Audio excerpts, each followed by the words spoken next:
Chapter 2381. In addition, His Highness, who was as handsome as a god, didn't even look at them. Every day, he just stayed by the living dead's side, watching over her day and night. How could they not be angry? That kind of person from the lower star area might only be at the low level of the profound realm. I really don't know how she has the face to stay by His Highness' side. Exactly.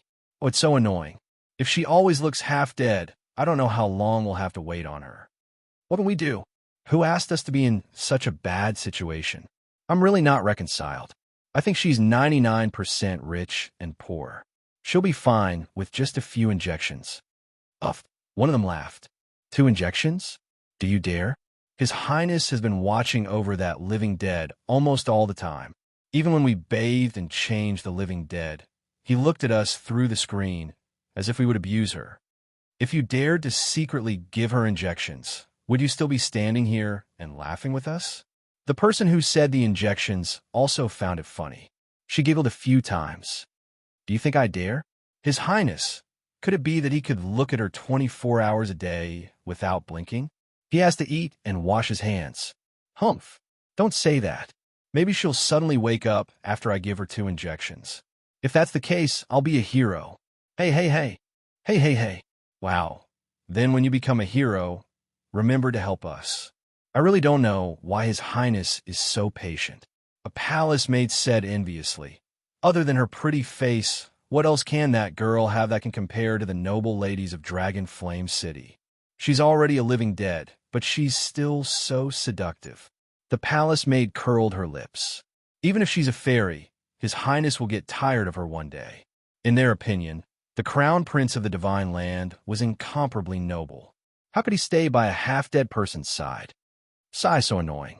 If that woman had died early, perhaps we would have been able to return to the palace sooner. The palace maid who had spoken stomped her feet and twisted her body as she turned around, her voice suddenly lowering. Separated by the withered branches, she widened her eyes in horror.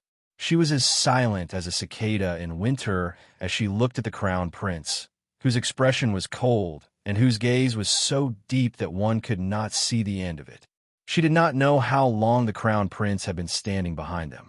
The palace maid felt a buzzing sound in her head. She was scared out of her wits and was on the verge of collapsing. Her 2 companions beside her tugged at her sleeves in surprise. What's wrong with you? She followed her and turned around. Her mouth gaped open and her eyes almost fell out of their sockets. Emo Yin's eyes were filled with coldness as she asked word by word, "Who did you say is a living dead?" Bang! The bedroom door was kicked open by someone. The palace maid in the room was originally sitting by the bed and dozing off out of boredom. From time to time, she glanced at the girl lying motionless on the bed and rolled her eyes impatiently. The sound of the door being kicked was so loud that it scared her out of her wits and made her jump up from the bed. The crown prince appeared at the door with a vicious aura. The palace maid opened her mouth wide and hurriedly bowed. Your Highness? Chapter 2382.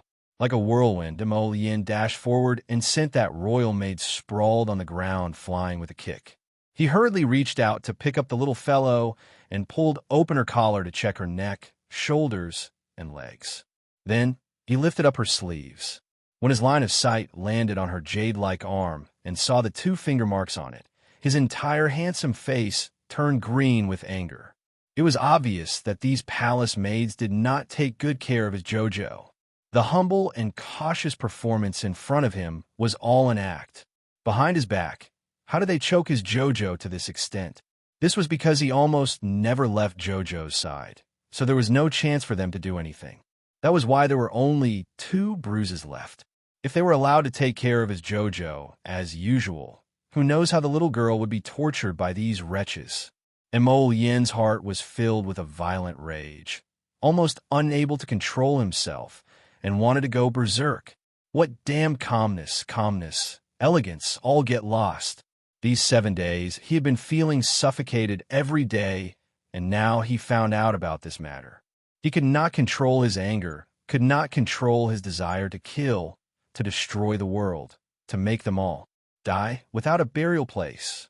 The 4 palace maids trembled as they knelt on the ground, unable to stop their bodies from trembling, as if they were sifting chaff, and repeatedly kowtowed to beg for mercy. When Fong Su hurriedly walked into the courtyard with Eunuch Hu, he saw the four palace maids pressed down on the long bench. Their bodies were already badly mutilated, and their breaths were also on the verge of death. "Your Highness!" Fong Su and the others hurriedly kneeled on one knee and cupped their hands in salute.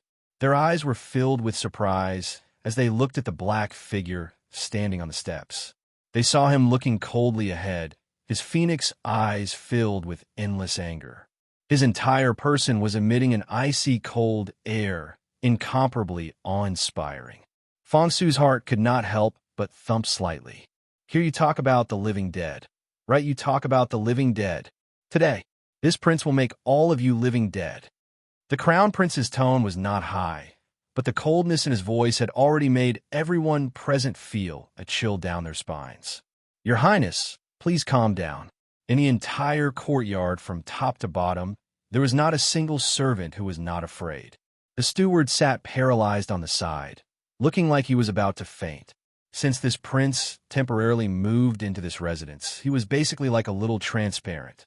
He did not speak much, and did not make any requests of the princess. Although she had a cold look on her face every day, she seemed to have a very kind temper. Today, the steward knew what it meant when the crown prince was angry, and what it meant when he said that just a cold glare could suppress your heart to breathe. Although the four palace maids, they were to be in the courtyard, as a steward, naturally he did not have to take care of these servants. Eunuch Hu could not hide the astonishment in his eyes. He hurriedly took 2 steps forward, lowered his head, and said softly, "Your Highness, please calm down. I do not know how these 4 palace maids." Prince Imo turned his head, and his cold gaze fell on the old eunuch. He naturally knew about the capable eunuch by his imperial father's side, but now he had no interest in giving him a good look. Eunuch Hu's heart slightly tightened, and he subconsciously lowered his head, thinking to himself, "This crown prince's eyes are abnormally cold." Chapter 2383. When he looked at you coldly, the psychological pressure he gave you was not at all inferior to his majesty's. Eunuch Hu said even more respectfully, "I wonder why your highness is angry. This old servant will." "No need." Emolian looked at him coldly. "Throw them far away. We have no interest in seeing them again." Tong led a few black-clothed youths and silently appeared behind the crown prince. He flew forward, picked up the 4 badly mutilated palace maids, and jumped over the wall to leave. Eunuch Hu, his willful grandfather, what was he trying to do? The crown prince's cold gaze flitted across Eunuch Hu's face. Then, he flicked his sleeves and left without a word. He left behind a group of people kneeling or paralyzed on the ground. They looked at each other, but no one dared to stand up on their own initiative. Emolian clenched his fists and quickly walked into the room. He closed the door behind him. His phoenix eyes, which were filled with coldness and killing intent, softened little by little when he saw the little girl lying quietly on the bed. He ran forward quickly. Emolian pulled back his arms and hugged the little fellow tightly in his arms.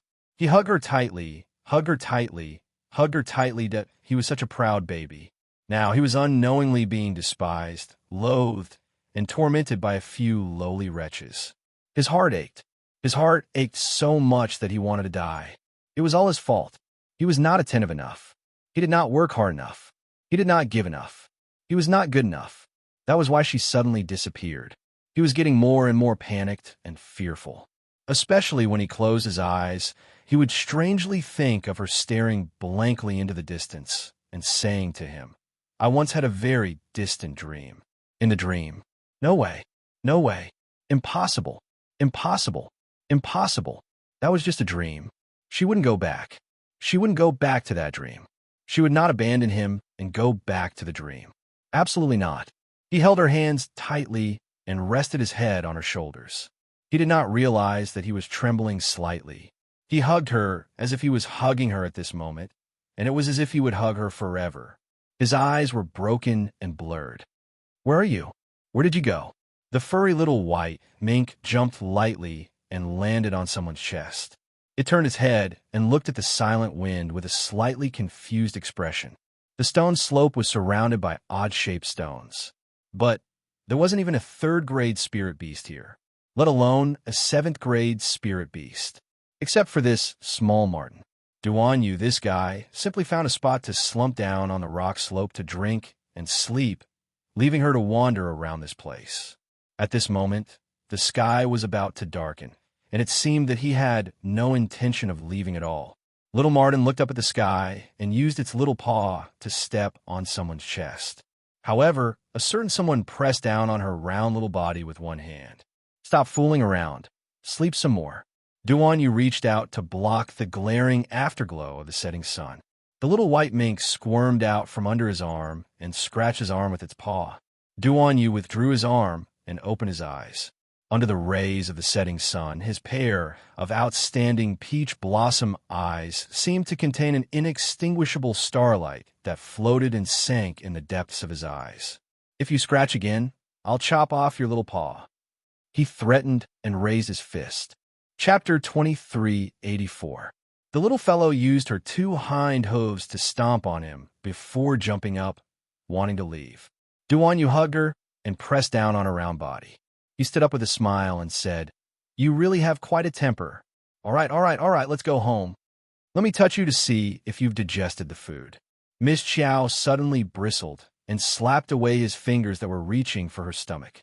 Why aren't you letting me touch you? Speaking of which, you always like to stick to my mom. Could it be you're a male?" Duan Yu's brain circuit suddenly thought of this, and he looked down at the little fellow before flipping her body over. "Let me see. See your ass." Miss Chow was so angry that she was about to ascend to the heavens, and she shrieked at him. Duan Yu couldn't resist chuckling. "Still embarrassed? Fine, then I won't look. Stop scratching. If you scratch again, I'll really beat you. You little thing, why do you have such a big temper? But speaking of which, this is my first time seeing such an adorable little ferret like you." Duan Yu's voice faintly drifted into the wind. Miss Chow listened to him absent-mindedly as she leaned on his arm, her expression a bit tired. Although Duan Yu came to the stone slope with a large group, he took arbor to hide and relax after arriving at their destination. If he still didn't come back now, people would be alarmed to look for him. The angriest person was Commandery Princess Xiangchang. She originally thought that she could hunt a level 7 spirit beast with His Highness the Fourth Prince at the stone slope while bonding with him. Who would have thought that His Highness the Fourth Prince would disappear without a trace after coming here? Now that she saw Duan Yu's figure, Commandery Princess Xiangchang was so aggrieved that her eyes were about to turn red. She hastily ran up and cried pitifully, "Brother Ali, where did you go by yourself? The second prince and the third prince hunted that level 7 spirit beast, but that fellow is still very wild and needs to be tamed for a while before it can be contracted. Do you want to go take a look?" Duan Yu naturally couldn't be bothered to pay attention to this commandery princess who was talking to herself. He simply walked around her and walked forward. After the group returned to the camp, the emperor was in high spirits because he hunted a level 7 spirit beast today, so he ordered people to hold a banquet. With the great emperor's order, the people below busied themselves with preparations. Fortunately, the ingredients were all ready-made. Soon, shelves and short tables were set up in front of the campsite. The bonfire was lit, and the musicians and dancers for the banquet were all in place. Soon, Miss Chow was carried to the banquet venue by Duan Yu. She lay there drowsily, looking a bit listless. Duan Yu teased her with food as if no one else was present. He completely ignored Xiangchang Commandery Princess, who was sitting at the table next to him and gazing at him with burning eyes. As the great emperor, the empress, and the concubines entered, the atmosphere became more and more intense. The sound of the officials toasting and congratulating each other was intertwined with the sound of laughter and toasting. Tonight was a starry night, and the moonlight was soft. Xiao Mu rolled her small body and lay on the short table, looking up at the sky. "Little cutie, why are you looking at the sky today? It must be because you didn't take good care of him. He thinks you're bored."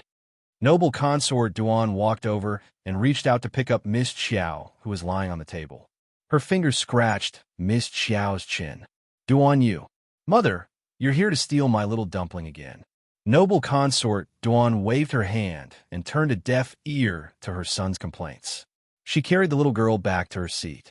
Chapter 2385.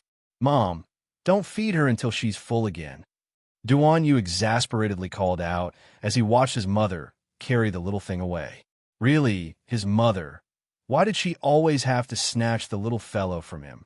The elderly nanny next to noble consort Duan covered her mouth and snickered. Your Highness, did you see His Highness's gaze just now? So resentful. Noble consort Duan also nodded with a smile. I saw it. This child, it's not like Mom stole his wife. So petty. Noble consort Duan grumbled as she carried the little mink back to her seat. She happily fed the little fellow food. Your Highness, this is the blue and white wine bestowed by His Majesty. A maidservant walked up to noble consort Duan with a smile and bowed slightly before pouring a cup of wine for noble consort Duan. As the wine flowed, noble consort Duan sniffed slightly and said joyfully, This wine's fragrance is truly intoxicating. I know it's good wine even before tasting it. That's right. This is the tribute wine sent by the Kingdom of Qingzhou. There are only a dozen jars every year, so not everyone can drink it, that maidservant explained with a chuckle. The instant the wine was poured, Miss Xiao's small nose also twitched. At this time, noble consort Duan grinned as she flicked her sleeve and reached out to pick up the wine cup, about to put it into her mouth.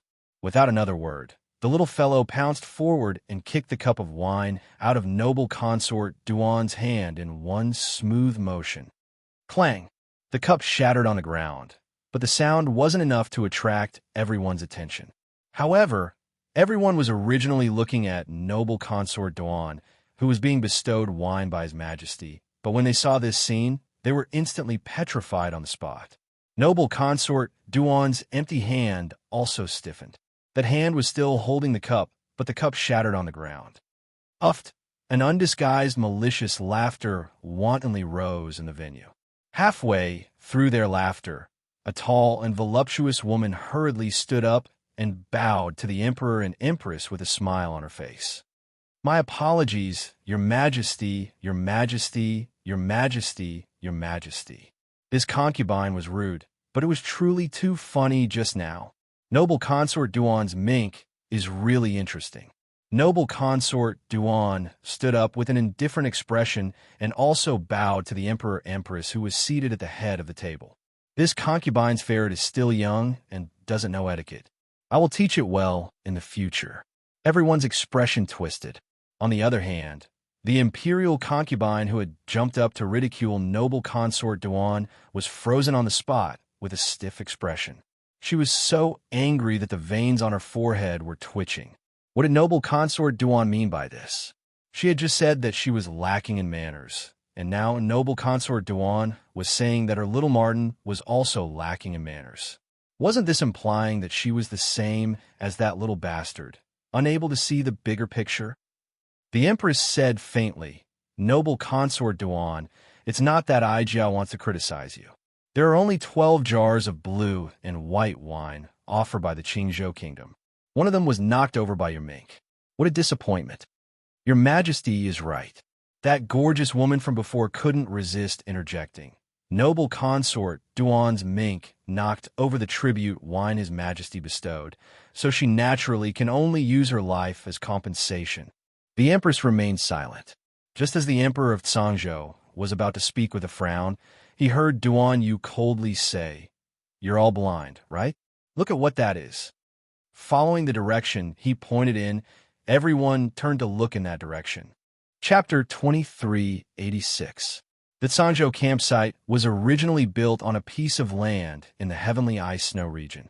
They had come here to hunt many times, so they naturally knew where to set up camp and where to hunt for more prey. At this time, everyone was looking in the direction Duan Yu was pointing.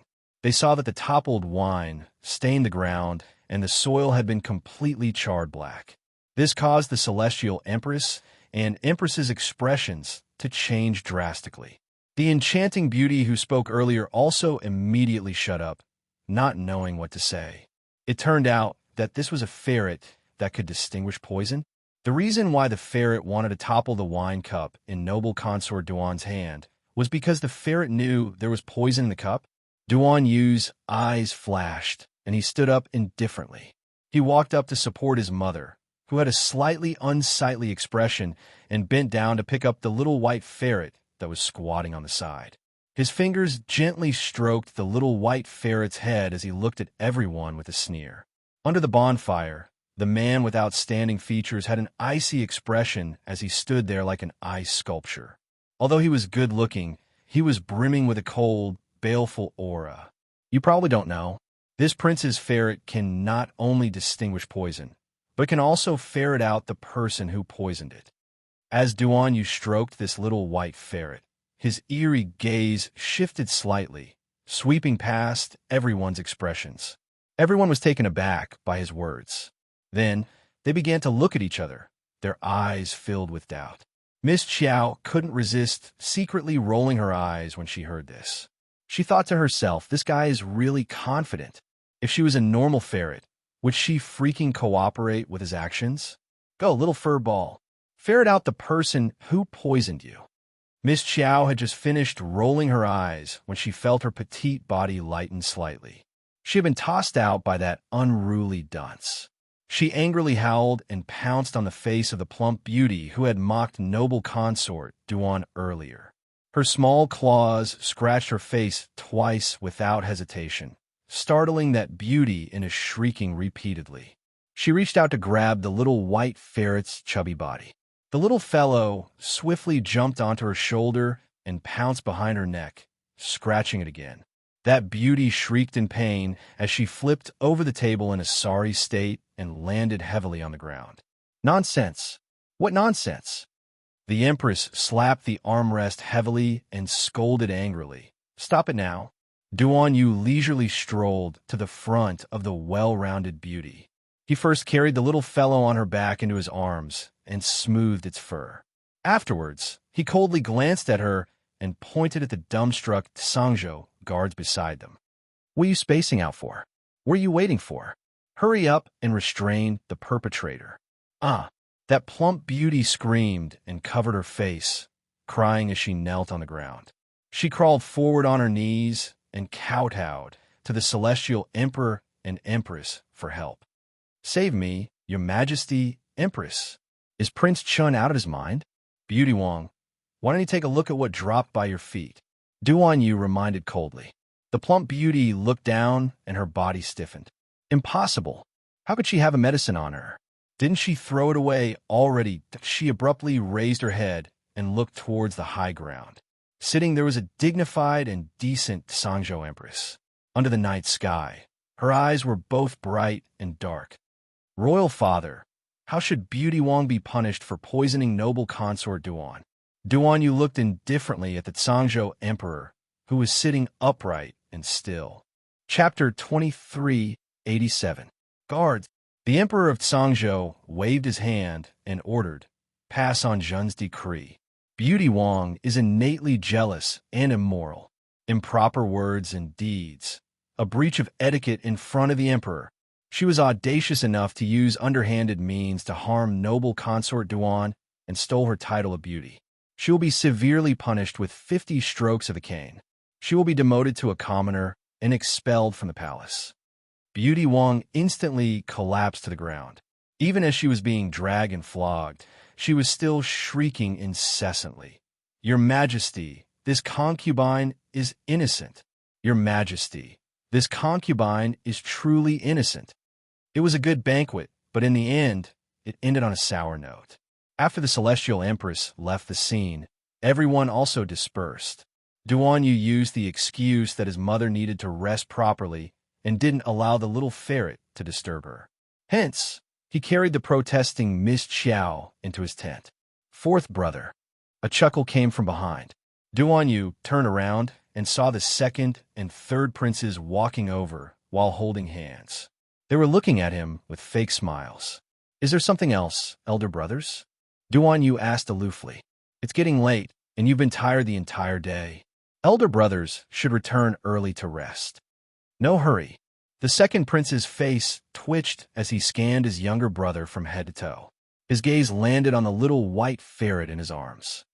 Fourth brother's ferret really stole the limelight today. Oh, it's merely some insignificant tricks. Duan Yu raised his hand to stroke the little fellow's head. He could feel that little thing awkwardly shaking its head, refusing to let him stroke it. Ha! The third prince pursed his lips and said with a chuckle, "After the commotion tonight, we didn't have time to open everyone's eyes and see the level 7 spirit beast we captured." Oh! Duan Yu looked disinterested and added, "Sacred beasts can be seen frequently, but I really don't have much interest in seeing level 7 spirit beasts." When the little fellow heard this, it couldn't resist rolling around on his arm. It felt that this guy was truly vicious. His mouth was simply comparable to Lien's. Even though the second and third princes were so angry that they looked like pufferfish, they still had to maintain a graceful smile on their faces. Even Jojo felt sorry for them. Moreover, I've heard that the person who contributed the most to the capture of the 7th grade spirit beast was still Prince Rong. Duan Yu threw another fatal flying dagger and said with a chuckle, "Presumably, if vassal Prince Rong hadn't appeared in time, my 2 elder brothers might have been in danger." This time, the third prince could no longer maintain his good grace. He pointed at Duan Yu and shouted furiously, "You? What do you mean? You? Are you saying that without Rong Qing, we brothers wouldn't have been able to defeat that 7th grade spirit beast?" Duan Yu shrugged with a coarse expression, which angered the gloomy second prince so much that he was also rendered speechless. Duan Yu looked up and waved at the other side with a chuckle. Rong, a tall man with outstanding features, walked over from behind the 2 princes. He cupped his hands and bowed slightly. "Greetings to your second highness, third highness, and his highness Prince Chun." The second prince flicked his sleeve gloomily and said, "Let's go." The third prince naturally followed behind the second prince. He turned back to glare fiercely at Duan Yu before leaving in a huff. The third prince originally wanted to show off and taunt Duan Yu while he was at it, but he didn't expect to be humiliated by Duan Yu. It angered him so much that he returned to his tent with a swollen belly. Chapter 2388. Rong Qing curiously looked at the little ferret in Duan Yu's arms. Can this ferret really smell and identify poisons? Duan Yu nodded. Of course. Rong Qing then raised her hand to pat the little ferret's head. I can touch it. Ow. The little fellow turned around and roared at him. Touch my ass. Do you think this lady is a kitten? Rong Qing's expression turned a bit sluggish. That this was a ferret? Are you sure it wasn't a wolf cub? Duan Yu snickered and forcefully rubbed the little fellow's head. Miss Xiao was so angry that she scratched the back of his hand with her claws. Hiss! Duan Yu retracted his hand and looked at the 2 extra marks on the back of his hand. He huffed. You're really ruthless, always scratching me. I'll chop off your claws one day. Vassal Rong will be returning first. Duan Yu waved at him and turned to walk back to his tent with the little fellow in his arms. Rong Qing stood there and watched Duan Yu's departing figure, curiosity involuntarily growing in her eyes. This is Highness the 4th prince that the emperor brought back from the lower star domain seemed to be a very demonic person. There must be another master behind Beauty Wong, but she probably didn't expect that she would lose her life in today's confrontation. Demoted to a commoner, that Rong Qing curled her lips. She would lose half her life after being flogged 50 times. How could she survive being thrown out of the palace penniless like this? After returning to the large tent, Duan Yu placed the little ferret on a soft cushion and prepared to bathe before coming back to sleep. Thankfully, his bathing room was set up in the large tent next door, which prevented the tent he was staying in from steaming with water vapor. This also made Miss Xiao feel less awkward. This place was incomparably cold, so the water vapor inside the tent couldn't evaporate. Sleeping in the middle of the night would definitely freeze someone into a popsicle. When Duan Yu returned to the tent, the sky outside had already turned completely dark. At a glance, he saw a certain small animal sprawled on his bed. It looked like it was already asleep. His eyes flickered, and he couldn't help but find it amusing. Duanyu walked up and picked up the little fellow. He stuffed her into the blankets and stroked her little head. Now that she was asleep, she naturally lay there obediently, allowing him to stroke her head. If she was awake, she would probably scratch him again. When Miss Chow woke up, she saw that the light in the tent was still on. That idiot was sitting on the cushion with his back facing her. It seemed like he was going to meditate for the night. The little fellow quietly moved his small body. Just as he was about to crawl over, he saw his body move slightly. She quickly lay down and continued to pretend to be asleep. After Duanyu finished regulating his breathing for 12 cycles, he felt that his spirit was fine, so he stood up and walked to the table to pour himself a cup of water to drink. Miss Chow guessed that he was probably going to sleep, so she lay there motionless. However, that idiot didn't say anything for a long time. The little guy couldn't help but secretly open his eyes, and from the corner of his eyes, he glanced at the man sitting at the table. What is that guy doing? Cursing silently, Miss Chow got up stealthily, jumped down from the soft brocade, and crawled a few paces over to his feet. However, she saw that he was supporting his forehead with one hand, and his eyes were in a daze. It turned out that he was sitting here in a daze in the middle of the night. Miss Chow couldn't help but find it funny. Her pair of small black eyes glanced over, and then she couldn't help but be stunned. She saw a painting spread out on the table. Beside the clear water, there was a gentle mist, the vast sky, and the color of the water reached the sky. Chapter 2389. In the painting, a little girl with a stoic face was standing under a peach blossom tree, her eyes coldly gazing ahead. The little fellow turned to look at the man in bewilderment. Wasn't this Sir Jojo? Duanyu, this guy, wasn't sleeping in the middle of the night and was sitting here looking at Sir Jojo's painting? What a dunce. Duanyu had long discovered that this little fellow had sneaked to his side. He lifted her up and casually kicked her a few times before placing her on the table. Jojo curiously reached out her paw and lightly touched that painting. Duanyu swatted away her paw and picked up the painting to look at it for a while before telling her, "This little girl is really fierce." What? Sir Jojo's ears perked up as he solemnly squatted on the table and stared at Duanyu, that dunce.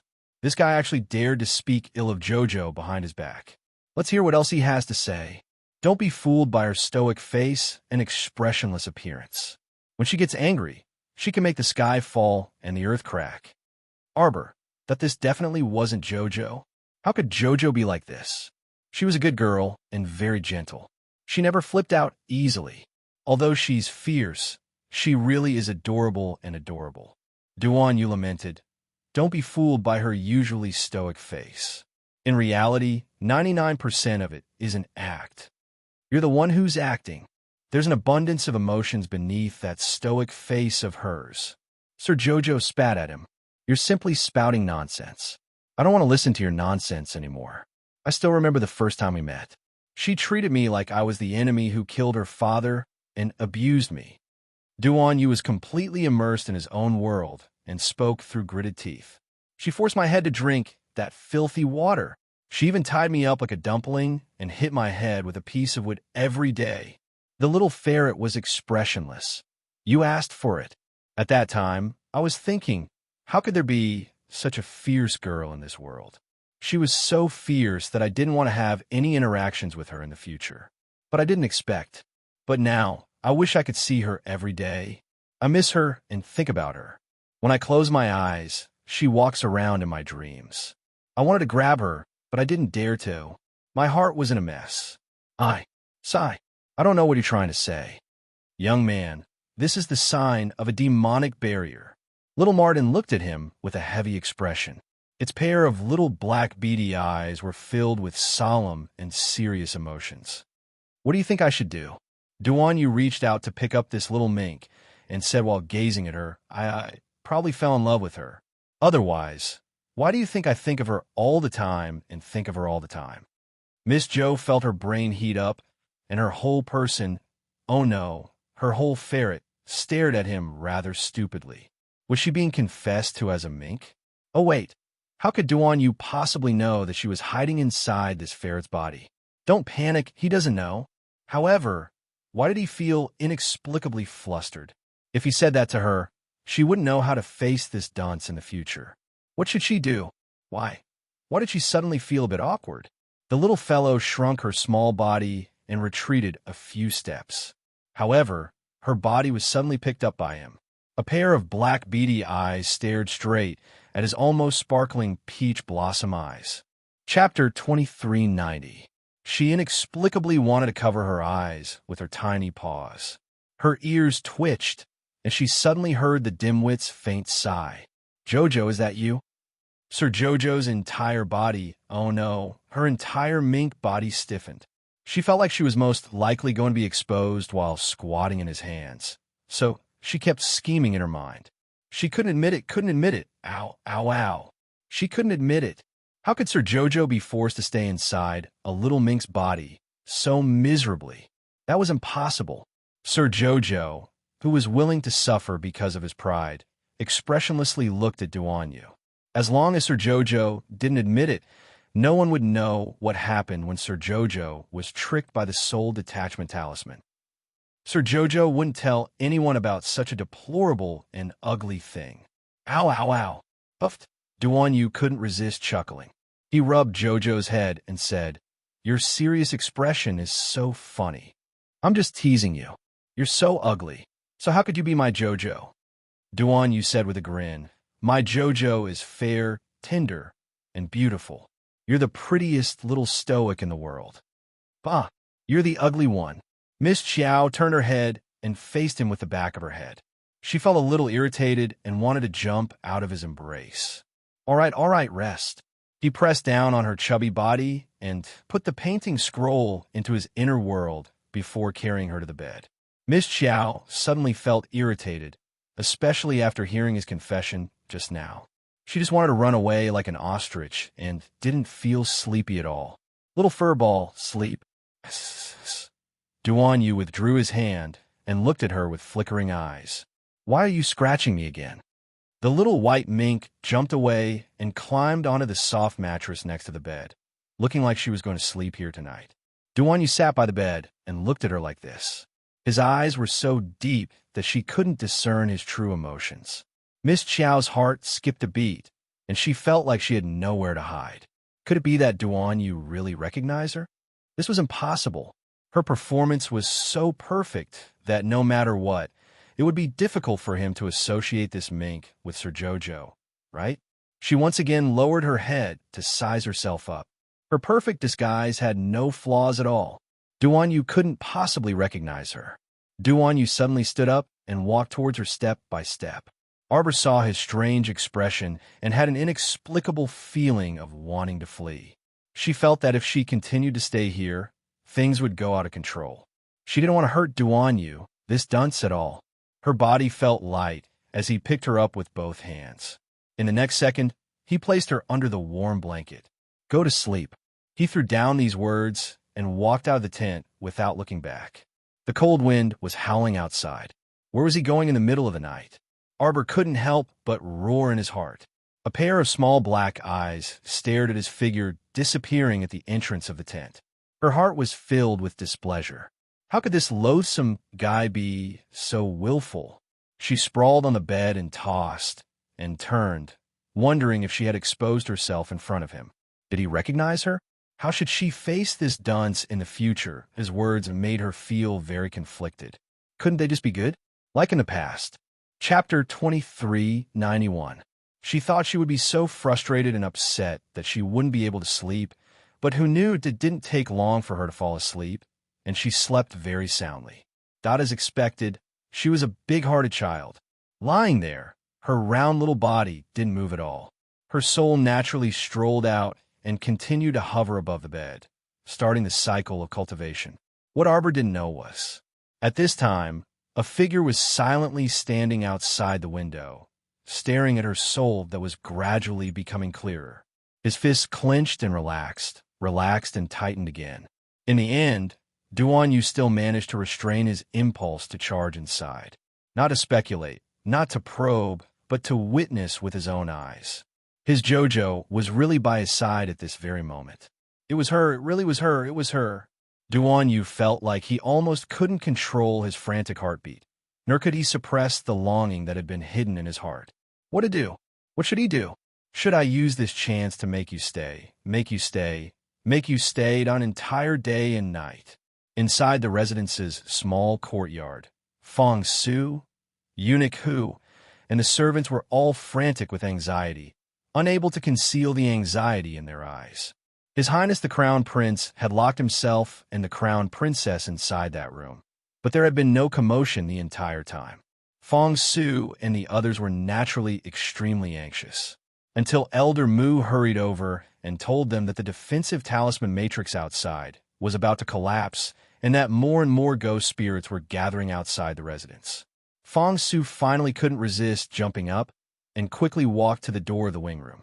He hastily lifted his robe and knelt down, saying gravely, "This general, Fong Su, requests an audience with His Highness the Crown Prince for an urgent matter." This general, Fong Su. Shun Fei jumped into the courtyard with a whoosh and looked at the servants kneeling all over the floor. He anxiously said, "Why are you all still here? Everyone enter the room." At this time, Shun Fei's shoulder was also injured, and he was exhausted from head to toe after several consecutive battles. The defensive talisman matrix outside was about to collapse from so many ghost spirits, and those things would soon charge into the residence. The steward trembled as he crawled to the door of the wing room and cried, "Your Highness the Crown Prince, why don't you leave with Commander Fong first? If something were to happen to His Highness, not only would his old bones be ground to dust, the entire South City would probably be buried with His Highness." Your Highness! Your Highness! Get out of the way!" Shun Fei angrily roared at Fong Su, Eunuch Hu, and the steward who were kneeling at the door. He rushed forward and kicked the door of the room with all his might. Everyone was dumbstruck as they watched the two pieces of door fall to the ground with a loud crash. Shun Fei rushed into the room and pushed aside the obstructing screen in front of her. She looked straight at the man who was sitting by the bed and hugging the crown princess, motionlessly with his head bowed. She didn't know how long the man had been frozen in this position. "Your Highness," they were about to charge in from outside. "Aren't you leaving yet?" At this moment, chaotic shouts could be heard coming from the courtyard. The flying rune papers quickly enveloped the servants in the courtyard and formed a defense rune array. The target of those ghost spirits who were rushing in wasn't the servants, so they naturally couldn't be bothered to attack the rune array. "Protect Eldest Miss." The moment Zhou Huan and the others rushed in, they quickly stood at the door of the wing room and started fighting with the ghost spirits who were flying over. But there were at least 2,000 ghost spirits gathered here. Chapter 2392. Zhou Huan's group of 8 could fend off 35 ghosts, or even 100 or 200 ghosts. How could they fend off 2,000 ghosts? The talisman paper around them had already been used up. Everyone picked up their swords and fought against the ghost spirits. Emolien's arm, which was hugging Arbor, slightly tightened. Finally, she reacted and slowly turned her head to the side. What entered everyone's eyes was a pair of pitch-black, phoenix-like eyes. They were deep and cold as they stared at the group of ghost spirits that were swarming in with a shout. Shun Fei didn't know what kind of scene was imprinted in this crown prince's eyes. It was just that when she looked at these messy, weird-looking ghost spirits, she was already about to vomit from disgust. That person's eyes contained a deep chill. Just like this, he indifferently stared at the door, staring at these crooked ghost spirits. It was as if what he saw was nothing more than a wisp of spring wind blowing on his face, a wisp of flowing light brushing past. His handsome face was completely unmoved. Only when the bone-piercing cold wind approached him did the steward believe that the talisman masters had said that there were many, many ghost spirits gathered outside. He was just an ordinary person, so he couldn't see where the ghost spirits were. He could only feel the piercing coldness pressing on his skin. Trembling, he raised his head. He didn't know that a group of strange-looking ghost spirits had already crowded around him, practically blocking the entire room. Shun Fei swallowed her saliva. She felt a bit strange. Previously, when these ghost spirits were outside the residence, each and every one of them had impatiently rushed inside. Now that they had finally rushed to the front of the main body, they shrank back and didn't move. Even the ghost spirits knew who was easy to bully and who wasn't to be trifled with, right? It could be said that it was estimated that all the ghost spirits within a radius of 100 li around the southern city had already gathered in this room. The ghost heads were all restless. The dozen or so ghost spirits floating in the front row were baring their fangs and brandishing their claws. Suddenly, they screamed sharply and rushed to the side of the bed. Although they felt danger, the ownerless body in front of them really made them drool with excitement. It was as if, as long as they could obtain this ownerless body, they could have anything in the world. A bunch of enchanting black flames emerged from Mo Lien's fingers. That speck of fire abruptly expanded, forming a fierce black tiger that eyed Mo Lien covetously as it crouched next to his leg. A series of rapid howls came from the air. The black tiger opened its huge mouth and pounced, swallowing the dozen or so ghost spirits in front of it into its stomach. Of course, this was only what Shun Fei, Fong Su, and Eunuch Hu saw. In reality, the black holy fire had taken the form of a ferocious tiger and burned the dozen or so ghost spirits into ashes. Mo Lien gently put down Arbor, who was lying horizontally in his arms. He didn't seem to move, but in the next moment, he was in front of the many ghosts. His robes fluttered even though there was no wind. Black sparks of fire quickly formed a circle around his body. They exploded at the same time. Streaks of terrifying black flames mercilessly engulfed the ghost spirits in front of them. When he was doing this, there wasn't the slightest fluctuation of emotion in the depths of his eyes. "Crown Princess!" Shun Fei cried out in surprise. A few little ghost spirits were seen rolling and crawling as they slipped through the gap in the door. They greedily rushed towards Arbor's body. At the same time, an aurora suddenly rushed out from Arbor's body. The ghost spirits who were forced to retreat outside the door by the holy fire didn't know what was going on. They found that their bodies had completely disappeared in the aurora. Chapter 2393. This was really a very sad thing. They had finally managed to save their lives from the terrifying black fire. But unexpectedly, in the next second, they were annihilated by a kind of terrifying aurora of heaven and earth. Their souls were scattered into the air, and they were done for. If one looked carefully, the moment these spirits dissipated at the last moment, they could almost form all kinds of emoticons. Bang! Before Shun Jun and the others could see clearly what had happened, they felt themselves being thrown out of the door by a shock force. 2 pieces of door planks and a screen were thrown over one after another, blocking the door and cutting off everyone's view.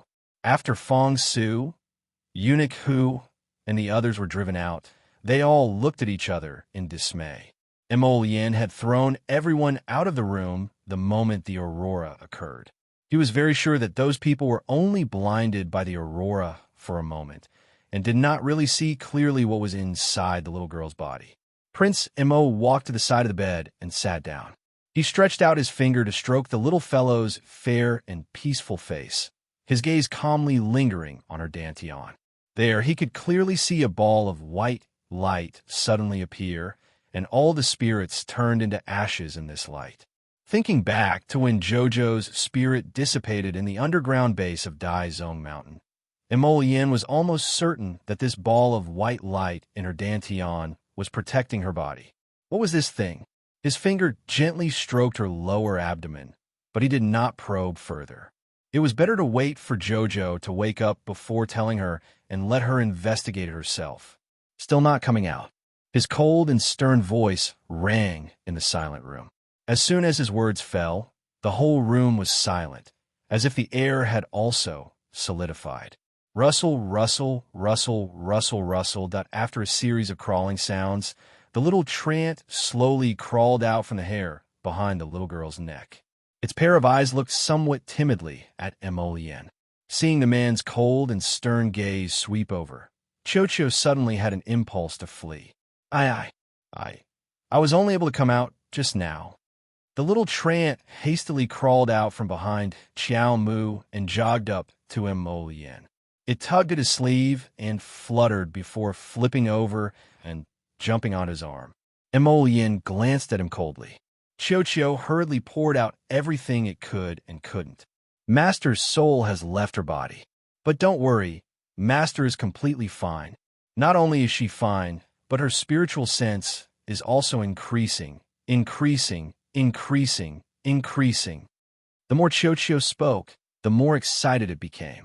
Beaming with joy, it said, I just cut off contact with her. Her spiritual sense body ran away with her soul body. But it's fine, Master, Focus. Chocho swallowed his saliva. Focus, focus, focus. Master's fine. She's fine. This would be a very good cultivation journey. Although her cultivation base didn't increase by much, her spiritual sense, has skyrocketed all the way. If this goes on, maybe her spiritual sense can break through to deity realm first. Think about it. Chocho's face was full of excitement. It tilted its head and said, whose spiritual sense body can break through to deity realm first before someone who hasn't broken through to deity realm cultivation base. Only our little Master Silver can do it. Where is Jojo now? Emolian couldn't stand this long-winded Chocho who didn't get to the point for a long time. She angrily yelled at him. Chapter 2394. The little treant shrunk its neck. With a timid look, it looked at the man whose expression was so cold that it was somewhat frightening. Chocho shrunk its head and glanced at the man pitifully. Mistress I don't know. You don't know? Emolian didn't get angry and merely uttered these 4 words slowly and faintly. But for some reason, Chocho felt a chill on the top of his head, as if in the next instant his head would be twisted off by the man in front of him and kicked like a ball. You can't hit me. If you hit me, you'll regret your bad luck. My little mistress won't forgive you. Chocho carried Miss Chow's banner and cried out anxiously. Where is she? Emolian asked coldly. In a very, very cold place. What do you mean? Tell me clearly, why did she leave her body? Why did she go to that cold place? Chocho swallowed his saliva. What was going on? Lord Chocho was actually frightened by this stinky human in front of him. This fellow spoke so logically, grasping the main point in one go. Chocho could not fool him even if he wanted to. Emolian raised her eyebrows and stared coldly at Chocho in front of her. Chocho drooped its little head listlessly. Actually, I am not that sure either. Seeing the man in front of him reach out as if to pinch it to death, Chocho jumped in fright and hurriedly explained, Mistress left her body because she wanted to train her spiritual senses. Her spiritual senses are about to break through to the godly realm. Perhaps even she herself is not aware. But the truth is, once her spiritual senses reach the godly realm, she will naturally return to her body. Chocho finished speaking in one breath and looked down, his 2 little branches hanging down and his expression saying that he had already confessed. What attracted her over? Chocho's 2 beady eyes abruptly bulged. How did you know? Fuck. That man had tricked it into revealing everything with one sentence. Chocho used its 2 branches to viciously hit itself and looked at him with an expression that wanted to cry, but had no tears. Still not speaking? Emolian said coldly. This little fellow still wanted to play these tricks in front of him. That sneaky look of his had already exposed him. Chocho looked at Emolian pitifully. It's not Chocho's fault. Speak. A certain person's patience ran out, and he shouted angrily. Chocho rolled onto his arm and pretended to use its 2 branches to cover its non-existent ears. After the primary silver leaves the body, it should be around the body, tempering the body of spiritual sense. It's only because little third called out to her that she floated to that place of extreme cold. Who is Xiao San? Emolian curled her lips. Her tone sounded rather calm, but Chocho was trembling like a little sieve. She felt that the man in front of her was inexplicably terrifying. Strange. Why did it feel like Xiao San was trying to stir up trouble? Xiao San. Xiao San is Chocho's holy wood. Seed fragments. This time, she confessed everything in one breath. After speaking, she even secretly sized up Prince Mo's calm and unperturbed expression. She only felt that this man in front of her was so shrewd that she couldn't even tell what he was thinking. Chocho was a little scared. If only Lord Jojo was here right now. Chapter 2395. In front of Sir Jojo, the Crown Prince would definitely not reveal such a terrifying expression. This two-faced person, this terrifying bad boy, had been glaring fiercely at the little tree. When Little Master returned, Chocho would definitely sue him. Evil. Obscene. Mo Yin pressed the little fellow down with a finger and asked coldly, "Can you determine her exact location?" "I'm not sure." Very good." Mo Yin did not say anything, only gently stroking the little tree's head. The little tree felt that its head was a little pitiful, as if it was in danger of being crushed by someone at any time. "Little Seven," Prince Mo calmly called out. "Do you know what to do?" The Crown Prince looked at the little treant warmly. Chocho shuddered and reflexively carried its little master into Paradise Planet. Did he dare to say that he did not know? In the blink of an eye, the people kneeling in the courtyard heard a loud bang. A golden light rushed out of the side room, broke through the roof, and flew up. Fong Su frowned. When he saw clearly what was hovering above his head, he jumped up in shock and hurriedly ran after it, waving his hands and shouting, "Your Highness! Your Highness! Zohuan, the eight of you will go to the imperial capital on your own." Mo Yin stood on Little Seven's back and instructed with a bland expression. There was no superfluous explanation, nor was there any nonsense. It was purely an instruction. Yes. Zohuan obeyed and did not ask any unnecessary questions. Eunuch, who also stood up in a panic and hurriedly shouted to the Crown Prince on the dragon's back, "Your Highness, where are you going? You can't just leave like this. His Majesty is waiting for your return in Dragon Flame City." "Ah, Your Highness, Your Highness." They stared blankly at the indifferent master, who didn't even spare them a glance out of the corner of his eye as he rode away on the dragon. Eunuch, who was on the verge of collapsing. Fong Su, Commander Fong, was also on the verge of a mental breakdown. At this moment, other than going crazy, he felt that there were no words to express his feelings at this moment. The willfulness of His Highness had already completely exceeded his expectations. Although the heirs of the various princes in the capital were arrogant, they had never been like this before. He clearly knew that the great emperor had been waiting for him in the imperial capital for a long time, but he still did things his own way. He did whatever he wanted to do and ran away without any explanation. How could they endure this? Mo Yin stood on the dragon's back, his eyes indifferently looking into the distance. The gusts of wind that were blowing in his face were completely blocked by him. His hair and clothes were not messed up at all. I remember that there's an extremely cold place in the Tsang Prefecture. Mo Yin said with an indifferent expression, "The heavenly ice and snow region." Little Seven made a beautiful tail swing and leaped into the sky, drilling into the clouds. Whoosh! A purple feathered arrow brushed past a patch of snow, splashing bits of cold light, and pierced into the hind leg of a snow deer in front of him. The snow deer neighed and immediately fell to the ground, unable to get up. Its hooves crawled twice in the snow, whimpering sorrowfully. Chapter 2396. The third prince was in high spirits as he led a group of guards forward on horseback. He led the people to surround the snow deer. Everyone raised their bows and howled, their voices shaking the heavens and the earth. A bunch of idiots. Miss Chow glanced at them. Those who didn't know better would think that they had hunted a snow leopard, a group of people besieging a low-level spirit beast. The snow deer, which had no offensive power, shot 18 arrows consecutively and barely hit its target, that with such archery skills, it was better not to come out and embarrass itself.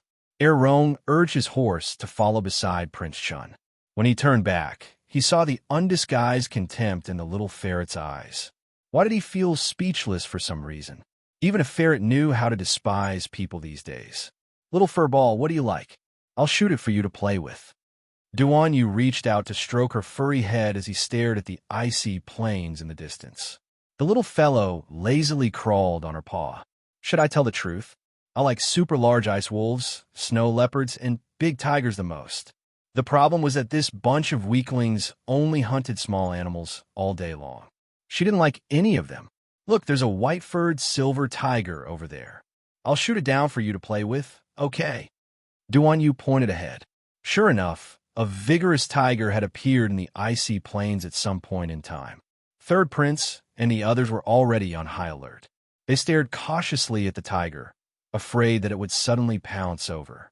Hearing the sound of hooves, Third Prince turned to look and saw Duan Yu spurring a polar ice wolf to gallop past them. That was a level 10 spirit beast, right? Third Prince's pupils contracted as he inwardly thought, if you court death like this, the tiger will kill you one day. Rong was startled for a moment, and the corner of his mouth silently twitched. He glanced sideways at the little ferret in Prince Chen's arms, then looked up at the white-furred silver tiger squatting on the icy plains and eyeing them covetously. A trace of doubt flashed through his mind. Are you sure you're shooting a silver tiger for the little ferret as a pet, and not the little ferret for the silver tiger as a pet ferret? Forget it. I'll follow them to take a look, lest this willful and reckless prince get hurt. 2 streaks of light had already shot out from Duan Yu's fingers, smashing into the silver tiger's feet with a loud bang. This suicidal provocation infuriated the silver tiger, and it abruptly roared. With a leap, it scuttled down from the icy plain and made a beeline for Duan Yu. Just as the polar ice wolf and this white-furred silver tiger were about to collide, Duan Yu leaped up with the little ferret in his arms. He revealed a jade bamboo tube from his sleeve and abruptly shot it at that extremely pitiful silver tiger. They were so close to each other. The explosive power of the 9 jade heavens thunder flung the silver tiger away. It smashed into the thick layer of ice with a bang. Keek. With such a huge impact, it would be strange if the layer of ice did not crack. The silver tiger's expression was also very strange. When it realized that the layer of ice under its body was breaking, it hurriedly crawled with its claws, dragging its painful body, and hurriedly jumped onto another intact piece of ice. Without another word, it turned its head and fled with its tail between its legs. Fuck! The current human was too treacherous. He didn't even use spiritual energy to fight with you. Who knew what he flung at me? But it turned all my snow white fur black. The white-furred silver tiger leaped from one piece of ice to another. It finally jumped over the broken ice and madly sprinted towards the depths of the icy plains. Unexpectedly, it had only run a few steps when it looked up. Chapter 2397. To its surprise, it saw that grinning human standing in the air before it. When did he run in front of it? Roar! The white-furred silver tiger roared, but the trembling in its roar simply made it blush. What was going on? It was actually frightened by this tiny human, to the point that its organs were about to fall out. A fan had already appeared in Duan Yu's hand, and he winked at the silver tiger with a grin. Are you going to submit, or should I beat you until you submit? The little fellow was curled up in his arms. Even if he didn't look at her, he could sense her happy mood. That pair of beady eyes must be staring intently at this ferocious tiger right now. He knew she liked it. Duan Yu smiled.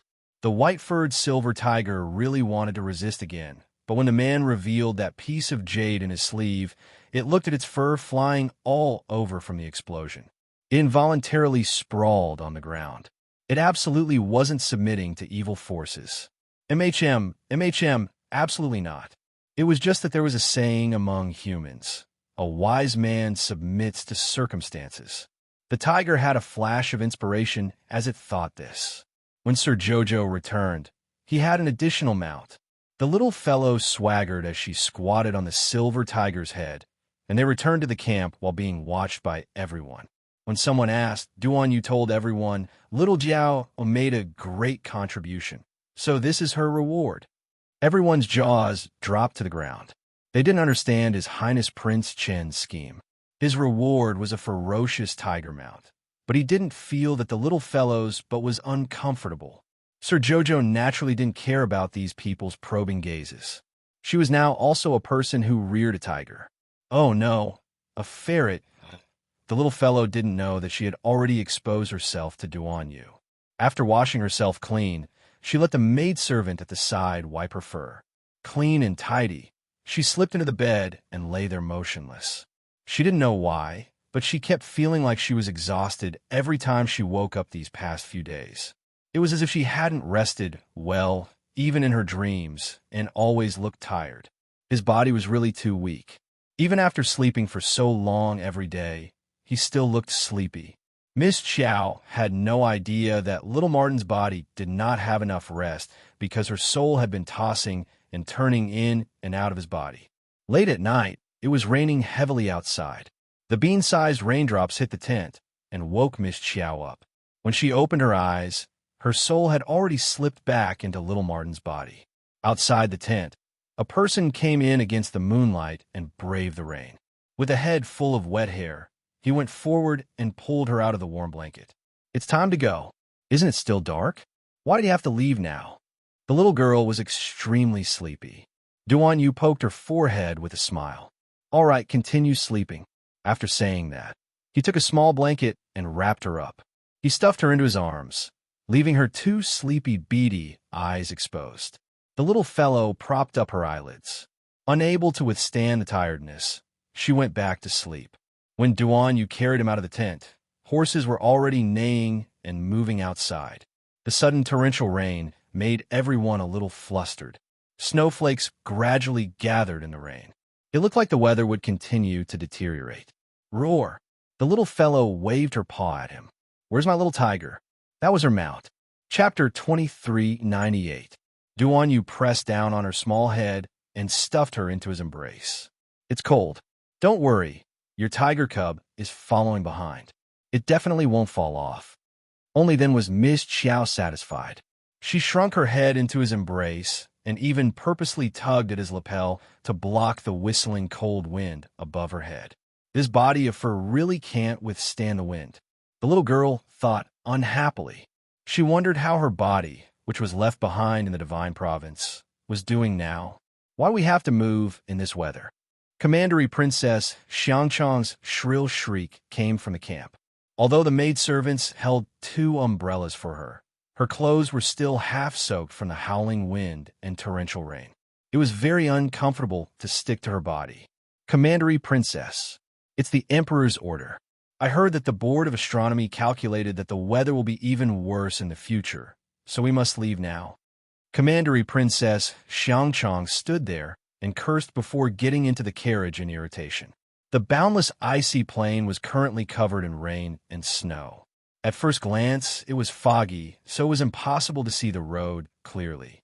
Thankfully, other than those delicate royal concubines, everyone else had decent cultivations, so most of them didn't have much of a problem traveling on a rainy day.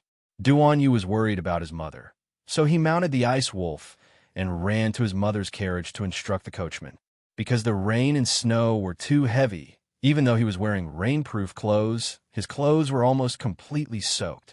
Noble Consort Duan sat inside the carriage and worriedly lifted the curtain. She called out to him, "Ali, the rain outside is too heavy. How about you also get in the carriage?" "No need, mother." There were other women in the carriage, so it was naturally very inconvenient for him to get in. It wasn't until the group started moving that Duan Yu returned to the Emperor of Zhangzhou. Dressed in martial attire, the Emperor was riding on a level 12 mystic horse as he narrowed his eyes at the road ahead. They originally planned to set off today, but this vile weather came unexpectedly, so he ordered them to prepare to set off before daybreak. Although it was difficult to travel on rainy and snowy days, how could the children of Zhangzhou be so delicate? The group packed up the food, utensils, and other things. They left the tents there and followed the great emperor back. At this moment, an official from the imperial astronomer with a solemn expression walked forward and saluted the emperor in the rain. "Your Majesty, please give the order to set off quickly. Judging from the weather, a blizzard would arrive in less than 2 hours. At that time, the journey will be even more difficult." And the official's face was full of worry. This humble official thinks that if there is a hailstorm halfway through, the ice layer below will collapse. At that time, the official didn't continue, but the meaning behind his words was clear. If they encountered a large hailstorm and broke through the ice layer, The ice field would collapse, and the land beasts would not be able to walk. The great emperor's expression changed slightly. Pass down the order. Prepare the flying beasts in advance and be on standby. Let's go. In this kind of weather, flying the rain on a flying beast was obviously even more unwise. The team had been on the road for less than 5 minutes when it was obvious that God was up to something. Several bolts of lightning crashed down with a rumble, causing everyone's expression to darken. A bolt of lightning landed beside the carriage, smashing a deep hole in the ice layer. The horse's hooves were raised in fright, and the carriage driver desperately tried to control the reins.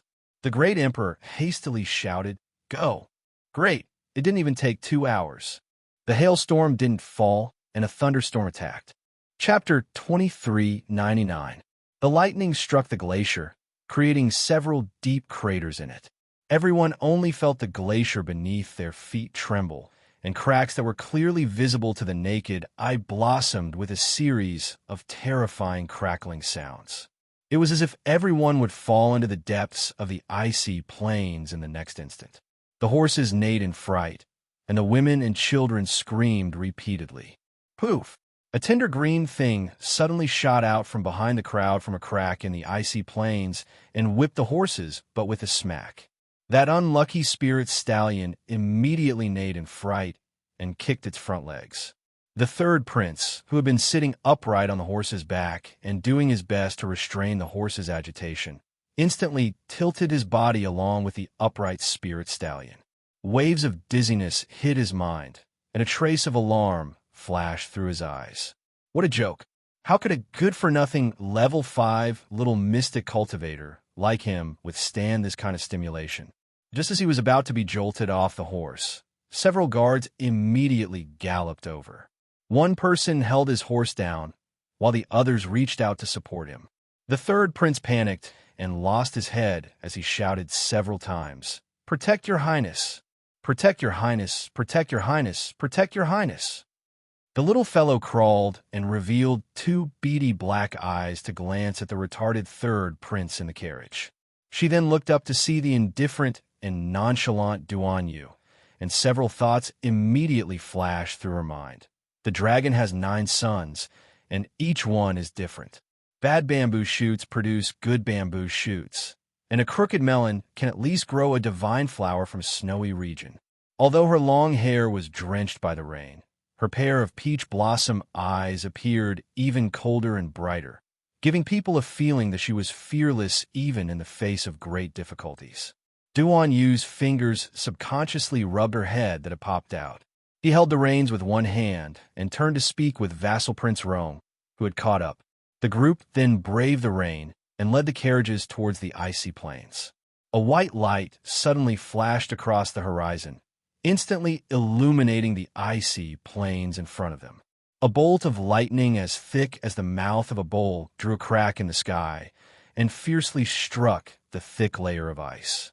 Immediately after, more than a dozen green vines shot out from under the layer of ice, baring their fangs and brandishing their claws to block the carriage's advance. Because the rain was too heavy, the little fellow had already shrunk back into Duan Yu's arms, so she simply did not see the vines shooting out from under the layer of ice to attack. The horses neighed incessantly, and a few Tsang province guards were flung off the back of the spirit stallions. There were even a few horses that couldn't be controlled. They ran wildly with their riders and fell into the cracks in the ice. Both the riders and their horses disappeared without a trace. One of the generals leading the group said with a cold expression, "Everyone, surround him. Protect His Majesty and the concubines. Don't panic. Maintain the formation and keep moving forward." Clap. A bolt of lightning struck the side of the carriage. The coachman gripped the reins with all his might. His face was pale as he tried to control the speed of the carriage. Duan Yu's handsome face darkened as he commanded a group of Sangzhou guards to step forward to protect her. Afterwards, he patted the head of the polar ice wolf beneath him. With a wave of his sword, he severed 3 to 4 vines and leaped over the intersecting faults, landing firmly on the ground. "What's going on?" The second prince, who was being protected, was in a state of panic. His face was a little pale. "What's under the ice? If elder brother has the leisure to figure out this matter, why don't you run faster and not cause trouble for others?"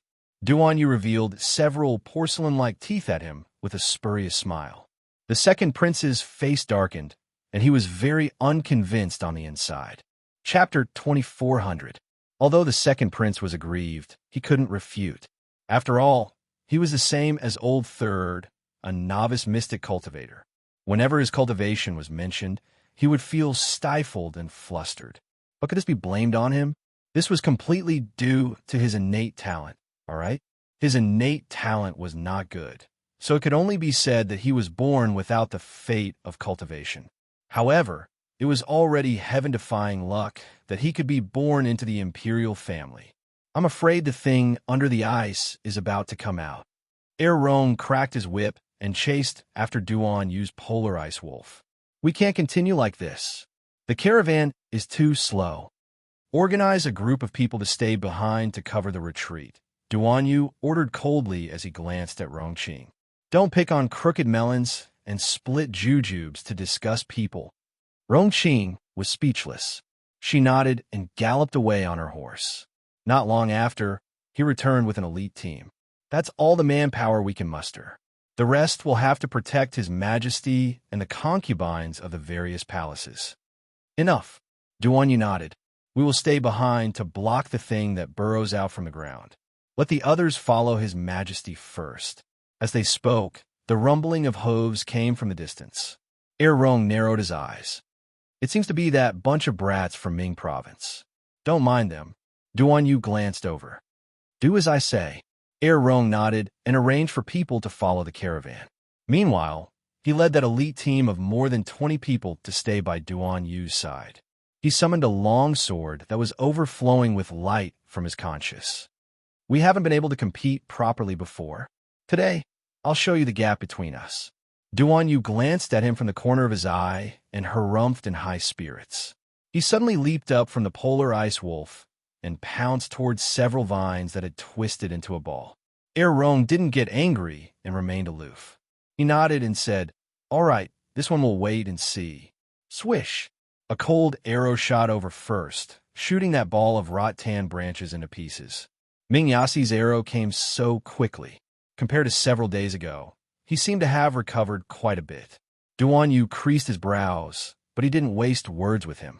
He directly flicked his sleeve and threw several jasper beads into the emerald green bamboo tube. Duan Yu's motto was to never waste any of his divine energy when he could throw a concealed weapon. Boom! Following the explosion of the jade heavenly thunder, the spirit stallion let out a miserable shriek, and the troops behind Ming Yasi were thrown into chaos. The jade heavenly thunder was flying towards him. At that moment, he felt his heart tighten. He had already abandoned the polar ice wolf under him and flew up. The first to bear the brunt of this attack was the polar ice wolf. It collapsed to the ground, whimpering as it struggled at death's door. Clearly, it was on the verge of death. Ming Yasi floated to the ground and glared at Duan Yu with gritted teeth. This guy's level of treachery had practically exceeded his imagination. The people of the Divine Prefecture and the Zhangzhou were all so cunning. Duan Yu did not look at him, and the raven-bone fan in his hand flew out, severing several vines. This time, it seemed to have angered the huge monster under the ice. Countless vines burrowed out again and viciously whipped at the people in front of them at a frenzied speed. "Audacious humans, you actually dared to offend Lord Holywood. I'll whip you to death." Swish, swish. Swish, swish, swish. All the vines rushed towards Duan Yu at once, and a few even aimed for his chest. Chapter 2401. This immediately gave Duan Yu a special sense of crisis. He kept feeling that these dozens of vines seemed to be targeting the little white mink he was hiding in his arms. Jojo, what kind of bizarre situation was this? Or could it be that he was just being paranoid and making a mistake? The layer of ice in front of them suddenly cracked open, and Duan Yu and Rongqing could clearly see what was underneath the layer of ice. That clump of densely packed tree roots was like a giant cocoon in front of everyone's eyes. Meanwhile, the vines that writhed like snakes extended from the tree roots. There was an uncountable number of them, and they seemed to grow endlessly. It was impossible to completely cut them off no matter how hard they tried. Duan Yu creased his brows. The group braved the torrential rain and flew into the air, circling above the tree. As spiritual energy crisscrossed, numerous Sangzhou and Nether Province guards simultaneously attacked the tree that had suddenly burrowed out from under the layer of ice. Rongqing's expression was calm, but her gaze was a bit odd. Don't you find it odd that a tree is actually growing under this layer of ice? Odd was odd, but Duan Yu had no time to think about Rongqing's words in detail. Hundreds of vines swept towards him, as if they wouldn't stop until they killed him. At this time, Miss Qiao, who had been sleeping groggily for a while, poked her head out. She happened to see a large group of people attacking the tree in front of her. Her heart skipped a beat, and the little girl's beady eyes immediately turned round. It was Qiuqiu. To be precise, it should be Qiuqiu's seed fragment. She immediately reacted and jumped out of Duan Yu's arms without a second word. The small blanket that was originally wrapped around her naturally fell off as well. The little snow-white ball swiftly pounced towards the vines on the opposite side. That scene shocked Duan Yu so much that his expression changed drastically, and he immediately withdrew the divine energy he sent out. He then shouted in alarm, "Everyone stop!" He reached out to grab her, but the little fellow was especially slippery and had already pounced onto one of the very thick vines. Duan Yu caught nothing, but he had already dashed over. When vassal Prince Rong saw this, he also jumped in fright and quickly chased after him. "Your Highness Prince Chun, what are you doing?" Duan Yu looked in horror at the little snow-white ball sprawled on the vine. He saw her hugging that vine and seemingly turning her head to glance at him. In the next second, she was abruptly dragged into a crack in the ice layer by that thick vine. "Jojo!" Duan Yu's liver and guts were torn apart. With a cry of alarm, he had already darted over and slid into that crevice with a whoosh. "Your Highness!" The Sangzhou guards were scared out of their wits. Now, His Highness actually jumped into that crack of ice layer of his own accord. What was to be done? The Emperor would to them. "Stay here. After Qiuqiu Yu of the Yu of the Tsin of you of the Yu of you of the Yu of the Yu of you." The group of Sangzhou guards looked at the two of them with stupefied expressions as they disappeared in front of them without any hesitation. They wished they could beat their chests and cry out loud. Fuck! It was fine if Prince Chun was willful, but why was the usually calm, self-restrained, intelligent, and cautious vassal Prince Qing also so willful? That was Prince Qing's only son, the Princess Consort's pearl. This was bad. If something happened to His Highness and the vassal prince in the underground ice layer, they should be prepared to be skinned alive by the Emperor and Prince Qing and have their entire family exterminated. Chapter 2402. After staring blankly for a moment, Min Yas's eyes suddenly flickered. He tossed the horsewhip to a Han behind him and coldly said, "You guys go out first and wait at Flat Mountain Town." "Master, big brother!" Everyone couldn't help but exclaim. Akir ran over, her eyes red. She wanted to grab hold of Dark Yas's robes, but he waved his sleeve, and with a whoosh, he nimbly charged into the crack in the ice. No one knew what was below the ice. Everyone gathered around and only saw a deep, serene ice cave that seemed to lead to the depths of the Earth's core. They didn't know how far down it was. "Akir! Akir!" A Han grabbed the weeping Akir, who wanted to jump down, and angrily slapped her. "Are you crazy? With your cultivation, you'll be throwing your life away if you go down." There were many ice caves below, and there were many forks in the road. Who knew which corner they'd slide to if they jumped in? Perhaps they'd be trapped under this glacier forever, unable to come out, even if they died. Then what do we do now? Akir's wails shook the heavens as she shrieked. "We only came to find a snow domain divine flower, but we didn't find the flower, and we don't know whether His Highness is dead or alive. Do we really have to leave here and wait for him at Flat Mountain Town?" "Listen to Big Brother," Ahan said with a sullen face. "No, I'm not leaving. I'm not leaving here. I'll wait here for Big Brother Yas to come back." Akir was crying like a tearful doll as she shrieked at everyone. Ahan didn't give her a chance to speak any more nonsense and directly slapped her head, knocking her out. He had two subordinates carry a Kier and immediately turned to leave with a sullen face. Ahan had always followed his big brother's orders and never disobeyed them in public, but in private. After the noisy group of Underworld Province guards left, one of the Sanzhou guards said bitterly, "Then what do we do?" "Send two people to the Emperor to report this matter." Everyone looked at each other. Only a fool would report it and directly face the wrath of the Emperor and Prince Qing. That Sanzhou guards were conflicted and uncomfortable. After Arbor's small body was pulled down by the vine, he slid down the ice hole. The vines were very nimble and flexible. They dragged her back and forth in the honeycomb-like cave, dragging her deeper and deeper. She didn't know if they wanted to drag her into the depths of the Earth's core. The little fellow only felt that his body kept falling down, falling deeper and deeper, but there was not a trace of nervousness in his heart. From time to time, Duanyu would fling out a burst of divine energy to stop the vine's dragging speed, but overall, it did not have much effect on such a thick sapling. Arbor put its two little paws on the vines. Feeling the intimacy of the small tree, it felt a bit happy. Who would have thought that he would be able to see the figure of Little Three in this strange trip to the heavenly ice and snow region? According to the ranking of the seed fragments, the person in front of him should be called Little Three. Little Tree only instinctively dragged his little Masta and ran. In any case, in his days, he only felt that there was something he wanted on that human, so he must obtain it. Otherwise, he might regret it for the rest of his life if he missed it. Now, he felt this little dumpling approaching and feeling her softly hugging him. The sapling's heart leaped with joy, and the memories that originally belonged to him gushed forth in an unending stream. Chapter 2403. Qiuqiu suddenly did a carp flip and squatted on Mo Lian's shoulder. After carefully sensing for a moment, it said with a comforted expression, "Master is awesome." She found Little Three. Mo Lian raised her brows. Where? She should still be in that extremely cold place. Mo Lian's brows knitted together. Can't you summon her soul back? The little treant lowered its beady eyes. I can't. Huh? Mo Lian snorted. The little trent's body shuddered, and it immediately wailed. I'm not omnipotent.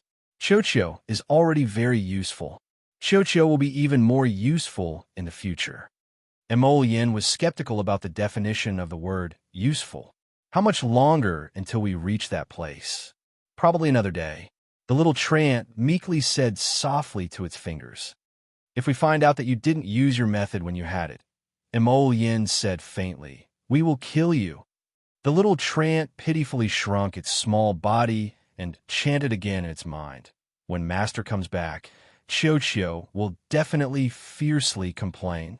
There are also Qiuqiu's seed fragments over there. How can we summon them back? Strictly speaking, they belong to the same body, so there was naturally no distinction between them. When Little Master stayed by Little Three's side, she felt exactly the same as when she stayed by Qiuqiu's side. Mo Lian didn't say anything else and only ordered 7th Yen to speed up their journey. The little fellow hugged the vine and fell into an ice cave.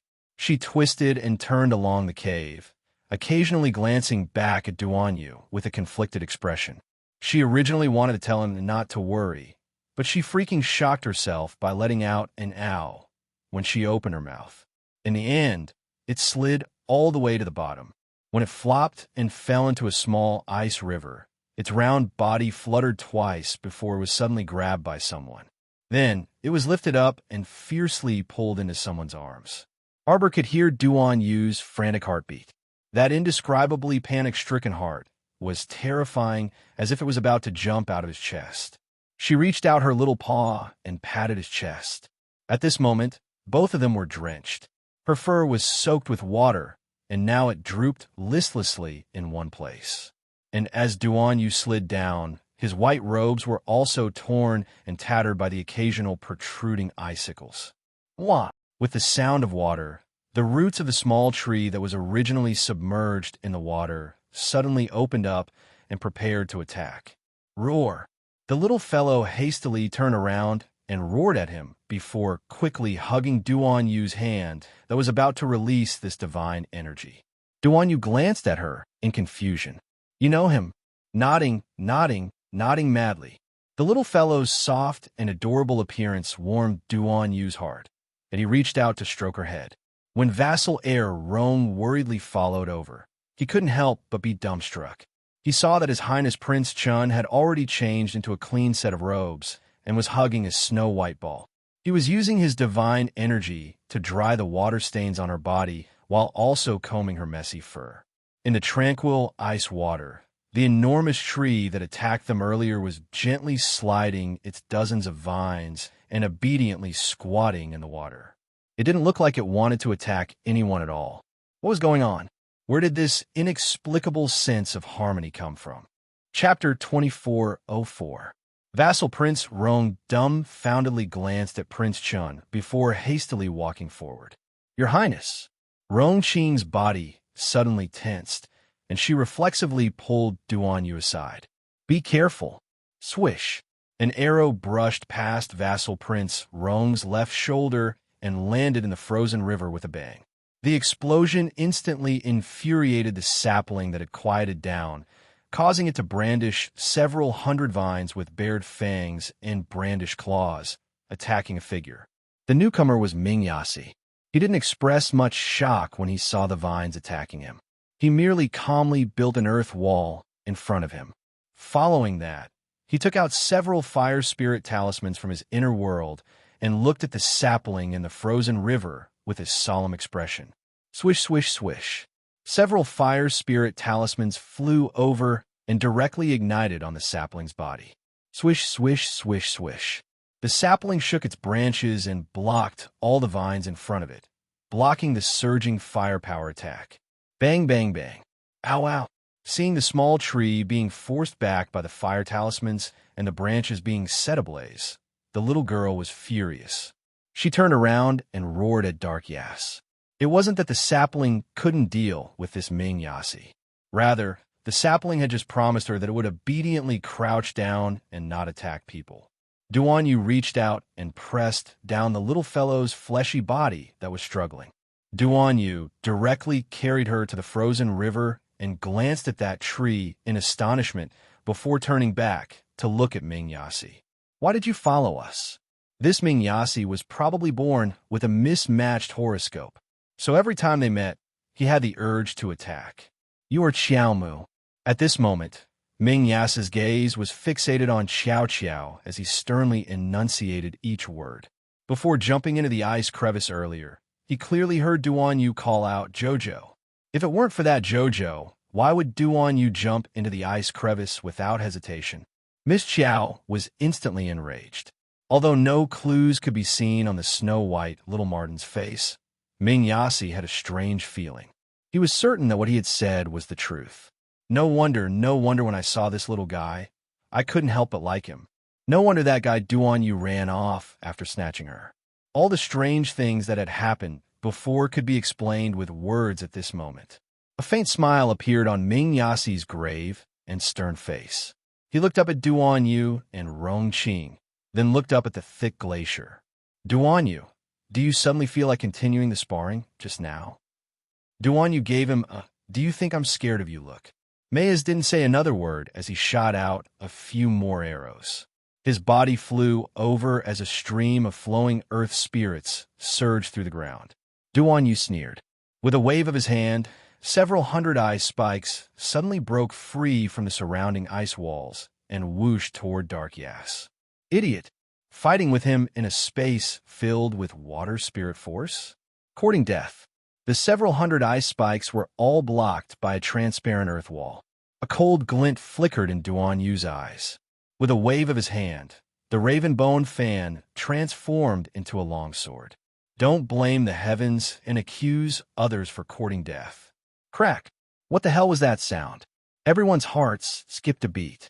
All of a sudden, the entire layer of ice beneath their feet fell down. Everyone was speechless as they abruptly fell down along with a broken layer of ice. Chapter 2405.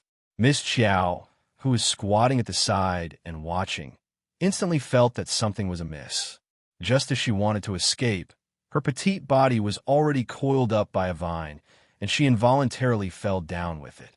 Thankfully, the drop wasn't too high. In a flash, Duan Yu, Er Rong, Ming Yasi, and the others all landed on the ground.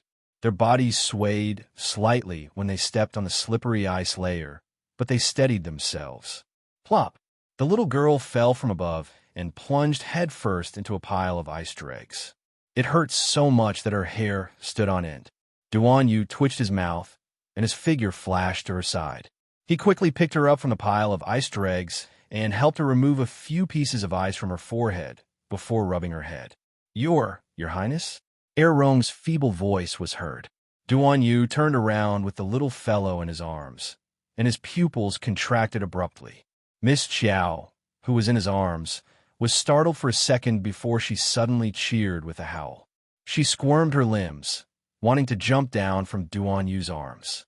Wah wah wah, wah. There were actually several hundred snow domain divine flowers planted here. Their growth was delightful, and each of these snow domain divine flowers was clearly better than the one they obtained earlier, especially the largest snow domain divine flower in the center. Wah! This was a super sacred grade medicinal herb, right? Jojos. They were all Jojos. The little fellow excitedly rolled around in Duan Yu's arms and impatiently wanted to roll down, but he reached out to stop her. Don't mess around. Can you even pick them with your small body? Miss Chiao instantly wilted. Oh, right, the snow domain divine flowers before her looked extremely beautiful. But as she raised her hand to look at her small claws, and she was so miserable that she wanted to vomit blood. She couldn't pick them. Even if she picked them, there was no place to store them. This was equivalent to looking at a large piece of fatty meat in front of her, but she couldn't eat it. So painful that Jojo's small eyes were so sorrowful that tears could drip out. Duan Yu, who had been observing her expression, silently twitched his mouth. His fingers brushed past her furry head, and he coughed lightly and said, If you howl once, I'll help you pick them. If you howl twice, I'll help you pick them all. Howl! Why is my great-aunt howling? Why did she feel like she had been tricked by Duan Yu, this damn fool? Something felt wrong. Duan Yu couldn't help but want to laugh out loud. In the end, he barely managed to restrain himself, but he couldn't suppress the smile on his face no matter what. Er Rong was speechless. Roar! Lord Jojo's eyes suddenly lit up. She stared at Ming Yas, who had already plucked a snow domain divine flower, and turned to look at her. Crawl, crawl, crawl. Miss Chiao clung to Duan Yu's lapel with all her might, and the latter helplessly patted her head. All right, I got it. I'll pick it now. The strange thing was that Ming Yasi only took one stalk of the snow domain's divine flower before standing aside and coldly watching Duan Yu busying himself. Lord Jojo secretly waved his little paw and thought to himself, at least he knows what's good for him. This guy must have felt that he couldn't beat Duan Yu and Er Rong with 2 fists, so he decided to be obedient. The little fellow squatted on the side and occasionally extended her paw to give directions. Duan Yu's method of plundering the snow domain's divine flowers was quite practiced. He clearly didn't look like someone who was harvesting medicinal herbs for the first time. As long as one didn't get close to the flower, it was very convenient and simple to use divine energy to envelop things from a distance. It wasn't long before Duan Yu collected an entire patch of Snow Domain's divine flowers into his storage talisman. Chapter 2406. After Duan Yu dug out the divine flower of the Snow Domain, a shallow pit was revealed at the bottom. Arbor's sharp eyes noticed that there seemed to be something bright inside the pit. It shook its eyes and then rolled over it. It rolled especially smoothly and quickly. The corners of the mouths of the people nearby twitched when they saw that greedy look. Miss Chiao only realized something was wrong after rolling over. Why was it that whenever she ran away now, it was only logical for her to roll? Was this appropriate? The little fellow had already seen what was inside the pit. It was a transparent treasure crystal about the size of her body. There was a blood-red color in the crystal's center. What kind of good stuff was this? It looked extraordinary at first glance, so It must be a very rare tool refinement material. The lotus that was given to her. A certain little eye curved. When Duan Yu and the others walked over, they saw that little fellow hugging the treasure crystal about the size of her body and turning around unsteadily. Suddenly, a red light shot out from the treasure crystal. Duan Yu's eyes turned cold, and he swiftly rushed forward to scoop up that little fellow. Jojo. In their panic, Duan Yu didn't care about formalities and directly called her by her name. However, Miss Xiao was a bit dizzy and paralyzed in his palm. The red light that shot out of the precious crystal entered her soul body in an instant. Even her spiritual sense body, which had been lying lazily on its back, seemed to be stimulated and jumped up with a whoosh. Jojo. Duan Yu was inexplicably flustered. He reached out to rub her small head, but she didn't react at all. The three of them saw the red light flash earlier, but now the little fellow suddenly fainted. Aaron walked up to take a look. When he saw that this little ferret's breathing was steady, as if she had only fainted temporarily, he couldn't help but ask curiously, "It should be fine. Let's lay it flat for a look first." Duan Yu didn't let go of her and looked up at the transparent crystal that fell to the ground. His handsome brows furrowed. "Is this a great void treasure crystal?" Crown Prince Rong picked up the crystal, turned around, and nodded at him. "It looks 70 to 80% similar. Then there should be no problem." Duan Yu quickly calmed down. Legend has it that the crystal core inside a great void treasure crystal can greatly increase spiritual conscious. It can be considered an item that can only be encountered by chance. Duan Yu murmured as he looked down at the little fellow in his arms. "What are you doing?" Ming Yasi's voice rang out from beside him. Duan Yu looked up and saw that the cluster of trees that had been quietly sitting in the ice river suddenly spread out its vines and swiftly swam towards them. Its appearance was very strange. It looked like a tree, but it was wrapped in a cocoon by countless vines. It was impossible to see its original appearance. Say it's not a tree, but it didn't feel like anything else. Duan Yu narrowed his eyes and retreated 2 steps with the little girl in his arms. He shouted with uncertainty, "Stop!" The sapling did stop, but it still bared its fangs and brandished its claws at Duan Yu and the others to express its displeasure. Of course it was dissatisfied. Master Silver was fine just now and was with these 3 people. In less than 2 minutes, Master Silver fainted. "Don't worry, she's fine," Duan Yu reflexively said and stroked Miss Xiao's furry head. "Let her slowly absorb the crystal core. She should wake up soon." Ming Yasi glanced at the sapling from the corner of his eyes. "What the heck is this?" Chapter 2407.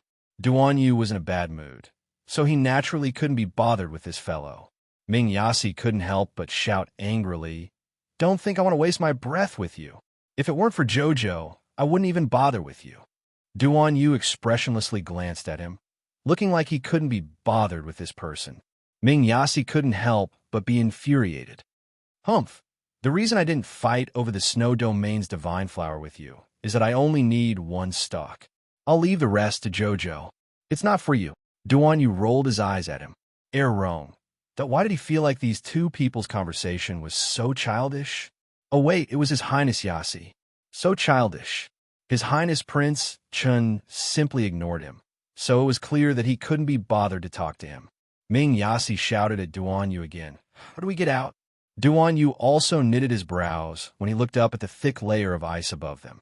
When he first came down, he followed the tree and slid all the way down through the honeycomb-like ice caves. Now that they wanted to go back up, it seemed a bit difficult, unless they could find their original path and go back up, or they could directly break through the layer of ice above. However, it looked like these 2 possibilities were minuscule. They could tell with a glance how thick the layer of ice was above them. It wasn't impossible for the 3 of them to break through this layer of ice if they combined their strength, but at this way, it would take some effort, and the 3 of them would have to cooperate well. From the looks of it, it was most likely impossible to get Ming Yasi to cooperate with them. Rong Qing said, "Let's try to find a passage up later." "Find a passage." Ming Yasi harumphed. "Easy for you to say.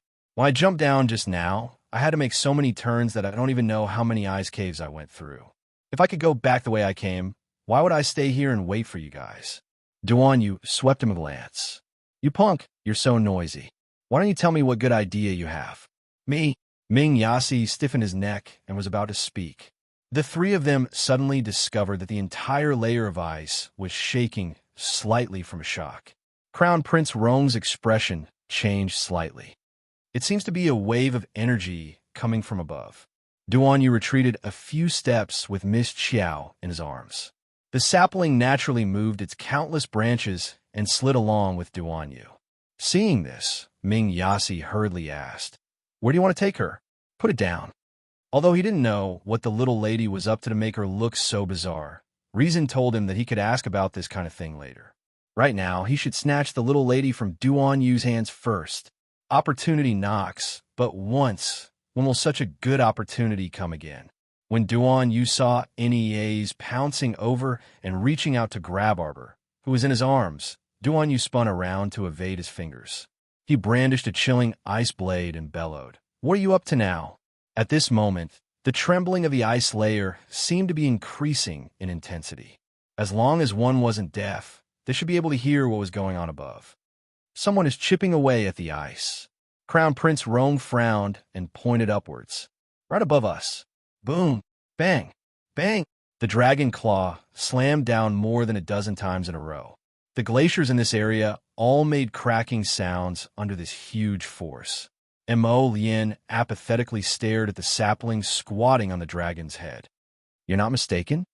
Chapter 24:08. Master is down there. Master is down there. Qiu shouted. I can feel it. What kind of relationship did he have with Master? It would be strange if he couldn't feel her aura at such a close distance. Mo Lien knew Little Tree's abilities and nodded without any doubt. She followed Seventh Yan's lead and stabbed the Raven Moon sword into the broken ice on the ground. Divine power surged in his hands that held the sword. The thick layer of ice under his feet trembled and roared as he poured his divine power into it. Pong! The entire layer of ice shattered into pieces. Who are you? Quick, protect His Highness. The Sanzhou guards heard the news and rushed over. When they saw Mo Lien and Seventh Yan's actions, they were flustered. What were they doing? They were actually chiseling the ice here. Didn't they know that the entire glacier would continue to sink and crack? Wouldn't it be easy for the people below to get hurt as well? There was a golden dragon coiled beside the man in front of them. This dragon looked like it was only in disguise and didn't reveal its true size. However, the aura of a sacred beast was still present. Crown Prince Mo examined the royal guard's attire and asked with a frown, Sangzhou guards? Why were the Sangzhou guards here? This was the Ice Sky Snow region, a cold place. Normal people wouldn't come here at all. Thus, the Sangzhou guards had only set up 3 spots for them to guard. It was impossible for a group of people to suddenly appear here. Could it be that Sangzhou Emperor came to hunt? Oh no. Master seems to be leaving us. Master is running away. Little Tree suddenly shouted and pointed to the front left. It's third. My third is up to no good. Little Tree was so anxious that it stomped its feet. If third ran away, how could it take back its seed fragments? If it didn't take them back, how could it advance and grow? Mo Lien grabbed Little Tree and threw it on her shoulder. Then she called Seventh Yan to fly over. After a whooshing sound, Yin Chi's long dragon tail broke half of the ice layer with a crack. The Tsang province guards all cried out in alarm, leaping up to avoid the layer of ice that had suddenly sunk in. At the same time, Duan Yu and vassal Prince Rong jumped out from a cracked ice cave. Duan Yu's expression froze, and he quickly turned around to chase after a certain place. Earlier, when the ice cave was shaking, that lump of tree used its vines to drag the unconscious little white ferret in his arms away. It was so fast that Duan Yu was unable to react in time. He didn't know what the hell it was, but a tree came out to mess things up. It actually wanted to carry the little girl and run away alone. He didn't know where it got its guts from. The next person to emerge from the ice cave was naturally Ming Yas. Looking up to survey his surroundings, Ming Yasi also chased after Duan Yu without another word. Is it your seed fragment? Prince Mo asked coldly. At this moment, he had already seen clearly what the huge lump in front of him was. Don't be fooled by the fact that it looked like a tangled mess. In fact, it was a tree made up of countless vines. Chocho nodded guiltily. Although its seed fragment may have only developed a bit of intelligence, it doesn't affect its desire to get close to little Masta at all. Make it stop, Emolian said after a long silence. Chapter 2409. Although Prince Mo's tone was very calm, Chocho could detect a hint of murderous intent in his nonchalant tone. It was as if he couldn't stop Little Three in front, Crown Prince the Great would very likely charge up and directly cripple Little Three. So scary.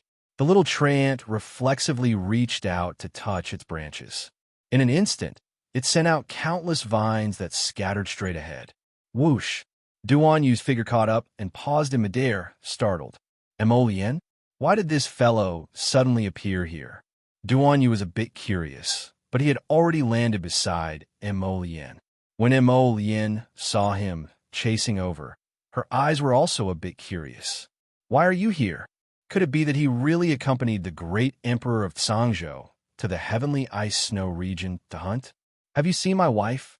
Prince Emo didn't wait for Duan Yu's reply and hastily asked again. Duan Yu's expression was a bit odd as he sized him up. Then he nodded and pointed ahead. Prince Emo? Ah, Prince Emo. When you see Jojo later, you'll definitely be in for a huge surprise. Duan Yu harumphed, and with a slight stomp, he had already flown several meters away. Soon the two of them paused. Chocho exerted force and used strands of glistening emerald vines to latch onto a certain tree that was madly sprinting across the icy plain. Little Three, stop fooling around. Where's our little Masta? The little treant jumped down from Emolian's shoulder and shot into the air with a whoosh. It wobbled and somersaulted a few times before landing on that tree that was baring its fangs and brandishing its claws. A snow-white little ferret was currently lying quietly inside a clump of vines.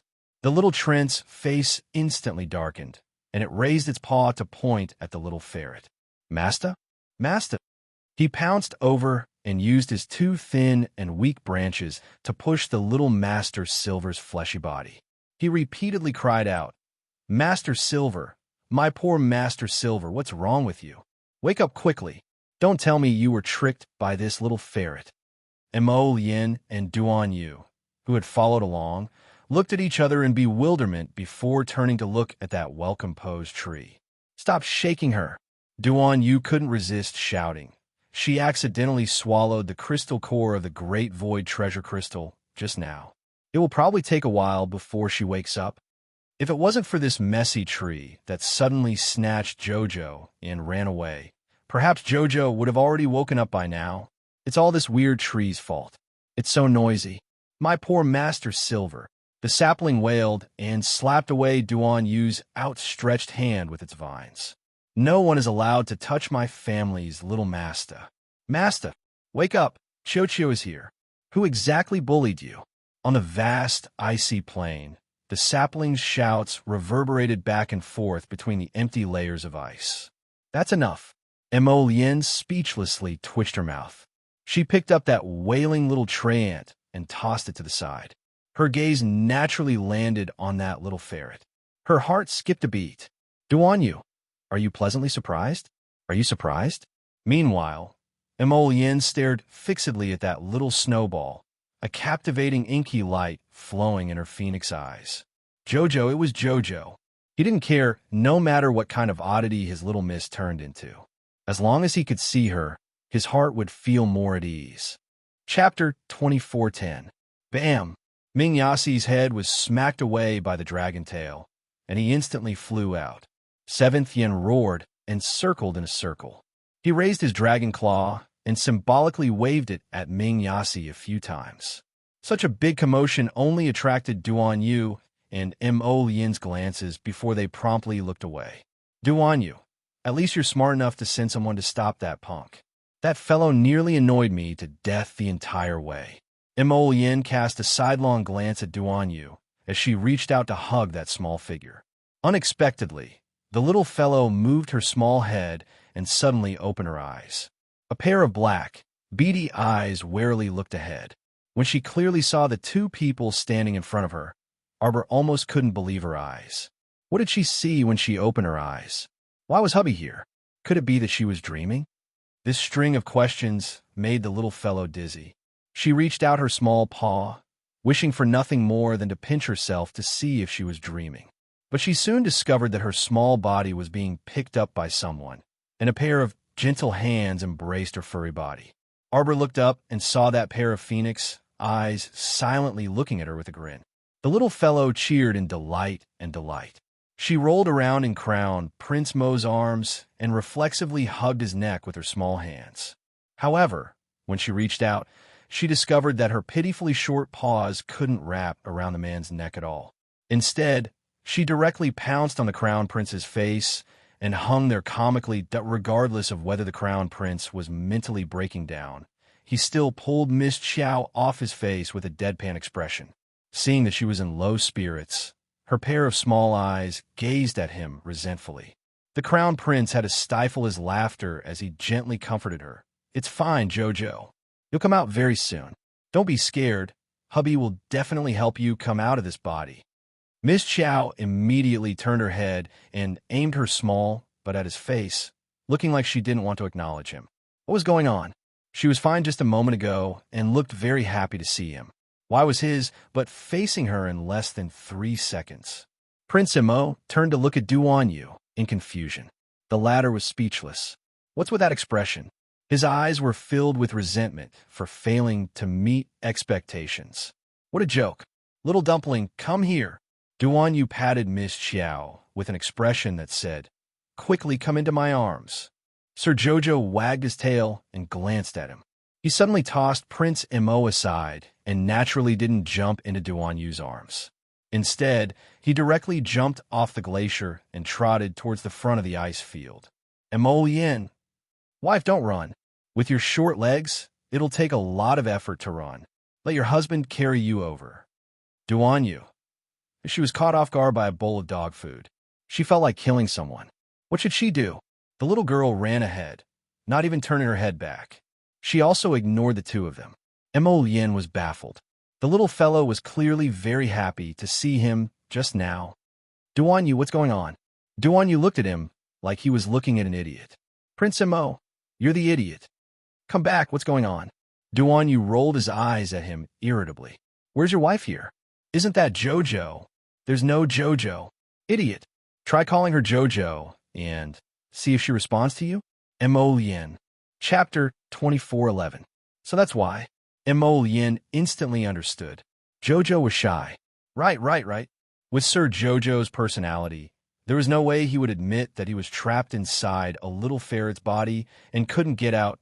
Mo Yin felt like he had discovered the truth. He quickly leaped up and asked Duan Yu, "What did you call her just now?" Duan Yu silently lowered his eyes. "Little furball." Mo Yin hastily complied and called out, "Little dumpling." "Little furball, wait." He leaped up and bent down to pick up the little girl who was running all over the ground. He said with a grin, "Little furball." "Bah, you're the little furball."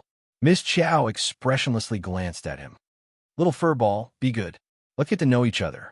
I am Mo Yin. This is our first time meeting, but I will take good care of you in the future.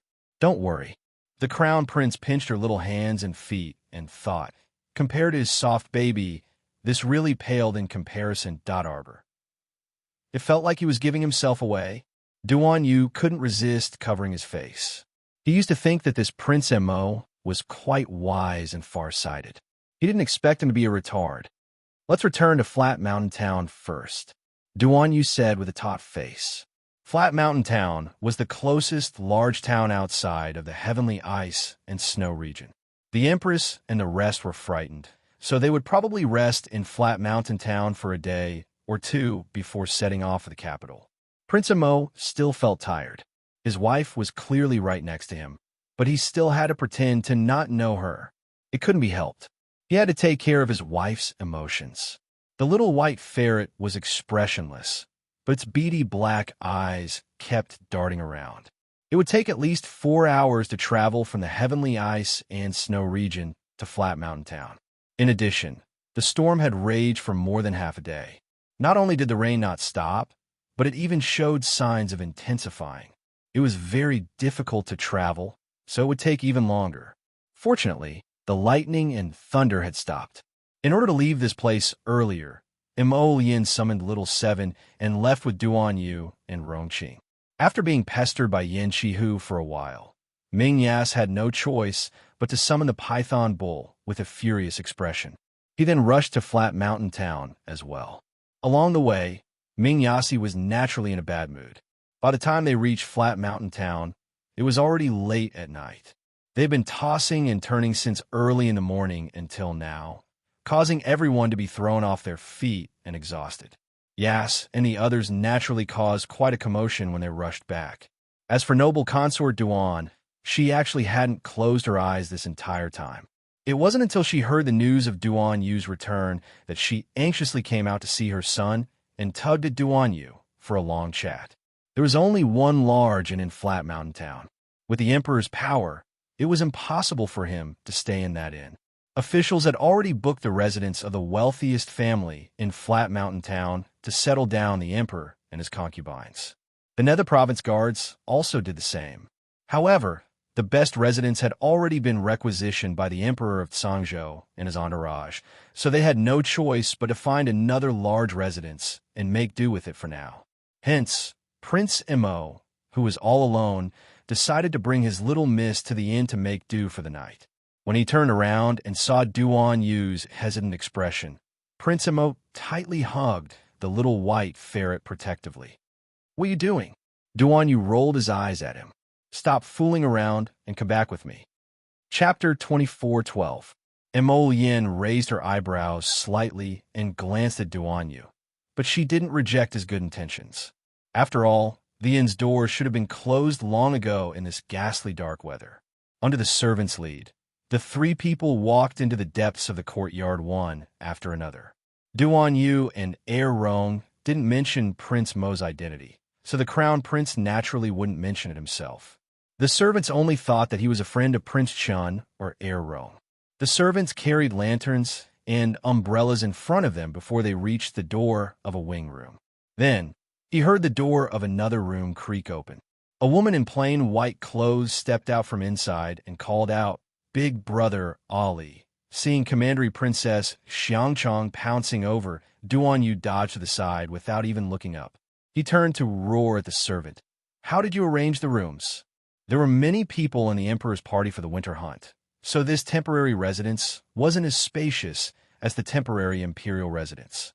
With so many people, it wasn't easy to arrange the courtyards.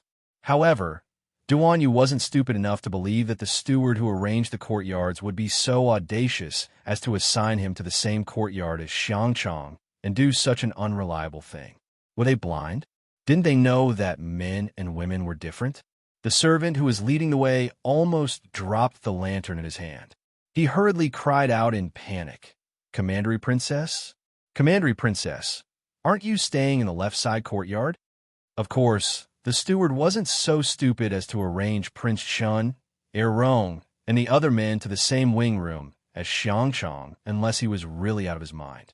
Duan Yu's face darkened. He was already mentally exhausted after a day of torment, and his mood was definitely not good right now. His words were no longer as calm and indifferent as before, and he immediately retorted, "Are you all idiots? Hurry and get her out of here. Scram far away and don't let me see her again." Xiangchang Commandery Princess looked like she was about to cry as she pitifully gazed at Duan Yu. "Brother Ali, I'm so worried about you that I can't sleep." Duan Yu had long lost all tolerance for this woman, so he merely looked at the servants impatiently. "Why aren't you throwing her out? Do you want me to do it myself?" The servants did not dare to hesitate. A few of them hurried forward and asked Princess Xiangchang to leave with a wry smile. Commandery Princess Xiangchang was infuriated. She snapped, "Who dares to touch me?" Relying on the power of her father, Marquis Anqing, and the title of Xiangchang Commandery Princess, she really intimidated people for a while. The group of servants only felt that both sides were not human, and cold sweat was about to drip down their foreheads. Unexpectedly, as soon as Xiangchang Commandery Princess finished speaking, she found herself flying in the air. She was directly swept out of the door with a palm strike. Ah!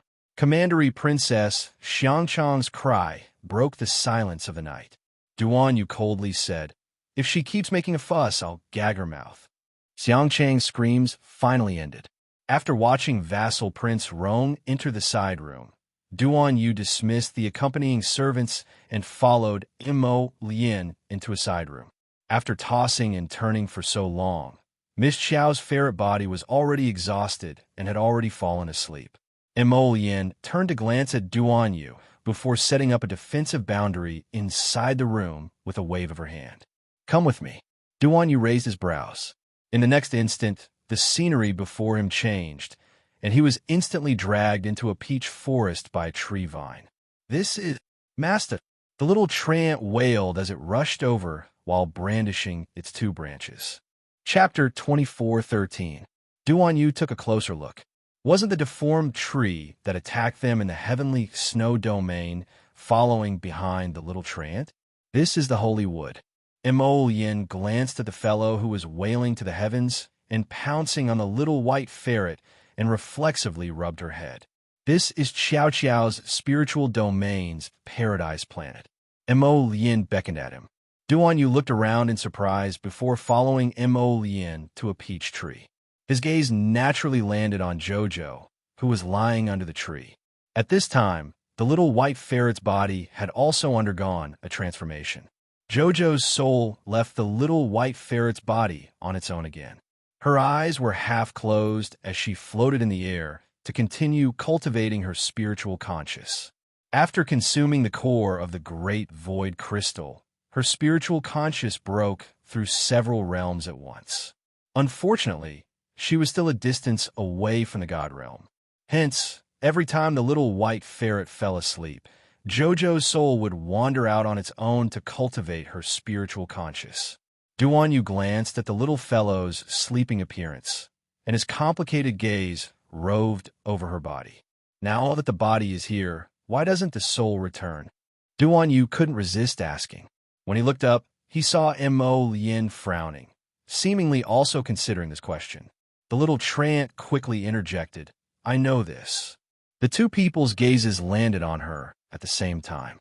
The little treant felt a great pressure, so she waved her branches and hastily explained, "That's because the setting of that soul-departing talisman should be from Master to advance her spiritual conscious to the God realm. Only then can she complete the soul-departing cultivation process." In other words, Jojo could only end this so-called training if she advanced her spiritual conscious to the God realm. The two men looked at each other in bewilderment. She made this soul-departing talisman herself? Duan Yu silently twitched his mouth. He kept feeling that there should be a rather hilarious story behind this soul-departing talisman. The little treant nodded solemnly before saying, "But I advise you not to mention this in front of her." The two men. "Master will never admit it." The little treant jumped up, waved its two branches, and paced back and forth in front of them. "Let me put it this way. In this state, Master will definitely not acknowledge the two of you. Don't do anything stupid. If you slap my master's face, my master will definitely ignore you for a year and a half." The two of them were speechless.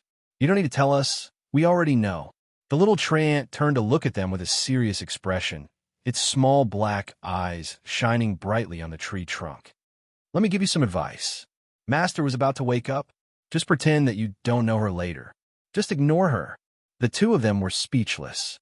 They looked at each other and felt that the treant in front of them was a little unreliable. The little emperor is such a particular person. If you ignore her, how can you end up well? Then tell us, roughly when will Jojo be able to break through to the God realm? It couldn't be that it would take 3 to 5 years, right? When Mo Yin thought of having to hug a ferret and call her wife for 3 to 5 years, she felt especially miserable, and her lips started twitching. The little treant waved its branches and said carelessly, "Don't worry about this. Qiao will calculate with his fingers. I'm going home late today, so there are 3 more days until I'm late." Chapter 24:14. 2 days at the soonest, 5 days at the latest. Master will definitely be able to break through to the divine, conscious realm. Really? Of course. Don't tell me you absorbed the great void crystal's crystal core for nothing. The little treant harumphed and haughtily raised its small tree head. That's for sure. My master is such a strong person. Don't tell me she needs 3 to 5 years to absorb that bit of crystal core. Don't worry. She'll be done in 7 days at the latest. You just said 5 days at the latest. Duan Yu reminded exasperatedly. Qiu glared fiercely at him. So long-winded. The two men. Don't think we can treat you as Jojo, just because you pretend to be a Jojo. Your incoherent words don't change the fact that you're a mentally retarded tree. Didn't you say Jojo was about to wake up? The little treant threw Emon, are you dumb? Look, and then said, when did I say Master was about to wake up? Wait here. After saying that, he waddled over to the little white mink's side and squeezed aside the little water child and little earth child squatting next to her. What are you two doing? Why are you squatting here and looking at Master instead of doing something proper? Qiu, why did Master turn into a mink? Qiu, when exactly can Master return to her original body? Soon. 10 days at the latest. The little treant said seriously. Mo Yin slammed Qiu's tree head and roared at him. One moment it's 5 days, the next it's 7 days, the next it's 10 days. I'm telling you, 5 days at the latest. If Jojo doesn't recover in 5 days, I'll throw you. Swish. Qiu thought of something and quickly picked up the little white mink's body and ran towards Fish Orchid Planet. Come with me. Let Master go to Fish Orchid Planet to cultivate spiritual conscious. It can shorten the time. Sure enough, he ran off the moment he picked up the little white mink. On the other side, Jojo's soul, who was originally cultivating in midair, fluttered away with the little white mink. Mo Yin had long known how unreliable the tiny treant was. However, this was the first time Duan Yu was aware of this guy's personality. He approached Mo Yin and asked, is that deformed tree behind us related to that sacred wood? You mean that tree? Mo Yin glanced at the broken tree that had been following his little girl all along and said mildly, it's a fragment of Qiu's seed. Strictly speaking, it should be a part of Qiu's body. However, only when Jojo returns to his main body can he absorb this seed fragment into his body and merge it with Qiu. Duan Yu nodded. In that case, that tree actually attacked us in the Ice Heaven Snow region because it wanted to get close to Jojo. He even fought over the Jojo. No wonder that strange tree kept competing with him and insisted on stealing the Jojo and running away. Duan Yu strolled around Fish Orchid Planet with Mo Yin and marveled at this little lass. Only then did he leave with Mo Yin. After the exhaustion from last night's journey, Her Majesty the Empress and several royal concubines had fallen ill. Hence, the Emperor ordered them to continue staying in Flat Mountain Town for a few more days until the Zhangzhou Empress's health improved a bit before returning to the capital. One day later, Arbor woke up and expressionlessly looked at the 3 little ones squatting in front of her. The water child was the first to reach out a chubby, translucent arm that resembled a lotus root and pounced over, calling out, Moss. Chapter 24:15. Slap. A slap landed on the head of the little water baby without holding back. Qiu glared at him fiercely. Idiot. Call her Lord Little Dumpling. The water child glanced at Arbor aggrievedly and poked Arbor's furry front paw. Lord Little Dumpling. I am Little Dumpling. Do you want to eat something? Miss Qiao had already discovered that she was on Fish Orchid Planet. With a glance, he saw her body lying on a rock not far away. Her stomach was covered with a small blanket. Her sleeping appearance was very serene, and her cheeks were very rosy and glossy. She didn't look like someone who had been unconscious for more than 10 days and still looked very energetic. Miss Qiao hurriedly ran to his side and wagged her little tail, running back and forth around his body. Anxious, extremely anxious. Logically speaking, this soul-departing curse had been in effect for so many days, so why hadn't it worn off yet? Now that she saw her body but couldn't enter, Lord Jojo felt a bit dejected. He was not happy. She raised her paw and felt even more unhappy when she saw her current appearance. Qiao, Little Dumpling. When Mo Yin received the sapling's message, he naturally ran to Fish Orchid Planet to visit his wife. At the same time, he also couldn't shake off Duan Yu. Miss Chow expressionlessly looked at her dear husband as he picked her up and carefully examined her from head to toe. Your body condition is quite good. Little dumpling, do you feel uncomfortable anywhere? You're the little dumpling. Upon hearing this strange name, Arbor speechlessly turned his head away. Lord Little Dumpling is quite well right now. The sapling deliberately raised its voice and said, "At this rate, you'll recover your original appearance in less than 3 days." Miss Chow's ears secretly perked up as she listened to Chio's words. The Great Void Crystal's crystal core is almost depleted. When it accumulates to a certain level, it'll definitely form a sea of rivers and smoothly enter the God Realm divine consciousness stage. At that time, you'll definitely see a different conscious. So that was it. Miss Chow wagged her tail. Chio continued loudly. We can't be too hasty even if we want to return to the main body. Everything has to happen naturally. Xiaomu did not fully understand. Chio's meaning was that she was probably only one step away from returning to her main body right now. However, when she looked inside herself, she had long discovered that her spiritual sense had already entered the 15th level. She was really only a little bit away from the divine sense state. However, it was this small distance that caused her to be trapped in the small ferret's broken body. Arbor frowned. He knew that this matter could not be rushed. For some people, even after 3 to 5 years of training their spiritual senses, they only managed to raise their spiritual senses by a small level. There were many such ordinary people in the world. It was well known that anyone who wanted to raise their spiritual sense by 1 level would often have to pay countless medicinal pills and painstaking efforts. For example, Arbor, a little level 8 soul master, had a level 15 soul sense. This was definitely out of the ordinary. And Mo Yin chuckled as he reached out to touch her little ears. What do you want to eat, little dumpling? Arbor looked up at him and could not help but roll around in his arms, swallowing a wolf's howl. Chapter 24:16. What should she do? She really wanted to hug hubby, but this poor body. Miss Chow helplessly lowered her head to look at her small, furry body. So tiring, especially since these two people had clearly seen through her identity. Duan Yu was even more hilarious. He held out several boxes of detoxification pills and had her identify which ones were most suitable for noble consort Duan. She couldn't get enough of that punk, so when she recalled the faint scent she smelled on noble consort Duan's body, she used her small claws to pick out several types of detoxification pills for noble consort Duan to take. The person who poisoned her was very low level.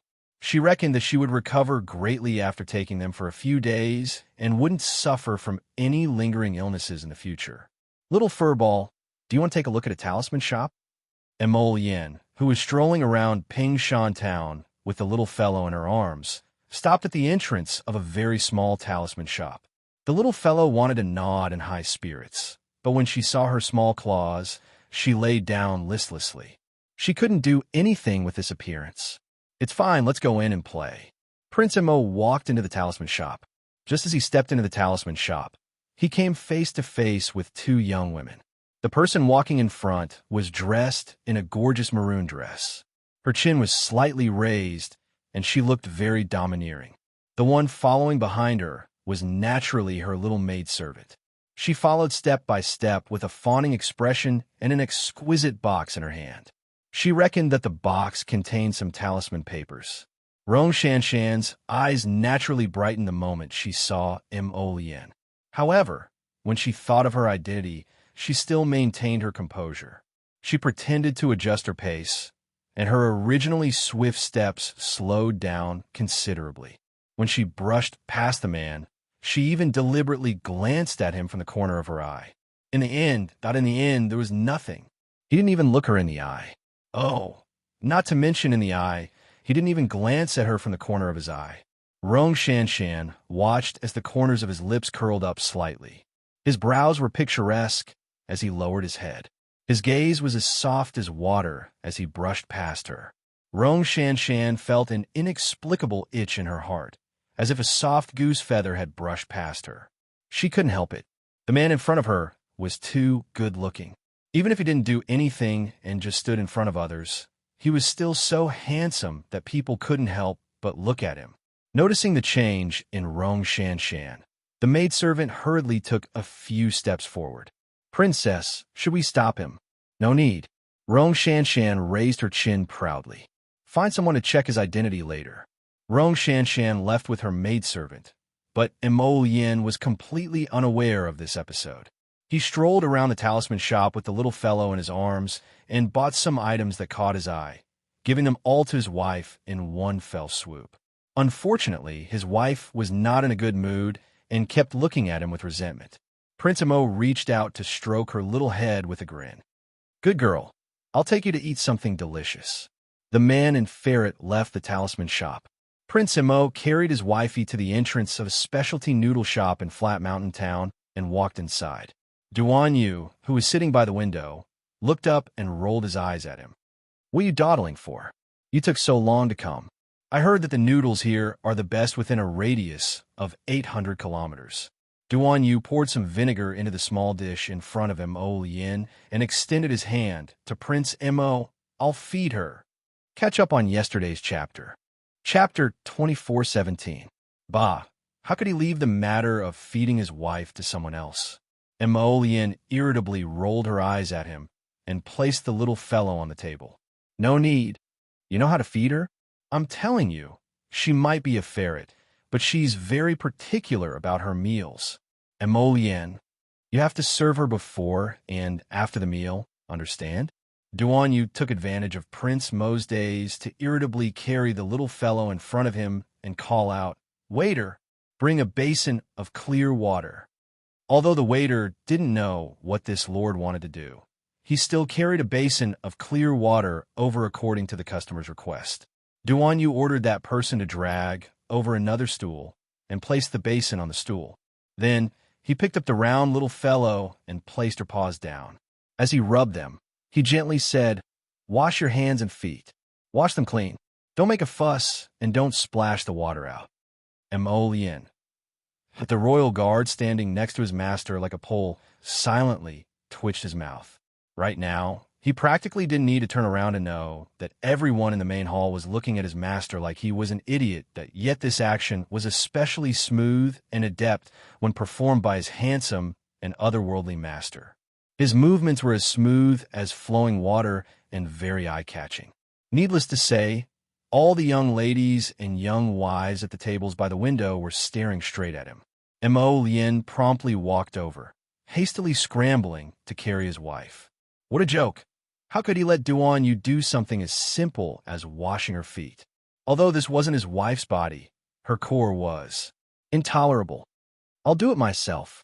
Mo Yin snatched over the little fellow who had just washed her 2 paws and irritably rolled her eyes at Duan Yu. Who doesn't know how to do such a simple thing? Arbor expressionlessly watched as Duan Yu carried her over and Mo Yin snatched her back. Her beady eyes looked at the two with slight disdain.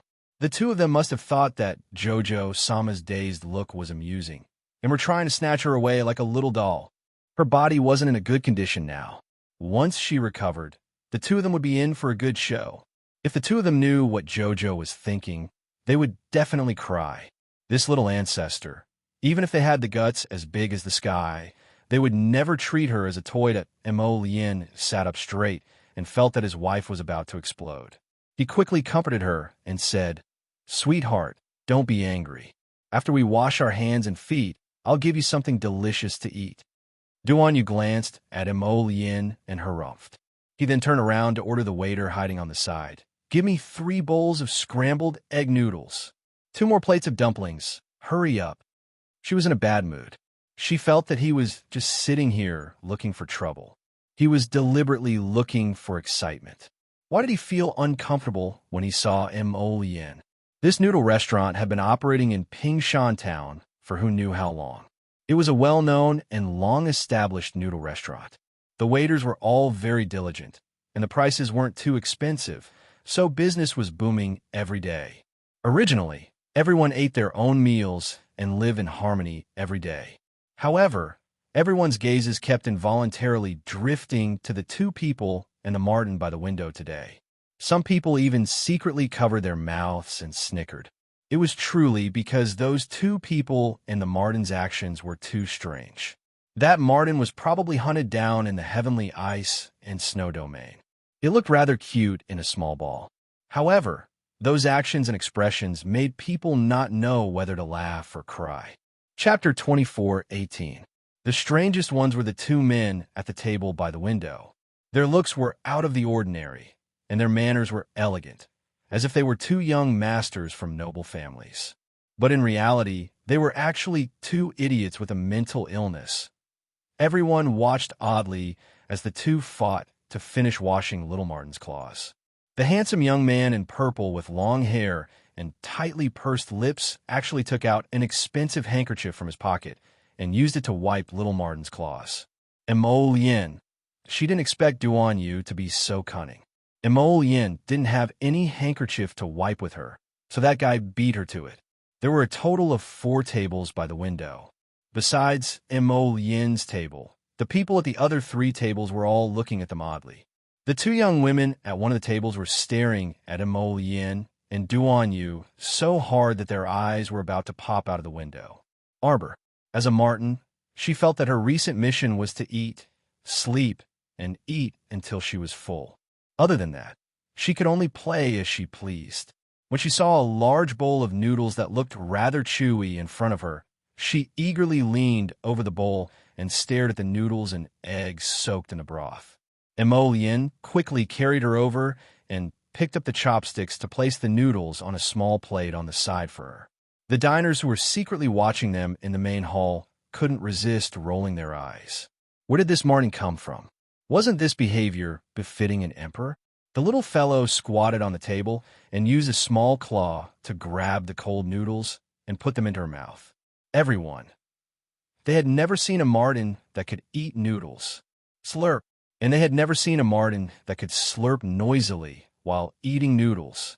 Meanwhile, Emolien beamed at his wife, his heart brimming with pride and satisfaction.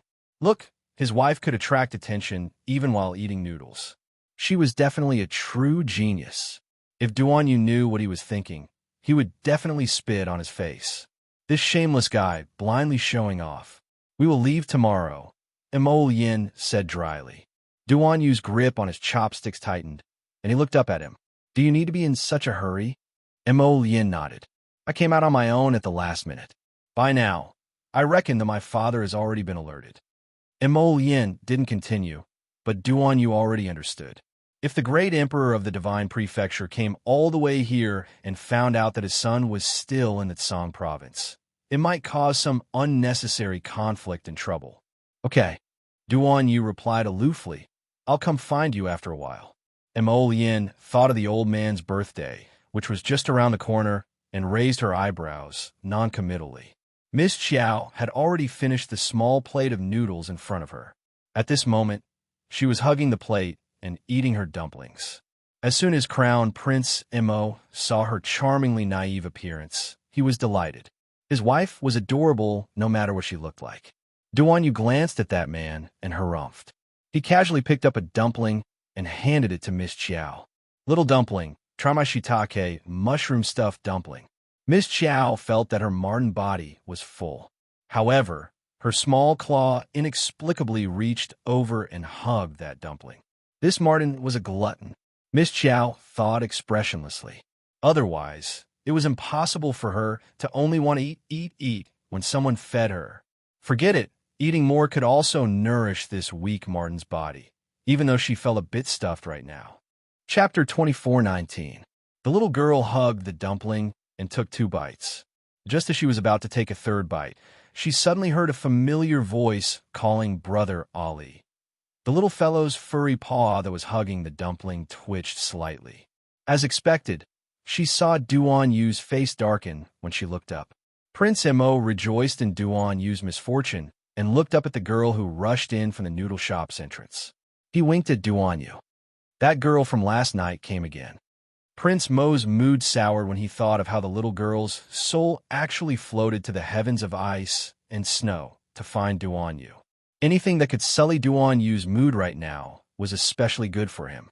Commandery Princess Xiangchang naturally wouldn't admit that she followed Prince Chen out the entire way. In fact, she had been waiting at the restaurant across the street for a long time before Duan Yu stepped into this noodle shop. She especially found a spot where she could see Brother Ali. She had been observing him from a moment he called over that waiter to bring a basin of clear water to fawn on a mink. She truly couldn't bear it anymore, so she rushed down from the restaurant across the street to find him. Ask her why she couldn't bear it anymore. Xiangchang couldn't resist cursing. From the beginning until now, Commandery Princess Xiangchang had been watching her brother Ali attentively attending to the mink. No matter how she looked at it, she felt that Brother Ali's gaze was a bit strange. How was this looking at a mink? It was clearly as if he was looking at his little lover. When Commandery Princess Xiangchang thought of the words little lover, she shuddered in disgust and couldn't help but shudder. When she looked at the snow-white mink on the table again, her gaze was as if she was looking at a monster that could bring disaster to the country and its people. It was especially terrifying. Xiao Mu was baffled and lowered her head to look at her small paws. He didn't think that his tiny body could provoke this renowned Commandery Princess in any way. Commandery Princess Xiangchang had been treated coldly by Duan Yu several times in a row. Compared to this mink's treatment just now, it was definitely she, a dignified Commandery Princess, couldn't even compare to a mink. How could this not infuriate her? Without thinking, she reached out to grab Miss Qiao on the table. What are you doing? Duan Yu jumped in fright and quickly raised his chopsticks to block Commandery Princess Xiangchang's indiscreet hand. On the other side, Emollien's movements were also quick. In a flash, she picked up the little fellow who was squatting there and held her in her arms. She didn't care that her sleeves were stained with grease from her greasy claws. Arbor looked at Xiangchang Commandery Princess as if he was looking at an idiot. What's going on? Why'd he hit her for no reason? Brother Ali, am I not even comparable to a mink in your heart? After being treated coldly for the past few days, Commandery Princess Xiangchang questioned Lin Mingyao the moment she opened her mouth. She could not think of anything else. It's obvious. Duan Yu's reply inexplicably pricked his heart. The group of onlookers couldn't help but sympathize with the beautiful girl in front of them. This girl was really pitiful. Of all the people she could like, she had to like a crazy person. Now, she even asked such a question in front of everyone. In the end, she was slapped in the face by the man. It was so painful. Obvious? Duan Yu's answer immediately made Commandery Princess Xiangchang's face pale. Brother Ali's meaning was that it was obvious that she was not even comparable to a mink. How? How could Brother Ali say that? Commandery Princess Xiangchang felt like her heart was about to shatter. She turned to glare at that mink with increasingly unfriendly eyes. Chapter 2420.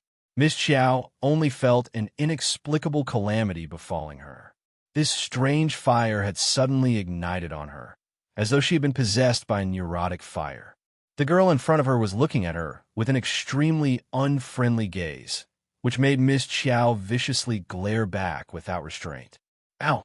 She couldn't even eat peacefully, so why was she glaring at Sir Jojo? Prince Imo felt that the little fellow was very interesting, and his lips couldn't help but curve. He nodded while hugging her and saying, Okay. If she makes any more noise, I'll throw her out. The little fellow hugged a dumpling, and her little black eyes darted around before she lowered her head to eat the remaining half of the dumpling. She was fine with her howl, but shocked everyone in the hall. Everyone had never seen a ferret that howled like a wolf, so they were looking at her as if she was a pervert. Was this a mutated ferret? Or was she simply a little wolf cub, poo-poo, who couldn't differentiate between a ferret and a wolf? They weren't idiots. Waiter, bring another basin of water. Duan Yu's face darkened as he beckoned to the waiter hiding at the side. That waiter quickly carried a basin of water over.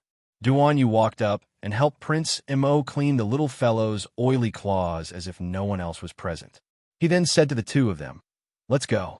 Xiangchang Commandery Princess stood there dumbstruck as she glared at that abominable ferret, her eyes practically spitting fire. What exactly was this damn ferret's background. It actually made her brother, Ali, condescend to serve her again and again. Ow! Miss Chow also glared back at her. You good for nothing. You're even jealous of a ferret. You'll only be like this for the rest of your life. What kind of joke was this? Was Sir Jojo the type to show weakness? If it weren't for the fact that she was so small right now, she would have slapped this person who was glaring at her out of the restaurant. While she was pondering, she saw Xiangchang Commandery Princess's figure suddenly fly out like an arrow, smashing out of the window with a boom.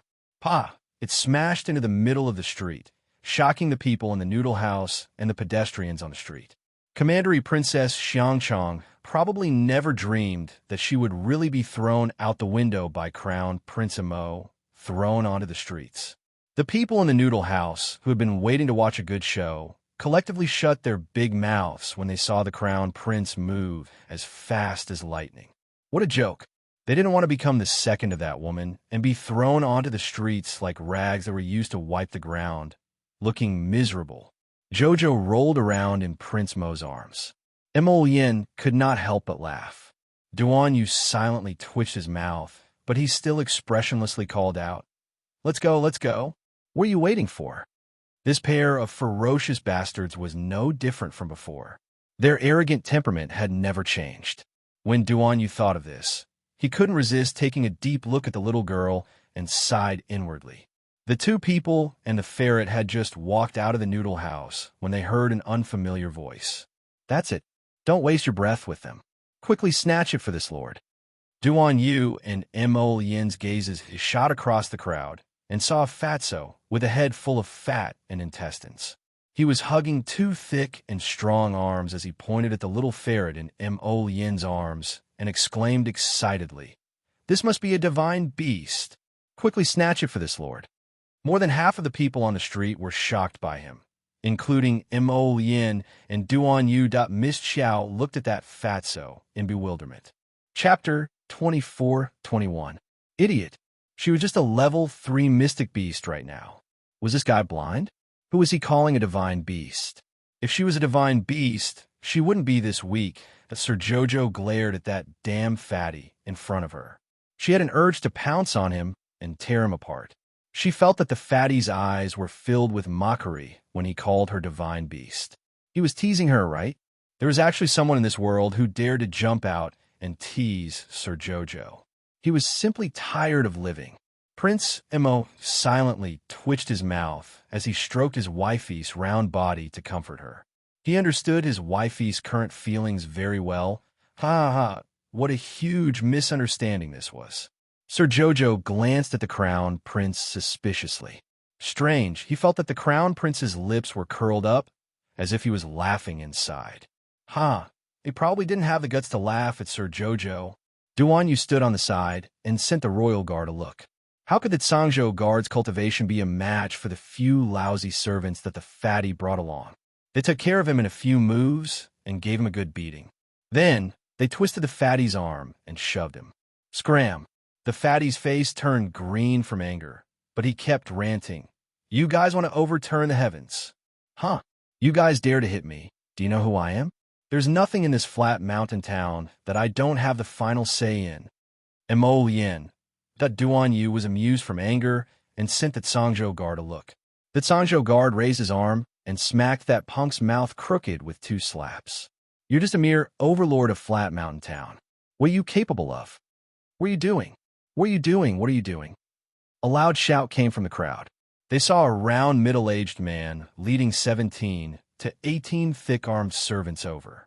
They surrounded the Sangzhou guard and pointed at him, shouting angrily, "What are you doing? Can't you see that young master is being held in someone's hand? Hurry and save young master." Father! Father! These 2 gigolos are trying to steal my divine beast." Fatty's face was swollen as he shouted angrily. "Hurry up and snatch the divine beast for me." Mo Yin. Duan Yu. That Lord Jojo let out an angry roar. This damn fatty must be tired of living. Which pig's eye did he see that she was a divine beast? Jojo. Sama knew that this was clearly the darn fatty's way of mocking Sir Jojo. A small mystical beast that had not even reached the 3rd level was actually called a divine beast. This was clearly not blindness. This was brain blindness. Little Tuanzi, don't be angry. Don't be angry. Mo Lian's mouth twitched. He really understood his wife's feelings at this moment. This was clearly a weak chicken, but there was a retard who said that you were very strong. His wife flew into a rage out of humiliation. Ha ha. He couldn't smile, and he couldn't let his wife see that he was smiling. Jojo looked up at this man suspiciously. The man's jade-like handsome face was filled with tenderness, and his eyes were smiling.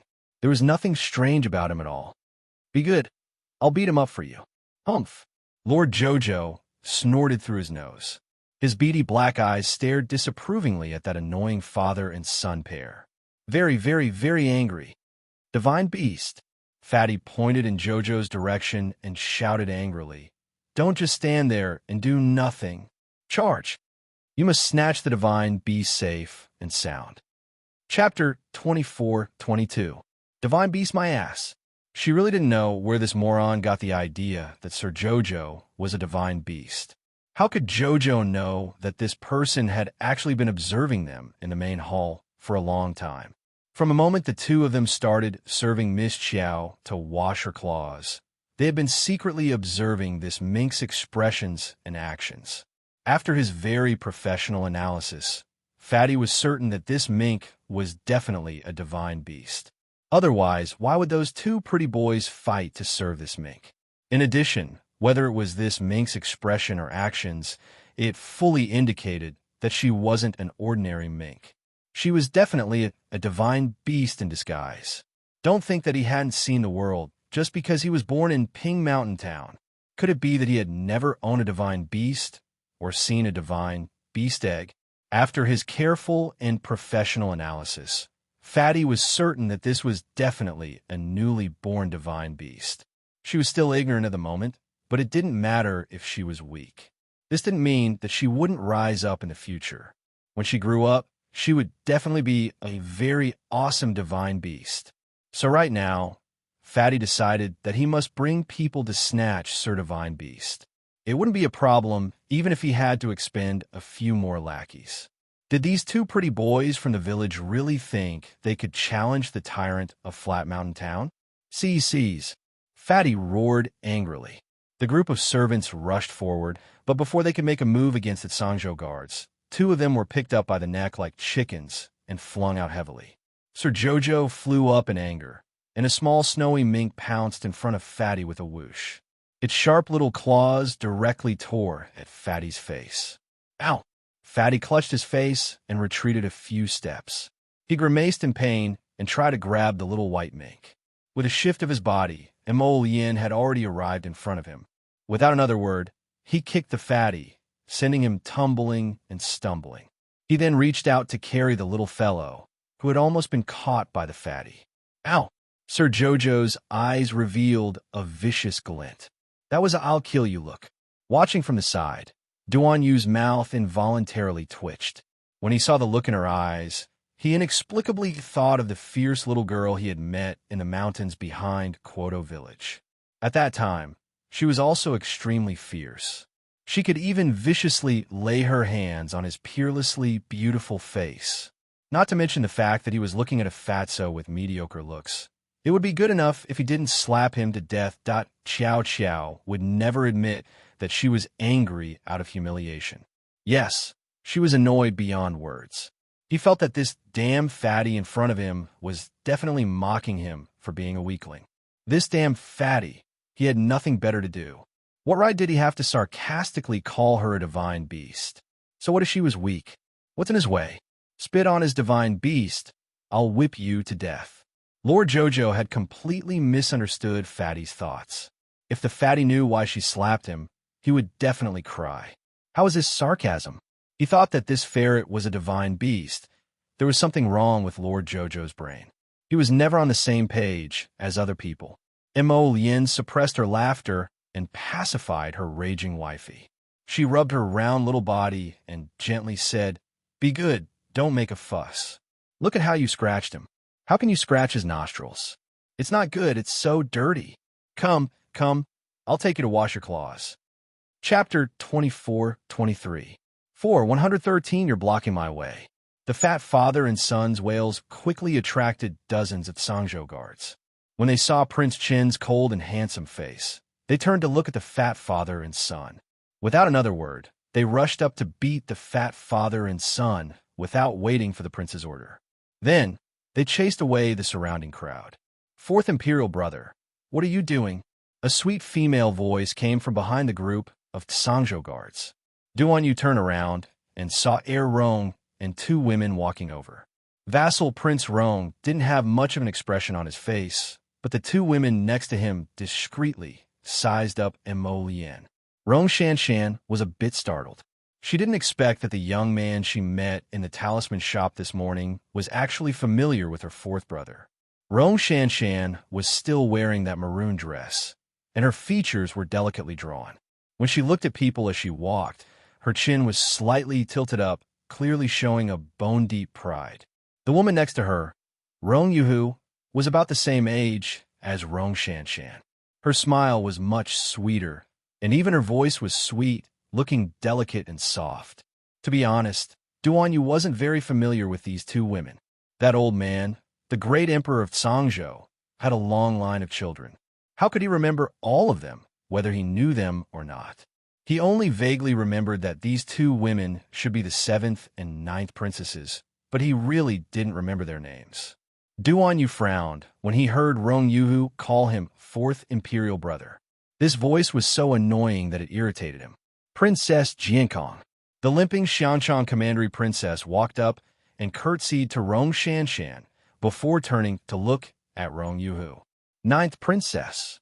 Compared to Rong Yuhu, Rong Shanshan, the empress's daughter, had always been much more favored.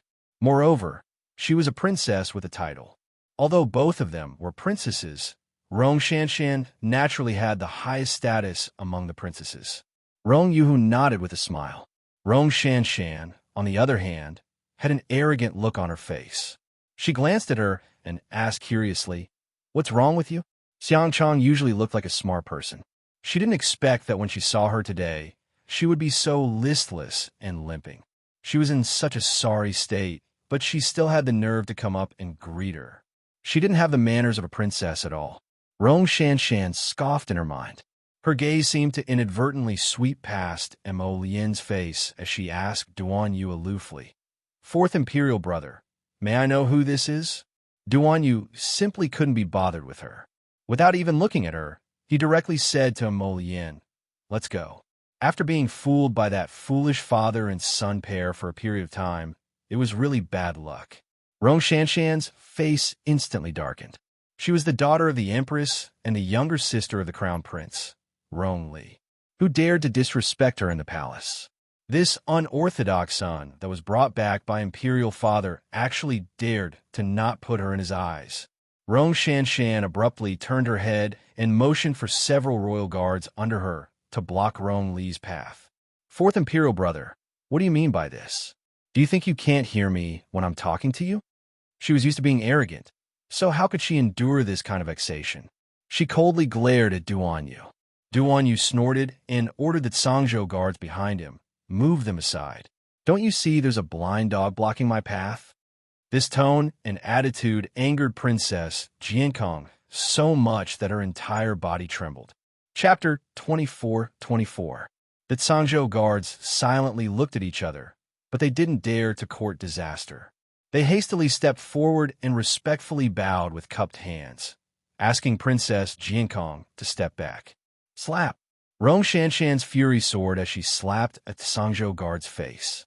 5 bright red fingerprints instantly appeared on that punk's dark face. He also took a step back and lowered his head with tightly pursed lips, looking like he was angry but didn't dare to voice it out. Slap! Duan Yu didn't say anything and slapped back. He coldly reprimanded, "You're quite capable. You dare to hit this prince's people?" Everyone was stupefied by his ruffian attitude of ruthlessly destroying a flower. Meanwhile, the fatty and his son, as well as the group of servants, who were originally tied up outside, were all trembling in fear. They wished for nothing more than to bury themselves like fertilizer. What was going on? Judging from their titles, there were princes, princesses and commandery princesses. When did so many awesome people come to Flat Mountain Town? Aside from the fat man and his son, everyone else on the streets of Flat Mountain Town had been cleared out. Those who had set up stalls far away had also fled upon hearing the news. They all fled back home to find their mothers. What a joke. Who freaking dared to stay and watch a show between those princes and young masters? Rong Shanshan was stunned on the spot. She clutched her burning left cheek with one hand and pointed at Duan Yu with the other. She screeched in a tearful voice, "Ronli, you dare to hit me?" Slap. Duan Yu didn't say anything and slapped her again. This slap was even heavier than the previous one, causing Princess Jiankong to stumble back several steps. A trace of blood even trickled down the corner of her mouth. "That's right, I'm hitting you, idiot. So what if this prince hits you? If you're not happy, come fight back. Hit me back if you dare.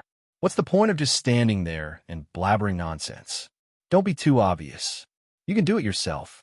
This prince will just stand here and wait for you to hit me back. Come fight me if you dare. I'm waiting for you." All the Sangzhou guards. Mo Yin. The little girl was very unhappy to watch the show, and her gloomy anger from earlier was swept away. Her pair of black eyes looked at Duan Yu, then at Princess Jiankong, who was being bullied ruthlessly. Ha! Both sides of the princess's face were swollen out of proportion. The little guy clapped his little paws with a curious look on his face. He didn't mind the commotion at all. He liked this kind of style. Even if he was aggrieved, could it be that he didn't retaliate? He liked to fight back to his face. "Princess Jiankong, this mink is mocking you." Just as the atmosphere became tense, Xiangchang Commandery Princess screamed in a hoarse voice. Rong Shanshan immediately shifted her gaze to Jiao Er. As expected, she saw the gloating expression on the little fellow's furry face. Actually, this mink did not have any expression at all. She was a mink, so how could she have any expression? Her usual anger was not shown on her face, but completely filled with a pair of small black eyes. Princess Jiankong was completely imagining some schadenfreude and using this as a pretext to make a fuss. "Kill it! Kill this mink for me!" Kong Yuan shouted, pointing at the snow-white little mink in Emolien's arms. Upon receiving Princess Jiankong's order, two black-clothed hidden guards scuttled out from behind Emolien like two shadows and reached for the white mink. Chapter 24-25. These people, did they all think that Sir Jojo was a pushover? They couldn't beat Duan Yu, so they actually dared to come and beat up Sir Jojo. They were courting death. Seeing the little fellow flashing her tiny claws and wanting to pounce over to seek her own death, Emolien hastily restrained her impulsive darling. Who could the little fellow beat with her current physique? "Don't be ridiculous," Crown Prince Emo raised his leg and kicked one of the hidden guards away. Then he turned around and flicked his sleeve, causing the other guard to fly out as well. With two bangs, he was flung to God knows where without any resistance. Princess Jiankong was completely stupefied. She was well aware of the cultivation levels of the two hidden guards beside her, but she didn't expect that they wouldn't even last a single move from this young man before being sent flying. Without another word, Duan Yu kicked Rong Shanshan's stomach heavily. Princess Jiankong was like a drifting little white flower as she was sent flying like a kite with a broken string. She crashed onto the ground with a thud and didn't make a sound. When Xiao Mu saw these two men swiftly take care of a group of people, her exploding ball of fur finally relaxed a bit. "Woof!" The little fellow barked at Prince Emo. Prince Emo nodded, not knowing whether to laugh or cry. Okay, we'll go back now." "Woof, woof." The little fellow wagged her tail and urged them to hurry. Her pair of small, black eyes emitted clusters of light. She suddenly felt that her soul wanted to leave this mink's body after messing around just now. Therefore, she had to hurry back, find an empty room, and enter Paradise Planet. Emolien was used to reading his wife's mood. Seeing the little fellow's urging, he quickly called Duan Yu and ran back to the residence without bothering with those women. After returning to the room, Emolien instantly understood when she saw Jojo biting her sleeve. She had the sapling drag the little fellow into Paradise Planet. Once they entered, Arbor's soul involuntarily slipped out of Diao's body. She actually didn't know what was going on. In fact, she had been training her soul body and spiritual sense every time she slept. At this time, the accumulated water had already formed a river. As for the crystal core he had absorbed earlier, it had been completely absorbed and melted by his knowledge sea, transforming into nutrients that nourished his knowledge sea and fusing with it.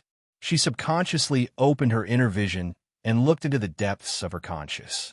She saw that all the water droplets in her originally droplet-shaped conscious had now evaporated into a kind of hazy white mist, completely enveloping her conscious. Even the golden talisman jade tome, which was originally lying in the center of his consciousness, was now surrounded by a thick layer of fog. His conscious went from a solidified state to a liquefied state, and now it was in a vaporized state. Arbor's heart skipped a beat. Could it be that had his spiritual sense vaporized and transformed into divine sense? Thump, thump, thump, thump. She could almost hear her little heart beating madly in her chest, clamoring and pounding intensely. Wow, it's rising, rising, rising.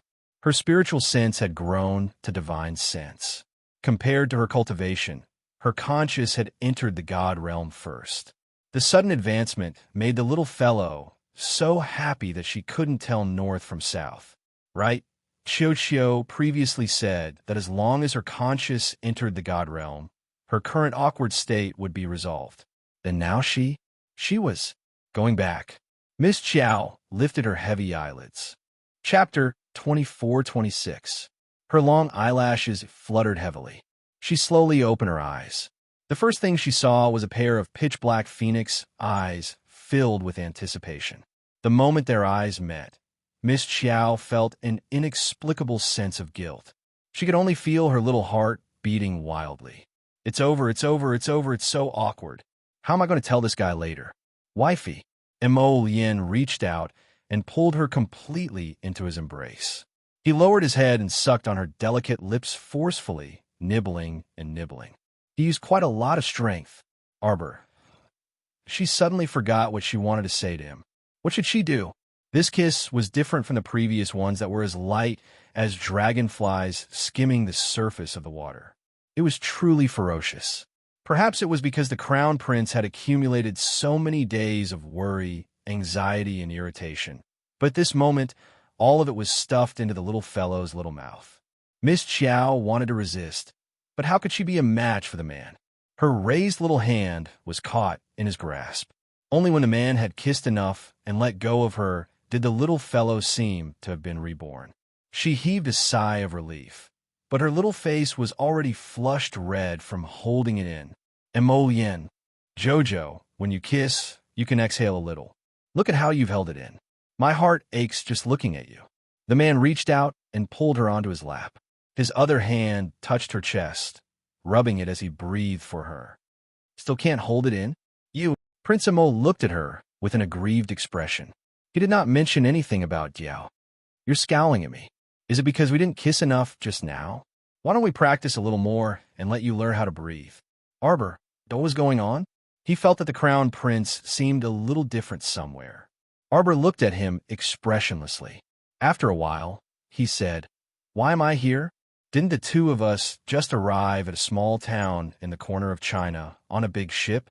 Why did we come to Paradise Planet? Emollien suddenly felt speechless. This little calm face was really good at pretending. If he didn't already know what was going on, he would have been deceived by her calm expression.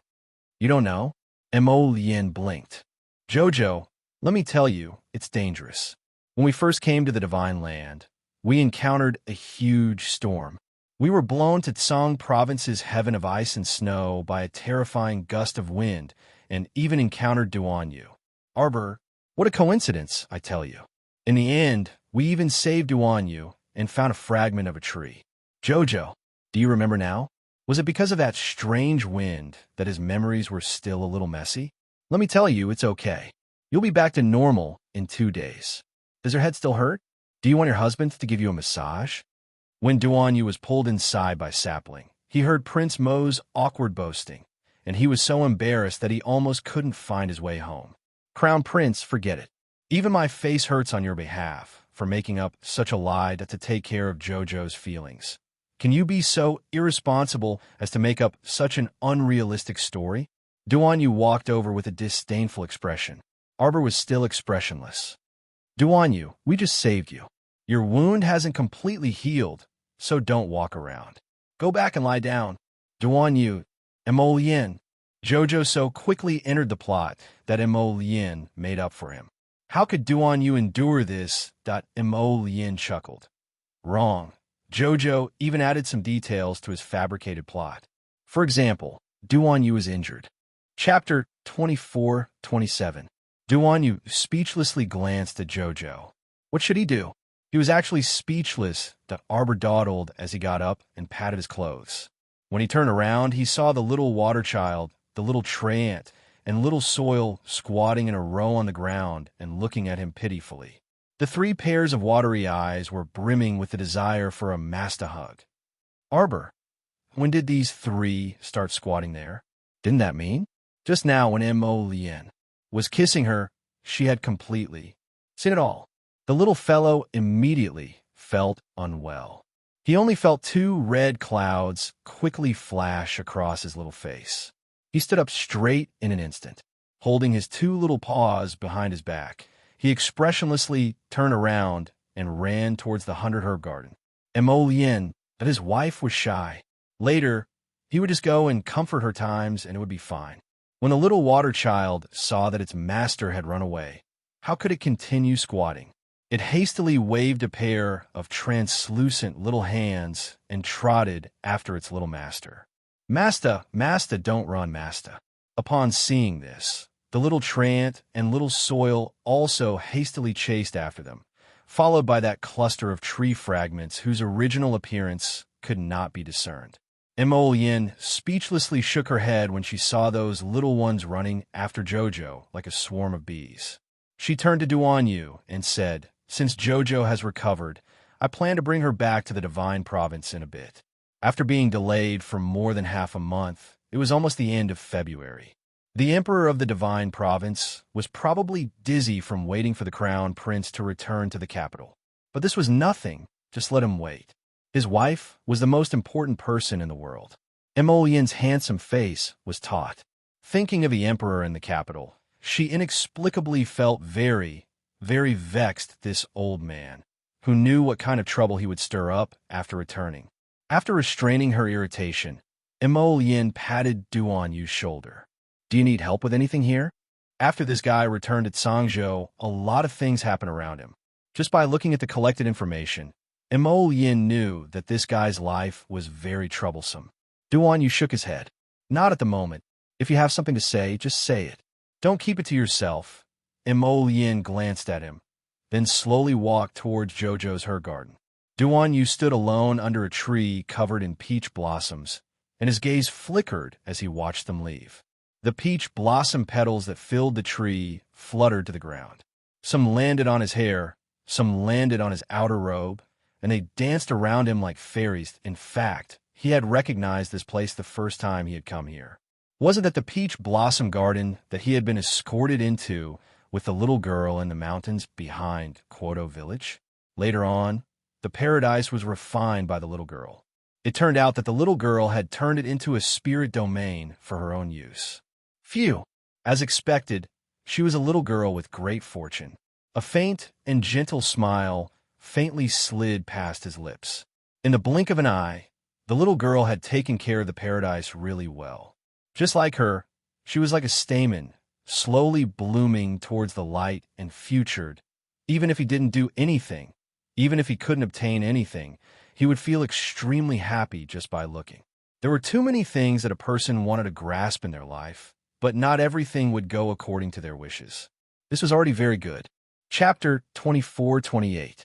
Your Highness Prince Chun, please. His Majesty and Her Majesty the Empress have been waiting for a long time. The old eunuch who came out to report said with trepidation. Then he hastily stepped aside and invited Duan Yu in with his plump body drenched in cold sweat. Duan Yu narrowed his cold eyes and walked into the main hall of the temporary residence. He immediately saw Rong Yuan sitting on the main seat, and below him sat the dignified and virtuous Empress Lu, who had a cold expression. Princess Jiankong was kneeling by her mother's feet. Her eyes were red from crying, and her cheeks looked much less swollen after applying medicine. Meanwhile, Rong Yuhu stood solemnly in the main hall with his head bowed. Beside him stood Heir Rong, who had an indifferent and somewhat disapproving expression. His Highness the Crown Prince requests an audience. Second Prince and Third Prince request an audience. Commandery Princess Xiangchong requests an audience. The Emperor frowned and looked up at his son, who was slowly walking in, with obvious displeasure on his face. Why are you all here to join in the fun? I won't see you. Your Majesty, Li and the others must be worried about their seventh sister's injury, the Empress said indifferently with a hint of embarrassment on her face. Her own charming daughter was slapped twice by that foreign bastard without any explanation. Her face was still swollen even now, and it was extremely amusing when she walked out.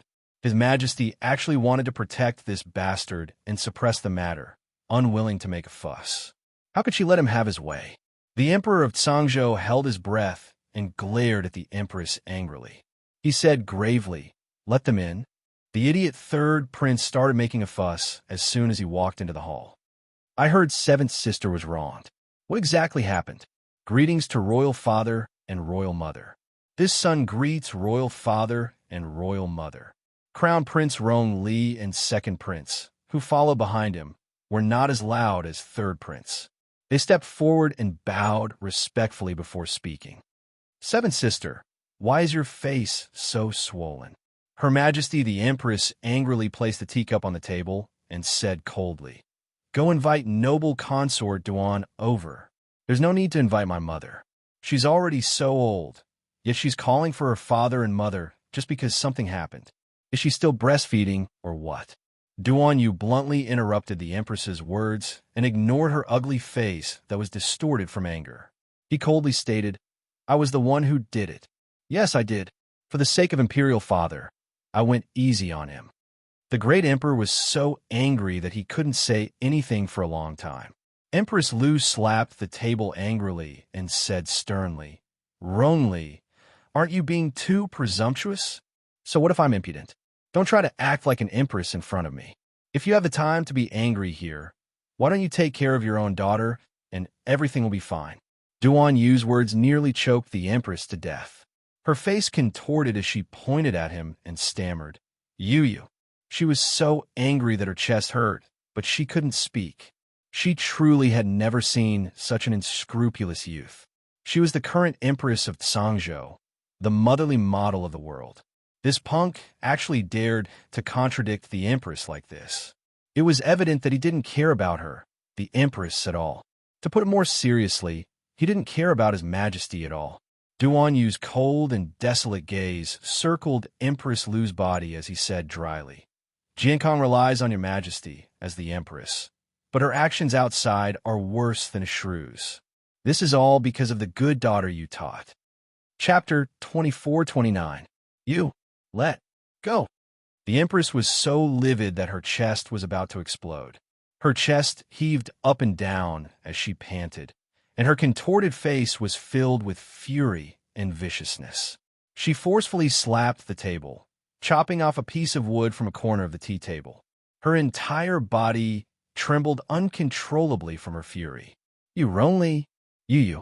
You're really audacious to the extent that you don't choose your words carefully. Was it noble Consort Duan who taught you?" "Huh." Duan Yu coldly gazed at the woman before him. He took out a palm-sized medicine pouch from his sleeve and ruthlessly tossed it to the ground.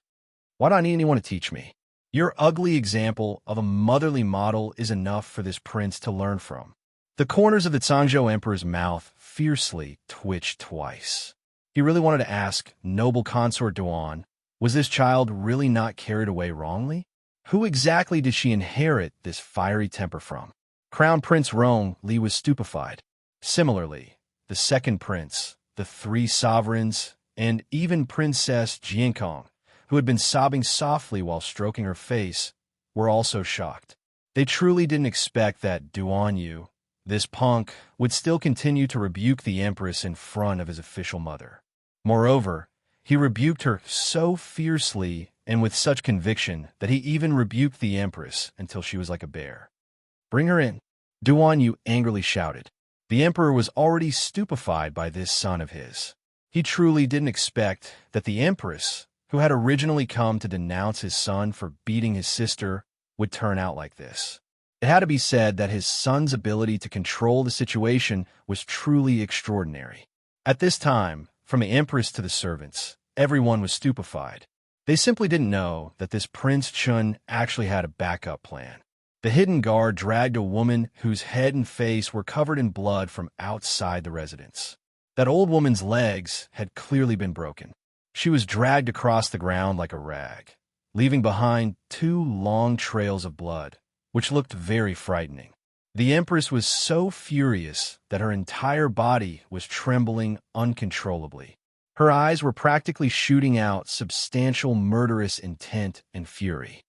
"Ronli!" she screamed hysterically. Even the great emperor beside her was shocked by her scream. Senior servant Li, Rong Yuhu, who was standing below, had already followed Crown Prince Rong to the side of the main hall. Seeing the old woman thrown in the middle of the hall, her face was filled with shock and fear. She subconsciously raised her head to look at the empress. Wasn't it the old man who served the empress? "Your Majesty, are you just going to watch this unfilial son humiliate his official mother and slap his official mother's face like this?" Empress Lu started sobbing, her eyes brimming with resentment as she glared unwaveringly at Duan Yu. Only then did the great emperor speak, his face filled with anger as he said, "Fourth brother, what are you doing?" Duan Yu glanced at the emperor in ridicule. "Can't royal father tell? I found the real culprit who poisoned imperial concubine mother.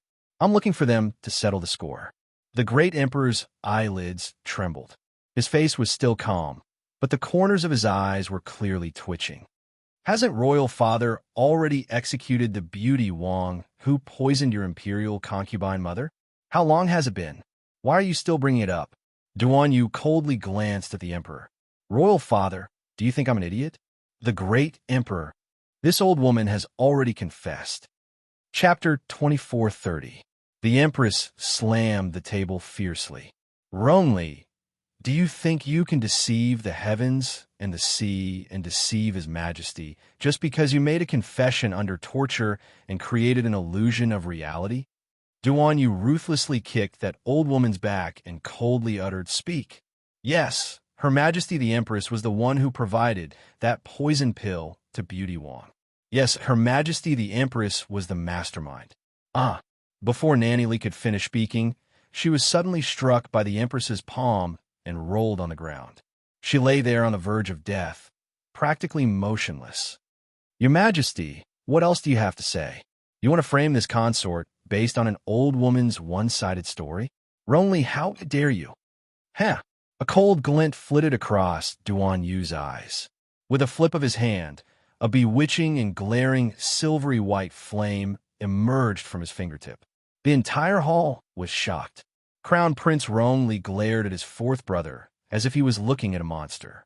He clearly remembered that this man controlled the 9th level of the water spirit. Then this inexplicable silvery white flame that was so glaring. Could it be? Devil? The Devil Emperor's fire. The Devil Emperor's fire. The Emperor stood up from his seat in shock as he looked at his son in shock. The Devil Emperor's fire that had disappeared for thousands of years reappeared in his son's hands. Therefore, after his son received the Devil Emperor's inheritance in the ancestral temple, he awakened the Devil Emperor's fire? Crown Prince Rongli looked at Duan Yu with a complicated expression. He couldn't tell if he was more jealous or fearful. Meanwhile, the Empress's expression also became exceptionally contorted, and she couldn't stop trembling with fear. How was this possible? How could noble consort, Duan's son, inherit the Devil Emperor's fire? This was impossible. Not only was her son Rongli born sickly, but his talent and cultivation were also not high. But unexpectedly, Rongli, that bastard, not only inherited the Devil Emperor's inheritance, but he also awakened the Devil Emperor's fire long ago. Only today, only now, did he reveal it in front of people. His scheming mind was really deep. He really did a good job of hiding it. I can kill you with a thought. Do I need to frame you? Idiot. Duan Yu directly rebutted Empress Lu without giving her any face. What kind of world do you think this Sangzhou continent you live in is? Do you know what it means to respect the strong? In my eyes, you're just an ant. Boom. Empress Lu sat down on a high seat. Her lips trembled, but she couldn't say a word. Royal Father, this son requests that this woman be severely punished. Duan Yu bluntly declared as he pointed at Empress Lu. No, you have no evidence at all. Rong Li hurriedly stepped forward and said, based on Nanny Li's one-sided statement, you can't prove that it was Imperial Mother who poisoned noble consort Duan. You. If this prince says it's her, then it's her. Duan Yu coldly interrupted the crown prince. At this moment, Rong Li felt that the ferocious claws and fangs hidden in the dark had finally been exposed in front of everyone. He had finally revealed his ambitions and desires, putting all of this clearly in front of them. Crown Prince Rong Li's complexion instantly turned pale and unsightly, and he felt his breathing tighten. He didn't expect that a single Rong Li would bring him so much pressure. Chapter 2431. The Emperor's mouth twitched, and he stood up to say, "That's enough. Stop making a fuss." Royal Father, how are we the ones making a fuss? Jiankong finally couldn't hold it in anymore and started bawling indignantly. Royal Father, we were clearly talking about Fourth Royal Brother beating me up earlier, but Fourth Royal Brother skillfully brushed this matter aside and started making a fuss about something else. Royal Father had already made a conclusion about Beauty Wong poisoning, but Fourth Royal Brother abused his power to bully others and insisted on pushing this bucket of shit onto Royal Mother. Royal Father, please uphold justice for daughter and Royal Mother. Royal Father, daughter isn't a shrew making a scene on the streets like Fourth Royal Brother said. Daughter is a royal princess. So how could daughter be so shameless? Royal Father, I beg Royal Father to uphold justice for daughter. As she spoke, she sobbed as if she wanted to cry tears of blood. The Emperor felt a headache coming on. He suddenly felt a bit of regret. Why did he meddle in this lousy matter today? At that time, besides Ninth Sister, Heir Rong and Commandery Princess Xiangchong were also present. If Royal Father doesn't believe me, you can ask those two. Heir Rong stepped forward and cupped his hands at the Emperor. He said frankly, previously, it was indeed Princess Jiankong who made a scene on the streets of Flat Mountain Town. If it weren't for that, His Highness Prince Chun wouldn't have intervened and taught the princess a small lesson. Princess Jiankong. The Emperor, the Duan Yu coldly looked at the Emperor of Sangzhou. Royal Father, I originally wanted to let this matter go.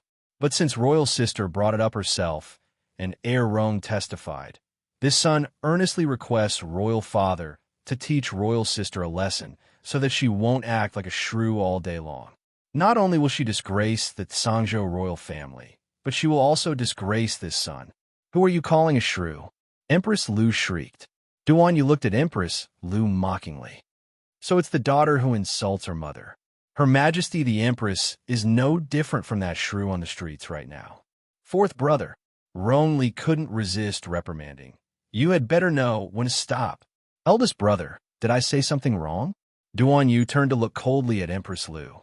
The latter's nails dug into his palms, but he did not realize it. The muscles on his face were also twitching. It was obvious that his lungs were about to explode from anger.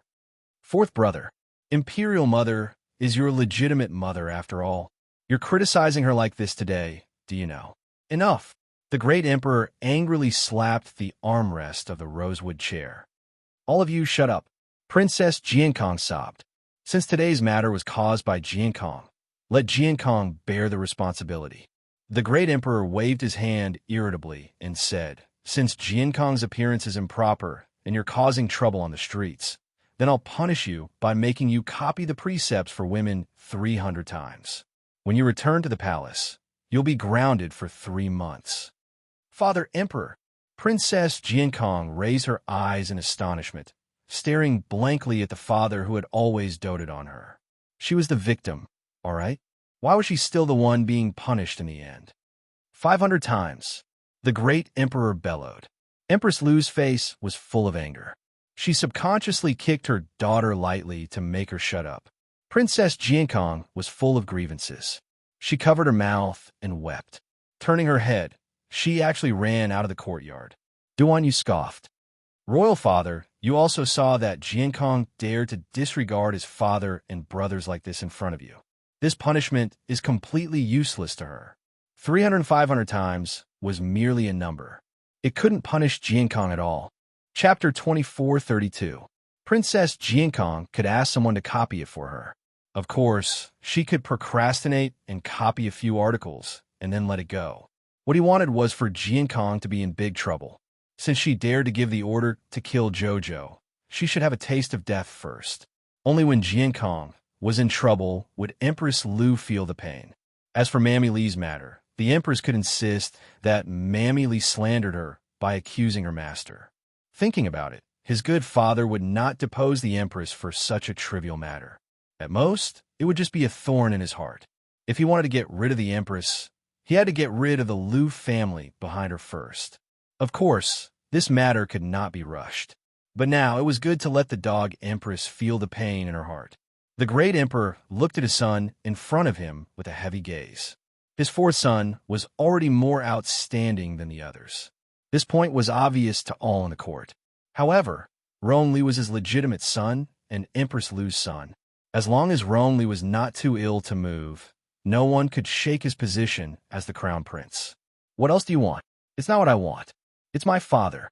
If you don't punish Jiankong today, her domineering and unruly arrogance will be known all over the world in the future. She dares to disrespect me today, and she dares to disrespect my father in the future. Such a royal princess will only disgrace the royal family when she goes out. I am ashamed to agree with such a royal sister.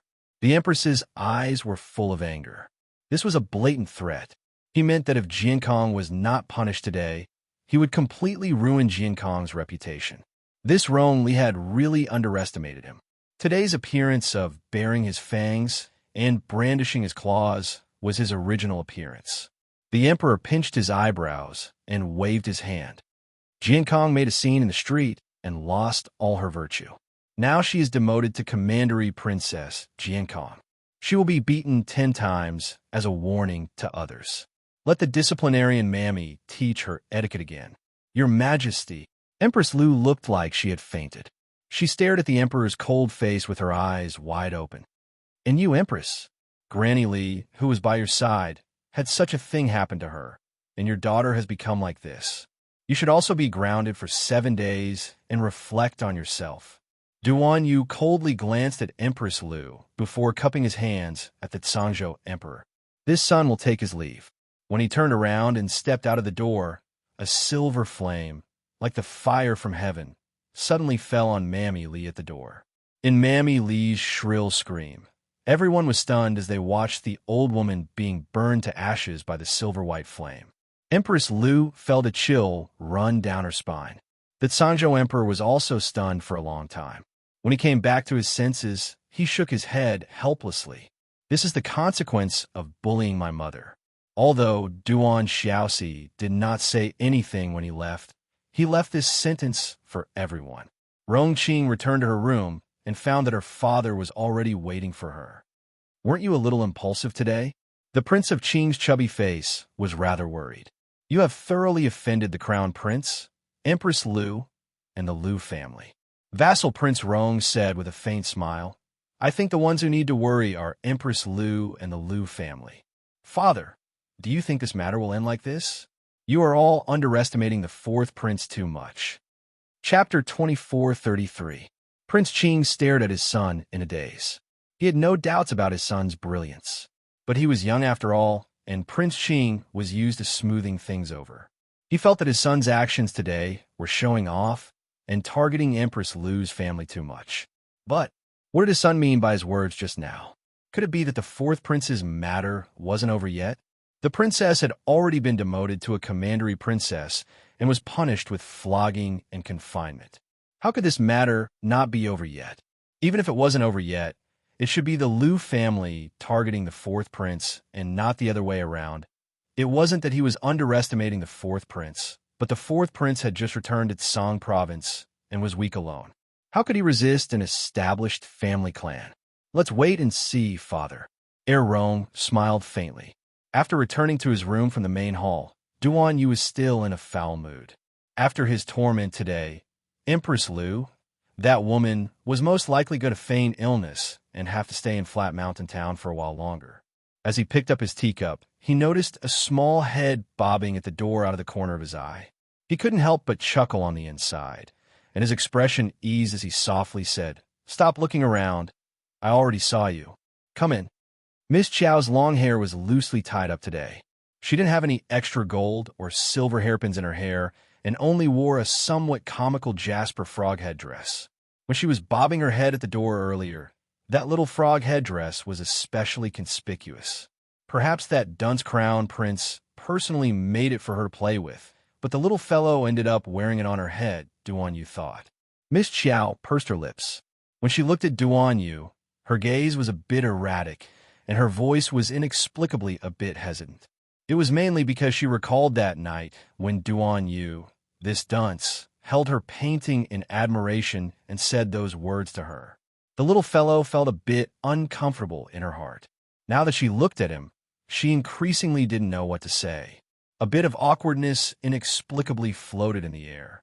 Duan Yu abruptly stood up and strode to her. He raised his hand and flicked her forehead. "What are you doing? You came in without saying anything." With this rude flick, the little lady's gaze turned fierce as she stared dangerously at the man in front of her. Duan Yu, that this treasure always liked to suddenly change her expression. It was a bit frightening. "Cough. My bad. He chuckled and raised his hand to rub the little fellow's head in a very natural manner. "Tell me, are we setting off?" Miss Chow nodded. Suddenly, she took out a box from her inner world and stuffed it into his hand. "For me?" Duan Yu looked at her with a grin and reached out to open the box. It was filled with all kinds of antidote pills and antidotes. All kinds of small bottles were covered with instructions describing the symptoms of each poison and what kind of medicine to take. It was obvious that a lot of effort had been put into this. Duan Yu was touched, but he didn't show it on his face. He merely smiled at her and said, "Don't worry, my combat strength isn't that weak. I definitely won't let anyone kill me first." The little girl pursed her lips. "Jojo." Duan Yu reached out to hold her small hand. Miss Chow inexplicably thought of his expression that night. As if she had been stung, she hurriedly flung his hand away. Duan Yu's outstretched hand stiffened for a moment, and it froze in midair. Seeing her exceptionally serious expression, Duan Yu couldn't help but chuckle bitterly. "What's with that look in your eyes? Why are you looking at me so strangely?" he asked softly. Chapter 2434. His fingers also very rudely pinched her soft cheeks. "If you don't speak, I'll make wild guesses." Arbor hastily threw his hand away and took a step back to look at him. He said very seriously, "That night, you already knew I was inside the little white ferret's body, right?" "What? You were inside the little white ferret's body before? That ferret that I carried back to the tent? Really, Jojo? Really?" "Arbor, Duan Yu, your acting is especially realistic. It's like you're learning about this for the first time." Right now, Sir Jojo didn't know whether to laugh or be angry. Mo Yin and Duan Yu were quite cooperative with her willfulness. Cough. Miss Chow suddenly didn't want to continue bickering with him. She shouted expressionlessly, "What ferret? I don't even understand what you're saying." Duan Yu. Why did she change her attitude faster than flipping a book? Didn't he just admit that he had stayed inside the ferret's body for a while? This little stoic was truly hilarious. He had just admitted that he was the ferret, and now he was slapping his own face twice. If it weren't for the fact that his mood was a bit gloomy right now, Duan Yu really wanted to laugh out loud. "Jojo, you couldn't have taken my joking words with the ferret seriously, right?" Duan Yu stepped forward and simply spoke bluntly. He grabbed her small hand and shook it while he was at it. His eyes curved like a silver moon as he looked at her and said, "How can I like you when you're so fierce?" Whoever likes a fierce girl like you is out of luck. Probably only Mo Lien, that idiotic fool, would be so thoughtless. Arbor, try belittling me again. The little stoic raised her fist, looking like she would beat him up at the slightest disagreement. Puffed, Duanyu laughed out loud, and his beautiful peach blossom eyes blinked at her. Okay. I won't say it. I won't say it anymore. Miss Chow glanced at him suspiciously, feeling that this guy was a bit strange. Were these words from his heart? But forget it. Since he said so, the little fellow also felt relieved in his heart. More than anyone else, she didn't want to hurt this idiot in the slightest. Jojo, we're friends, right? If it was in the past, the little girl would have yelled at him, "No friends." But today, the stoic face clearly wasn't that resistant. She probably felt that it couldn't be better that he was willing to take a step back to the position of friend. Everything had returned to the past, and nothing had changed. Only Duanyu was very clear. Did nothing really change? Impossible. He smiled and let go of her hand. He took out a storage talisman and handed it to her. The Snow Domain's divine flowers are all inside. Do you want to keep 2 for yourself? Duanyu nearly laughed out loud. So stingy, only giving me 2 flowers? Actually, she was already very generous. That time under the ice, when she saw Yas take 1, she wanted to bite off a piece of his flesh. 5. The little fellow endured the pain and said, Here you go. Duanyu waved his hand. I have no use for these anyway. Why don't you give them to me after you concoct some good pills? Oh. Miss Chow smoothly put the storage talisman into her pocket and said with a nod, Duanyu, we'll be leaving now. Be careful, if you're alone. Okay. Duanyu nodded. His gaze landed on the little girl's slim figure as she turned around and strode out the door against the light. He inexplicably had the urge to reach out and grab her, however, he didn't. Chapter 2435. Jojo left. Although he didn't deliberately inquire about this information that day, he still followed them without realizing it. He calmly watched those 2 leave Flat Mountain Town before summoning the Golden Dragon and leaving together. Duanyu felt that Jojo's departure seemed to have taken his heart along with it. It made him feel empty, as if something was missing. It was a bit lonely and unbearable. Duanyu propped up his chin with one hand and spaced out for a while until a hidden guard quietly entered the room and stood beside him. He finally recovered his wits and asked calmly, Is everything done? Yes. Withdraw. Duanyu poured himself a cup of tea and calmly took a sip while holding the teacup in his other hand. Close to 10 o'clock at night, ear-piercing screams came from Princess Jinkong's small courtyard.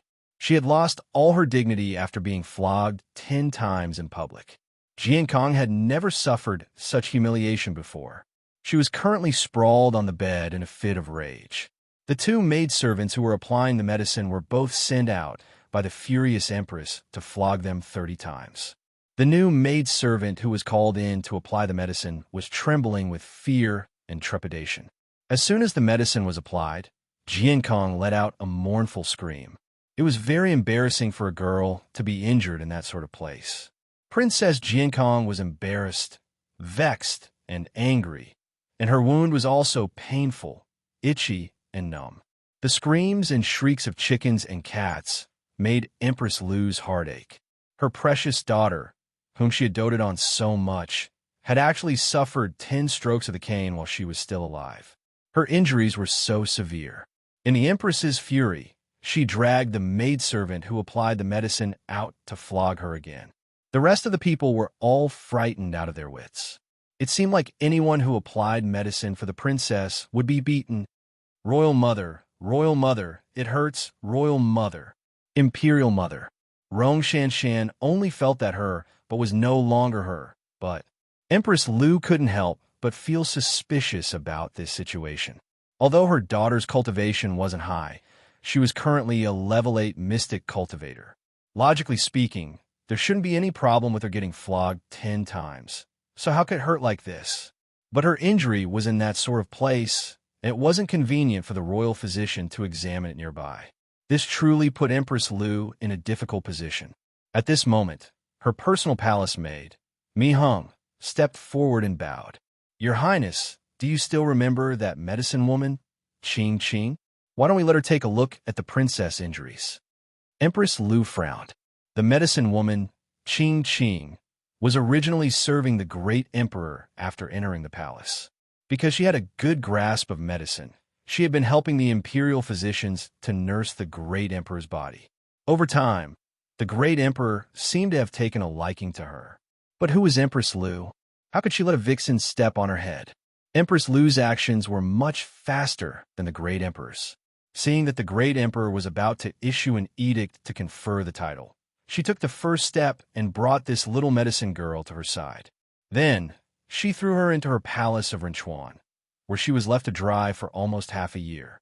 If it wasn't for Head Palace Maid Mi Heng's reminder today, she wouldn't have remembered this person. Empress Lu said with a cold face. Then let her come over and take a look. Mi Heng nodded. Naturally, there was no need for the Empress's Head Palace Maid to personally look for a mere medicine woman. She could just send someone to look for her. By the time the medicine woman, Qing, finished examining Jiankong, it was already less than an hour later. Empress Lu's face was cold. Seeing that she wanted to say something but was hesitating, she couldn't help but angrily reprimand. If you have something to say, just say it. Chapter 2436. Medicine, which Qing lowered her eyes. She didn't look like a woman with a very outstanding appearance, but she was young and her skin was very fair. She looked delicate and pretty, like a trickling stream, giving off a quiet and leisurely feeling. Empress Lu's gaze turned sharp. Hurry and speak. Qing bowed to Empress Lu with her head lowered, then said, Your Majesty the Empress, the princess's wound is a bit strange. Someone poisoned it.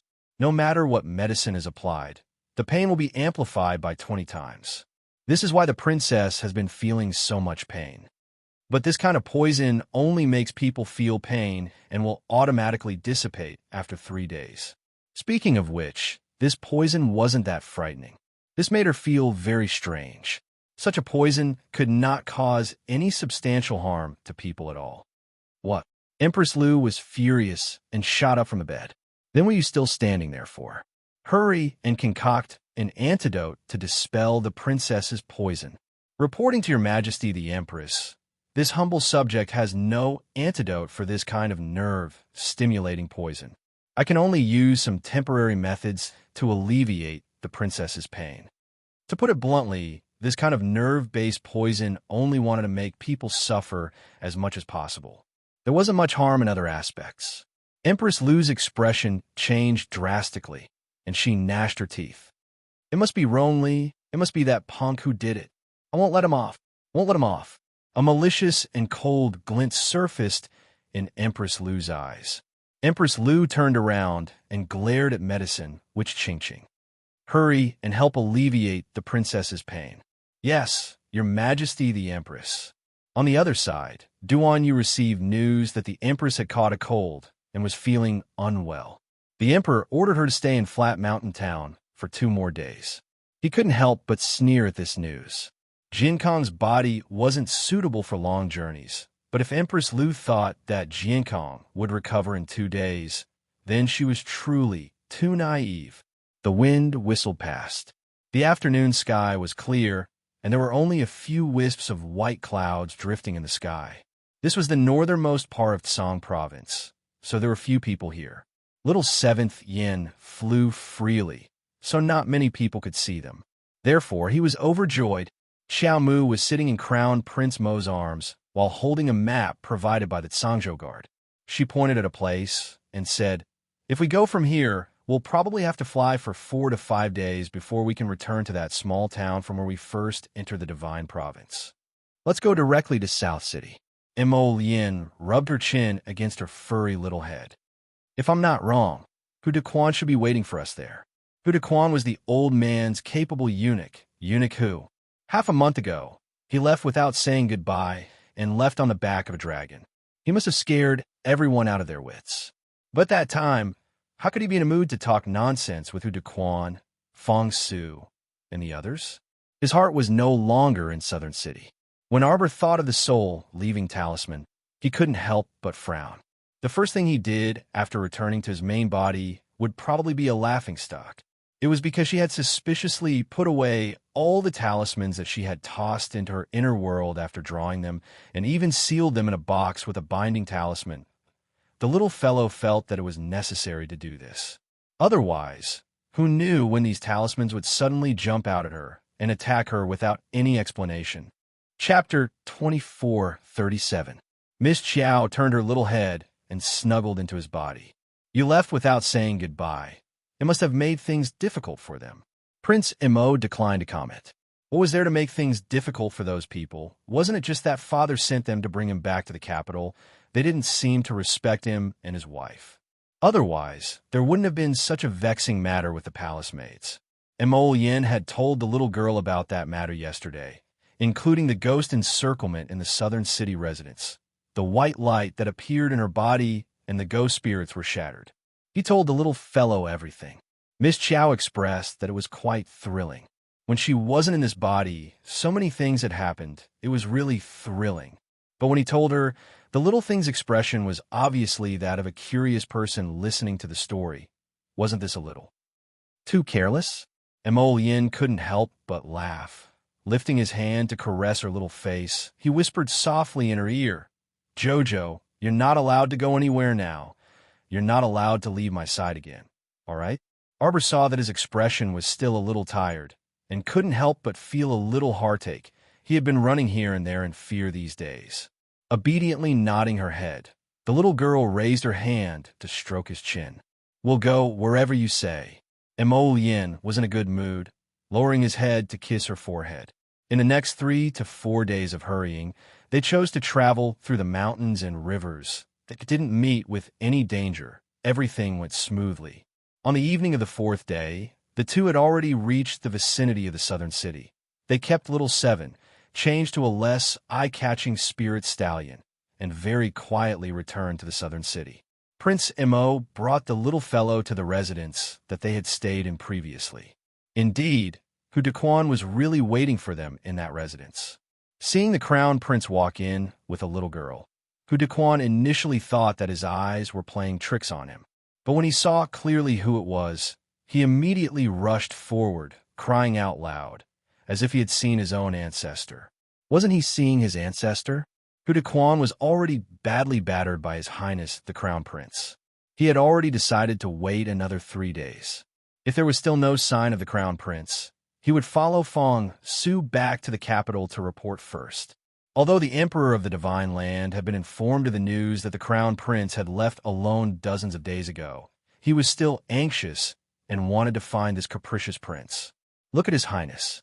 He had already arrived at the Divine Land, but who knew what was wrong with him? Without even saying a word, he directly threw away the pot and left alone on a golden dragon. This group of people was left behind with dumbfounded expressions and staring at each other.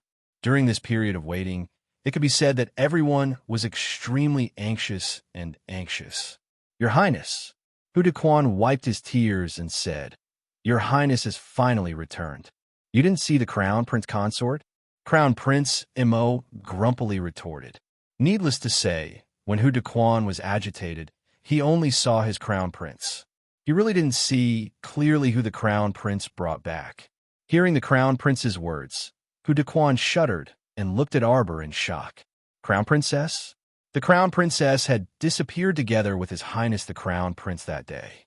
The last time he saw her, the Crown Prince flew into a rage because a few palace maids had treated the Crown Princess poorly. Unexpectedly, when they met again, the Crown Princess, who had always been bedridden, could actually run and jump. She looked very healthy. Chapter 24:38. Could it be that the Crown Prince had left without saying goodbye that day, because he had brought the Crown Princess to ask for medicine? A thought flashed through Eunuch Hu's mind, but he didn't dare to dwell on it. He hurriedly knelt down and bowed respectfully to the Crown Princess. This old servant, Hu Dequan, greets the Crown Princess.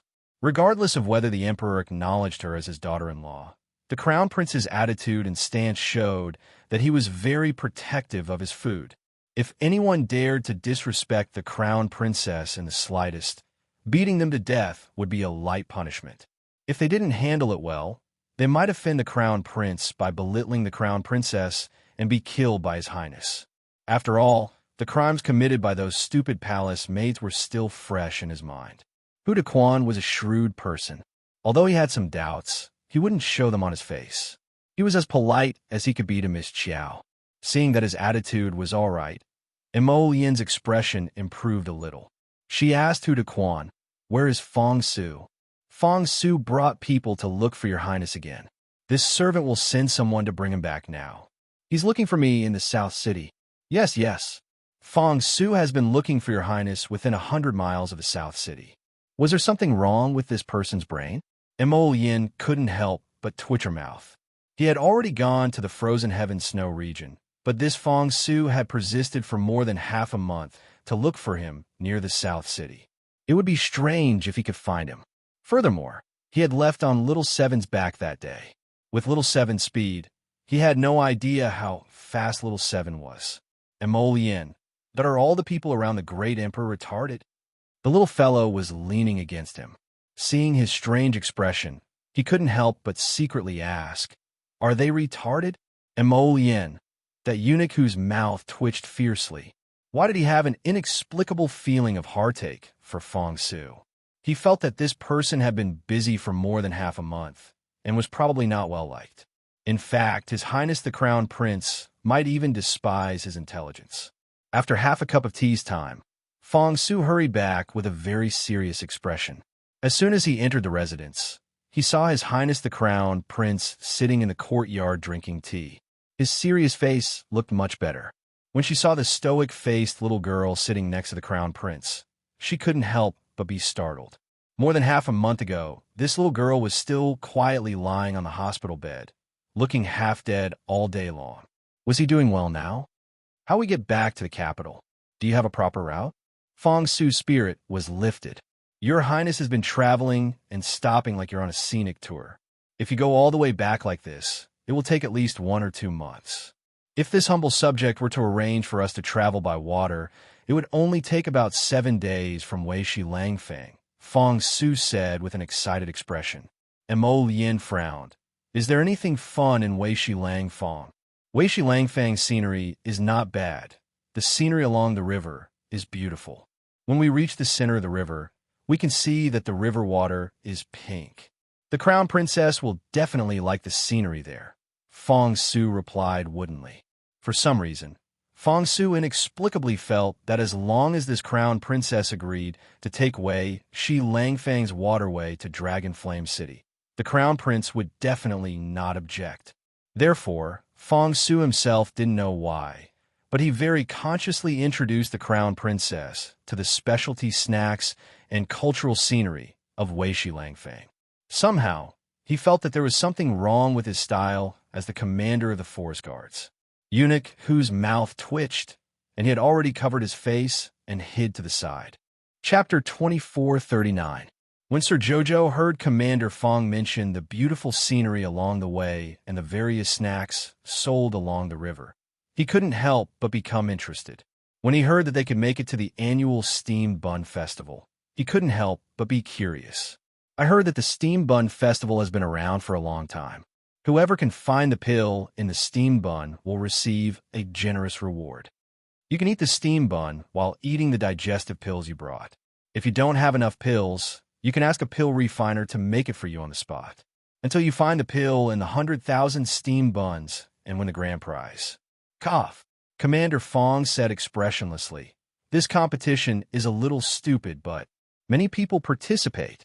During the Steam Bun Festival last year, someone ate more than 800 steam buns and died the next day. Arbor.Emolien. Ha. Is there a need for that, idiot? Crown Princess, you must believe me. There are really people who risk their lives to participate in this competition, because the grand prize will not only give you 50,000 spirit coins, but also many precious pills.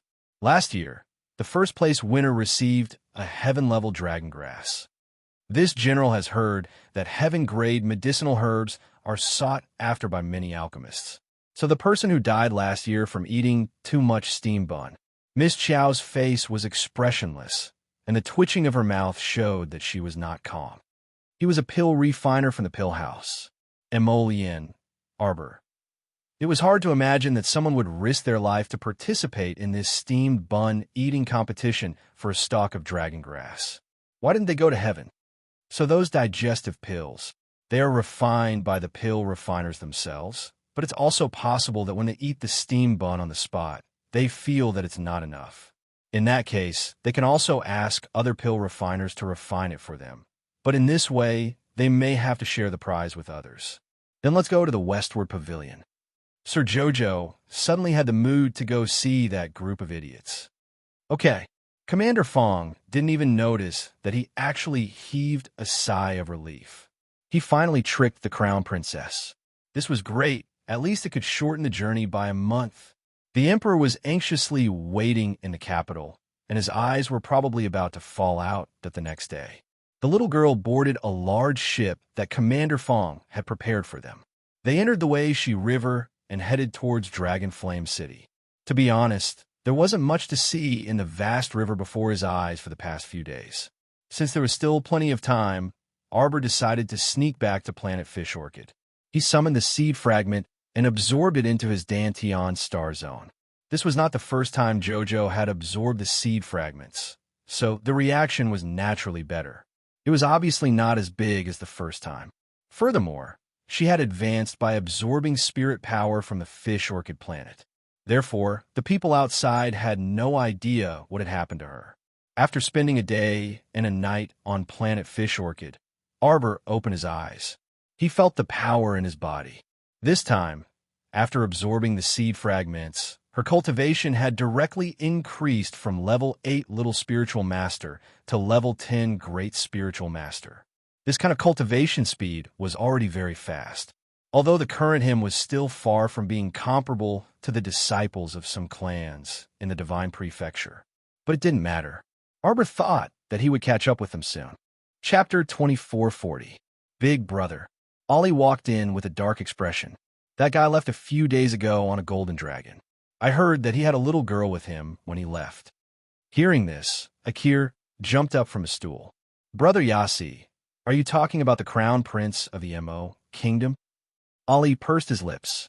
Akir, I already said last time that this isn't the Crown Prince of the tiny Mo Kingdom. That's the Crown Prince of the Divine Prefecture. Akir's eyes were filled with dissatisfaction and disbelief. I thought you were joking. Then doesn't that mean that the woman who married the Crown Prince of the Mo Kingdom has become the Crown Princess of the Divine Prefecture? Ming Yassi's face was dark, and he didn't say anything. Akira carefully glanced at Ming Yassi's expression, secretly pleased with herself. However, her expression didn't change. She patted her chest and said softly, "But it's not possible. How could a woman with no background from a rundown village be acknowledged by others when she came to the Divine Prefecture and returned to the imperial capital? Don't say that the Emperor of the Divine Prefecture wouldn't acknowledge such a shameless daughter-in-law. Even the civil and military officials of the court, the aristocratic families, none of them would acknowledge her existence." As she said this, she couldn't help but laugh gloatingly. How could such a poor woman from a village catch the eye of the Emperor of the Divine Prefecture? How could she catch the eye of the aristocratic families of Dragon Flame City? There was an 80% chance that when she returned, she would be subjected to everyone's disdain. Everyone would treat her like trash and sweep her aside. Otherwise, they would treat her as a little transparent and not even speak a word to her to avoid lowering her status. She didn't even need to think carefully to analyze how difficult that Xiao woman's days in Dragon Flame City would be in the future. In any case, she would suffer. Shut up. Ming Yassi waved his hand and slapped Akir without hesitation. You talk too much. Get out. Akir covered her face with one hand and looked at Ming Yassi with eyes full of shock and shame. Brother Yassi, why you hit me for that woman? It was for her, right? It must be because of that bitch. She had only verbally scolded that bitch and mocked her a little. Was that enough to make Brother Yas unhappy? Throw her out. Ming Yassi waved his hand in annoyance. He didn't want to listen to this woman's incessant nagging, especially the words Crown Princess of the Divine Land, which kept lingering in his ears. It was really annoying to listen to. Ah, Brother Yas, Brother Yas. Akir was rudely shoved out by the bodyguards. Not long after, a guard hurriedly walked in and bowed to Ming Yasi. He walked up and whispered in his ear, "Imperial noble consort requests that you return as soon as possible." What is it? He had already obtained the Snowfield Divine Flower, so this trip had not been in vain. However, for some reason, Yas felt extremely displeased. The Underworld Province Guard handed over a red, gilded invitation. Dark Yas glanced at it, then slammed it shut with a furious smack. Return to Underworld Province. Ollie heaved a sigh of relief. They should have returned long ago. Anyway, they had already picked the Snowfield Divine Flower. There was no point in staying in Flat Mountain Town. He just didn't know what Big Brother was waiting for. Ming Yasi glanced at Ollie. He didn't know what he was angry about either. He just felt that something was wrong. Chapter 2441. The two banks of Wei Shi River were densely packed with people. Grain ships and cargo ships were all gathered here. The boatmen were busy moving the goods in the cold wind of the winter night, fighting for the last ray of light. Their noses seemed to have faintly smelled the fragrance of food. It was going to be night soon, and the lights on both banks were lit up. Rows upon rows of restaurants and shops by the river, food stalls and sundry good stalls were energetically shouting for the last wave of business. Some young masters were drinking wine and drinking tea in the tea houses and wine shops. It was poetic and picturesque, and what entered their eyes was a bustling and elegant, beautiful night scene of Wei Shi River. While the peddlers and laborers were tired from running in the cold wind, their footsteps hurriedly returning home. The boats on the river were like shuttles, connected from head to tail. The boatmen pulled the boats and roared. The boatmen rocked, and the singing girls sent bursts of wind into the wind. A two-story official boat followed the slowly flowing river, slowly approaching the Wei Shi corridor built across the river. The entire corridor was built on the river's surface. Although it was late at night, the corridor was filled with peddlers and pedestrians selling all kinds of things. Miss Chow had been sitting at the bow of the boat since early in the morning, holding 2 Wei Shi eggs, using the excuse of basking in the sun to help the eggs hatch. It was already late at night, and seeing that there was no movement from the eggs, she could not help but lean on the railing of the boat with a gloomy expression. When Mo Yin found his way to the deck, he saw the little fellow shaking her small head as she sighed in despair. That long ponytail at the back of her head swept back and forth around her waist. He could not help but laugh, and quickly walked up, hugging her small waist from behind, and pecked her little face without any explanation. "What are you doing? It's going to be cold at night, and you're still standing here to enjoy the wind." The little girl turned around. Her eyes were extremely bright in the dark night, sparkling like stars. Her 2 little claws were holding onto 2 Wei Shi eggs the size of pigeon eggs. She looked at him with a gloomy expression and said, "It's been so long, and they still haven't hatched. Do you think they're fake eggs?" Mo Yin could not help but be amused. He lowered his head and pressed against her smooth forehead, chuckling softly. "Not cooking anymore. Hey, you're the one who cooked the phoenix egg and ate it." The little fellow looked unhappy. She looked at him and said with conviction, "Who's a foodie like you?" Mo Yin laughed out loud. She hugged her and swayed her little body. I'm a glutton. Sir Jojo snorted and glanced at him. He rubbed his head against his chest and asked, "Is it okay for us to dock in the middle of the river for one night?" "It's no big deal." Mo Yin smiled and hugged her waist. She raised her finger and pointed ahead. "Look, there are many boats docked there. They are all waiting to participate in the Steamed Bun Festival tomorrow morning." Arbor's eyesight was good. He had already seen many stacked steamers placed in front of the Wei Shi corridor. At this time, Fong Su walked over and bowed without looking sideways, completely ignoring the two's closeness. "Your Highness the Crown Prince, do you want this humble servant to arrange for you to stay in Langfang for a night?" The 30-li Wei Shi corridor was built on top of the river in such a charming manner. It could be said that it almost crossed half of the Wei Shi River. Naturally, there were places to eat and sleep on top of Langfang. "We came so late.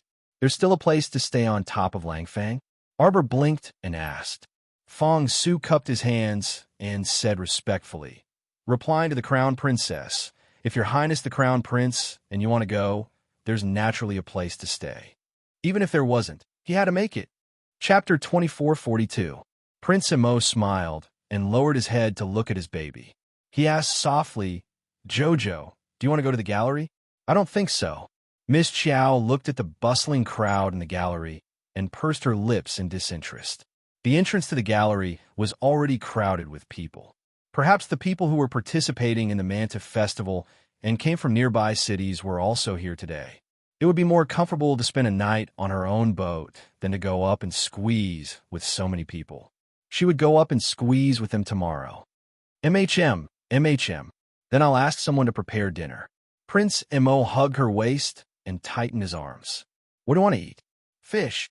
Sir Jojo's eyes lit up. "The kind that's fried?" "Okay." Imo Yin nodded. "I heard that Wei Shijiang is most famous for its osmanthus fried fish. There's also super spicy fish head soup. Do you want to eat it?" Sir Jojo nodded repeatedly and rubbed his little belly. He was hungry. Imo Yin immediately turned to Fong Su and said, "Go, find a chef who can make this famous dish." Fong Su's mouth twitched silently.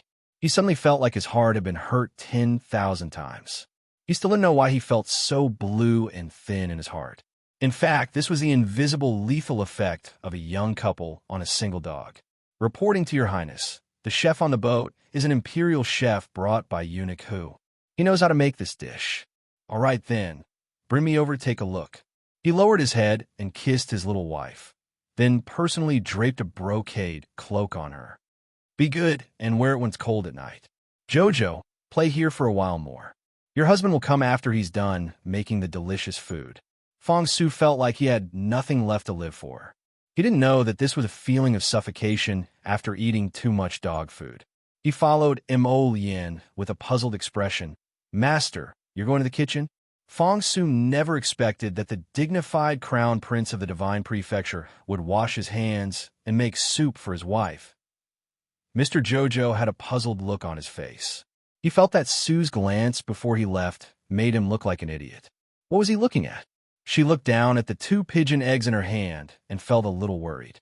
Of these 2 eggs, one was light purple and the other was black. They looked slippery, and when he pressed his finger on them, the surface of the eggs sank in softly. It was as if he could see the little life flowing inside. Forget it. It's the middle of the night, and there's no more essence of heaven and earth. I'll just keep it and take it out to dry tomorrow. Miss Chiao thought to herself, "Son more, it'll come out one day." After putting away the 2 eggs and pulling the cloak on her shoulders, the little girl leaned against a railing and unwrapped a string of emerald green bracelets from time to time to play with them. Looking at the round bead being tossed up, sliding down an arc in the night sky, and falling into the river, creating a ripple, the little girl was quite happy playing with it. There were many large boats parked around the corridor, dozens of dazzling pleasure boats. Their 2-story official boat seemed very low-key and deserted among the dozens of large boats. There were only 2 faint palace lanterns hanging on the deck, and there was a ray of dim yellow light in the cabin. Other than that, the whole boat looked dark and gloomy. It was unlike the pleasure boats opposite them that were filled with singing and dancing. The female singers sang songs and sent them into the night against the wind. Dozens of red lanterns hung high on the deck of the boat, illuminating their graceful figures as they danced at the bow of the boat. At this moment, a golden and jade pleasure boat slowly glided past the boat they were anchored in. Chapter 2443. Arbor saw an 18 or 19-year-old youth in white standing at the bow of the boat, gazing at the river with his hands clasped behind his back. Like a clear breeze and bright moon, he stood tall and straight. The river breeze blew up his white robes, and his long hair gently undulated against his waist. His cold gaze appeared very apathetic under the lamplight as he slowly glided past her family's boat. Miss Chiao had already tossed out the dark green pearl in her hand, so she saw that pearl just so happened to land on the opposite boat's bow with a gurgle and rolled all the way to the youth's feet. The youth's apathetic gaze drifted in her direction, his face covered in frost. He looked at her as if he was looking at something dirty like a rag. Xiao Qiao blinked and then looked at the few remaining beads in her hand expressionlessly. She then threw them all into the river.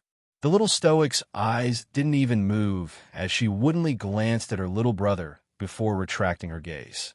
She then took out a string of translucent white bracelets from her inner world and continued to toss them around for fun after tearing them apart. Young master. Lingu hastily ran up to the deck and saw her young master standing stiffly at the bow of the boat, his gaze fixed on the opposite boat. She hastily turned around to look, but that pleasure boat had already passed by in front of Jojo. Lingo only saw half of an official boat's flag and didn't see anything else. There were truly too many boats anchored near the Langfang. She didn't know what power that golden pleasure boat used, but after the discussion ended, it drove away the boat that was originally anchored next to Jojo's and anchored itself there. Miss Chow naturally didn't know what was going on. She only vaguely heard a small commotion on the river, but it quickly stopped. She was already tearing apart her third string of pearls, so she was really bored lying on the railing. Suddenly, she saw a plump and graceful woman carrying a pipa walk out of the pleasure boat with tall lanterns on the opposite boat. As soon as this woman walked out, half of the river stirred up a commotion. Applause abruptly rang out along with a group of laughter. Wanhong Lu's Miss Ming has come out. Ha ha! Today's trip was really worth it. To be able to listen to Miss Ming's pipa, I can truly die without regrets. Arbor rubbed his flat belly and threw a pearl in his hand. When he turned his head, he happened to see a white-clothed youth walking out from the third floor of the Golden Jade pleasure boat parked next door. It was the guy who had looked at her as if she was a rag. At this moment, he was looking down at him with a cold expression, his eyes filled with mockery and disdain. Miss Chow was baffled as she lowered her head to look at her petite body. Very good. She was wearing a fluffy pink cotton-padded jacket and a brocade cloak. She looked like a porcelain doll carved from jade. She didn't look like an abandoned rag at all. This person must be sick. It was more likely that there was something wrong with his vision. Miss Chow's gaze turned and looked at Miss Ming, who was bashfully playing the pipa with tenderness in her eyes. However, Miss Ming's playing was quite good. The river breeze blew gently, and the sound of the pipa was slow. Miss Chow felt as if there was a cup of tea missing. She casually wiped her hand and took out a cup of hot spiritual tea from her inner world. As she drank, she admired the pipa music on the opposite side. Anyway, it didn't cost money. Just listen to it. If it could be accompanied by a song and dance, it wouldn't be so monotonous. Chapter 2444. Just as she thought about the lack of singing and dancing, the pleasure boat opposite her considerately released a few singers and dancers. They started to dance and sing behind the pipa player. Looking at these girls who were exposing their arms and legs in the cold wind, Miss Chow tugged at the brocade cloak on her body. It was so cold. Looking at these girls, none of them were cultivators. It was really not easy to earn money by dancing and singing on this empty river on such a cold day. It was so hard, but no one rewarded her. They were all listening to her songs and watching her dance. Arbor shook his head and looked at them sympathetically. If someone saw Miss Chow's expression at this moment, they would definitely burst out laughing. Good. It was unknown which idiot on the river shouted. Sir Jojo poked his head out from the railing of the boat and looked towards the source of the sound.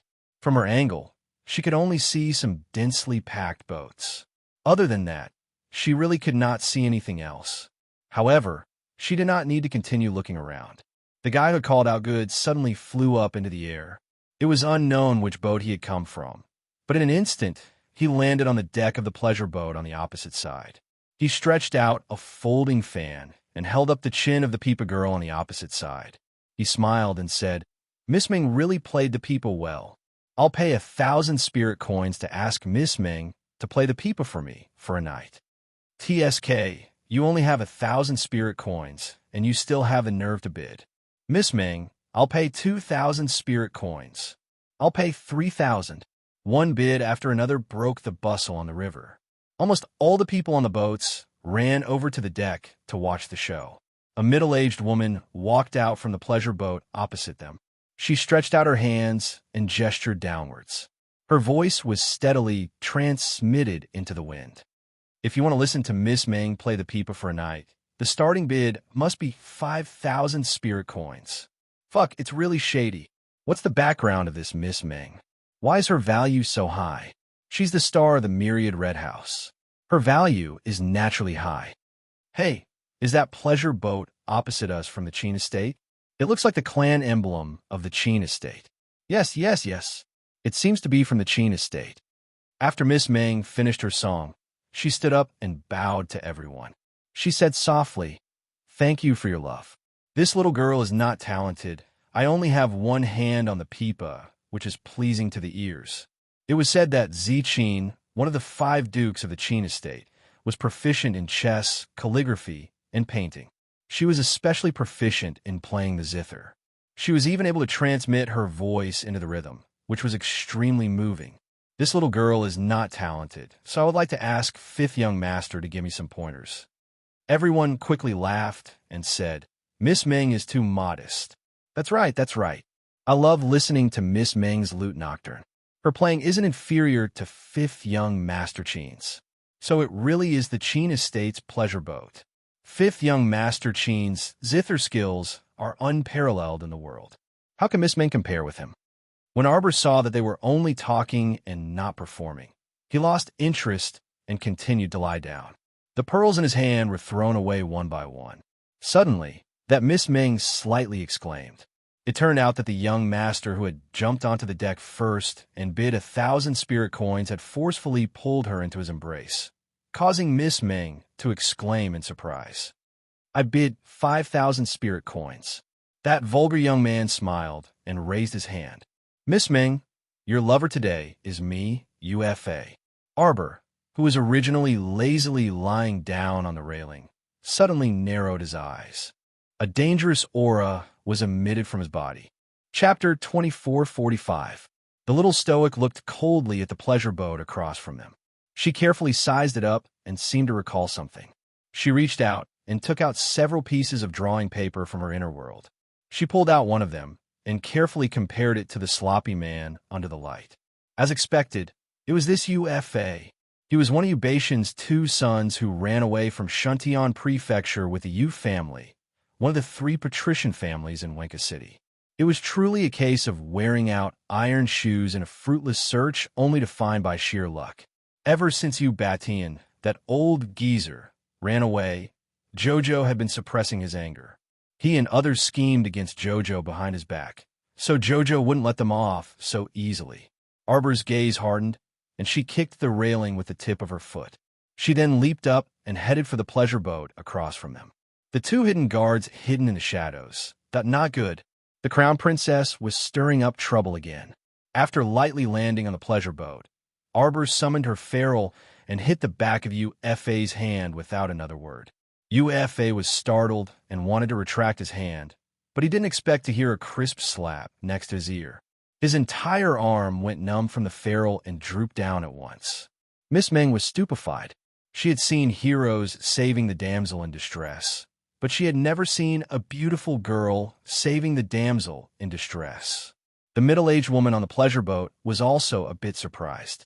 She was about to step forward to mediate the conflict, but she didn't expect that the little girl who suddenly flew onto the boat would kick her without any explanation. This time, it hit UFA squarely in the stomach.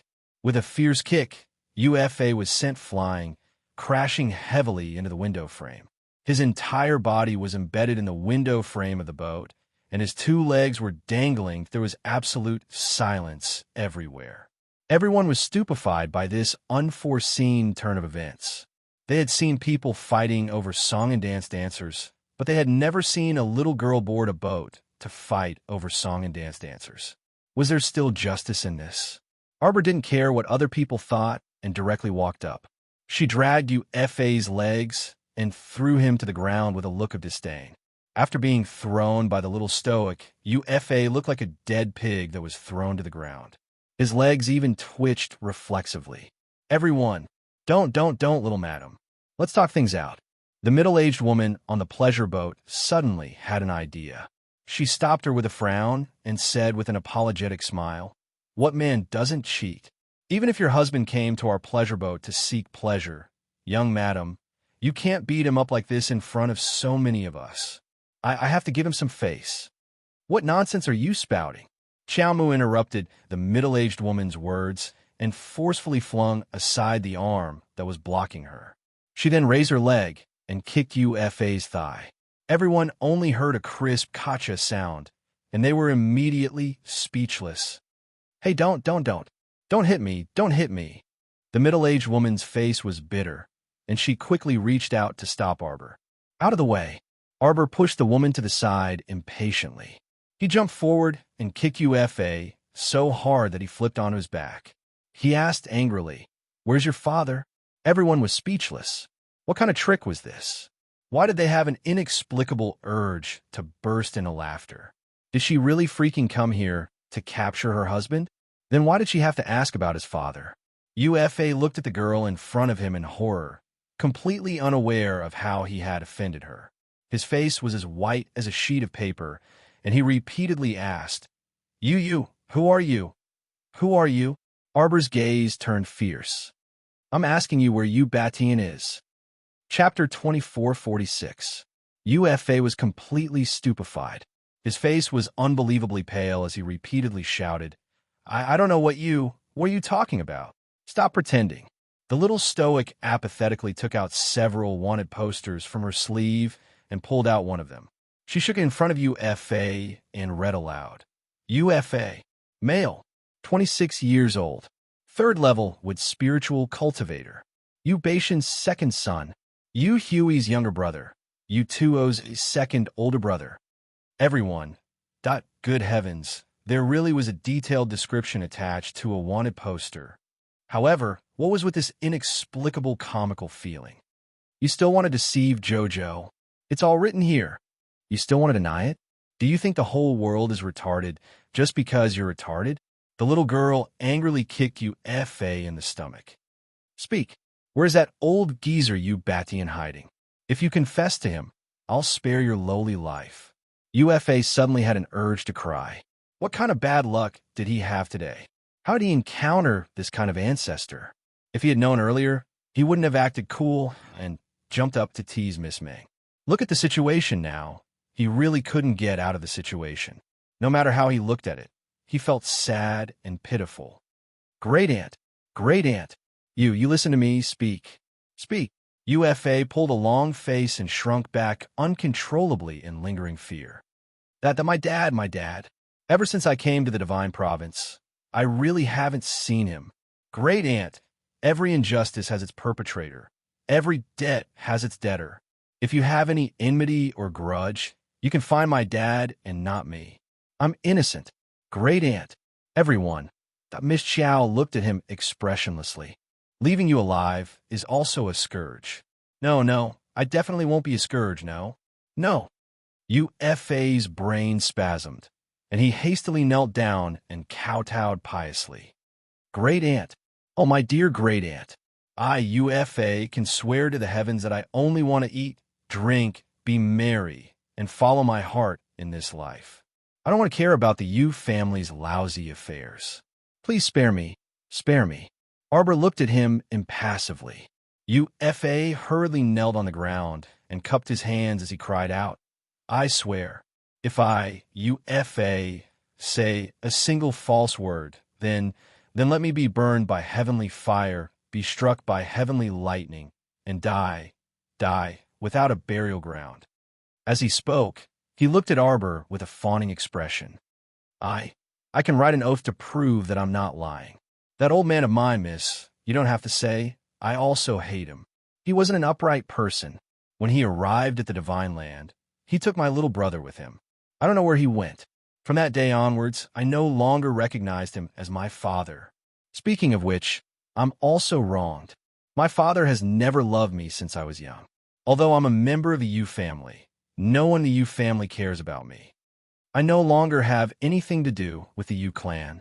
The right and wrong of the Yu clan have nothing to do with me.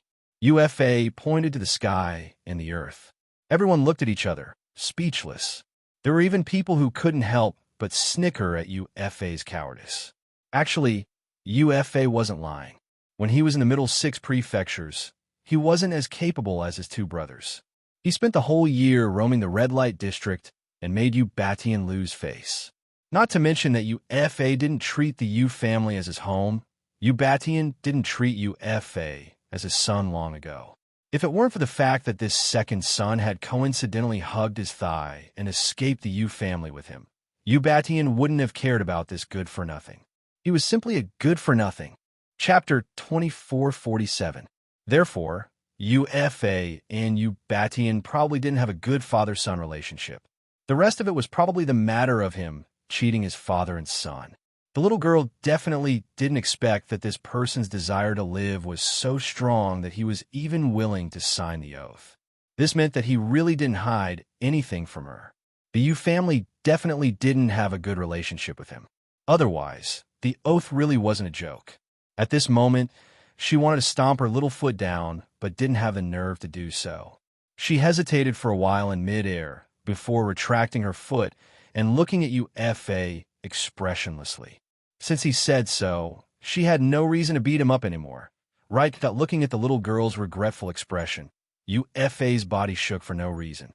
He hurriedly raised his hand over his head and swore, "Great aunt, every word I said is absolutely true. Even the entire Yu family was wiped out by Great Aunt. Tell me, how can I be so powerful and dare to find trouble with Great Aunt, right?" Hearing this, the crowd was instantly in an uproar. Most of the people on the surrounding buildings and pleasure boats only saw the little girl's figure flash into the pleasure boat. Basically, they didn't see the little girl's face clearly, but just by listening to her voice, they knew that this girl was very young. Such a young girl could wipe out someone's entire family? Stop bragging, right? Although this UFA looked like a bear, the scale of his family was probably not that big. But at any rate, it was a family. How could a little girl wipe out an entire family? They didn't believe it. They didn't believe it. This UFA couldn't be the little girl's accomplice to make a name for himself, right? Everyone thought to themselves. If Arbor knew what these people were thinking, he would definitely roll his eyes at them. Make a name for himself? Who wants to make a name for himself in front of you bunch of weaklings? Accomplice my ass. Arbor glanced at UFA and snorted. Well, a load of nonsense. None of it is useful. I'm only looking for your father. The others have nothing to do with me. What he meant was, I don't care about the lives of your family at all. Who has the time to take their lives? Ubatian colluded with Brother Go to harm her. Yu Hui released a high-level corpse puppet to scratch her and almost killed her Chio. He would not let any of them off. However, there was one thing that made her suspicious. She had always felt that the person behind Ubatian was not as simple as Brother Go.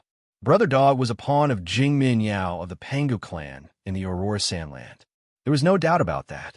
But Ubatian was a cunning and sordid man. Was a member of the Pangu clan really enough to drive him? When Qian Luo was plotting to take her life in the underground battle arena, what material benefits did the Yu clan obtain? Arbor's heart sank when he thought of the high-level zombie puppet. Outside Qian Luo's underground battle arena, the high-level corpse puppet that Yu Hui released should be at least at level 2. What did Yu Hui have to do with Tianyan? Or was the Yu clan related to Tianyan? The Yu clan was perhaps one of the Sky Fate Organization's strongholds in Shuntian Prefecture. Therefore, the fact that Ubatian had returned to the Divine Land meant that the Heavenly Fate Organization should also have a stronghold in the Divine Land. However, no one knew where this stronghold was located. Arbor felt a chill run down his spine. Could it be that Tianyan was going to attack the Divine Land again? At that moment, Arbor seemed to have grasped something in his mind. Chapter 2448. Unfortunately, that spiritual light slipped by too quickly and disappeared again in a hurry. Arbor glanced coldly at UFA. When she saw this man's cowardly appearance, she didn't feel like attacking him anymore. She retracted her foot and glared at him. Why aren't you writing? UFA. He quickly took out a pen and paper from his inner world and wrote an oath. He even bit his finger without hesitation and pressed his thumbprint onto the paper. When Arbor saw his decisiveness, she had nothing to say. What should she say?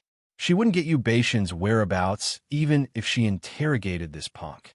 She was very easy to talk to and would leave everything to fate. Just like right now, she simply didn't expect to find Ubatian's son by coming to the steamed bun festival to join in the fun. Who knew if Ubatian would also come to the Steamed Bun Festival tomorrow to join the fun? Jojo actually knew that this possibility was quite low. Miss Chow expressionlessly turned around. Everyone was taken aback when they saw the little stoic's exquisite and beautiful face at first glance. But when they saw her stoic face, they couldn't help but twitch their mouths again and again. The little girl in front of him looked serious, but in fact, she was a black-hearted person. Look. It was as if the little fellow who beat someone up and almost couldn't pull him out of the window wasn't her at all. There was no need to mention how indifferent his expression was. Hey, wait. The owner of the pleasure boat was the beautiful woman. She couldn't help but walk forward and reach out to block the little girl's path. Miss, you didn't say anything and jumped on our boat. Look at this and that. You've smashed a hole in my boat. Do you still want me to do business? What do you think we should do? The crowd of onlookers couldn't help but secretly give this woman a thumbs up. The little lady looked like a savage, but she dared to go up and demand compensation. As expected, she was a formidable character. Arbor coldly stared at her for a long time, causing the woman's heart to pound uncontrollably. She suddenly asked, "How much?" How much?" Arbor looked at the woman like she was looking at an idiot. Didn't she ask for compensation? He waited for her to make a bid, but didn't say anything. If he wasn't an idiot, then what was? Why did it feel so tiring to talk to someone? 500 spirit coins. This woman originally wanted to shout out a sky-high price of 5,000 spirit coins, or something to make this stoic-faced little girl bleed. However, the moment he opened his mouth, he saw the little girl's dark and bottomless eyes looking at him. He couldn't help but twist his tongue and shout out a real price. Arbor nodded and took out a small pouch from his inner world. The woman's complexion instantly turned for the better, and she reached out to accept it with a smile. However, Xiao Mu retracted her hand and opened the bag herself. She counted out the money one by one, and after counting up to 500 spirit coins, she closed the bag tightly. The woman was speechless. You even fucking counted them one by one. Why don't you go to heaven and pinch them? This little girl didn't seem like someone who lacked money. Who would have thought that she would be so stingy? After the little fellow finished counting the money, he threw the cloth bag into his inner world and turned around to fly back to his ship. She looked up and happened to see the large ship with the Qin Estates emblem. On the third deck of the ship, the white-clothed youth who had previously treated her like a rag was staring at her without blinking. What was he looking at? When Miss Xiao thought of the Omega Kitoku, she felt sick of it and didn't have a good impression of the people from the Qin Estate. Chapter 2449. Especially this youth, who kept looking at her with a disdainful gaze just now. He was simply crazy. Arbor didn't like him in her heart, and her stoic face became even more expressionless. She lifted her eyelids and swept a glance over before looking away. Little miss, you didn't lose out on this 500 spirit coins. The woman was still grumbling over there, but Arbor already couldn't be bothered to listen to her. She flew away from Miss Meng's pleasure boat and jumped straight back to her own official boat. She had just steadied herself when Mo Lien walked onto the deck, followed by the serious-looking Fong Su, who was holding food, and the ever-smiling eunuch Hu and his entourage. Everyone was holding a steaming hot dish in their hands, and the aroma wafted over. Arbor immediately ran over with quick steps, and her eyes lit up as she exclaimed, "Eat!" Mo Lien was secretly amused. She walked up and reached out to grab her little hand. "What were you doing outside just now?" "What did I do?" "I didn't do anything." The little fellow pulled him to sit down at the table and blinked with an "I'm especially obedient" expression. Then what did Fong Su say? "Did you run over to the opposite boat to cause trouble?" "Fong Su, that your highness, is it good for you to cheat your subordinate like this? Is there a master who would sell out his subordinate without a second word like you?" Arbor cast a glance at Fong Su, and the latter instantly felt chilly and sinister gusts of wind. He kept feeling a sense of dread rising in his heart. He wouldn't be unlucky, right? I saw an acquaintance, so I went over to say hello. It didn't take long either. It's delicious. Arbor took the fish soup that he scooped for her and drank half a bowl. She felt warm all over, and the taste was extremely good. She hurriedly handed the bowl over to him for another bowl. The corner of Fong Su's mouth silently twitched. Half a quarter of an hour ago, he came up to the deck to take a look. At that time, the crown princess was clearly on the opposite deck, and she beat up an unlucky man. The crown princess's way of greeting was really special. Fong Su wanted to chuckle, but when he saw the little girl's eyes staring at him, he didn't know why, but he couldn't bring himself to laugh. Look at how terrified he was. A big man like him was defeated in front of a little girl. It's Yu Baishan's second son. He's such a coward. Arbor snorted. I can't be bothered to lower myself to his level. Fong Su said in his heart, if you had the same level of knowledge as other people, would that unlucky fellow still be alive? Is the Qin Estate's ship next to us? The crown prince reached out to hold her small hand as he asked in a soft voice.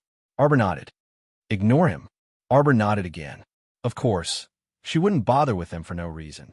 She still didn't want to see Omega Kitoku.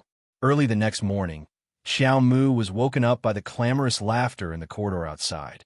Moving his little arm, the little fellow opened his eyes and saw his husband's handsome features right in front of him.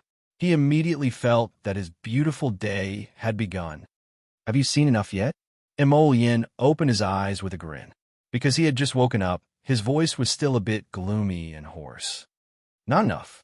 The little girl shook her head vigorously, causing the man to laugh in a low voice.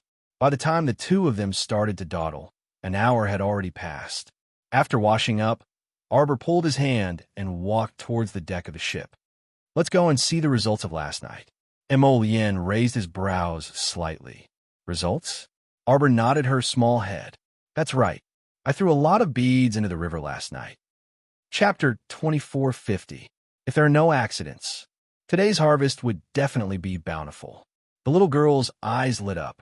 Mo Yin held her little hand and smiled as they walked to the deck together. He said in a low voice, yesterday, that kid from the Yu family didn't stay here. He ran away with his tail between his legs. Arbor nodded. Don't bother about him. He's just an unloved fellow. He's completely useless. Thinking about how she had to compensate him with 500 spirit coins last night, Miss Xiao couldn't help but feel her teeth ache. If not for the fact that she was in the wrong last night. Let's see if she would compensate him. Mo Yin looked down at her lively little expression and couldn't help but chuckle. He leaned in and kissed her ear. Jojo, your little expression is very interesting. Arbor was expressionless. She looked up at Prince Mo and snorted softly at him. As they spoke, a commotion could be heard from the deck of the ship outside. When Arbor walked up to her deck, she realized that the ship opposite her was already filled with people. At this moment, he was pointing at the river and shouting excitedly, Wow, I see a school of fish so early in the morning. This is really a good sign. Who knows, maybe we can get first place in this steamed bun festival. Hey, little brother over there, wake up. Can you not talk in your sleep in broad daylight? Get first place? It'll be good enough if you can get into the top 10. Why are there so many fish circling around here and not leaving? Arbor thought that of course they wouldn't leave. She didn't throw in so many pearls and bracelets that smelled of medicine last night for nothing. Jojo. Mo Yin's eyes brightened. He looked at his little wife and whispered into her ear, These ingredients are quite fresh. Bring them back to Fish Orchid Planet in batches to raise them. She just felt that there were too few fish in the waters of Fish Orchid Planet. Her Lien indeed understood her intentions. He knew what she was going to do after she made a fuss. Cough. Miss Xiao expressionlessly took out a storage talisman and swiftly threw it into the air. The talisman's energy expanded, and the school of fish in the river was sucked into the talisman. Needless to say, this scene was truly stunning. The people on the nearby boats all gasped and asked in a trembling voice, What is she doing? Collecting fish? Oh my God. Wasn't this too excessive? Looking at the fishes entering the storage talisman like a string of beads, everyone almost forgot how to speak in that instant. The visual effect was too shocking. I have a storage talisman with me. Mother, looking at this situation, this storage talisman isn't a blue talisman, right? I also want to buy a storage talisman, but it's a pity that it can't even be sold on the black market. Damn it. While everyone was prattling on, Xiaomu had already collected all the fish that had gathered here into her storage talisman without batting an eyelid or skipping a beat in her heart. At this moment, everyone saw clearly. This little girl who had taken out a storage talisman and openly collected such a large school of fish was the little fellow who had jumped onto Miss Meng's boat to beat her up last night. Last night, the sky was dark and hazy, so it wasn't very clear. Today, under the rising sun and separated by the surging river, the sky was blue and the waves were blue. Oh my God, this little girl's face was a little too beautiful. The plain-clothed man beside her was also a rare handsome man in the divine continent. Chapter 2451. That's too fucking shameless. How could this little girl be so shameless as to take in such a large school of fish all by herself? Ow, ow. They were envious and jealous. She could have shared some with them. Not to mention the onlookers on the pleasure boat. Even the boatmen on the boat were so envious that their eyes turned red. Heavens, there were so many fish. Those who relied on fishing for a living had probably never seen such a large shoal of fish swimming around the river in their entire lives. What was even more pitiful was that those who had secretly caught 2 or 3 fish on the boat and were still happy turned around and saw that so many fish had been taken away by others with great generosity. With this comparison, it was definitely a critical hit of 10,000 points. They were heartbroken to think that they had been so smug earlier. They had brought their own fishing gear and caught a few fish, but in the blink of an eye, someone else had taken all the fish. The boatmen stopped rowing and fought to be the first to snatch a few fish at the last moment. However, the little girl's movements were extremely fast, and in a flash, she had collected all the fish in the area. "We can still take in another wave at night," the little girl said to Mo Lien as her eyes curved. This was why she had not directly scattered the powder last night, but had stuffed the powder into a bead and thrown it into the water. According to her calculations, she would be able to take in another wave at night and another wave the next morning. After that, the powder would basically disperse. If she directly scattered the powder, she would only be able to take in one wave. It was not worth it. She hoped that there would be a school of fish in her orchid sea, big and small. Just thinking about it made her want to eat. Later, she would ask Lien to make Jojo fried, steamed, and stir-fried everything. Everyone stared at the little girl as she beat her chest and stomped her feet. Then, the little girl pulled the man beside her and turned to walk back into the cabin.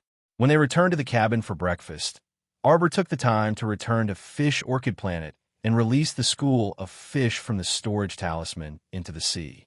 Looking at the colorful fish jumping around in the water and swimming in all directions, Miss Chow felt a sense of accomplishment. Regardless of whether it was a fish in a river or in the sea, she would be able to raise them all on her Fish Orchid Planet. Her orchid sea was rich in spiritual chi, and it was not comparable to the ordinary sea areas outside. Arbor couldn't help but feel happy when he thought about how he would be able to eat fish slices and porridge in the future, which were all good things with spiritual energy and could even nourish his body.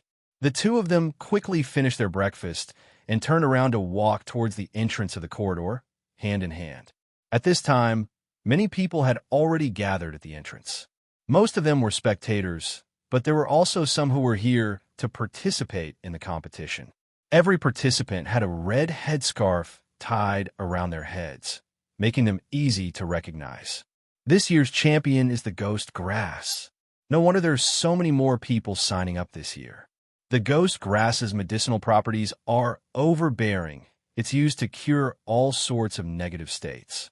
I heard that if it's made into a ghost plant pill, one will be immune to all kinds of status talismans used by talisman masters during battle. It's effective for up to half an hour. It's really amazing. No wonder it's so popular. The problem is that if a low-level pill master were to make this kind of herb that's close to the divine level, it would be a waste of God's gift. Hey, look, that kid is here. Damn, isn't that Wang Yin, last year's second place? He still dares to come? Our Weishi branch manager has already announced that he's disqualified from the competition. Chapter 2452. Arbor looked over curiously and saw the young man named Wang Yin who was being pointed at. He looked to be around 27 or 28 years old. He had an ordinary face, but his eyes were exceptionally sharp. Wang Yin, Why are you here?" A busybody laughed and mocked. "The president of the Weishi Pill Guild has already given the order to not allow you to participate in the Manta Festival. What's wrong with you? You don't take the president's words seriously." The crowd burst into laughter. Who knows? Maybe Wang Yin is still thinking of getting first place. After all, he was only half a step away from getting first place last year. That's right. Last year's winner ate 818 mantus, while Wang Yin ate 799. Ha ha ha. But last year's champion died the next day after he went back. That's right. I told him not to work so hard, but he didn't listen to me. Wang Yin, last year your digestion pills were only a third of his. That's why you lost, right? Did you prepare enough digestion pills this year? Hey, aren't you joking? I already said that he doesn't have the right to participate. That's right. After all, the biggest supporter of the Manta Festival is our Weishi Pill Guild. If not for the Weishi Pill Guild providing money and herbs every year, how could the Manta Festival be held so smoothly for so many years? This was equivalent to the Weishi Pill Guild sponsoring an event to gain popularity. To put it bluntly, this amount of resources was nothing to the Weishi Pill Guild. While the crowd was talking, they were gloating over Wang Yan's misfortune and looked at him with evil intentions. However, this young man was as calm as an old monk. His face did not show any expression as he walked towards the competition venue amidst the crowd's mocking laughter. "Pill Master, he is here. Pill Master, he." Someone called out, and the crowd burst into an uproar again. This time, it was different from the mocking and ridiculing of Wang Yin. When the crowd saw the young, handsome, and elegant Pill Master they all flattered him and laughed. "Pill Master, he is also participating in this event this time." The warrior behind Pill Master, he looks so strong. He can definitely eat 30 mantus in one go. This year's first place will definitely be Pill Master Arbor, don't you guys have any shame? She didn't come here to watch them flatter each other and talk nonsense. The little girl pulled a long face and snapped at the referees. Are we still going to compete or not? Well, load of nonsense. It's almost time for lunch.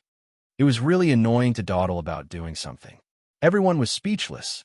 However, the little girl was mixed in with the crowd. When everyone turned around, not everyone could see her. A middle-aged man, who was in charge of hosting the Steamed Bun Festival, cleared his throat and said, "All right, I believe everyone can't wait any longer. Our Steamed Bun Festival has officially begun. We'll split it into 2 projects. Today is a mantu eating contest. I'm sure everyone knows the rules, so I won't go into detail. In short, within the time limit, every bun you eat will add 1 point, and every pill you eat in the bun will add 100 points.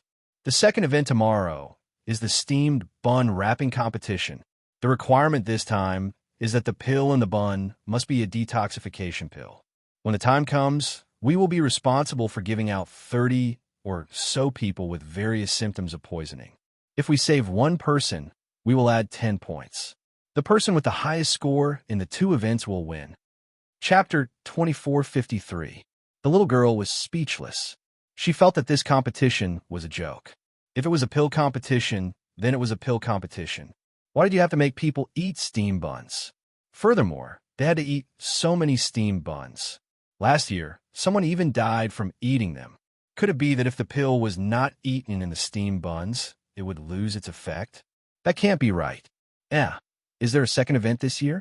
I feel that this competition is getting more and more complicated. Yes. I remember that 5 or 6 years ago, it was just a simple steamed bun eating competition. It was jointly organized by a few rich families in the city to help the poor. The prize for the first place was 5,000 spirit coins. Yes, I remember that too. At most, they would put some chili oil in the steamed buns to make the young lads cry out in pain. Things have changed with the passage of time. Ever since the people from Weishi branch took over this event, it has become more and more lively. It is also more inclined towards the pill competition. That's right. The prize for the first place at Weishi branch is 50,000. It is 10 times the amount, and there are also precious herbs as rewards. How can the pill refiners not scramble for it? Let me tell you, this is the cleverness of Weishi branch. By organizing this event, they can also attract a group of skilled pill refiners. Most of the people who were invited would go along with the flow and join the pill house. Who would be like Wang Yin, who did not know how to appreciate favors and was blacklisted by the pill house in the end. Furthermore, those rich pill refiners do not need to participate in the competition themselves. For example, Pill Master, he just found a silly big guy to compete with. He only needed to provide good quality digestion pills at the end so that the big guy could stand until the end. The pill refiner who won the first place last year must have a hole in his head to compete. In the end, he killed himself. I feel that the pill refiner did not have a hole in his head. He was just too overconfident. Ha ha ha ha. Everyone laughed. The competition started amidst the lively chatter and laughter.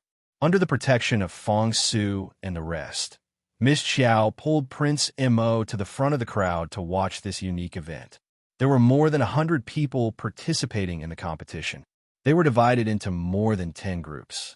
Each group had a hardworking judge who held a book and was responsible for keeping track of everyone's numbers. Miss Xiao couldn't help but feel that this was really a bunch of idiots doing stupid things. Suddenly, a chubby young man raised his right hand excitedly while spitting out breadcrumbs. Dan, medicinal pills. Medicinal pills. Pills. Fuck, someone ate a medicinal pill right from the start.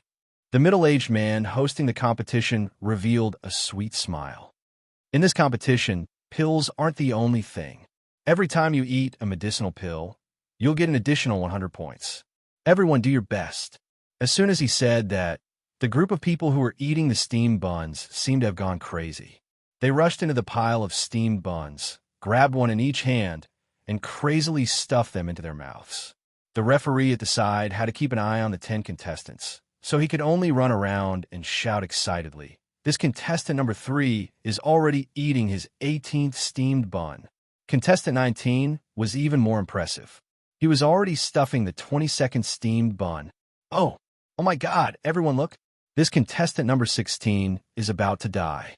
He's starting to eat digestive pills. Miss Xiao was speechless. Uffed. Mo Yin could not help but laugh. Miss Xiao watched the farce in front of her and the corners of her mouth curled up. Finally, she could not help but laugh out loud. Chapter 2454. This group of jokers was too hilarious. Watching them climb up the 3-meter-tall mountain of steamed buns and fight to be the first to stuff the buns into their mouths. Miss Xiao couldn't help but want to laugh. Too hilarious. This competition, that little did she know that the Crown Prince was all smiles as he lowered his head to look at her laughing to her heart's content, his eyes rippling with a faint smile. Who came up with this competition? Prince Mo pretended to ask casually. Fong Su bowed at the side and said, "It's the manager of the Weishi branch of the pill house, right? I heard that his surname is Wang. He's a pretty good talent." Mo Yin nodded with an indifferent expression, but the smile in his eyes couldn't be concealed. He reached out to hold the little girl's small hand and looked at her laughing heartily. His heart was filled with joy. Look, his Jojo was laughing so happily. Wasn't this just a talent? He even made his wife laugh so much. Fong Su's mouth twitched fiercely. Was His Highness praising Manager Wang? Wasn't that right? Wasn't that right? He couldn't be wrong. Manager Wang was such a joker. Calling him a talent? Forget it. Fong Su was a middle-aged single dog. He was completely unable to understand the Crown Prince's joy at this moment. The Crown Prince was rather happy at this moment. There was no other reason. His wife was happy. His wife was smiling. He was naturally very happy. His little wife was usually very cold.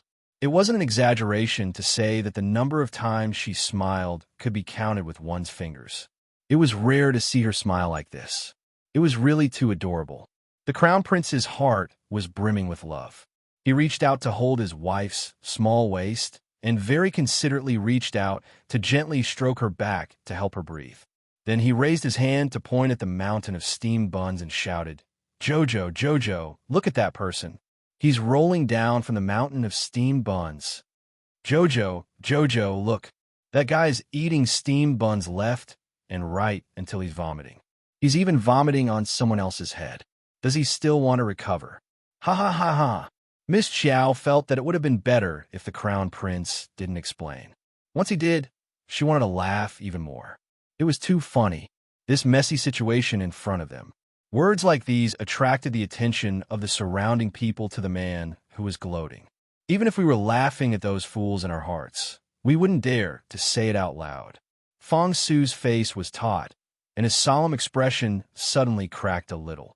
Crown Prince, can you not be so eye-catching? Prince Mo couldn't be bothered with other people's gazes. He only glanced at his wife in his arms. He felt that when the little fellow smiled, the entire winter day became brighter, sweeping away the heavy atmosphere from before. Although the surroundings were withered, it was inexplicably gorgeous like a mountain flower. His Jojo was happy. That was great. Clang! A man with a bronze hammer struck the gong. The middle-aged host's fast-paced voice rang out. Good, good, good. Rest for 3 minutes. If you don't have enough digestive pills, you can go to the site to buy some. Wretch! The sound of vomiting drowned out the host's voice. Everyone was speechless. Don't fucking throw up here. If you vomit like this, who will be able to eat later, you clown? Hurry up and take them away. Take them away. After a round of commotion, the 2 vomiting youths were carried away. Miss Chow laughed heartily. The surrounding crowd also couldn't help but laugh wildly. Every time there was a steamed bun festival, they always felt like their lives were going to be shortened. They felt like they were going to die from laughter. Chapter 2455. Pill Master, he rushed forward as if he was flying. He even brought 3 or 4 people with him to form a small team. At this moment, he helped the burly man who was retching to the side. One handed him a face towel, another used professional techniques to massage his stomach, and another took out 2 digestive pills from a bottle and gave them to the burly man. Come, come, swallow it. Swallow him. How do you feel? How do you feel? Do your best. Do your best. Stay in first place, you can do it. Pill Master, he cheered the burly man on, his nervous expression showing through his words. Damn, just for a piece of ghost grass. Miss Chow turned around and buried her head in the Crown Prince's embrace. She tugged at his clothes and laughed until her entire body twitched. The Crown Prince smiled and rubbed the back of her head. Jojo, let's stay for one more day. We'll leave after watching the second event tomorrow. He had a premonition that tomorrow's steamed bun wrapping competition would definitely be filled with amusing people. It would definitely make Jojo laugh. Fong Su's mouth twitched. Why did they have to stay for one more night? Digestive pills? Who has digestive pills? I want to buy them. A loud shout was heard. Following, that was a mocking laughter. Hey, Wang Yin, your companion's expression seems to be very ugly. Don't tell me he's going to explode from overeating. TSK. The moment you participate in the competition, you'll be in second place forever. You can't change that, can you? Shut up. Wang Yin coldly glared at the man. He then looked at the surrounding crowd. Everyone, is there anyone selling digestive pills? I'll buy them all. Digestive pills were not rare pills. Immediately, 2 or 3 people raised their hands and offered to sell them. However, the price was very high. This digestive pill was only a middle-grade pill. In the middle 6 prefectures, it was at most 5,000 spirit coins for one pill. However, in the Divine Continent, where everything was expensive and under this kind of competition atmosphere, people would naturally raise the price. No one was a fool. Who wouldn't want to earn this kind of quick money? In any case, every time before the Steam Bun Festival, many people would head to the pill house 3 months in advance to stock up on digestive pills. However, the digestive pill was indeed a hot commodity. Sometimes, even if one went to all the pill shops in Weishi City, one might not even be able to buy a few digestive pills. Those with good business acumen had already stocked up at home, waiting to make a big profit today. 20,000 spirit coins for one. The bidder stretched out 2 fingers. Wang Yan's face instantly turned ugly. 20,000 spirit coins was indeed too expensive. He would have to support himself for a long time. At the very least, he would need to stock up on 5 digestive pills. That would cost him 100,000 spirit coins.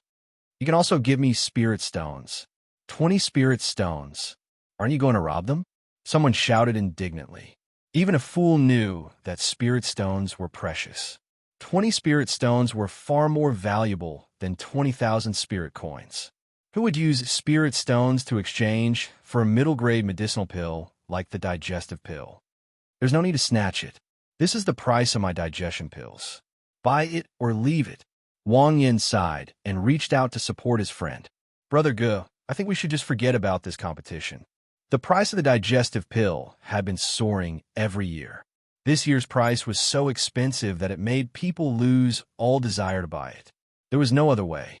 Because of the high demand for the digestive pill, the herbs used to make it were all snatched up in the surrounding forests.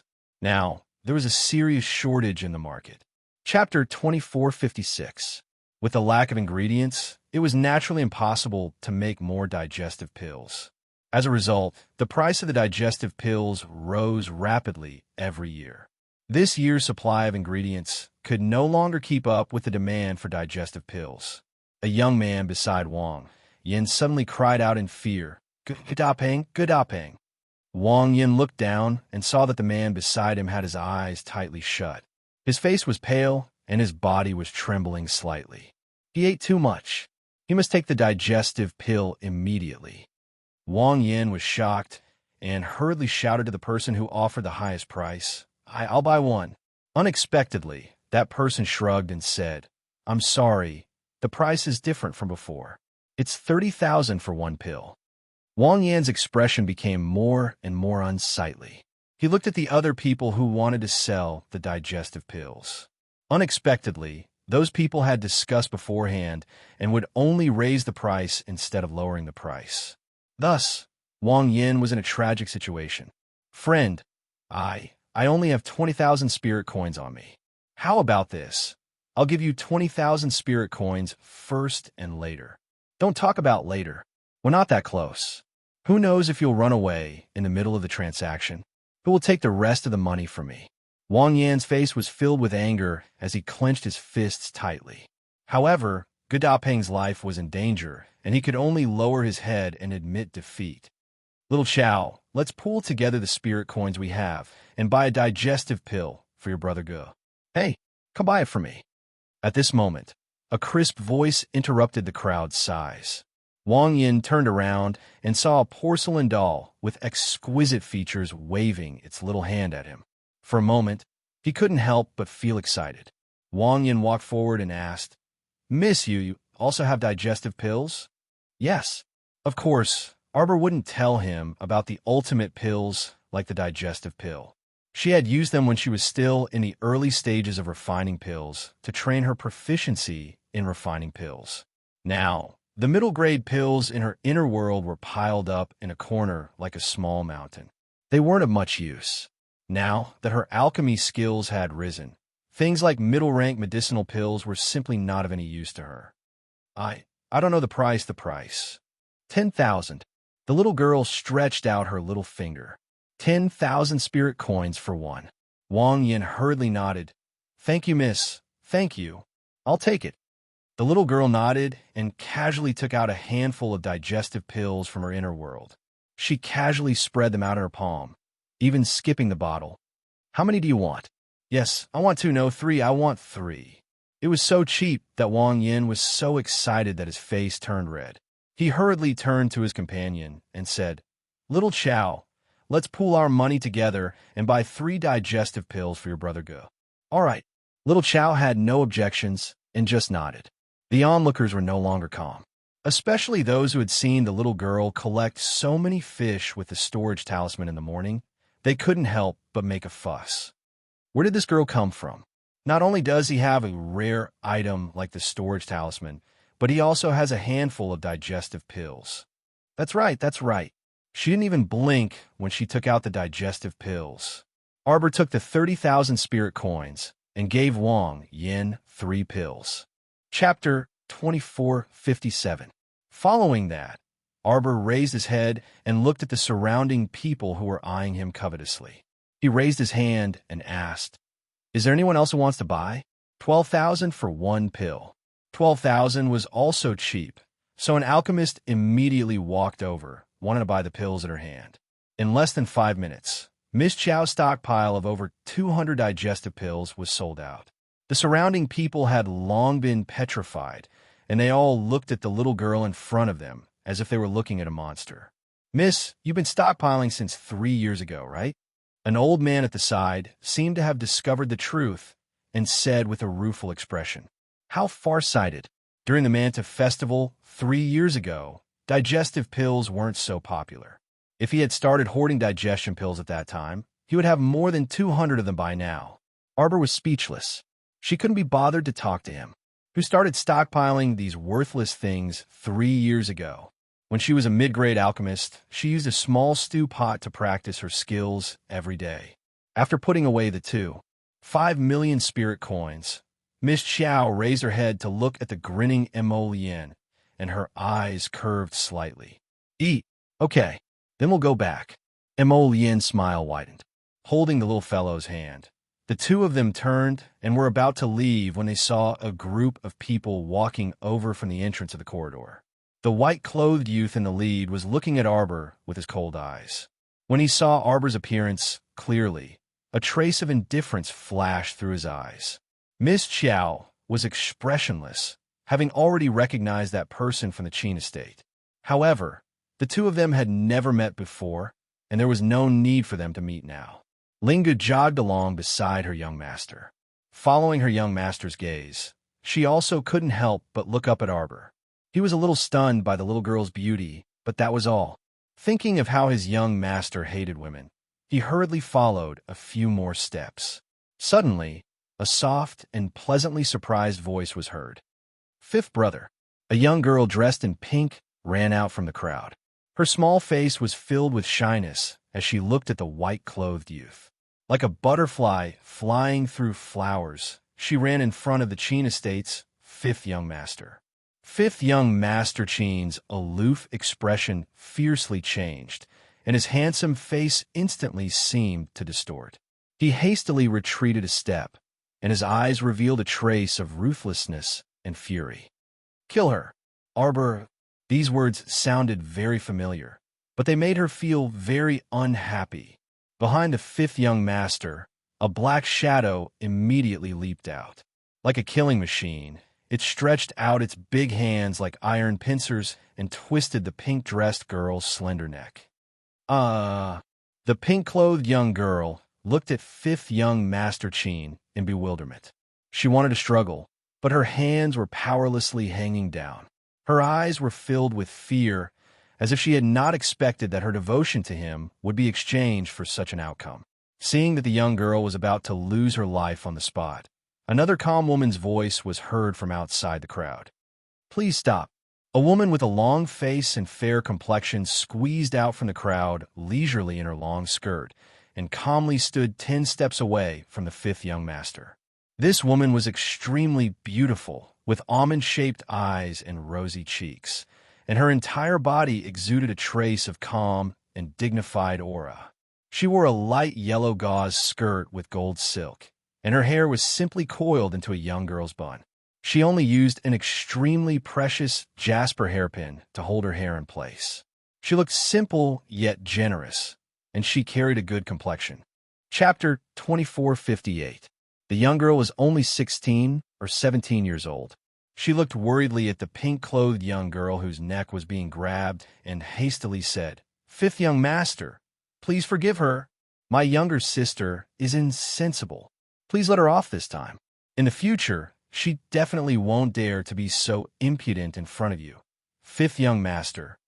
Fifth young master Qin glanced coldly at that girl. "You are the Mu family's eldest miss, Mu Rochuan."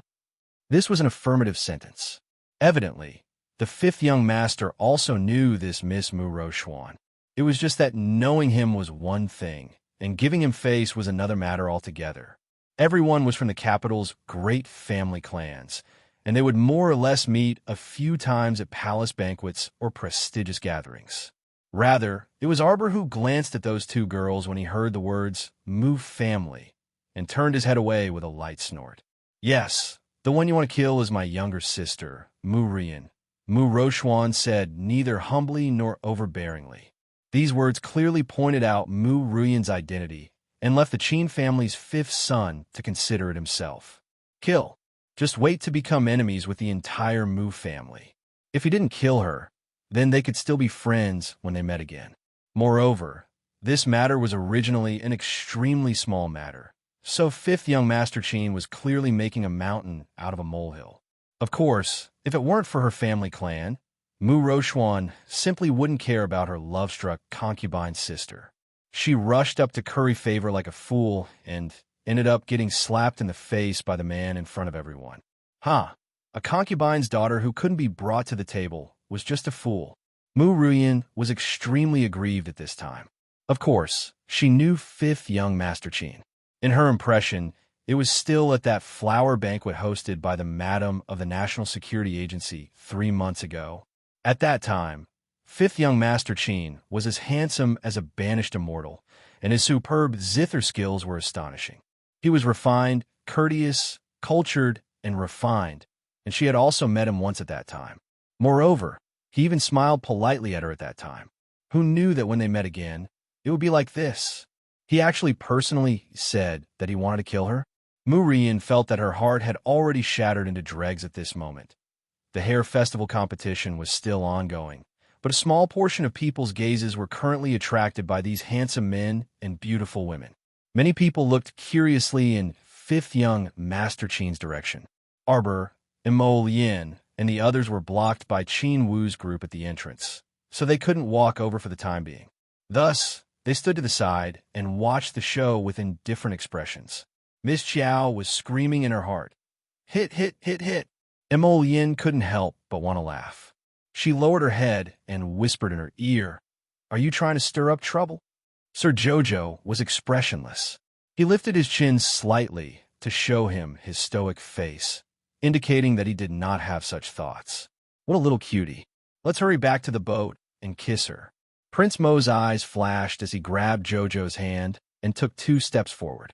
Fifth young Master Qin suddenly sneered. So what if she's from the Mu family? So be it. A cough, cough. Mu Ruyan cried in grief and indignation. She really couldn't understand why the gentle and refined fifth young master had changed so much. Wait. Faint anxiety flitted across Mu Roxian's face.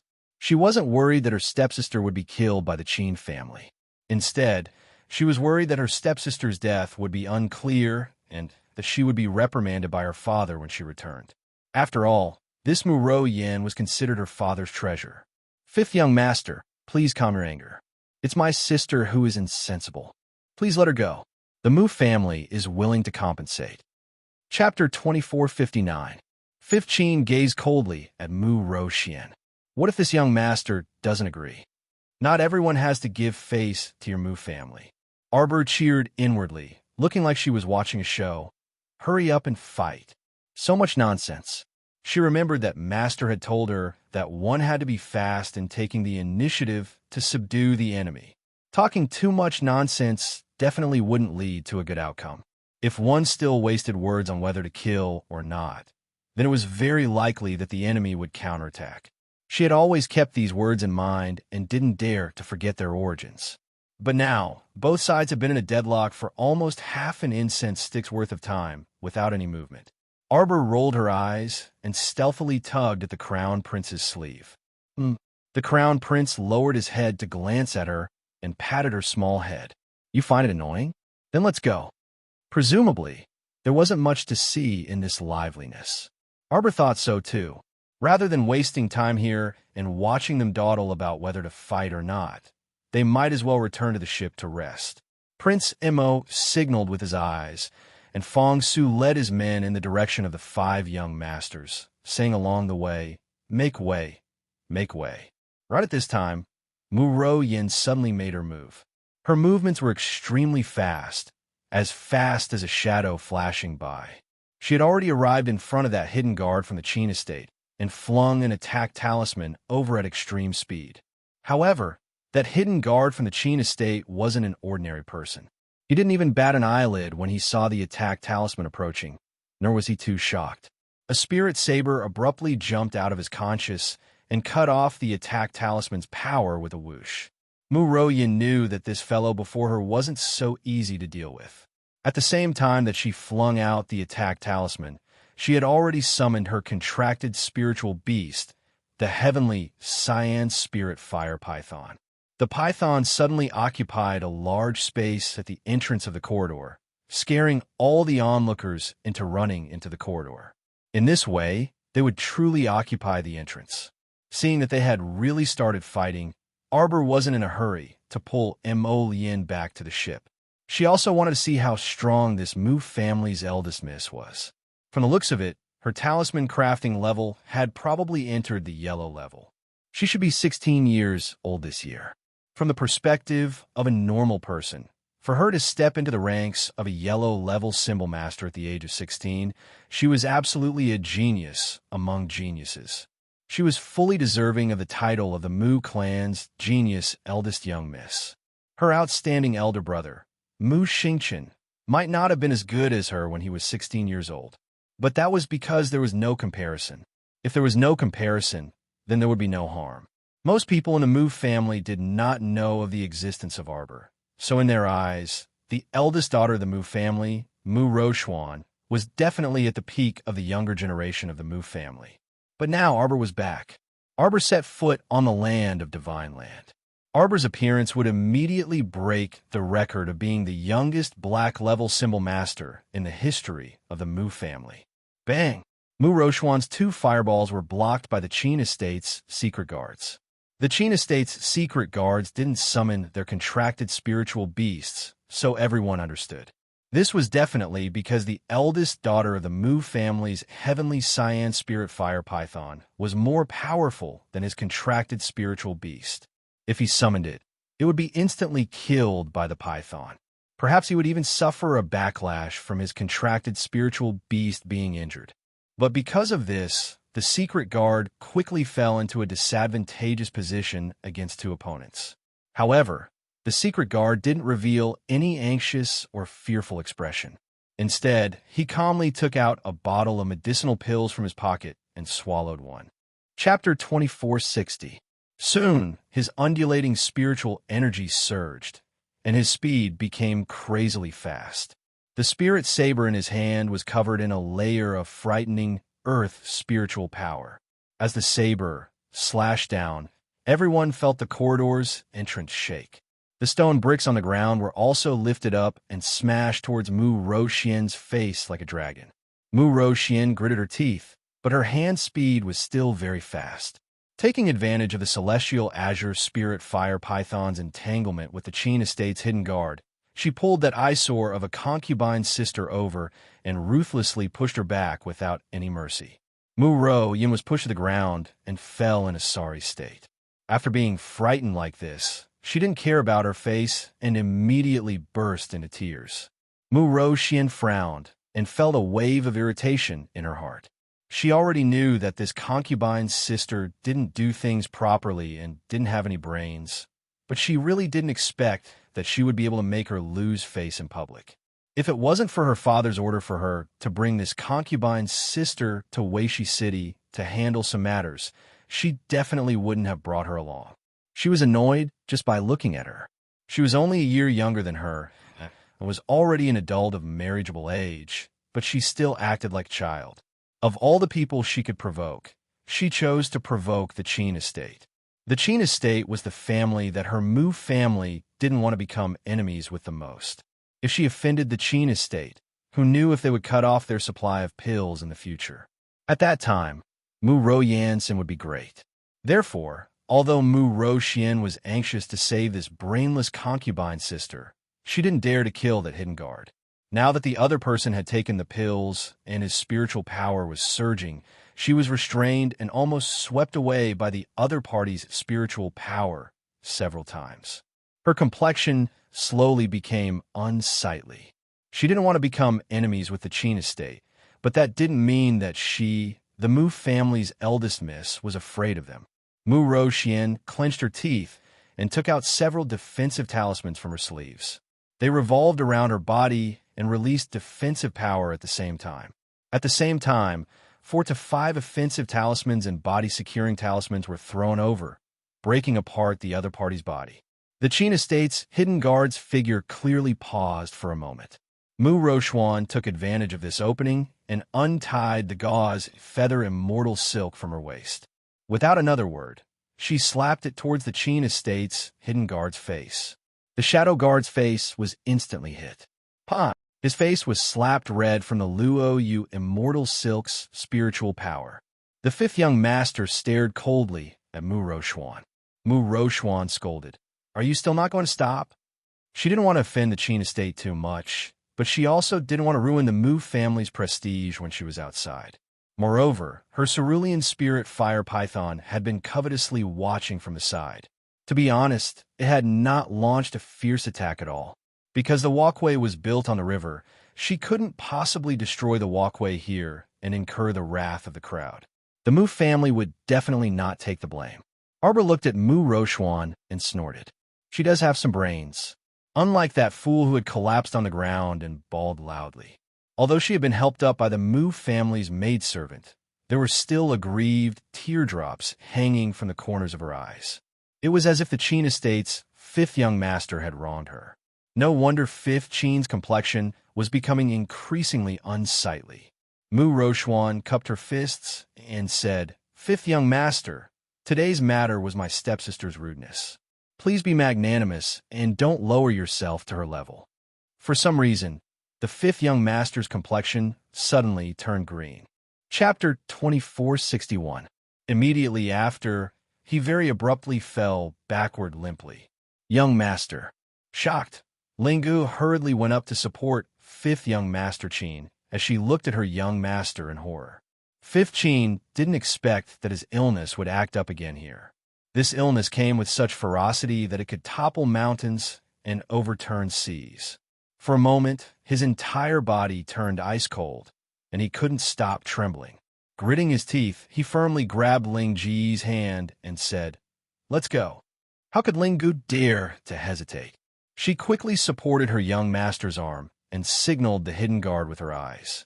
After supporting fifth young master, the group quickly turned and left. This time, there was no time to pursue Mu Royan's matter. Upon seeing this, Mu Roxian also secretly heaved a sigh of relief. Although she wasn't afraid of the Qin family's power, it would naturally be best if they didn't offend them. If they really offended the Qin estate, then the issue of medicinal pills would also be a huge headache for the Mu family. After all, that was the #1 medicinal patrician family. Arbor swept a glance at them and pursed his lips dispiritedly. Boring. They only fought for a short while, and it's already over. She hadn't seen enough of the commotion. Poor Jojo. It was mainly because that youth's body was too weak. They hadn't even made a move on him, yet he had already collapsed first. It truly made one speechless. Was it really good for a youth's body to be so weak? Translator, Atlas Studios editor. Atlas Studios' affair and tender hand tugged at her husband's sleeve. Although no expression could be discerned from Miss Chiao's stoic face, Mo Yin still miraculously sensed her wife's displeasure. Lowering her head and smiling at her, Mo Yin said softly, "I'll make something delicious for you when we get back." She then led her out of the corridor. But right at this moment, the maidservant beside Mu Ro Yin looked at Arbor with a flicker in her eyes. She hurriedly whispered a few words into Mu Ro Yan's ear.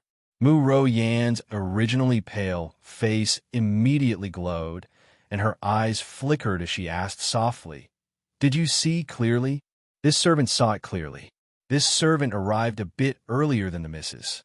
At that time, the river was filled with shoals of fish, and it was that young lady who took out a storage talisman. The Mu family maidservant's eyes flickered as she looked at Xiao Mu, and she quickly explained to Mu Ruyan. Mu Ruyan's thoughts immediately moved. She saw that the plain-clothed woman pointed at by the servant girl was about to walk out of the corridor with a man. She hurriedly shouted from behind without thinking, "Hey, that girl! Stop right there!" Compared to Mu Ruyan, Mu Roxian was much more composed and elegant. Upon hearing this, she couldn't help but glare at her angrily. "Don't cause any more trouble for me." She simply hated this concubine-born sister to death. She was unable to accomplish anything, but was good at spoiling things. With her arrogant and peacock personality, sooner or later, she would bring disaster to the entire Mu family. "Big sister, what did I do?" Mu Ro Yin was also angry with Mu Ro Xian. She thought in her heart that this Mu Ro Xian was truly evil. She clearly had the opportunity to rescue her from the Qin estate's secret guards, yet she just had to wait for so long, causing her to make a fool of herself in front of everyone. She would settle the score with her when she returned. Mu Ro Yin already bore a grudge against Mu Ro Xian in her heart. When she heard this, she only glanced coldly at her before ordering the maidservants beside her to clamor. "Are they all dead? Go and stop them." A few Mu family maidservants rushed up and bared their fangs and brandished their claws to touch Arbor's arm. Unexpectedly, before they could get close, they were stopped by the cold-faced Fong Su, Eunuch Hu, and the others. Impudent. Chapter 2462. Eunuch, who had been by the emperor's side for a long time and had unknowingly developed the aura of a superior. This kind of aura could not be seen with the naked eye, but one could feel it when standing beside them. With such a simple shout, the Mu family's maidservants were stunned. They shrunk their heads and withdrew their hands. Their gazes were somewhat frightened as they froze on the spot. Mu Ro Yin flung Mu Ro Xian's hand away and quickly walked forward, her gaze sweeping over Arbor. Suddenly, her gaze paused on Prince Mo. The man in front of her was truly magnificent. His appearance was outstanding, and it was hard not to notice him. However, his cold gaze and uncontrollable aura made Mu Ro Yin shrink her neck. Even if she wanted to, she did not have the guts to touch such a tyrannical man. Thinking about it, the Qin estate's fifth young master was gentle and handsome, with a good temperament. At this moment, Mu Ro Yin had probably forgotten about the fifth young master's coldness and ruthlessness towards her. She thought back to the fifth young master's gentle smile at the flower-admiring banquet hosted by Madame Gua. At that time, she suspected that she was flying in the sky. She could clearly feel the aura of the clouds and the wind. It was really too beautiful. Arbor sized up the woman in front of her. Seeing her idiotic expression, she could not help but ask, "What are you doing?" A good dog does not block the way. This woman had rushed forward after scolding her. With so many people surrounding them, it was obvious that she was up to no good. Arbor originally did not expect to clash with the Mu family so quickly. Unfortunately, things did not go as she wished. There were always blind Mu family members who came to provoke her. Since that was the case, she would beat them until they did not dare to bother her again. The little fellow secretly hooked her finger, preparing to summon the feral to attack. She heard Mu Ro Yan's idiotic voice say to her, "You, hand over the storage talisman." Arbor, did she hear wrongly? Was there something wrong with her ears, or was there something wrong with this woman's brain? Why did she think that Sir Jojo would take out the storage talisman and respectfully hand it to her when she, Mu Ro Yin, opened her mouth? Did she think that she was a queen? Jojo Sama was still a young emperor. This was simply inexplicable and unreasonable. Arbor narrowed his eyes. Just as he was about to flare up, Mu Ro Xuan rushed over and tugged at Mu Ro Yin. She said impatiently, "What are you doing?" Arbor wasn't the only one who felt that Mu Ro Yin was crazy. Even Mu Ro Yan's eldest sister, Mu Ro Xian, felt that her stepsister's brain had been dug out and filled with shit.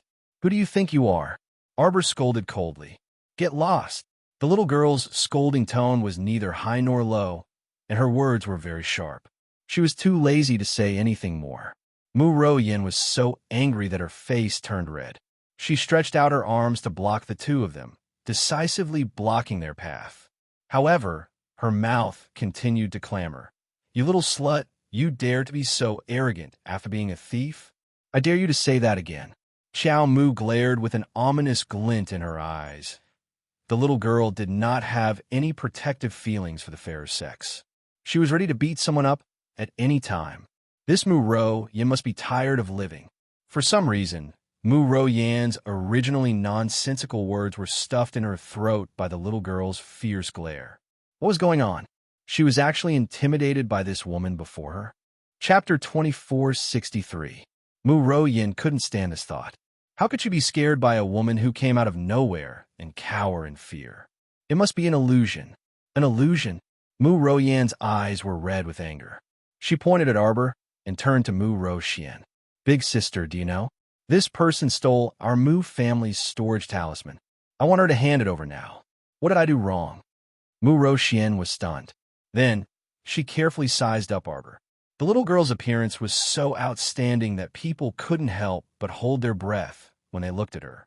However, there wasn't any extra expression on her snow-white face. Her pair of ink-like eyes were especially captivating. Arbor was so angry that she was amused. Her cold gaze swept across the little girl beside Mu Yen. What kind of enmity did this girl have with her that she would accuse her like this? That girl couldn't help but shrink her head and lower it guiltily. Arbor didn't remember seeing this girl beside Mu Yen. Perhaps this little girl had seen it when she used the storage talisman to collect the fish this morning. There were so many people present at that time. She wasn't like Mo Lien, who had a photographic memory and could remember everyone. She was there. Mo Lien didn't even need her to ask. She nodded and gave the answer directly. Although the scene was chaotic at the time, with Crown Prince Mo's eidetic memory, he was naturally able to take in everyone present and recount all the details of the scene. Arbor's wrist moved slightly. A storage talisman surrounded by blue light was released from her hand and hung in front of her. Are you talking about this talisman? That's right. Mu Yan's eyes suddenly lit up. Without another word, she reached out to grab the storage talisman. She arrogantly said, "You still dare to not admit that you stole our Mu family's talisman? Who in the entire divine mainland doesn't know that it's a storage talisman? Only the Mu family knows how to draw it. Who do you think you are? You stole our Mu family's talisman and still dare to not admit it. How dare you be so impudent here?" Miss Xiao's cold, electrifying gaze landed on the hand that was reaching for the storage talisman. A wisp of blue spiritual cleansing flame suddenly appeared in his palm. Without any explanation, he threw it over and it abruptly exploded on the back of Mu Yan's hand. Mu Yan subconsciously reached out to cover the back of her hand that had turned red from the heat. Her eyes instantly turned red with anger as she stared at Arbor and screamed, "You crazy woman! What are you doing?" "Who's the crazy one? Those who aren't blind will be able to tell." Arbor stared coldly at the woman in front of him and approached her step by step. "Then do you dare to make a bet with me?" Mu Yin would never admit it. For a moment, she retreated 2 steps in fear. "Let's bet on which one of us can draw a storage talisman on the spot." Arbor looked at her coldly and took another step forward. "Do you dare? Idiot. If you can make an identical blue storage talisman, I will publicly apologize to your Mu family. You can beat me or scold me as you please. If you can't..." Her voice instantly turned cold. She pointed at Mu Yan's chest and said sternly, "Then kneel down. Kowtow 100 times to me and admit your mistake. Loudly tell everyone that you are the reincarnation of a stupid pig and possessed by a drama queen." Mu Yin abruptly took a step back. If it weren't for the 2 Mu family girls supporting her from behind, her legs might have given way. Chapter 2464. Mu Yan's lips quivered as she fiercely swallowed down a mouthful of saliva. She glared at Xiao Mu with flickering eyes. On what basis should I, the second miss of the Mu family, accept your bet just because you say you want to bet? You don't dare?" Arbor raised his hand and patted Mu Yan's cheek. His cold eyes were filled with a vicious glint. "If you don't dare, then behave yourself from now on. If you see me, then take a detour in the future. Do you hear me?" The little girl's voice was slow and crisp, like a light feather gently brushing past everyone's hearts. "Yen, stop fooling around." How could Mu Xian not know how shallow her stepsister's eyelids were? She must have heard from the servant beside her that this little girl had a storage talisman. She must have been very envious and wanted to snatch the storage talisman from her. After all, this storage talisman was an extremely precious item even in their Mu family. It was a reward for those who had made outstanding contributions to the family. Although Mu Yin was the second miss of the Mu family and her stepsister, she had never owned a storage talisman in her entire life. Mu Yin stiffened her neck. Of course, she couldn't shrink back just like that. Otherwise, what would others think of her as the second miss of the Mu family? "Bet, bet, bet." Mu Xuan, who was standing behind her, was so angry that her eyes turned red. If it weren't for the fact that they were in front of so many people, she really wanted to give her a slap and beat her up until her head split open. Stupid pig. She was indeed a big stupid pig. That girl really didn't say anything wrong about her. She was already like this, yet she still fell for someone else's provocation. Was this girl born without a brain? It was a small matter for her to agree, but when the time came, the Mu family would lose a lot of face. The entire Mu family would become the laughing stock of the entire divine continent because of this idiotic sentence. Since that little girl could make such a bet, the truth was very obvious, okay? That storage talisman must have been personally drawn by that little girl. That's why she was so sure that she could win. Mu Yin, this stupid pig. Mu Yin was so angry that her chest hurt. She couldn't help but reach out and pound her chest, breathing heavily. Although she didn't understand why such a young girl was able to create the long-lost storage talisman, she was certain of one thing. That stupid pig Mu Yin was only an intermediate talisman master. It was impossible for her to create a storage talisman. Taking a deep breath, Mu Rochuan stepped forward and shouted, "Rian, don't mess around. Big sister, why do you always side with outsiders and help them bully your own sister?" Mu Yin looked at her angrily.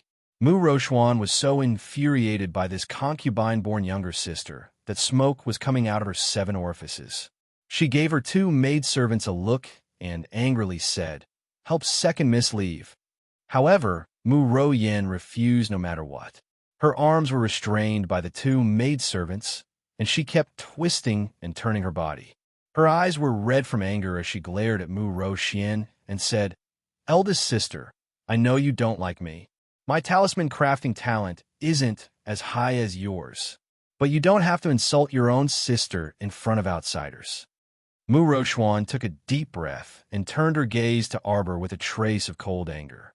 If it weren't for this girl being so overbearing, how could the Mu family be forced to this state? "I'll bet with you. I accept the challenge." Mu Rochuan forcefully suppressed her anger and said calmly, "Make up for yesterday's 2 chapters. Chapter 2465. Xiaomu nodded and didn't say anything else, only replying with an okay. It didn't matter who she bet with. Right now, she only wanted to give a Mu family a good slap in the face. Why? There was no reason. She couldn't stand their arrogance, so she was itching for a fight. Both of them took a few steps forward and stood side by side. Mu Rochuan was definitely inferior to Jojo in terms of looks alone. Fortunately, Mu Rochuan was much smarter than her younger sister, Mu Ruyan. She knew that her looks weren't bad, but her looks couldn't be considered outstanding. There were definitely plenty of people in the world who were more beautiful than her. She also wouldn't be so arrogant as to think that she was the prettiest in the world. If she was in front of a woman with top-notch looks, she would be easily defeated. Then what would she rely on to win by surprise? Thus, Mu Rochuan had always paid great attention to nurturing her own temperament. In addition, her mother, Mu Qingya, was an extremely intelligent and far-sighted woman. Her taste and makeup skills formed a style of their own. Thus, after being nurtured from a young age and nurturing her temperament, the current Mu Rochuan could reach 9 points with her makeup alone. After many years of unremitting effort, Mu Rochuan successfully turned herself into a dignified, quiet, intelligent, and magnanimous woman. In the imperial capital of the Divine Province, who didn't give a thumbs up and praise the Mu family's eldest miss. Now, she stood there naturally and gracefully with a temperament as calm as water. Coupled with her beautiful face with almond-shaped eyes and rosy cheeks, she was extremely eye-catching and didn't lose out to the little stoic in the slightest. "Begin." Arbor turned to glance at her and then said aloofly, "The time limit is 10 minutes. Whoever can draw a blue storage talisman wins." Mu Rochuan's heart skipped a beat.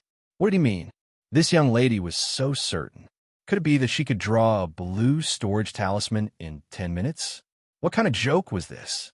Jojo had already given more than 10 minutes out of consideration for this Mu family's eldest miss. In reality, the little fellow's proficiency in drawing storage talismans had basically reached the point where she could draw them in one go. Lotus had always reminded her that in front of outsiders, the speed of refining pills and creating talismans must be slowed down, and slowed down again and again. It was said that when those talisman masters and alchemy masters saw her drawing talismans and refining pills so quickly, they would gang up and beat her up. He was simply crazy. Jojo took a deep breath, wondering how fast he should complete the blue storage talisman. From that side, Mu Royan's piercing voice entered her ears. The time it takes to brew a cup of tea. Are you kidding me? Unless you've prepared a blue storage talisman beforehand, it's absolutely impossible. Mu Roxian really wanted to go up and slap this concubine-born younger sister of hers to death. Her mother, Mu Qingya, had always told her that there was always someone better than her in this world. She shouldn't be arrogant and short-sighted. This concubine-born sister followed concubine sure and acted like a concubine all day long. She had been completely led astray. Her illegitimate sister was the one who had the most responsibility for the current situation. Of course, it was also inseparable from the girl in front of her who was aggressive. Mu Roxian silently took out a small table, cinnabar, and a talisman brush from her inner world. Sitting cross-legged on the ground, she calmly picked up the brush and began to draw. In the current situation, the more she said, the more mistakes she would make. Many people were waiting to see the Mu family become a joke. It would be better for her to calm down and properly draw a storage talisman to prove that her Mu family was truly capable. Chapter 2466. Actually, Mu Roxuan was very uncertain. She had never successfully drawn a storage talisman before. The main reason was that there was a large missing part in the Mu family's talisman technique inheritance. Starting from the ancestor, the Mu family's talisman technique had been passed down for thousands of years. Over the years, the Mu family's talisman technique had become very, very incomplete. The systematic method of drawing storage talismans was not recorded in the ancient books. The ancestor relied on his own wisdom and talisman crafting experience to explore step by step. Until now, he had only successfully made 19 storage talismans. Only one of them was a blue storage talisman. She had already engraved the runes in her mind several years ago. She was one of the top figures in the Mu family's younger generation. Ever since she became a high-level talisman master, she was able to go to the top floor of the Mu family's most secretive talisman building to learn the best talisman techniques. All these years, she had been devoting herself to drawing runes. She really wanted to draw a storage talisman with her own hands. Even if it was just a small storage talisman that could store a few cubic meters of items, she would be perfectly satisfied. But until now, she had never succeeded. She didn't know if there was something wrong with her recitation of the runes. But she had clearly memorized the extremely secretive storage talisman in her heart. There couldn't have been a mistake. Taking a deep breath, Mu Roxuan forced herself to calm down. She dipped the talisman brush in cinnabar, spread out a talisman paper, and quickly drew on it. With a twist of her wrist, strands of yellow-level talisman energy seeped into it. Mu Roxuan was naturally confident that no one would be able to learn anything from drawing a talisman in front of everyone. After all, even if someone had a photographic memory and completely memorized this storage talisman, if they didn't have a systematic talisman cultivation method, it would still be impossible for them to craft talismans. After all, the foundation for talisman masters to craft talismans was to rely on their own talisman energy. This was equivalent to a person who only had moves but no inner strength, unable to display anything. Talisman masters were particular about inheritance. No family would spread the talisman energy cultivation method that they had inherited and developed. Mu Rian's brush moved and carefully drew the talisman in her hand. Even if there were people who wanted to learn it, they would feel a headache when they saw the winding runes in the middle of the book. If one continued to stare at Mu Royan's talismans, they would feel a piercing pain in their conscience. Although ordinary people didn't have much of a reaction, staring at someone else drawing talismans made them feel a little dizzy for some reason. They didn't dare to look closely. This was where the Mu clan's confidence lay. Not just anyone could learn the Mu clan's talisman crafting techniques. Arbor, on the other hand, wasn't that particular. She had been watching Mu Ro Yin craft talismans with some interest. Even she herself wasn't sure how vast her talisman energy was. Anyway, she was much taller than Mu Ro Xuan, so even if he stared at her, it was impossible to stimulate his conscience, let alone make him dizzy. As she watched, she couldn't help but twitch her mouth. What kind of nonsense was this drawing? If she hadn't seen the drawing process of this storage talisman with her own eyes, she might have really thought that this was just a talisman drawn on a piece of paper. What kind of inheritance did the Mu family have? Why was this ghost drawn so confusing and complicated that even a profound grade great talisman master like her couldn't understand it? Could it be that the Mu family deliberately taught him this? Chapter 2467. The purpose was to prevent the legacy of the talisman art from being stolen by outsiders. That was why it was so complicated and difficult to draw. Mu Rochuan's forehead was drenched in sweat as she carefully drew nearly dozens of strokes for something that originally required 3 strokes. That shouldn't be possible. Lady Jojo shook her head with a puzzled look on her face. From beginning to end, Emol Yin's gaze never shifted away from his wifey. Seeing her shake her head, he couldn't help but laugh inwardly, thinking that his Jojo must have misunderstood something again. Jojo, you can ask your husband if you have any questions. Emol Yin's lips curled up slightly, and there was a faint smile in his voice. Miss Qiao subconsciously scratched her head and whispered, "Husband, is the Mu family's legacy of talismans the best in the divine continent?" Yes. Emol Yin nodded with certainty.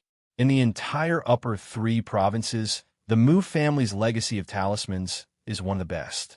Song Province's talisman family, the Qi family, is also much inferior to the Mu family. The Mu family has produced many talents in recent generations, and many of the high-grade talismans circulating in the world are produced by the Mu family. They're exceptionally precious. Then their talisman crafting technique was just so. Arbor racked her brains to think of a word. Crude.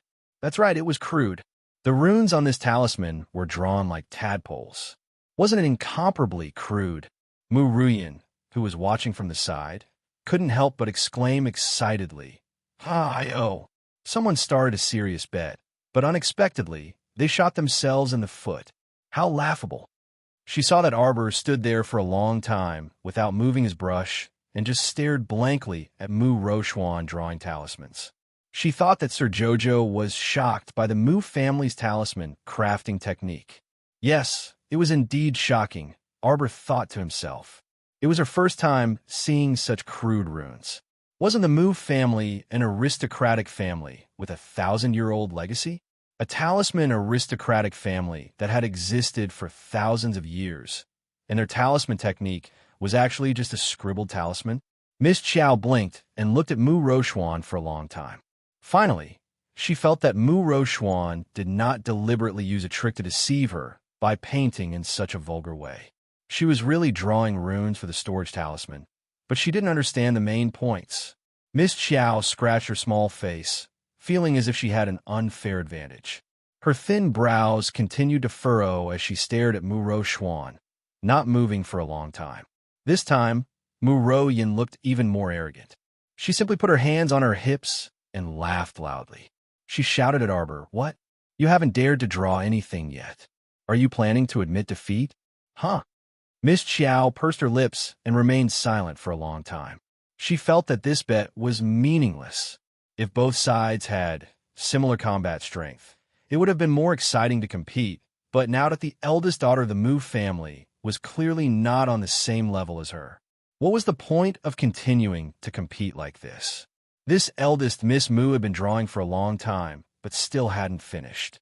She had been waiting for her for almost the time it took to brew a cup of tea. Miss Qiao raised her head to glance at Emol Yin, her small eyes filled with unhappiness. Emol Yin's heart softened as she looked at her. She held her small hand and said softly, "Let's not compete anymore. Then let's go back." Arbor nodded his small head. She had no choice but to move her feet. Mu Ruyin, who was glaring at her from the side, suddenly jumped out and shouted, "If you agree to a bet, you must accept your loss. You lost. Kneel down and kowtow." and accept any beating or scolding. You said it. Chapter 2468. Arbor's cold gaze shot over with a hint of mockery on her lips. Just like that, he stared straight at Mu Ro Yin, causing the latter to feel increasingly guilty under his gaze. Of course, she felt guilty. After all, she was the one who accepted the challenge, but eldest sister had changed at the last minute. And now, eldest sister was unable to draw a storage talisman within the stipulated 10 minutes. Although the little girl didn't draw a talisman, anyone with a discerning eye knew that this competition would end in a draw at the very least. It was just that the eldest miss of a talisman patrician family had failed to draw a talisman on the spot. This wouldn't be pleasant if word got out. In the end, the Mu family was still the one who was at a disadvantage in this competition. When others mentioned it in the future, they would only sigh and say that the Mu family had declined. The so-called genius eldest miss was probably nothing more than this. Look, hey, what's wrong with eldest Miss Mu? At this moment, someone suddenly pointed at Mu Ro Xian and cried out in alarm. Arbor turned around and saw that the storage talisman on the table in front of Mu Ro Xian had already flown up and emitted a faint yellow glow in the air. Eldest sister, Mu Ro Yin widened her eyes in surprise. Arbor was expressionless. Mu Ro Xian's talisman energy was depleted, and she spat out a mouthful of blood. Eldest miss. The two maids behind her hurriedly stepped forward and reached out to support her. The crowd surrounding the entrance of the corridor exclaimed in unison, "Oh my goodness! Eldest Miss Mu succeeded! A storage talisman! It's a storage talisman!" Eldest Miss Mu drew a storage talisman on the spot. Arbor was speechless. She had never seen someone spit out blood while drawing a talisman. Mu Ro Xian must have used some secret technique to forcefully increase her talisman drawing speed. So she exhausted all her talisman energy and ended up spitting out a mouthful of blood. Xiao Mu's face darkened as she gazed at that woman with a tranquil expression and a somewhat unfocused gaze. She watched as the woman collapsed weakly onto the girl's body, her chest rising and falling as she gasped for air. Miss Xiao looked up at the sky, speechlessly. If she had to draw hundreds and thousands of talismans in a night like this eldest Miss Mu, he didn't even have enough blood to vomit. If it weren't for the fact that eldest Miss Mu was so exhausted, she really wanted to go up and ask her, "Do you usually draw talismans like this? Won't your HP bar be empty? Could his body still take it?" Usually, the Qin estate must have purchased quite a few blood-replenishing pills. Needless to say, what Si Qiao thought in her head was indeed realistic. The Mu family really did purchase a batch of blood-replenishing pills from the Qin estate every month, and the quantity was quite large. "Arbor, let's go." Sir Jojo turned around and pulled her husband away. Fong Su, Eunuch Hu, and the others naturally followed behind them.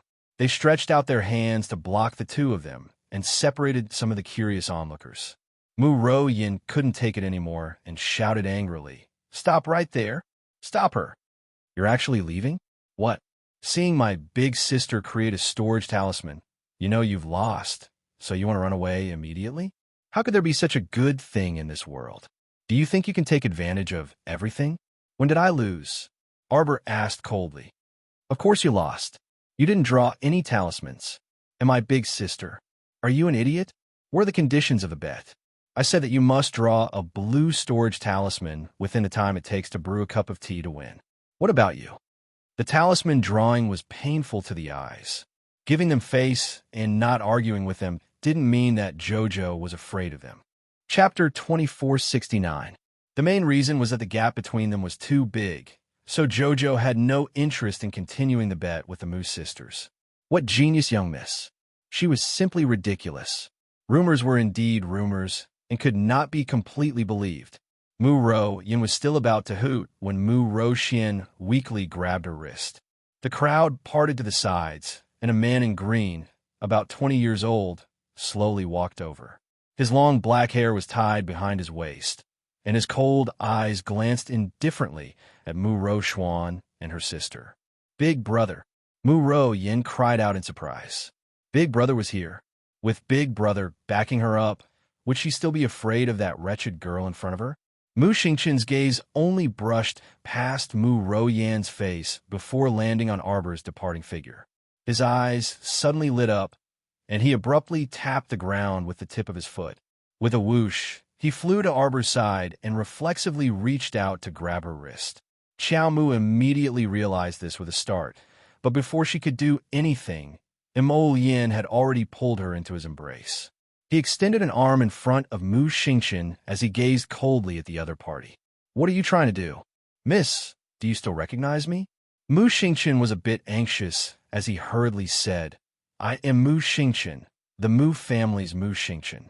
Would it be possible for you to move to the boat with me? I have a few words to say to you." "Cut the crap." Arbor looked at the man in front of her with displeasure.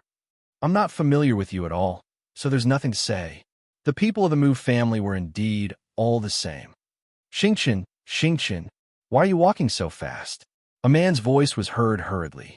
Then, a familiar man ran over from the crowd.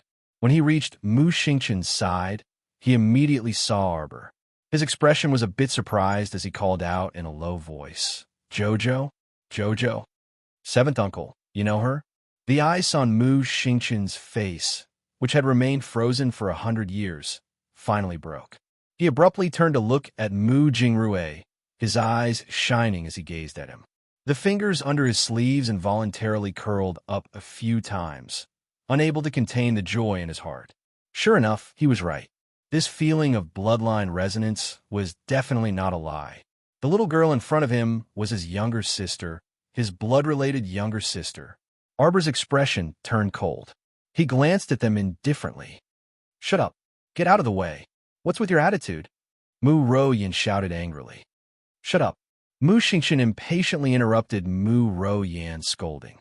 Still staring at Arbor, he pursed his lips and said in a low voice, "I don't believe that you didn't feel it. Just now, I was over there, separated by the torrential river and the dense crowd, but I could still feel you." "Huh?" Qiaomu rolled her eyes mockingly. "Don't be so vague, all right? I have nothing to do with you." "Sorry, I don't feel anything." "No, you do." Mu Xingqian bit his lip and shouted angrily. "Xingqian!" Mu Jingrui grabbed his arm, stopping his impulsive figure from rushing forward. "You're crazy." Arbor coldly swept a glance at him. This glance was full of contempt, disdain, and indifference, mercilessly making one's heart tremble. "It's that bad woman who taught you. She's the one who keeps bad-mouthing our Mu family in your ear. That's why you treat us as enemies. Isn't that right?" Arbor, who had wanted to leave, abruptly turned around and glared fiercely at that man. Emolian simply couldn't hold this little fellow back. Chapter 2470. She pounced forward, raised her small right hand, and ruthlessly slapped Mu Xingqian's face. She was so angry that her face flushed red and her entire body trembled. The ferocious beast in her heart uncontrollably wanted to emerge and crazily bite these people in front of her. She wanted to destroy the heavens and earth and make them suffer a fate worse than death. "What woman?" she shouted harshly, her almond-shaped eyes glaring unwaveringly at Mu Xingqian in front of her. When she let out a hysterical cry, she asked, "Who is that woman to you?" Mu Jingrui was stupefied. He had long known that the little fellow was not a good-natured person. After what happened to Lao Bai, he knew that the little fellow could kill Lao Bai mercilessly. He could kill anyone from the Mu family. "You admit it?" Mu Xingqian's eyes flashed as he looked at the little girl in front of him with 5 distinct claw marks. "You know who I am." "You. Scram!" Arbor shouted angrily and kicked him without any hesitation. "Xingqian!" Mu Jingrui was shocked. Afraid that something bad would really happen to his nephew, he hurriedly dragged him back a few steps. "Jojo, this is your older brother. You can't treat him like this." Mu Jingrui was also a bit angry as he said coldly, "Scram!" Arbor clenched his fists and shouted angrily. Following that, water rushed to the sky. Boom, boom, boom, boom. It rushed out from all sides of the corridor and exploded like an explosion. The frightening water spirit energy shocked everyone. They hurriedly hugged their heads and crouched down to avoid the surging power. The entire river seemed to be surging and boiling at this moment. Crackle, crackle. The eaves around the corridor shattered piece by piece. Mu Ro Yin was drenched from head to toe by a water dragon. She fell to the ground, drenched, and stared at the little girl in front of her in horror. Was she a demon? What kind of frightening power was this? Jojo, Jojo. Mo Yin hugged his little wife from behind. He hugged her tightly and comforted her softly. Jojo, it's okay, Jojo. Don't follow me. The crown prince glared at Mu Xingqian and the others. The anger in his heart could not be concealed. Just now, his Jojo was still so happy, laughing heartily, her little face smiling like a little flower. How adorable. Now he was in such a bad mood because of a few strange people. Mo Yin reached out and picked up the little fellow. With a flash, she returned to her official ship like a light cloud chasing after the moon. Jojo reached out and hooked his arms around his neck. Suddenly, he burst into tears. Tears streamed down her face as she cried out intermittently. She's a stupid woman. Now, even her own son treats her like this. You think too highly of yourself. Patience in every possible way. Idiot. Arbor cried angrily. You think you're good to me, but you don't tell me anything. In the end, you made me suffer for the rest of my life, tossing and turning, destitute, and becoming mud for others to trample on. You think you can exchange for a smooth and safe life by being tolerant in every way. But you don't know that I'm long dead, and died so miserably and without dignity. Jojo. Mo Yin's pupils contracted as he hugged her tightly. This is my mother. She's so stupid. So stupid that I'm angry. So stupid that I'm going crazy. Tears rolled down Arbor's eyes. But my heart aches for her. My heart aches for her. Mo Yin. My heart aches for her. Fragmented Dreams. Chapter 2471. She remembered that Wei Ziqin had once asked her if she hated her birth mother. How could she hate her? How could she hate her? That day, when she was sitting in the ancestral hall, hugging her cold memorial tablet and muttering. To be honest, she really didn't know what kind of mood to face her at that time. She also didn't know how to scold her. That was her mother, her birth mother, the birth mother who brought her to this world. Even if she sank into hell and went through 1,000 twists and turns for the rest of her life, she was still her mother. That moreover, Long Chiyun's original intention wasn't to make her suffer. She just wanted her daughter to live an ordinary and smooth life. Even if she was mediocre and couldn't return to the divine continent for the rest of her life, it didn't matter. Did Long Chiyun love her? Of course she did.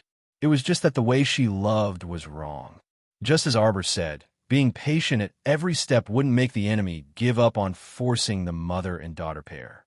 They would only use cruel methods to hurt her and her mother over and over again. If she didn't fight back, she would just sit and wait for death. This was obviously not the ending she wanted. Mother, everything you've lost, I'll give you back. One by one, I'll take it all back. Arbor had already stopped crying, and a cold glint appeared in those watery eyes. She buried her head in the crown prince's embrace and gently bit that pair of thin lips. A bone-chilling coldness coiled around her heart. The Mu family, what they owed, they had to pay. Mu Xingqian stood by the mast and looked up at the approaching night sky. The scenery on the river was still the same, but he didn't have the slightest intention of appreciating it. He didn't know how long he had been standing here, but in the depths of his mind, he kept replaying what had just happened over and over again. The little girl angrily pounced over, and a fiery slap landed on his face.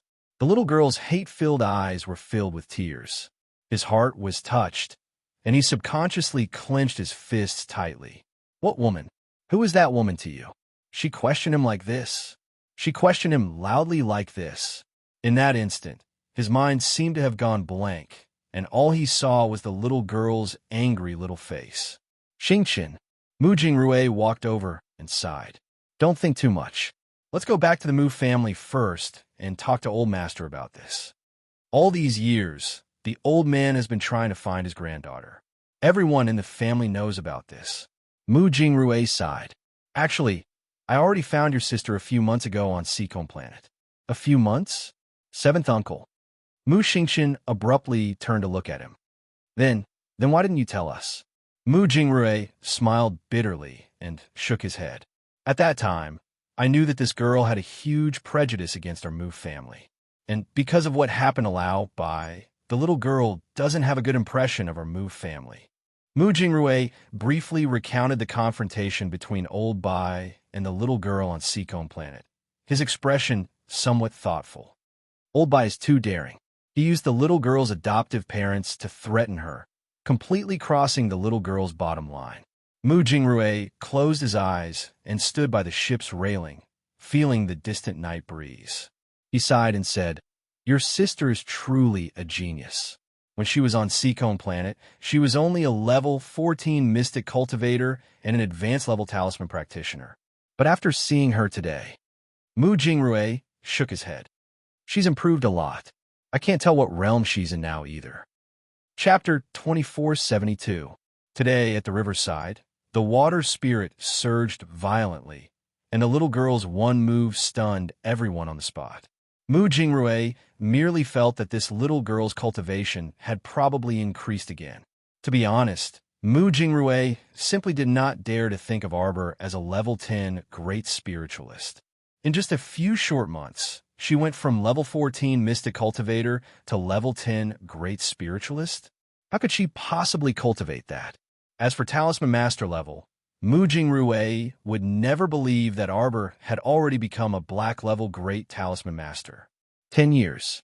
She said that she only needed 10 years to let everyone in the divine mainland clearly know that there was no such thing as upper, middle, or lower realms. Mu Jingrui took a deep breath and felt his throat tighten. The words that came out of his mouth were also somewhat hoarse. In order to prevent us from going to the lower star domain, the little girl even sacrificed a great deal of effort. She even did not hesitate to expend large amounts of talisman energy to construct a large shielding array above the Mo Kingdom capital. Just how much did she dislike them? Mu Jingrui laughed bitterly. Old Bai's threat caused her to completely lose any favorable impression of our Mu family. But I know that Old Bai's motive is for the Mu family's future. Mu Jingrui turned around and lightly patted Mu Xingqian's shoulder. Xingqian, you don't know her temperament, but I do. She's the kind of person who becomes stronger when encountering a strong opponent. She won't give in. A trace of self-mockery appeared on Mu Jingrui's lips. Back then, when we found her, Old Bai told her to return home with a lofty attitude. In the end, she really didn't appreciate it and hated us even more in her heart. I know that Old Bai is deeply ingrained with family values. He really doesn't have any bad intentions. He just looks down on my sister from the bottom of his heart. Mu Xingqian said coldly. Mu Xingqian said coldly. He thinks that since the Mu family has extended an olive branch to my sister, she should obediently accept it instead of resolutely rejecting it. Mu Jingrui laughed bitterly. That's right. He made a wrong move from the start. After that, because of my sister's rejection, he flew into a rage out of humiliation. He felt that my sister shouldn't go against the Mu family and him. Mu Xingqian coldly rebuked, "Seventh uncle, I really didn't know that a mere servant would dare to be so impudent and try to kill my sister. Xingqian, they're all dead. Old Bai's wife and son are still in the Mu family, right?" Xingqian. Mu Jingrui was startled. He suddenly regretted telling this child these things. This child wouldn't vent his anger on Lao Bai's family, right? Mu Jingrui felt a lump in his throat and sighed. Let bygones be bygones. Moreover, Lao Bai didn't gain any benefits at all. I suspect that your sister can draw the god summoning talisman.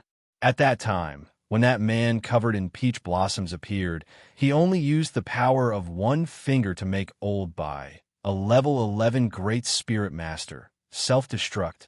Clearly, his cultivation base is very strong. I suspect that he's an immortal venerable expert. Mu Xingqian's eyes brightened. God summoning talisman?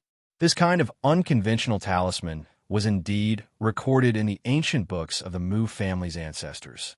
However, the runes on it had long been lost in the passage of time and couldn't be sorted out. Mu Jingrui nodded with a wry smile. The little girl's future is somewhat limitless.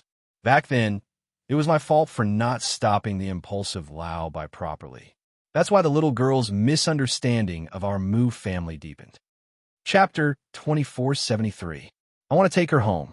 Mu Xingqian clenched his fists. I will definitely take her home. Mu Xingqian turned his head and stared at his seventh uncle, Mu Jingrui, with eyes like cold lightning. Mu Jingrui couldn't help but smile. He was actually only 7 or 8 years older than Mu Xingqian. The two of them were uncle and nephew, as well as good friends. Their private relationship had always been quite good. Seeing Mu Xingqian calm down and recover his initial calm, Mu Jingrui also relaxed and nodded. That's for sure. Mu Xingqian was about to say something when he heard a burst of exclamations from the surrounding boats. The uncle and nephew duo leaned over the railing to take a look. Under the dark night sky, schools of fish were swimming back and forth around the corridor, swimming in circles. There were a dozen or so colorful fish the length of a baby's arm mixed in with the school of fish. They appeared soft and sparkling under the moonlight, attracting everyone's attention. Oh my God, is that a colorful divine fish? What colorful divine fish? Brother, you're very knowledgeable. Can you clear up our confusion? Colorful divine fish? The kind that flashes with light? Haha, I wouldn't dare claim that I'm knowledgeable. I've only read about it in the Divine Continent Chronicles. It said that eating these colorful divine fish can increase one's divine power. Eating one can increase one's divine power by at least 10%. And it's said to be extremely delicious. It's effective for experts above the 10th level of the spirit realm. It's just that this thing is too hard to survive and raise. Wow, is that true? Why would colorful divine fish appear in Weishi River? The brother who was being flattered also said with a dumbfounded expression, logically speaking, this thing can only survive in a spirit realm. It can't be raised without spirit water from a spirit lake. Could there be a spirit realm near Weishi River? What kind of joke is this? We've lived near Weishi River since we were young, but we've never heard of any spirit realm near the river. That's not for sure. If there's a spirit vein in the depths of the river, none of us would know. Don't worry about this. Such a great opportunity can only be encountered by chance. Let me see if I can catch 2 colorful divine fish. That's right. Then we'll be rich. Everyone rolled up their sleeves, stepped on the bow of the boat, and jumped into the river. At this moment, they couldn't care less about being reserved anymore. After receiving the news, all of them displayed their abilities and jumped into the river to catch the colorful divine fish that were mixed in with the school of fish. However, at this moment, the shoal of fish began to spin rapidly, and all of them surged toward a certain cloud. The speed at which it spun and gathered was simply astonishing. In less than half a minute, the number of fish in the river had decreased by at least half. The river was full of people. Many people were busy catching fish. When they looked up, they were stunned. He saw a slender figure in plain clothes standing on the deck of an official ship not far away. Her small, jade-like face was expressionless as she looked ahead.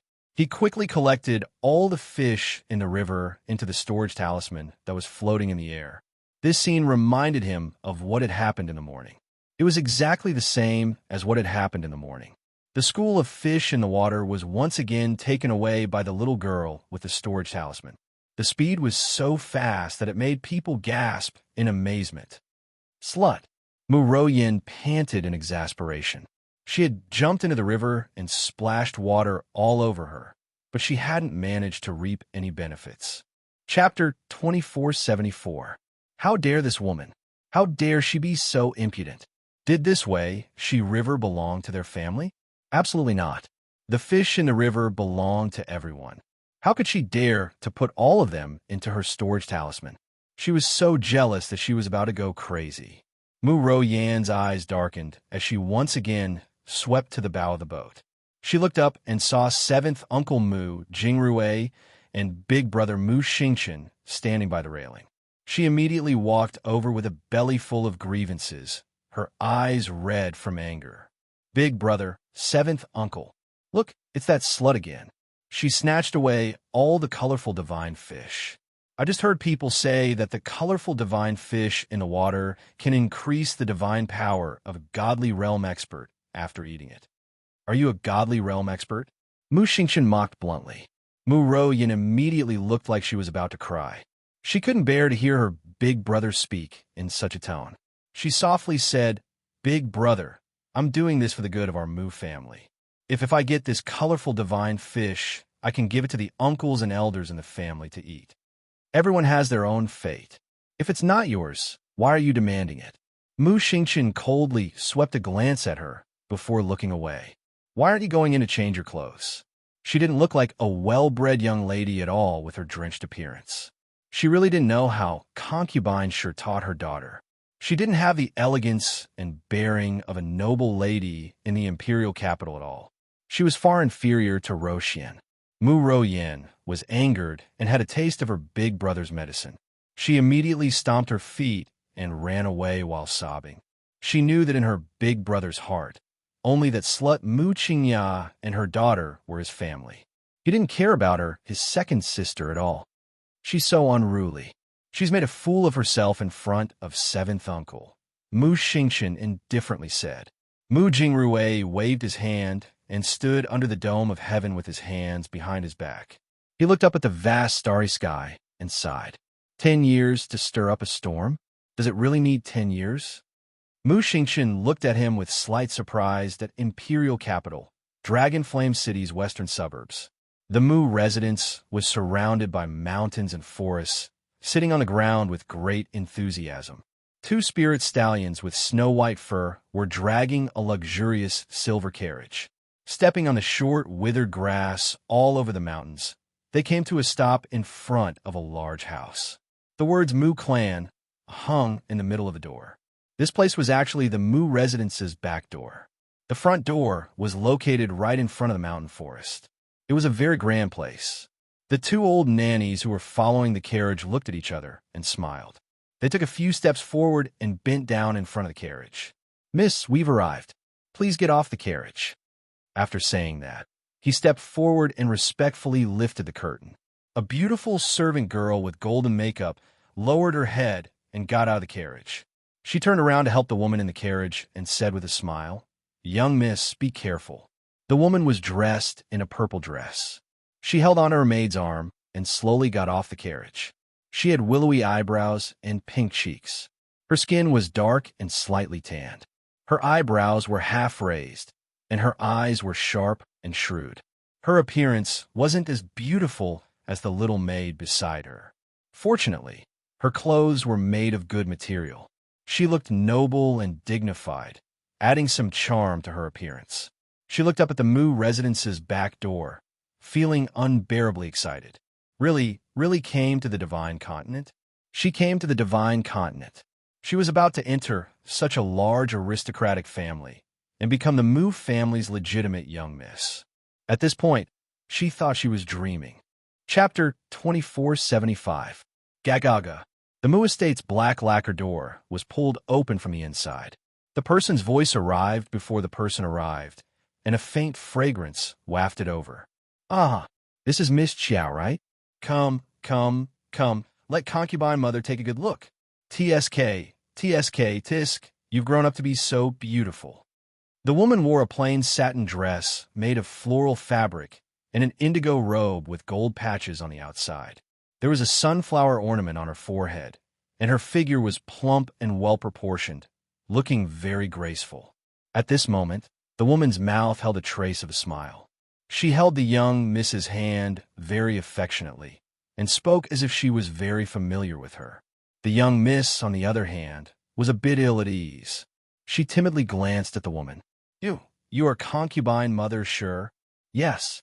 Concubine mother Sure's eyes flashed, and she smiled very warmly. She personally took the young Miss's hand and said, "Calling me Miss Chiao is too formal. Concubine mother heard that your village calls you Jojo, right? Aha, then concubine mother will call you Jojo.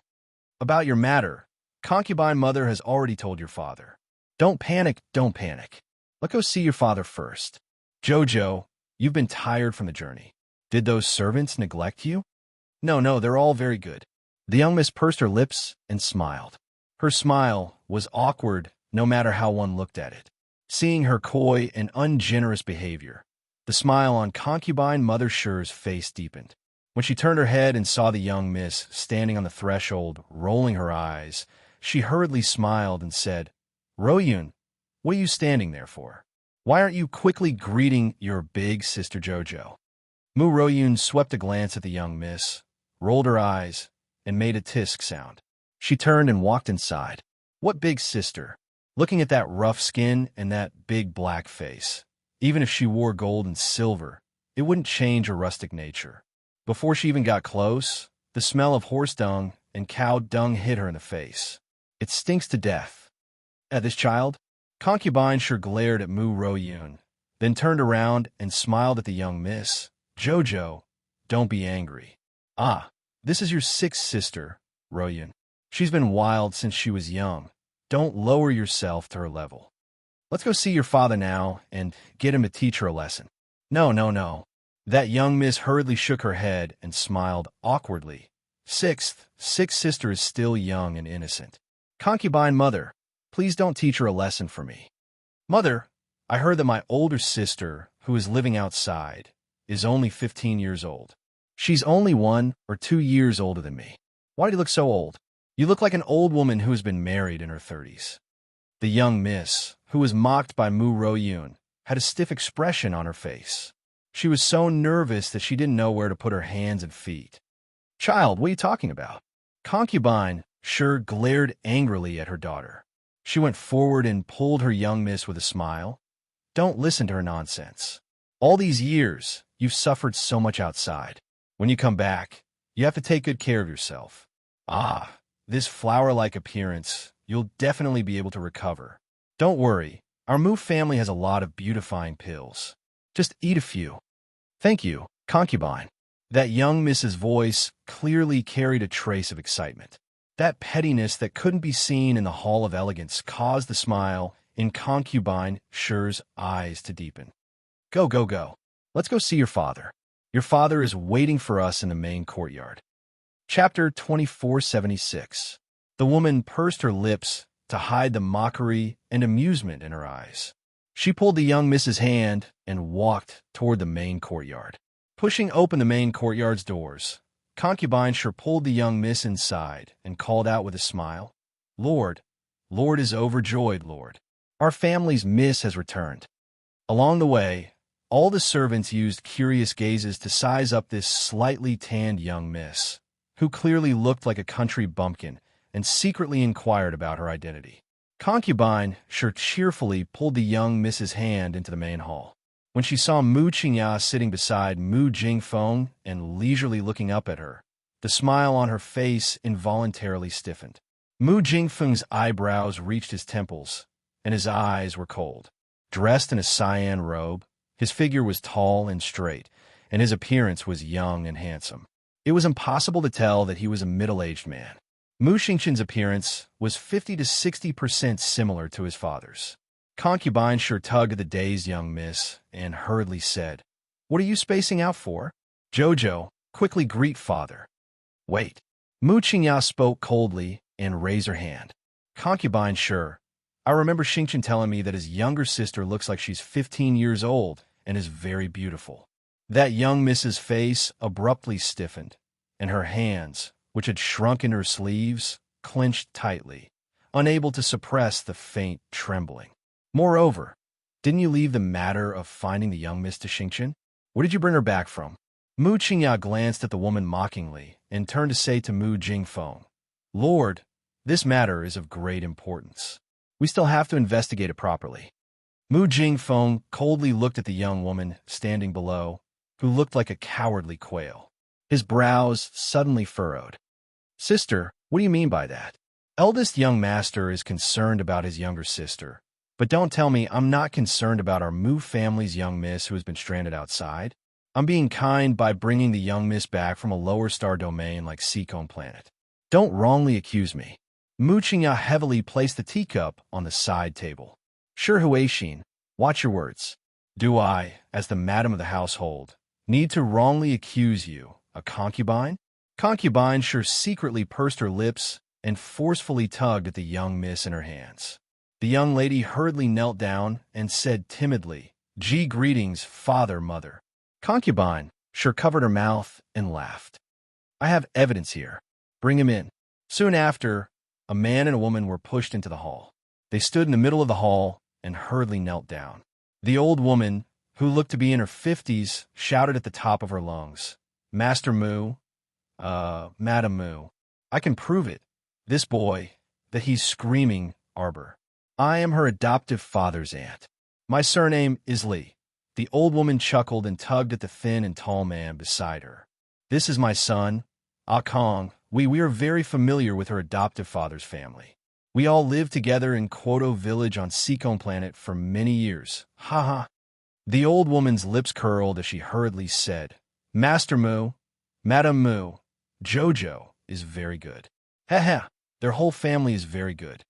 Mu Qingya frowned and turned to say to Mu Jingfeng, Xingqin, this child, told me not long ago that her younger sister came to the Divine Continent, which means that our young miss came to the Divine Continent by herself. But concubine sure picked someone up from Seacon planet now? I'm afraid you picked her up wrongly. Chapter 2477. When concubine sure heard this, she rebutted indignantly. Sister, I don't like what you're saying. Although eldest young master's cultivation is high, it doesn't mean that he's accurate in judging people. Does he have evidence to prove that the young lady he met in China is the one from our Mu family who was stranded outside? You casually found 2 people here, and that's proof? Mu Qingya said indifferently. You're the one with a bad brain, yet you want to think that other people's brains are bad as well. Husband. Concubine sure immediately pouted, looking like she was complaining to the heavens and earth, but daring not to complain to her mistress. She pulled out a handkerchief from under her sleeve to wipe her eyes and sobbed. This concubine worked hard and inquired from many sources for the sake of this family. It wasn't easy for this concubine to bring our young lady back, yet Madam is still making things up for me like this. Enough. Mu Jingfeng, who had been silent for a long time, suddenly spoke. He stood up and coldly said, Deal with this matter as you see fit. There's no need to tell me too much about these inner residence matters. Mu Jingfeng strode out of the hall, not even sparing a glance at the young lady kneeling on the ground from the corner of his eye.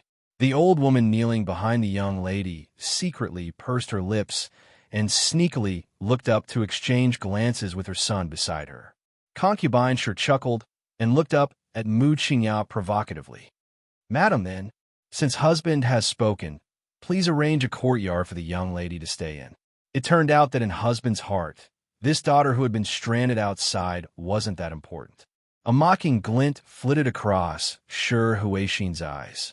Mu Qingya coldly glanced at her, her gaze landing on the cowering young lady kneeling on the ground. What's your name? Xiao. Xiao Jojo. She's called Mu Xiao, Shi Huixin answered with a chuckle.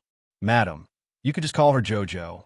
Half an hour later, the old woman pulled her son and returned to the small courtyard that Madame Mu had temporarily arranged for them with the young lady. Although it looked like a very ordinary small courtyard, the layout of the courtyard and the room, the silks, satins, and embroidery simply dazzled the three. The 3 of them had never lived in such a nice courtyard in their entire lives. They hurriedly entered the room together. The old woman immediately cried out excitedly, Chun Sung, this time, the 3 of us will have a good life. Mother, you're taking too much of a risk. If you ask me to pretend to be someone from Arbor and they find out, they'll kill us like we're ants. We won't even be able to reason with them. As soon as her son shouted, his mouth was covered by the old woman. What are you yelling about? The old woman sneakily hid behind the door to take a look. Fortunately, there were no servants in the garden.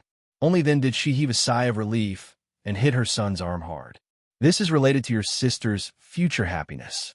I'm telling you, you better watch your mouth and don't go around talking nonsense. Chun, don't be afraid.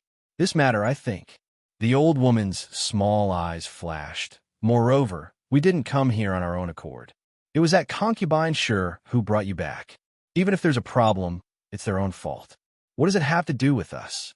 Chao Chun nervously pinched her handkerchief, her heart uneasy as she said, But that 6th sister today, that Mu Royun, said the moment she saw me, she said that I was acting old. Chapter 2478. She was 21 years old now, so it was impossible for her to pretend to be a 15-year-old girl. Moreover, she had been hiding on Seacone Planet all these years, living the life of a beggar in the open, so her skin naturally couldn't be as supple as a young girl's. Chun, don't be afraid. Mother is here for everything. Madame Nene Lee put her hands on her hips and puffed out her chest. Just stay here with peace of mind. To outsiders, just say that I'm your aunt. Your younger brother is your younger cousin. The three of us will stay here for a while first. Mother, I heard that the people here are all cultivating. What kind of cultivation have they cultivated to? Spiritualists, right? That seems to be the case. Look at your younger brother. He's only a level 3 mystic cultivator now. Then if your younger brother has the support of such a large family clan's cultivation resources, then his realm will definitely rise. Madame Nay Lee had a good plan, and her shrewd eyes were filled with yearning for a happy life. Mother, we won't be exposed, right? Xiao and Chun actually didn't have much confidence herself. How could that be? We just have to insist that you're Arbor. Who here has seen her before? So how could they expose you? Xiao Tsung had used some brains at this time, especially since he didn't get a good ending every time he went against Arbor. He kept feeling uneasy and felt a bit apprehensive at the mention of Arbor. Mother, can you not be so naive? What kind of identity does Arbor have? Is it so easy to impersonate the crown princess of Mo Kingdom? What's wrong with the crown princess? Madame Nay Lee put her hands on her hips and revealed a shrewish look. She's already living so well, so she can just stay in her palace and be the crown princess. No one will fight with her for anything. Or why are you so timid now? If your older sister gets the benefits, will you not get a share? Besides, that Arbor is still in the Mo Kingdom's palace on Seacone Planet right now. Don't worry, she's living like a princess. This was the Divine Land. Who would know that she was the crown princess? We're all relatives. What's wrong with letting your sister use her identity and live a good life? It's not like she'll lose anything.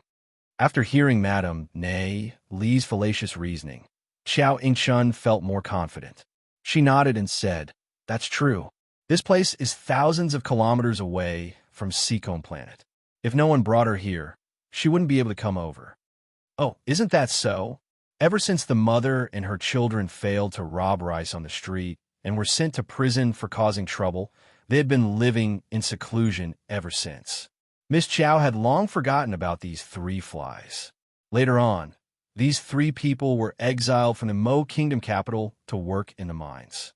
By chance, they escaped and fled back to Quoto village in a sorry state. When Shi Huaixin found the 3 of them, they were already on the verge of death from starvation.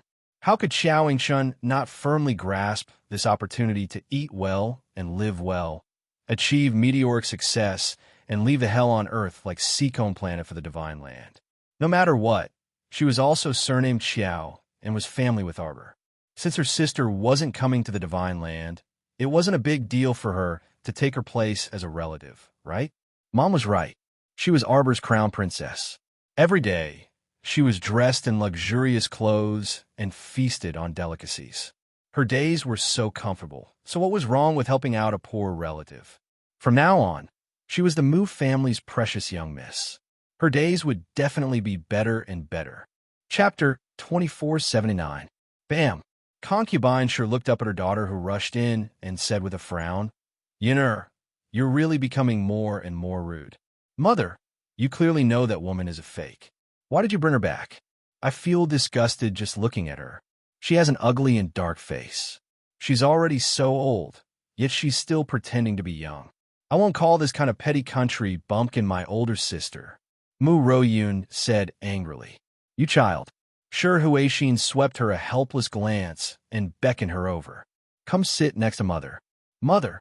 Mu Royun squeezed to her side and leaned into Shi Huaixin's arms, pouting. Shi Huaixin poked her younger daughter's forehead lovingly. "Yin'er, do you think Mother is really stupid? Since we know that girl will come back sooner or later, why don't we happily welcome her back? It's easier to control her if we find a stupid one." Mu Royun looked at concubine Shi in slight surprise. "Mother, you mean? That real Arbor is much more powerful than this fake one. more powerful. This idiot from a small family can't compare at all. Sure, Huaxin humphed. Let's find something that can't be shown in public and have it in our hands. It's much better than that girl really coming back to cause trouble. But Madam will be the first to find fault with this matter. A fake will always be a fake. Someone will expose it one day. Humph. Sure, Huaxin pursed her lips. That kind of woman is used to being a good person in front of eldest young master. She doesn't even find it tiring. I don't believe that she doesn't have any selfish motives. So what if it's exposed? By then, Arbor's reputation will already be tarnished. Sure, Huaxin waved her hand carelessly. She didn't tell her daughter many things. After all, her younger daughter couldn't keep secrets. For example, when she found out about Arbor's crown princess identity, she was actually very shocked. She definitely didn't expect that this daughter of the Mu family who had wandered outside would actually coincidentally marry His Highness the Crown Prince of the Divine Continent on Seacombe Planet. That wasn't a small Mo Kingdom's Crown Prince. That was His Highness the Crown Prince of the Great Divine Continent. But so what? The Great Emperor would definitely not acknowledge this marriage. When the time came, the Crown Prince would definitely find another good partner. As for her, Arbor, a trace of disgust and coldness flashed through concubine Sher's eyes. She should be in the dust and be trampled on by others. Her daughter should be coquettishly pampered. All the glory of the Mu residence should belong to her daughter. There is no need for an outsider to exist in this world. Qin Estate, the opposite shore of the lake. When Qin Xian ascended Panyu Pavilion, he took off the cloak on his body and handed it over to the manservant following behind him. Little brother Xian, what are you busy with? I haven't seen you for a while. Omega Kitoku raised his head and looked at his smiling big brother. He asked expressionlessly, Big brother, why are you here? Yeah, I'm bored. Eldest young Sir Qin sat down in front of him with a grin and didn't stand on ceremony. He directly reached out to take the teapot from the table and poured himself a cup of piping hot tea. I heard that you arranged for fifth brother to go to Weishi Langfang to relax. That's right. Eldest young Sir Qin smiled and nodded. I saw that he was cooped up at home and had nothing to do recently, so I'll let him go out for a walk. Second young sir. A man dressed in yellow hastily ascended the pavilion as if he were flying. Chapter 2480. When he turned and discovered that eldest young Sir Qin was also present, he involuntarily paused. Yo, isn't this Wang Chung? Why are you suddenly not speaking after seeing this young sir? You can't even let me know about this? Do you want me to leave now? Eldest young Sir Qin asked with a grin as he fanned himself with a teacup in one hand. Speak, Omega Kitoku replied dryly with downcast eyes. Yes. Wang Chung glanced at eldest young sir, inwardly musing that this eldest young sir was still so insensible. After some hesitation, Wang Chung still said, This subordinate heard that the Mu family brought back a young lady that they had lost contact with outside last night. Huh, what does the Mu family finding a daughter have to do with us? Upon hearing this, eldest young Master Qin immediately waved his fan, showing a disinterested expression. It has a lot to do with us. Wang Chung suddenly raised his voice, his eyes brimming with the light of gossip. Eldest young sir, do you know that young lady's name? Her name is Arbor, but after entering the Mu family, she changed her name to Mu Qiao. She was also brought over from Seacombe Planet. She also came from that small place, Quoto Village. Eldest young sir choked on his tea and started coughing violently. Qin Xian's eyes narrowed slightly, and her gaze also landed on Wang Chung. His handsome face was expressionless, but his eyes appeared especially sharp. What did you say? Could it be that he had heard wrongly just now? Wang Chung knew that his young sir would have such a reaction. He had always felt that his young sir would become somewhat abnormal when it came to that young lady from the Qiao family. Wang Chung's mouth twitched as he said, That is that young lady from the Qiao family. I heard that she was brought back to the Mu family. Yes, she is the Mu family's long-lost daughter. Hey, young sir, this is quite dramatic, isn't it? She was brought back just like that. Eldest young Sir Omega Kitoku and eldest young Sir Qin asked in unison. That's right. Wang Chung looked at the two young masters with a puzzled expression. He blinked his small eyes and asked, "Is there a problem?" The two brothers looked at each other and saw some doubts in each other's eyes. The biggest problem was that he didn't make a splash or create a ruckus. This was not JoJo's style at all. Since when had JoJo been so obedient? She was going to follow someone else back just because they wanted to pick her up? It didn't look like it. Haha. Eldest young Master Chin didn't know why he was laughing so strangely. He put away his fan and slowly poured himself another cup of tea, as if the guy who had lost control and almost spat out the tea was not the elegant and calm him at this moment.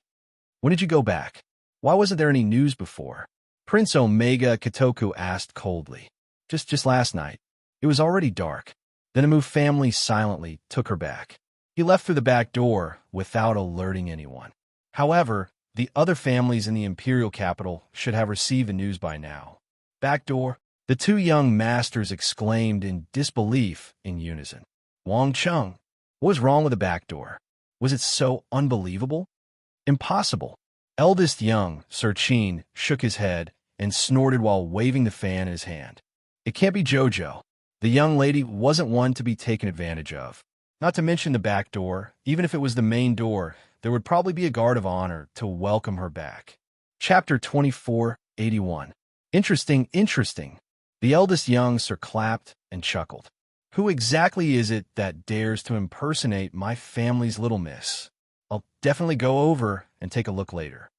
Young Master Omega Kitoku swept a disdainful glance at his eldest brother. "Haha, when did she become your family's little miss? In that case, perhaps the little miss has already gone to the divine province." Eldest young Master Chin narrowed his eyes and sent the second young Sir a frivolous look. "Speaking of which, second brother, I've always wanted to ask you something. Back then, your clone was destroyed and you ran back with your tail between your legs. This matter has something to do with my family's little miss, right? How do you plan to deal with father? That old man won't take things lying down. You know that if the little miss comes, the old man probably has a way to sense her." "I'll take care of it," young Master Omega Kitoku said solemnly. "TSK." Eldest young Master Chin stood up with a chuckle with a flick of his sleeve. "Since you know what to do, then it's fine. I'll go over and take a look right now. Just which audacious bitch dares to impersonate my family's little miss? This matter will definitely be very interesting." "Omega Kitoku, that since when did she belong to your family? You'll be beaten to death sooner or later if you say it so smoothly." After exiting the Chin estate, eldest young Master Chin was all smiles as he headed in the direction of the Mu estate.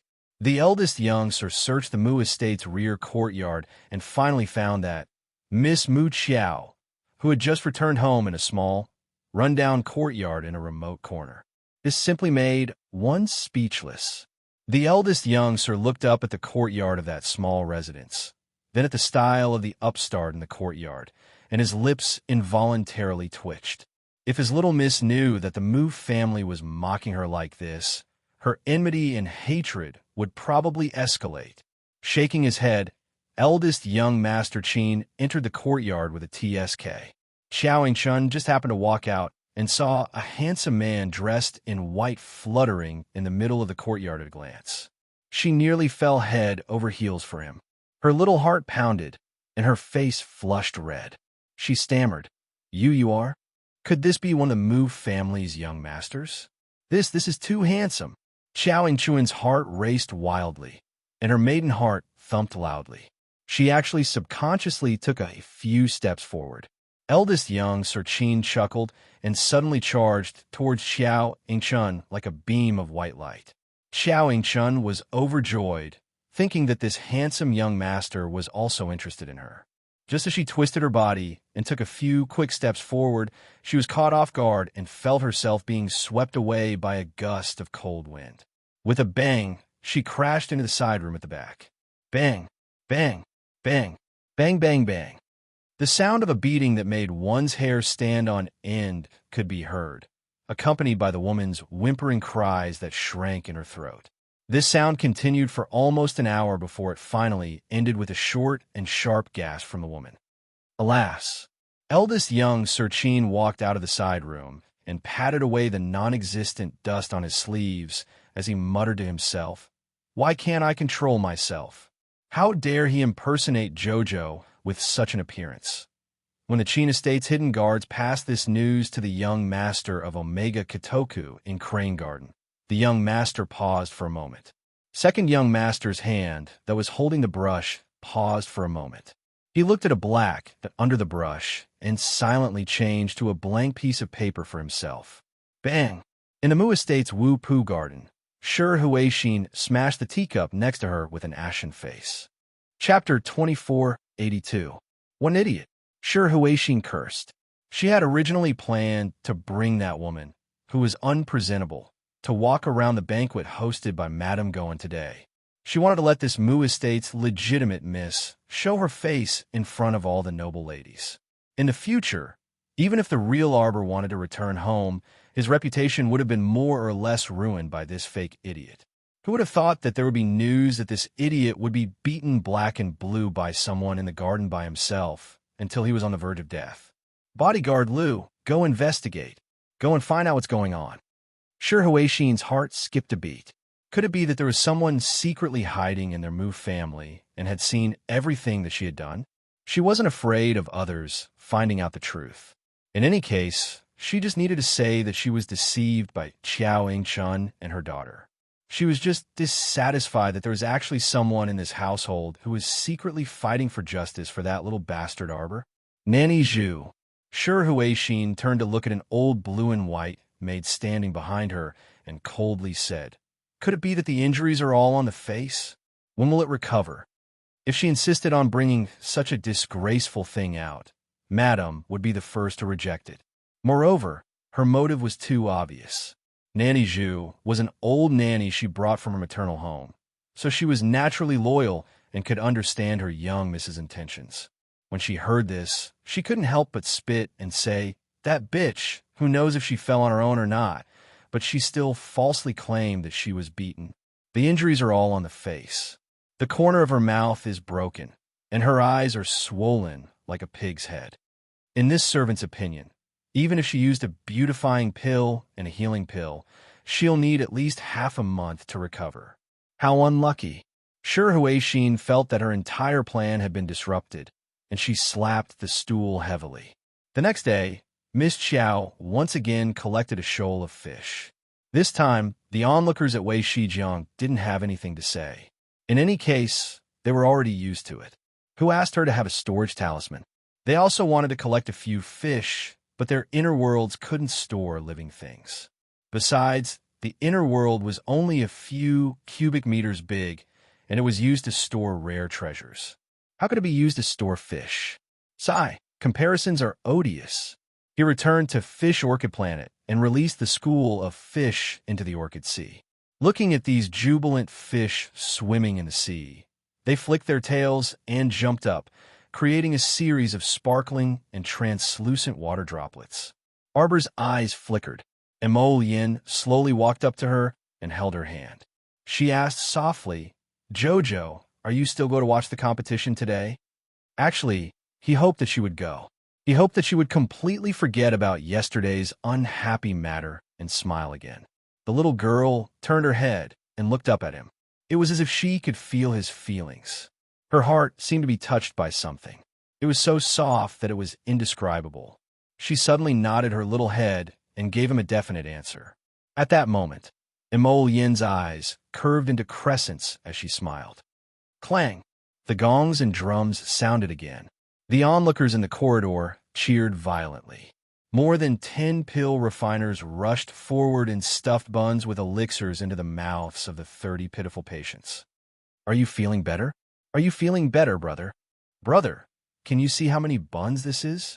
One of them stretched out a finger and waved it in front of the patient. Bam! Chapter 2483. Holy shit, he's down. Doctor, where's the doctor? Come take a look. Take a look. Amidst the chaos, 2 doctors immediately came forward to check on him. They immediately fed the patient a vomit-inducing liquid and helped him to the side to vomit. Arbor. Mo Yin had been paying attention to his wifey's expression ever since they entered Langfang. Now that he saw the corners of his wifey's mouth twitch, he knew that the little fellow's mood was starting to improve. Since last night, this little thing had been listless. She ate very slowly, and when she spoke, she would only reply with 2 or 3 words when you asked her 7 or 8 questions. Her listless appearance made one's heart ache. Now that her mood had improved, the Crown Prince deliberately teased her. He squeezed her hand and asked, "Jojo, what kind of poison are these people suffering from?" Ordinary poisons can be cured by refining an antidote pill, but their symptoms don't look the same, and Mo Lien continued. Miss Chow nodded. With a flick of her finger, a small porcelain bottle landed in her palm. Jojo's exclusive antidote pill can cure more than 200 ordinary poisons. Jojo, when did you refine this antidote pill? I cooked it in a small stew pot in the early stages. Miss Chow frowned. It's too ordinary. And Mo Lien, don't pretend he didn't ask. He reckoned that this little guy was born to deal a blow to people. The two of them whispered in low voices, but it still attracted the sidelong glances of the pill refiners around them. When they heard the little girl's words, they glared at her with indignant eyes. What kind of joke was this? Using a small stew pot to refine pills? Did she think they were idiots who could be fooled by a few words? Oh no, this young fellow seems to be dying. Isn't this poison too strong? You brat, what kind of bun did you stuff into his mouth? It's wrapped in poison. A middle-aged man furiously pushed the young pill refiner in front of him. No, it's the antidote. I gave him the antidote. Impossible. Even if it can't cure the poison in his body, it can't make his condition worse. Fuck, do you know how to detoxify? Doctor, give me some vomit-inducing liquid. Arbor frowned slightly and turned to look at an alchemist standing beside him. Where do these patients come from? Of course I register myself. The alchemist thought of the arrogant words the little girl had said before and didn't want to bother with her. But after thinking about it, he said, there's also a reward for signing up to take the poison. After the event, everyone will get 1,000 spirit coins. They are all from poor families. 1,000 spirit coins is enough for them to live for more than half a month. It's over. Quickly suppress him, a doctor shouted. Several pairs of hands pressed down on the twitching man on the ground. Looking at the man's expression, it was obvious that he was exhaling more than he was inhaling. He was already on the verge of death. Arbor couldn't help but frown as he handed the bottle to Fong Su behind him. Feed him one. Fong Su was dumbfounded. The Crown Princess ordered him around, and it seemed like it was very convenient for her to order him around. Why aren't you going? Mo Lien disliked his slow reaction and glanced at him coldly. The latter hurriedly stepped forward, slapped open the patient's mouth, and flicked a pill in. Hey, what are you doing? Chapter 2484. Everyone looked at Fong Su and was about to criticize him all at once. The doctor who was squatting down to check on the patient shouted, Shut up. Shut up. His pulse is stable. Poison? The poison is cured. Everyone couldn't help but look at each other in dismay. What kind of immortal pill was this? It could cure the poison as soon as it entered the stomach? One had to know that this miserable brother had successively been poisoned by the pills and steamed buns made by several pill alchemists. Not to mention curing the poison.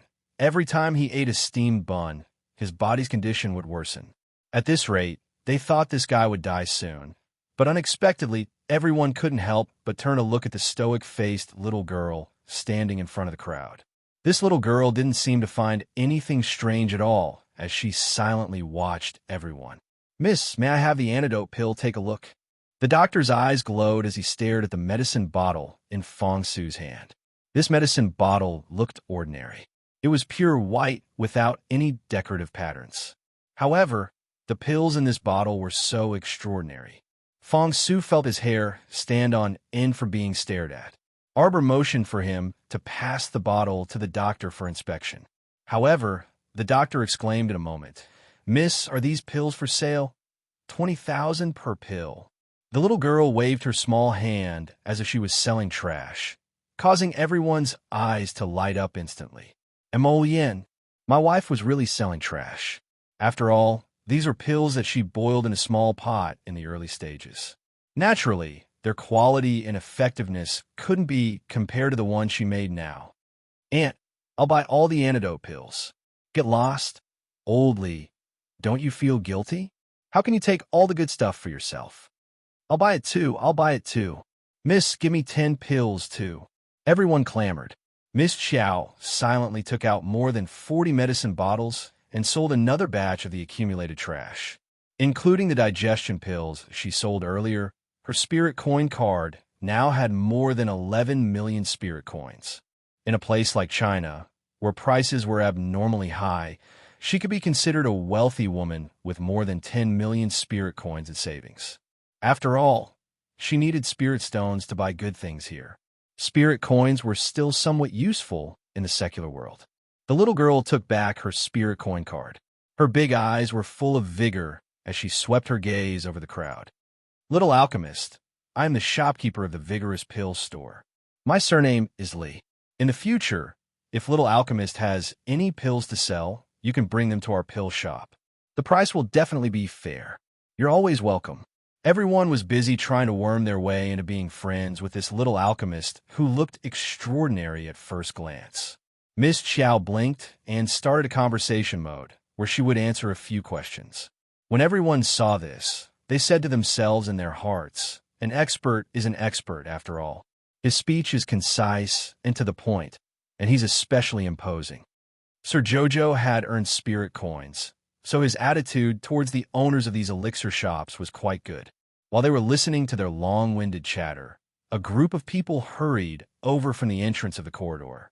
The leader was a manservant with red lips and white teeth.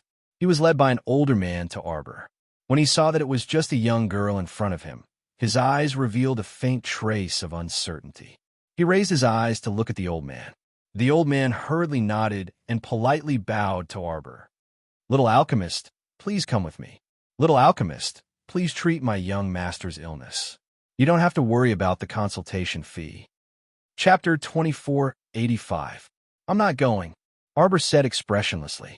That manservant looked a little familiar, and just looking at him made him feel displeased. In addition, his eyes clearly revealed a trace of suspicion and uncertainty towards her.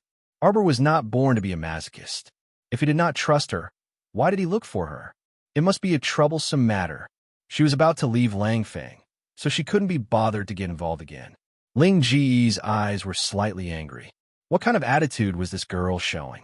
She took a closer look and realized that this girl seemed to be the weirdo who had been collecting fish with storage talismans for the past 2 days. If not for the fact that young master's illness could not be delayed any longer, he definitely would not have come to beg her. Ling Ji's expression became slightly more restrained. She held her breath and said word by word, Miss, my young master's chronic illness is acting up. He had no choice but to seek. Miss Chow turned and left. Was this page boy sure he could speak? His chronic illness acted up, and he could not find a better alchemist. So he had no choice but to seek her? What did he take her for? A backup alchemist? Not to mention whether she was happy to be treated or not. Her attitude was unparalleled. She really thought of herself as a dish. Arbor sneered. He grabbed Mo Lian's hand and walked towards the exit of Langfang. The two of them were about to return to the official ship when they heard the sound of someone falling into the water. Someone exclaimed, It's bad. Miss Meng fell into the river. What followed was a mess. A man carried Miss Meng, who had fallen into the water, over and laid her flat at the entrance of Langfang. Then he took a few steps back uneasily. The middle-aged procuress of the 10,000 Red House ran over and cried, This wastrel actually forced our Miss Meng to jump into the river. Someone cursed with righteous indignation. There were also people who pointed at the unconscious Miss Meng and said that she was pretentious. The middle-aged woman of Myriad Red House held Miss Meng's head and shouted to the people around her, Is there anyone who can save our Miss Meng? At this moment, a young man in his late 20s walked over. He squatted down and said, I have a healing pill here. Eat it. The woman from the 10,000 Red House hurriedly took the medicine and gave it to Miss Meng. Not long after, Miss Meng slowly woke up. A few whispers could be heard from the crowd. Wang Yan's pills are indeed of excellent quality. Yes, although his pill refining skills are not bad, there's obviously something wrong with his brain. If there is nothing wrong with his brain, Why would he reject the olive branch from Vessie's branch? He even angered the branch manager. Arbor's gaze had been fixed on Wang Yin ever since he took out the pill. The more he looked at him, the more he found him pleasing to the eye. He could not help but have an idea and beckoned to Wang Yin. Big guy. Wang Yin turned around and saw that it was his benefactor who sold him the digestive pills yesterday. He hurriedly walked over and cupped his fists in greeting. Miss, do you have any instructions for me? The little girl rolled her eyes. Did you refine that healing pill? That's right. Wang Yin smiled and nodded. Thank you for your help yesterday. Those two are your friends. Arbor's small eyes swept to the side. Wang Yin looked over and nodded. Yes, yes. Good Apeng and Lil Chow are my close brothers.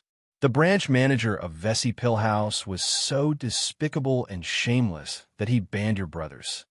Wang Yan's expression darkened at the mention of this matter. I just don't want my brothers to be restricted by the rules of the Pill House. Chapter 2486. That's true. If you really enter that lousy Pill House, you will be restricted greatly. Furthermore, I heard that the Pill House is extremely black-hearted. Every time a pill refiner refines a pill, they will take 80% of the profits. Is that true? Arbor looked as if he was chatting very well with Wang Yin. That expression of his caused the surrounding people to be slightly stunned. Please, weren't they talking about saving Lady Meng? Why did they change the topic so quickly? Wang Yin nodded. Gung Dapeng and Little Chow, who were originally standing far away, could not help but walk over and look at this young lady curiously. 80% is really black-hearted. The people from the Pill House are probably rotten to the core. Everyone. There are quite a few people from the Pill House here. How many people have you offended? Furthermore, the other Pill House provides the ingredients, cauldrons, and fire tools. Isn't it good to let the pill refiners earn 20% of the profits? The young lady did not care about the sour expressions of the Pill House's people. Instead, she looked at Wang Yin eagerly. What plans do you have from now on? Wang Yin answered honestly. We originally wanted to win at the Milkhead Festival and obtain some spirit coins and ingredients. But now, Wang Yin laughed bitterly. We probably can't stay in Weishi Corridor Square any longer. We plan to.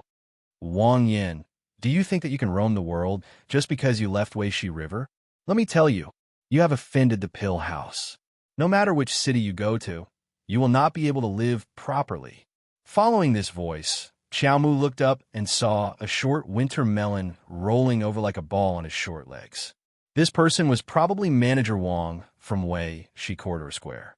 Arbor ignored him and patted Wang Yan's shoulder. Brother Wang Yan, how about this? You come with me, and I will provide you with ingredients, cauldrons, and so on. If you perform well, I can even give you some more valuable pill formulas. We will split the pills 40 to 60. You 40 and I 60. What do you think? Are you interested in coming with me? Wang Yin was stunned. Gung Dapeng and Lil Chow were in the same situation as Wang Yin. They were both stunned on the spot. Arbor wasn't in a hurry. He quietly watched them and tilted his head, sizing up Wang Yin and the other two. The more he looked at it, the more reliable it seemed. Just thinking about it made him feel a little smug. In the future, Jojo Sama would also have connections in his hands. He had talisman masters and alchemy masters. He had to quickly nurture the organization. God knows what would happen in the future. As the saying goes, if you have someone in your hands, you won't panic even if you encounter trouble. The quality of Wang Yan's elixir was indeed good. Although it was only a medium-grade healing elixir, its quality was close to that of a purple-grade elixir. Compared to the pills of any of the alchemists present, it was much stronger. If he was a talent, he should be nurtured well. It would be a pity to bury him in this Weishi River. On the other hand, President Wang of the Weishi branch was so angry that his face turned green. He really didn't expect that there would be a little girl who didn't know the difference between life and death. She actually dared to come here and snatch people away from Versailles. Are you looking for death? Weishi branch's President Wang had only spoken half a sentence when Mo Lien glared at him coldly, causing more than half of his imposing manner to vanish. President Wang looked suspiciously at Mo Lien. Who are you people? Chapter 2487. Fong Su stared at him coldly. then walked a few steps forward with his head held high and waved his hand in front of Manager Wang. Manager Wang did not know what was going on, but his eyes seemed to be able to turn, and he immediately saw the appearance of the token in Fong Su's hand. There was a silver dragon carved on it. Could it be the highest level of Emperor's token? Oh my God! Where did this great god come from? Why? Why didn't he take out the Emperor's token earlier? Manager Wang was so frightened that his whole body trembled, and he immediately became more clear-headed. Although he still did not know the identities of these people in front of him, it did not mean that his attitude could not immediately change. His face immediately changed from a ferocious one to an amiable one. Mo Yin could not be bothered to talk nonsense with this kind of person. She turned around and said to the stunned Wang Yin and the other two, "The three of you, come here." Wang Yin did not know why, but when he heard the young man's voice, he quickly nodded and called Gung Dapeng and Little Chow to follow him. When he regained his senses, the three of them were already on the deck of the official ship. Arbor sized them up and asked, "Have you thought it through? Are you coming with me?" When Wang Yin thought of the Weishi branch manager's attitude towards this pair of young people, he immediately guessed that the two of them were not ordinary people. Moreover, the conditions that the little girl offered for refining pills were really too generous. She could provide anything, and even left them with 40% of the pills. These conditions were definitely the best treatment in any medicine shop in the three prefectures. Wang Yin and his two brothers looked at each other. When they saw the other two nodding at him, he gritted his teeth and agreed. Arbor nodded and said to the three of them in an extremely good mood, "You will soon know that the choice you made today was definitely not wrong." Not only was it not wrong, half a month later, when Wang Yin and the other two received the two precious pill formulas, they would be beaming with joy and praise themselves for making the wise decision back then. After taking in three subordinates that Sir Jojo thought highly of for no reason, the little fellow was in a good mood. When Ling Gu came over with a doctor to seek an audience, her expression softened slightly. This time, it was the elderly doctor who spoke. His attitude was very respectful. Arbor was a kid who grew stronger when he met someone stronger. Don't force yourself on her. If you force yourself on her, there's a 99% chance that she won't even look at you. Prince Imo already knew about her temper, that if you don't put on airs with her, she can put on airs and be even more infuriating. Now that this old doctor was being polite, she returned the favor with a distant and polite attitude. The old doctor repeated what he wanted to say and then said sincerely, "Miss, please don't mind our previous attitude." This child, Ling Gu, was too worried about her young master's illness. That was why she was so anxious and rash. Young ladies' pills are so good. Presumably your medical skills are also extraordinary. "Miss, please step aside and let our young master have a look." The old doctor was trying to find any doctor in a desperate situation. After all, in this world, those who knew how to concoct pills might not necessarily know how to treat illnesses. Those who knew how to treat illnesses might not necessarily know how to concoct pills. Although there was only a single word difference between alchemist and physician, there was a huge difference. The little girl said with a straight face, "My consultation fee is very high." "Ah, yes. As long as Miss is willing to treat me, you can name your fee." Chapter 2488. 1 million. Why don't you just rob someone? Ling Gu, who was at the side, stared at Miss Chiao with eyes that were about to pop out of their sockets. After reporting the number, Miss Chiao calmly sat at the side and looked at the sky. The more she looked at this girl, the more she hated her. She clearly had a fair and cute appearance, but she just had to have facial paralysis. So what if she had facial paralysis? She was even a black-hearted facial paralysis. Just looking at her made one dislike her. Fong Su was speechless. My crown princess is too much of a scammer. How can I resolve this? After this trip, Fong Su already knew that if he wanted to make the crown prince happy, he had to obey the crown princess in everything. If the crown princess said something, there was no need for him to say anything. If the crown princess said to sit, if he stood, he would be going against the crown prince. It was fine to offend the crown prince, but if he offended the crown princess, he would be dead meat. 2 million spirit coins. Arbor raised her small hand disinterestedly. Okay. 2 million it is. Before Ling Ge could react, the old physician had already agreed without hesitation. Was Dr. Chong an idiot? Ling Ge looked at the old physician in shock. The old physician could only smile bitterly. After this interaction, he basically understood the girl's temperament. If you hesitated for a second and agreed, she could raise the price to 3 million spirit coins in a second. Do you believe it? Ling Ge was as angry as a toad, and her cheeks were puffed up. He looked like a 17-year-old youth with red lips and white teeth. If an ordinary girl saw him, she would definitely be delighted. However, Sir Jojo looked at him coldly as if he was a cabbage. Ling Ji's body trembled inexplicably, and she felt that this girl was too strange. Physician Chong also felt that he was particularly persistent today. However, he had always believed in his feelings.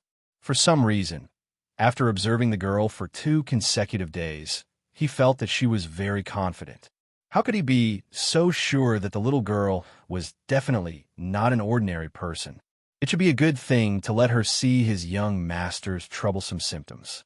A few minutes later, Arbor slammed the curtain of the pleasure boat and walked to the deck angrily. Physician Chong followed her with a confused expression and repeatedly bowed with his hands folded in front. Miss, did something happen? Bastard, you actually tricked me into treating a stinky man with indecent behavior. Sir Jojo glared angrily at Dr. Chong and Ling Ge, who had rushed over. You asked for it. You used 8 types of aphrodisiacs, indulged in sex without restraint, and acted pitiful for what?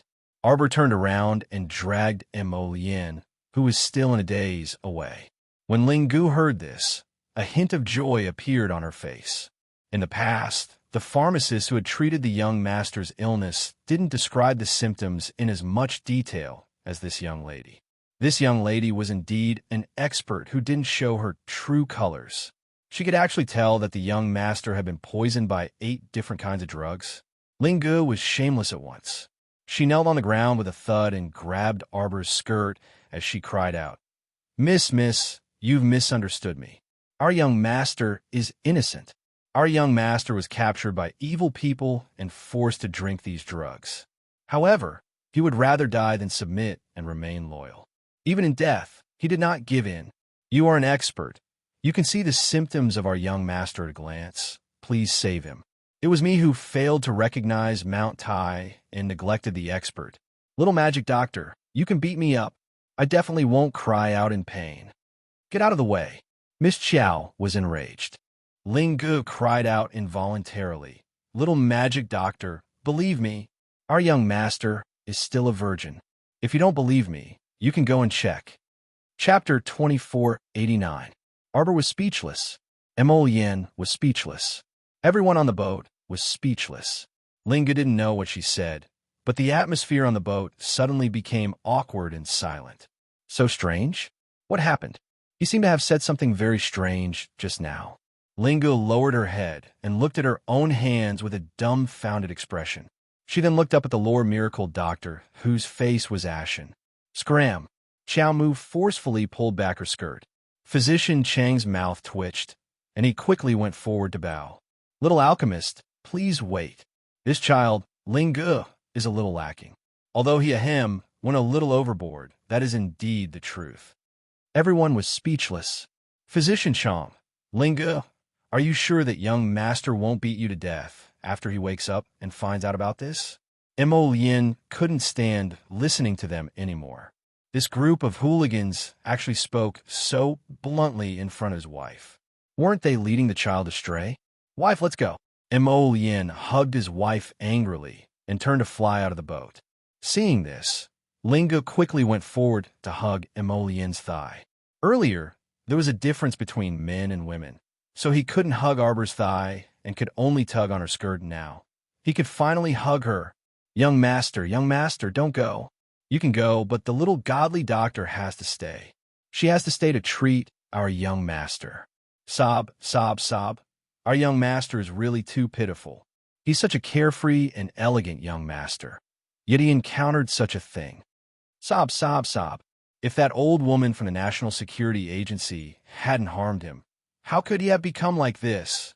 Imogen, who was about to kick this silly page boy away, paused and looked down at him coldly.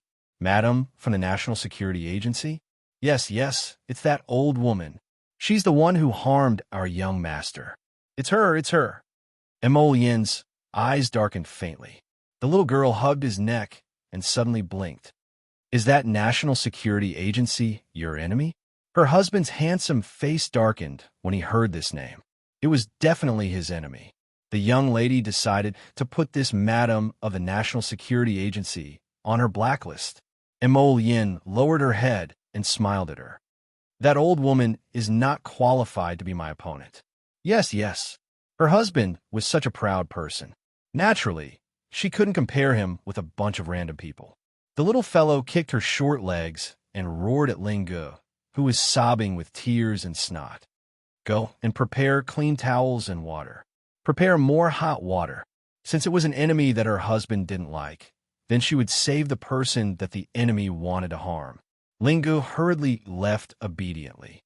Imogen rubbed the little fellow's head helplessly. I'm fine. It's just that when I heard about this old woman's reputation, I was scared to death. This old woman was truly disgusting. In recent years, she had become even worse. She even dared to make a move against the Qin Estates people. So what else does she not dare to do? Arbor patted Imogen's chest. Don't worry. If she dares to cause trouble, I'll beat her up so badly that even her parents won't be able to recognize her. Imogen couldn't help but be amused when he heard this, and the pent-up anger in his chest was instantly swept away. He hugged his wifey and planted a kiss on her bright and clean forehead. My Chiao is the best. Arbor blushed and looked at the people around him with a guilty conscience. Chapter 2490. Upon discovering that no one was watching them, the little fellow finally moved her limbs and slipped out of Imogen's embrace, walking towards the ship's cabin. Imogen beamed as she turned her head to look at her fleeing figure, discovering that the little fellow's ears were red. She had to hurry back to hug, kiss, and bite her. The little lady held a pair of small paws behind her back as she walked towards the unconscious fifth young Master Qin with a solemn expression. At this time, the fifth young master's entire head was drenched in sweat. His entire body was curled up, as if he was being roasted by a raging fire, yet also as if half of his body was soaked in icy water, feeling icy cold. Arbor opened her needle bag and inserted a few needles into him first. Physician Chong stood to the side, and when he saw the little lady's acupuncture technique, a pleasantly surprised smile instantly appeared on his face. The little divine physician's acupuncture technique was truly marvelous. Arbor walked up to hold the fifth young master's wrist and checked his pulse with rapt attention, occasionally revealing faint bewilderment and astonishment on her face. How did all kinds of aphrodisiac powder get into this body? It's only weakened by half after so many days, but he actually managed to endure it? The little fellow was currently muttering to herself. The figure on the bed moved slightly, and a pair of watery black eyes slowly opened. When he saw the young lady beside his bed and discovered that his wrist was currently being held by the other party, the fifth young master immediately felt unwell. His entire face was abnormally bashful and resentful, and his eyes seemed to spew fire as he glared at Arbor. He exerted all his strength to pull his wrist inwards, berating angrily, "Why are you here? Who told you to bring her in? Get out! Get out!" Arbor pursed her lips. "You're still quite energetic." As she spoke, she stuck out a finger and inserted a needle into his chest. The fifth young master was horrified to discover that he actually couldn't move his entire body, and he didn't even have the strength to flick his pinky. The fifth young master nearly lost his composure and screamed crazily. His eyes revealed a deep sense of terror as he stared at Xiao Mu and shouted in a threatening manner, "You demoness! What do you want to do?" Dr. Chong saw that the situation was bad and hurriedly stepped forward to explain, Young master, don't panic. This young lady is not a bad person. She is the little godly doctor that we invited for you." "What godly doctor? They were all liars." "Liar. Let me go. You damn liar." Well, I can move again. I will definitely. Forget it.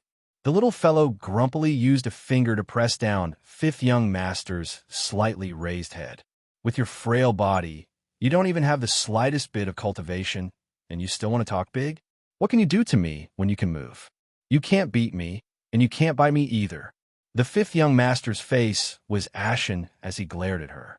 He glared at this girl with a venomous mouth. At this moment, he didn't know why, but he felt like dying.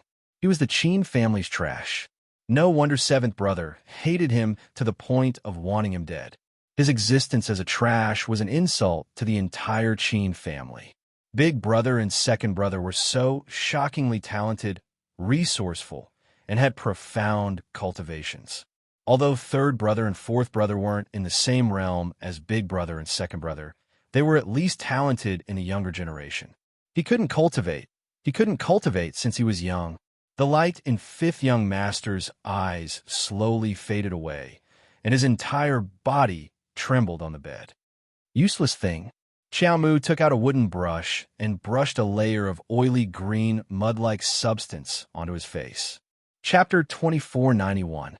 Fifth young master's body stiffened, but he couldn't move now. He could only watch as the devil-like girl brushed a layer of green paint on his face.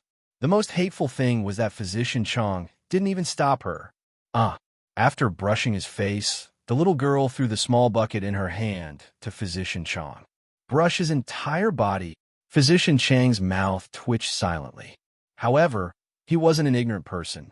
The little girl's medicine bucket contained good stuff. Although the color didn't look good, it emitted a faint fragrance. There was no doubt that it was a pure herbal medicine.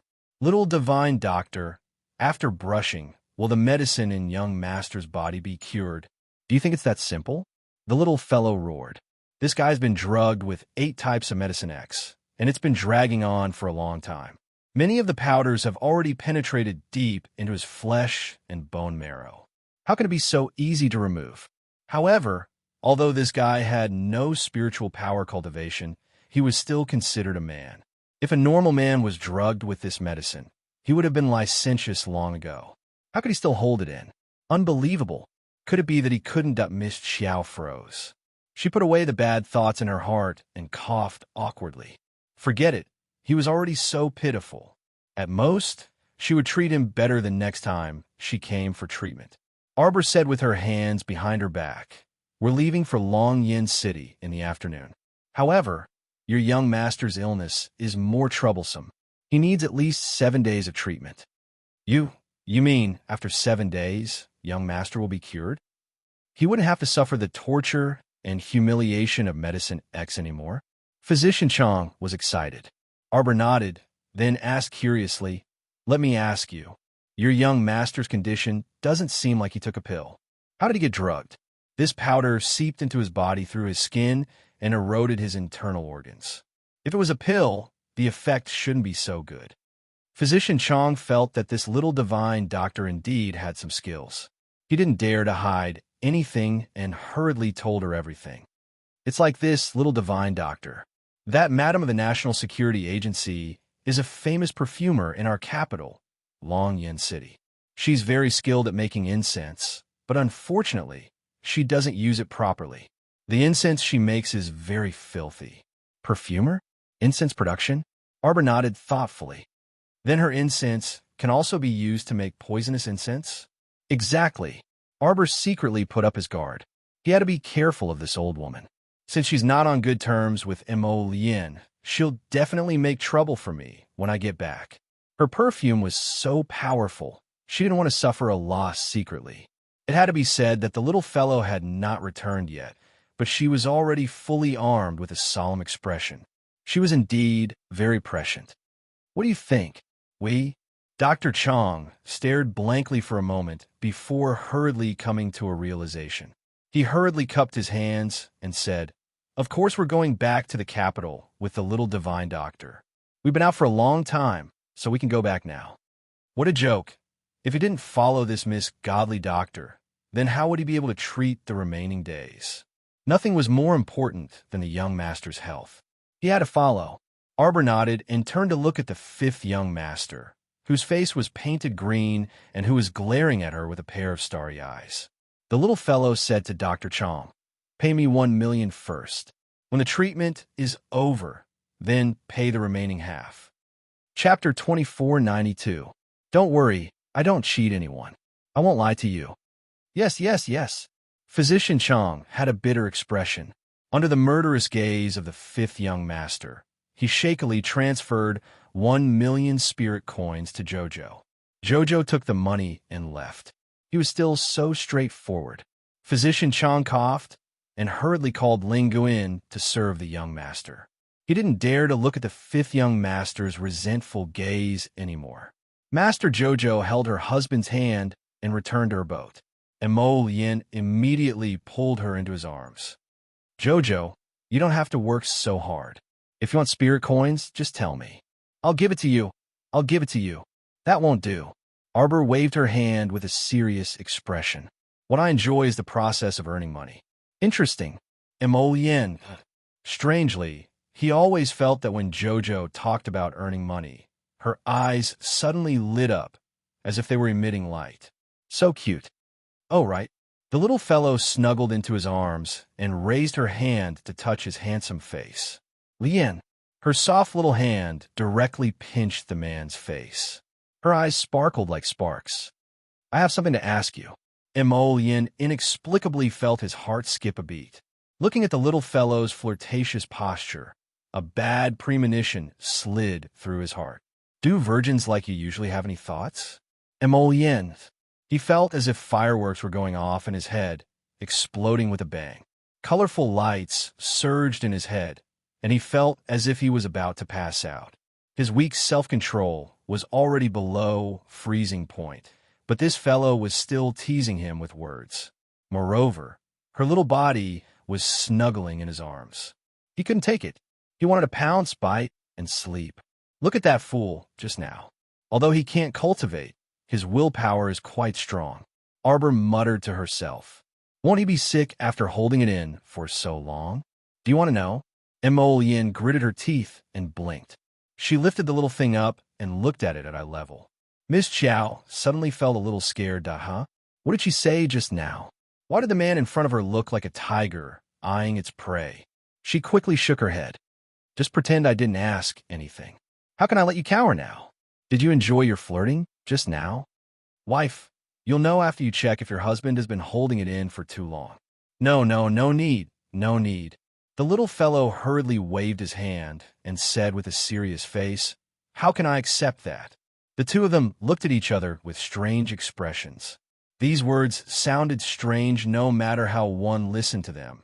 Prince Imo suppressed his urge to burst into laughter, picked up the little fellow, and quickly walked into the cabin. Along the way, the little fellow was still nagging. Imo Liena, you really don't need that. Of course, Prince Imo said with a smile. Aren't you curious? Don't worry, your husband is all yours inside and out. You can check him however you want. Then, he gently exhaled into her ear, which was filled with his scent. Your husband must be a virgin. Arbor! Exclamation point. That's not right. She wanted to tease this man. Why was she being teased instead? Sir Jojo's face was a little red, and his heart was beating very fast. Calm down. The little fellow secretly rubbed her hands. Turning her head, her little mouth formed an O shape. Husband, bad news. That pervert Fong Su has been watching us. Chapter 2493. Emolien! Exclamation point. Fong Su. No, it's not. It's not, Your Highness. Listen to my explanation. Explain. Oh my God. Splash. Bam. Fong Su inexplicably wanted to protest, but when he regained his senses, he realized that he had been kicked into the river. Yes, he had been kicked into the river. Kicked. These two people were simply deranged. They had stuck together like glue and syrup the whole way. That was fine. What the eye didn't see, the heart didn't grieve over. What else could he do? He didn't expect to see such a scene when he came up to the deck to invite them over for a meal.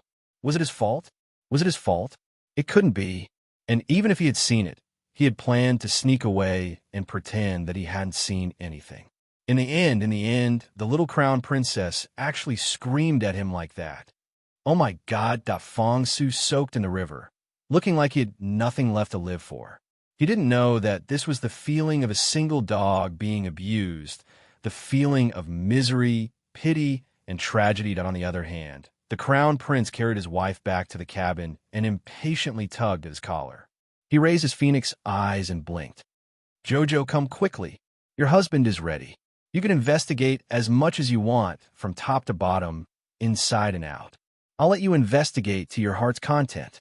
Come. Arbor reached out to cover her face.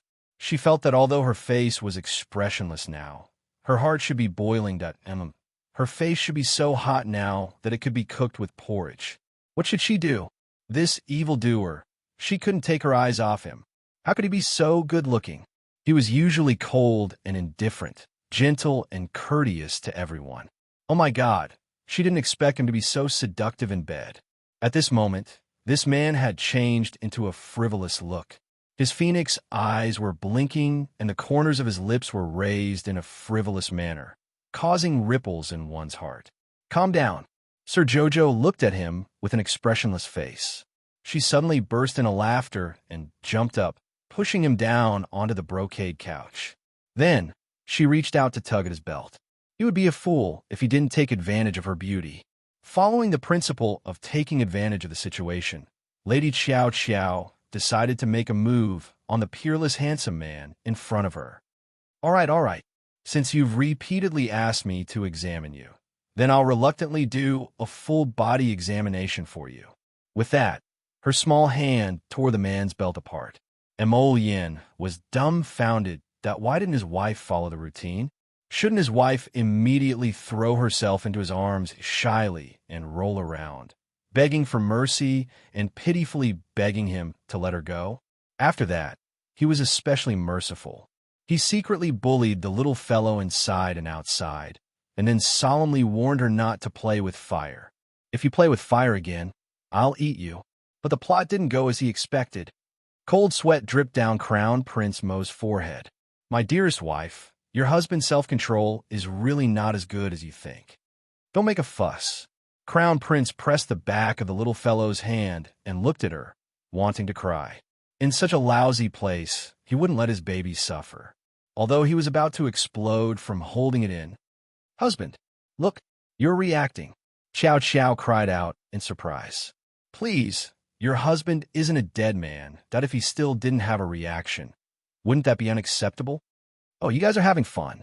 Just as the two were blushing, a discordant voice sounded. Chapter 2494. Yin was speechless. Arbor was dumbfounded. He turned to look at Hu Shirchun, who had suddenly appeared in the room and was looking at them with a smile. Master Jojo's face darkened as he communicated with Little Tree. Tree, get out here. Why did you let him out? Little Tree was crying and snot. The venerable immortal threatened me. He said that if I didn't let him out, he would cut Xiao into pieces and cook it in hot pot. Master, you don't know how scary the venerable immortal is. He squatted beside Xiao with a dagger and kept rubbing Xiao's face with it. I'm so scared, so scared. Boo-hoo. Master, I'm reporting you. Xiao is lying. The venerable immortal squatted beside him and fed Xiao a misty immortal seedling. Xiao turned against him. I'm going to kill you, you slanderer. Master, Xiao wants to kill the Indian. Arbor was speechless. Jojo, help. Yin wants to kill me. The venerable peach blossom immortal's exclamation sounded in his ears. Arbor couldn't help but slap his forehead.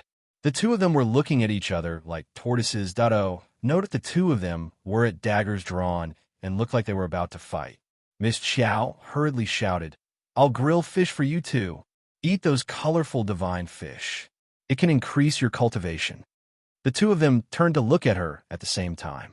They nodded and said in unison, Okay.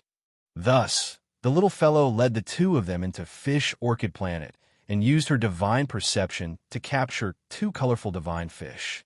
She planned to share these two divine fish with the two of them.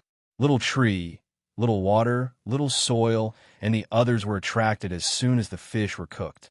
At the same time, Snow Leopard, Green Lawn, Big Ape, chirps, and the blazing blood phoenix all rushed over in a row.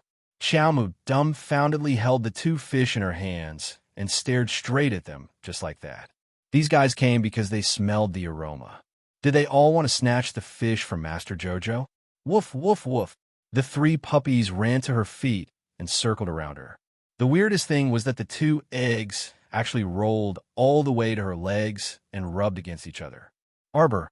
Exclamation point. You're just two eggs. Do you have mouths? Could it be eaten? Rub your sister. The three puppies pounced at her feet, and Arbor kicked them aside in annoyance. He sat down expressionlessly and glanced at Mo Lien and He Jichen. They're all here for food. Io, what's that fragrant smell? Everyone who sees it gets a share. Everyone who sees it gets a share. Dao Wuji's voice drifted over. Arbor's small hands trembled slightly as he stared at Everlasting Blade, Fairy Ginkgo, and the others who were running over. He silently put down the two fish in his hands. You can divide these among yourselves. Husband, let's go. The little fellow pulled Mo Lien and ran out of Fish Orchid Star listlessly. He hurriedly ordered the little tree, block Spirit Realm. I'm telling you, if you continue to be unreliable, I'll cut you into pieces and throw you into a hot pot. The little tree whined and begged for mercy. Then, it hurriedly blocked the entire Spirit Realm so that those guys who were fighting over the two fish would not know that their master Jojo was currently taking out a colorful divine fish from his pocket and stuffing it into Mo Lien's arms. Husband, the two fish that Jojo roasted just now were burnt. You can roast this one. Mo Lien gladly agreed. She skillfully roasted a colorful divine fish with golden skin and sizzling oil. She carried the little fellow and smiled as she started to feed it. The scenery on the Weiqi River was boundless. The river flowed downwards. Under the setting sun, the official ship followed the sparkling river water all the way to Dragonflame City. Chapter 2495. Xingqian. Mu Jingrui walked onto the deck and saw Mu Xingqian standing by the railing in a light white robe, gazing at the ship in the distance. Seventh uncle, look at this route. Is little sister also heading towards the imperial capital? It's very obvious. Mu Jingrui said with a smile. Don't think so much for now. We'll have a good talk with this stubborn little fellow when we reach the imperial capital. Mu Xingqian smiled faintly and nodded. He touched his wrist and seemed to be able to hear the sound of his blood pulsing. Was this what it felt like to be connected by blood? Seventh uncle, you must talk to her properly this time. Amen. Mu Jingrui grinned wryly. After fighting with her so many times, I can tell. You can't be too strong with the little lady. The stronger you are, the more she'll prickle you like a cactus. I guarantee you'll get bumps all over your head. Mu Xingqian was speechless and glanced at his seventh uncle. Why is that Qin Estate's ship always following Jojo? Who knows? Mu Jingrui didn't mind and shrugged. It has nothing to do with us. We'll reach the shore in half a day at most. Seventh uncle, you've been out for long enough this time. That's right. Mu Jingrui sighed. I still have to report work to the old man when I get back. It's so annoying. The uncle and nephew chatted casually as they watched the official ship on the surface of the river. There were quite a few schools of fish surrounding it. This situation had been going on for several days. Every day, when it was almost evening, the schools of fish would gather around the official ship. The little lady would come out of the ship's cabin to collect the fish in another incense stick's time. The two weren't surprised and were speechless. The little lady was collecting the fish as she went. She had probably collected a third of the fish in Weiqi River these past few days. Jojo must love to eat fish. Mu Xingqian's brain started churning. I remember that Grandpa raised a pond of Jade Lake moon carps. When the time comes, I'll give them to Jojo. She'll definitely be happy. Mu Jingrui was dumbfounded and silently glanced at his nephew. Hey, young master, before you make such a rash decision, shouldn't you first ask the old man involved first? Just like that, Mu Xingqian secretly decided on a method to collect all the blue cloth moon carps and give them to his younger sister. Lady Qiao walked up to the deck and raised her small hands. He stood in front of the railing with a serious expression, as if he could summon the wind and summon the rain. He silently watched as the school of fish was sucked into the storage talisman. Goodbye, West Jiang. Thank you for giving Jojo so many different types of fish. Lan Hai is finally not lonely anymore. The aquatic products here are really rich. Along the way, he had collected countless schools of fish. Speaking of which, shouldn't he dive to the bottom of the river to see if there are more plants? Arbor thought about it again. Forget it. It's better to keep a low profile. After collecting the fish, Arbor routinely jumped onto the Qin Estate's ship to treat the fifth young master. After this last round of treatment, it could be considered as completely bidding farewell to this fussy and troublesome fifth young master. She really had never seen such a troublesome man. He wasn't a young lady who had to put a handkerchief on his arm when taking his pulse. If her fingers accidentally brushed against his skin, he would look like he had been touched. He would glare angrily at her with accusatory eyes while using unpleasant words to squeeze her. If it weren't for the fact that Physician Chong continued to pay the consultation fee of 3 million, she would have flung her sleeves and left. Chapter 2496. Do whatever you want. Don't think that you can beat Sundara just because you're good-looking. She only reserved the right to beat Sundara for her dearest husband. You still want to pay me green? Fifth young Master Qin glared at Miss Qiao with a dark face as if looking at an enemy. Bah! Arbor directly pinned him down on the bed with one finger. So long-winded. Did he think she wanted to paint in green? That green paint was expensive, and she couldn't bear to spend it all on him. Didn't he see Old Man Chong embezzling her remaining green paint for her? What an unappreciative fellow. The Qin family's people were all extremely disagreeable. After Miss Qiao finished checking his pulse, she directly placed a small green sandalwood box beside his pillow. 100,000 for one antidote pill. Fifth young Master Qin gnashed his teeth. Whose poison? If you don't remove this residual fragrance, are you waiting for it to relapse? Arbor grumpily roared. Fifth young Master Qin was also infuriated as he glared at her indignantly. The pills you sold at the bread festival a few days ago were only 10,000 to 20,000. Why did you charge me 100,000? You're an eyesore. After saying this, Arbor directly stood up and left without even looking at this man out of the corner of her eye. Fifth young Master Qin was so angry that he collapsed on the bed, unable to speak for a long time. He only felt pain in his head, in his eyes, in his ears, everywhere. He was angered by this little girl. Lingu timidly flashed in and picked up the small green sandalwood box beside the young master's pillow to open it. A faint medicinal fragrance wafted out. Young Master Qin, it's a purple vein medicinal pill. It's really good. Lingu was born in an elixir patrician family, so she naturally had great judgment. After a few days of interaction, Lingu, this fellow, had long prostrated under Sir Jojo's aura and alchemy realm without any moral integrity. He had truly never seen such a talented little girl. He probably couldn't find such an impressive little fellow even if he searched their entire elixir patrician family. Even the eldest young master and Physician Chong were helpless against the troublesome fragrance in the young master's body, yet it was resolved by this little girl. Yesterday, Dr. Chong had secretly told him that the green paint that he had researched contained dozens of precious herbs. If he could develop it, perhaps in the future, his elixir shop would have another way to make money. If Jojo knew what Dr. Chong was up to, he would definitely sneer at him.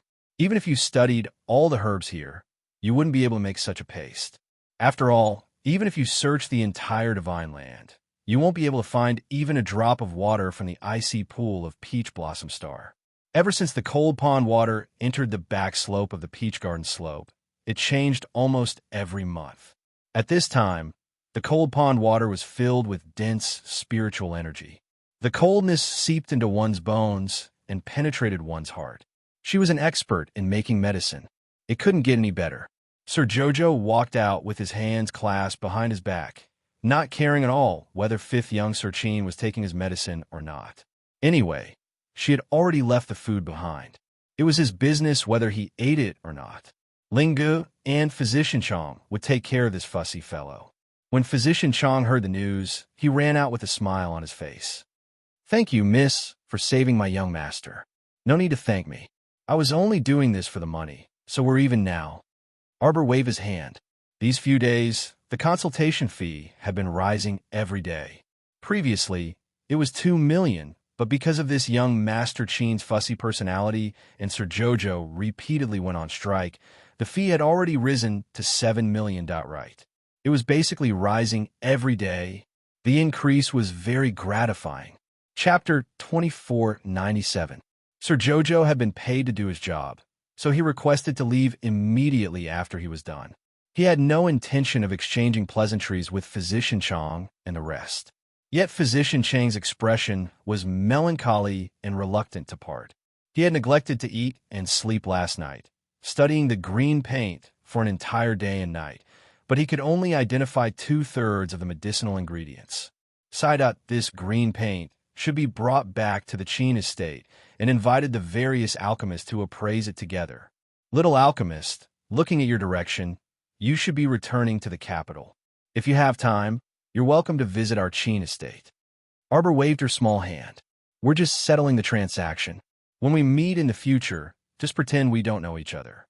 Physician Chang, so melancholy. What kind of cold and indifferent personality was this?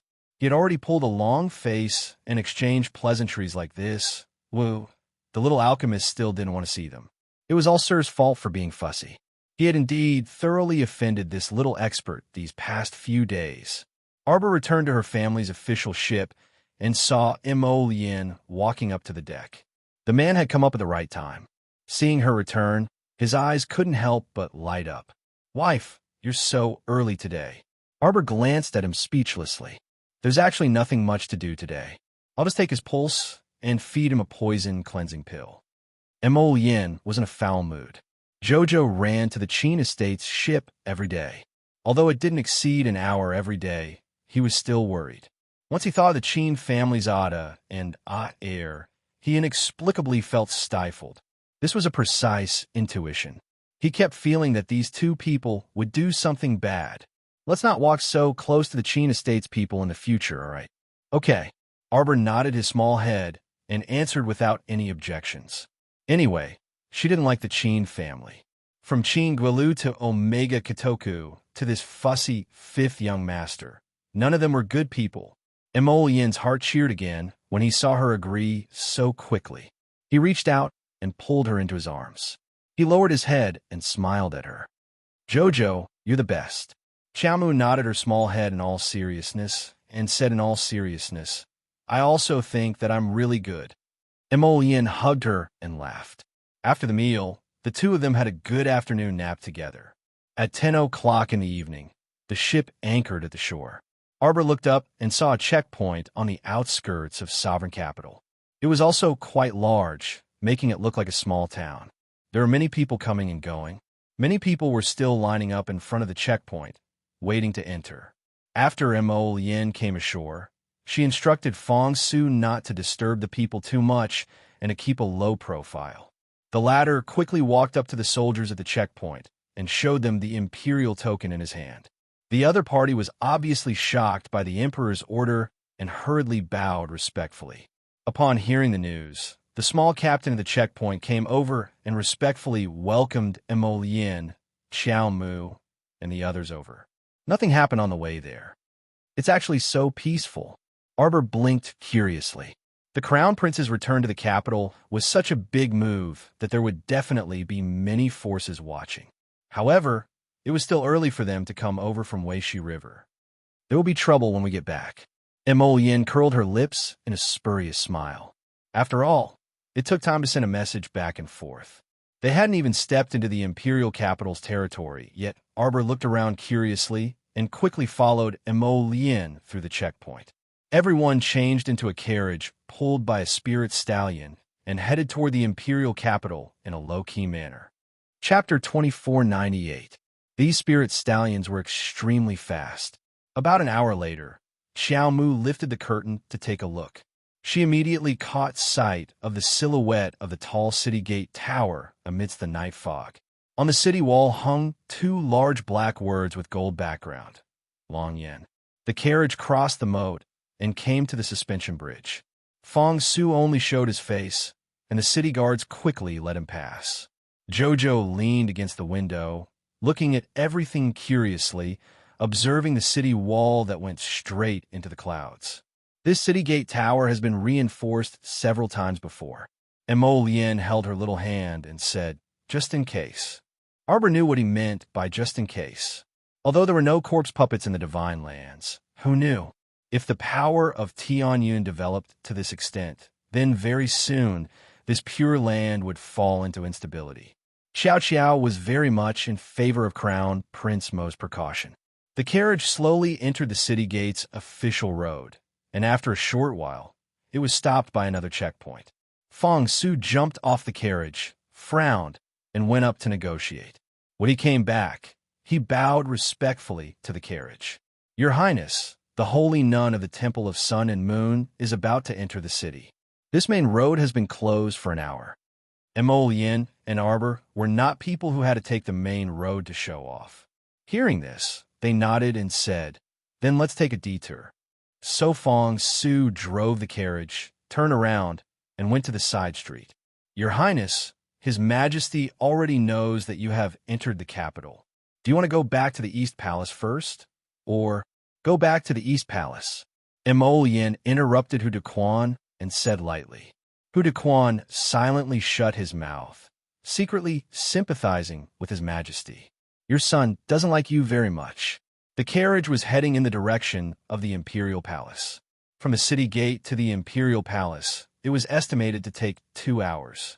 But now that they had taken a detour, it would probably take more than 2 hours. Night had fallen, and all the houses were brightly lit. In the entire long Yin city, the starlight and the lights reflected each other. Emolien reached out and stroked Arbor's hair. Looking at her sleeping soundly in his arms, his heart was filled with a faint sense of satisfaction. The carriage slowly came to a stop. Emolien raised her eyebrows slightly and lifted the curtain a little. Fong Su jumped out of the car and walked over quickly. He said in a low voice, "Your Highness, that saintess has already entered the city. There are so many people in front that the carriage can't pass." Emolien looked ahead. The palanquins, carriages, and horses had all stopped. They were blocked behind the crowd. The main street in front of them was so crowded that the car couldn't make a turn. Fong Su's voice was dissatisfied. "A saintess of the temple is making such a big fuss. She really knows how to put on airs." Emolien's expression remained aloof. His fingers lingered on the girl's soft and fragrant hair as he said softly, "Then we'll wait for a while." Under the night sky, Dragon Flame City looked magnificent. The rows upon rows of restaurants and tea houses on the streets were already filled with people. In front of the buildings and on both sides of the street, there were also many people who had come to worship the saintess of the temple. Along with the low humming of ceremonial music, there was a sound. The first to arrive were the 200 temple guards who were escorting the saintess. They rode on the back of a black wolf with shiny black fur that was half the height of an adult. They raised their heads and puffed out their chests, looking high-spirited as they glanced disdainfully at the people around them. They looked exceptionally arrogant, and the smugness in their eyes almost turned into a substantial sense of superiority. Following behind the temple guards was a group of honor guards. They blew a deep trumpet and beat a drum as they slowly walked over. Chapter 2499. Following behind them was a group of more than 80 white-robed priests who looked extremely holy. Each of them held a long staff of the same size with the same engravings on it. They walked with their heads held high and their chins slightly raised, looking arrogantly at the worshippers on the side of the road. Their domineering aura was fully released. The four corners of the saintess carriage were decorated with fist-sized pearls, and a curtain inlaid with gold and silver threads covered the body of the carriage. The crowd could only see a slender figure sitting inside. The more indistinct the figure was, the more anxious the people were. They felt that this saintess must be a peerless beauty. Behind the carriage, there were hundreds of young girls around 17 or 18 years old with graceful figures and white veils covering their faces. Each of them held a flower basket with many plum blossoms in it. They scattered the flowers as they walked, chanting something in unison. Finally, 300 temple guards brought up the rear. The procession moved along the busiest main street of Dragon Flame City, Changle Street. The front of the procession had already passed through the central axis of Changle Street, and the rear of the procession had just turned into the main street. The grandiose procession of more than 1,000 people, who were singing and singing, attracted the attention of over 10,000 people from all over the city. The elderly and women bowed in worship, the young people looked envious, and the young children ran and cheered in the crowd. Sir Xiao Xiao woke up amidst this commotion. She creased her small brows and looked up to see Mo Lian's focused eyes.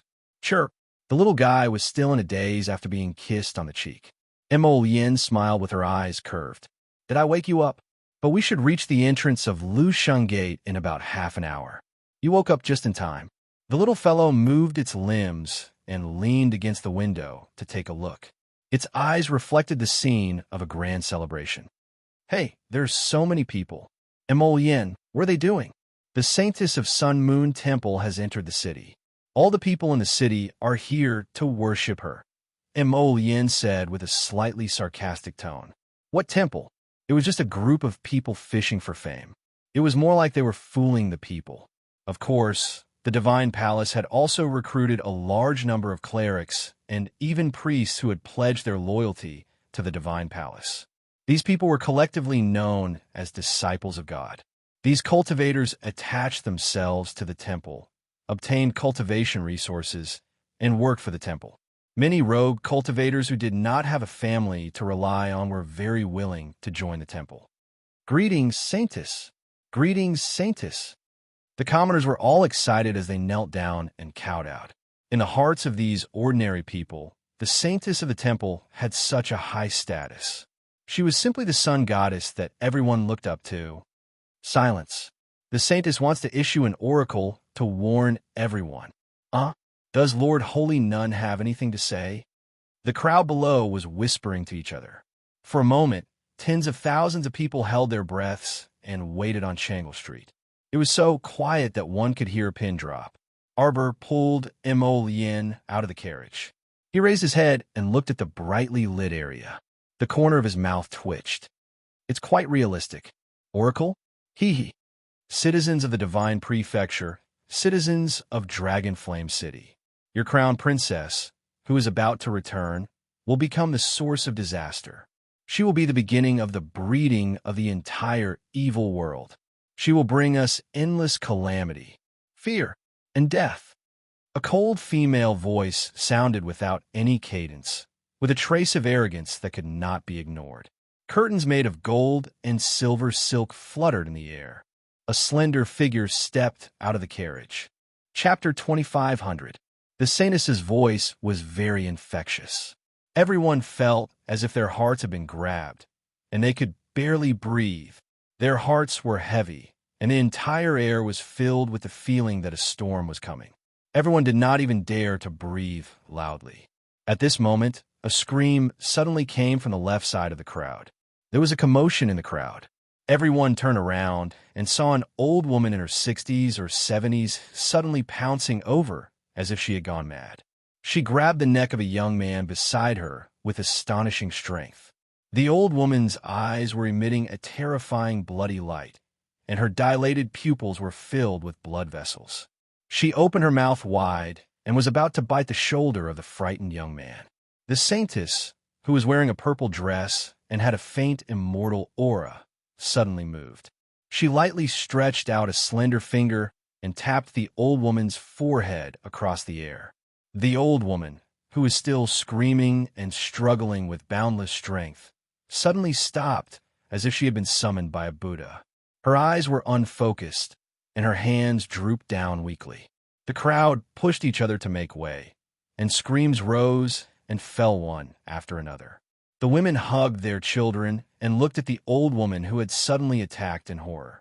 The young and strong men volunteered and tied the old woman up with a thick hemp rope. Disaster, fear, death.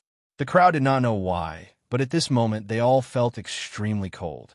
The words that the Saintess had just said were like an ancient Sanskrit that echoed in their hearts for a long time. Could this be true? Could the crown princess of the great divine continent, who was about to return, be a monster? Would she bring them disaster, suffering, and death? Everyone could clearly see that this old woman was over 70 years old and was an ordinary person. She should have been an old woman who was slow and powerless. But just now, when she suddenly burst out with that power, even the young man who she was holding by the neck was unable to push her away. Wasn't this the source of the disaster? It was indeed the beginning of the birth of the entire evil world. The crown princess had yet to enter the capital, and a monster had already appeared in the capital. Terrifying. Everyone looked at each other in horror and saw a trace of panic and fear in each other's eyes. He raised his head and looked at the saintess in front of him.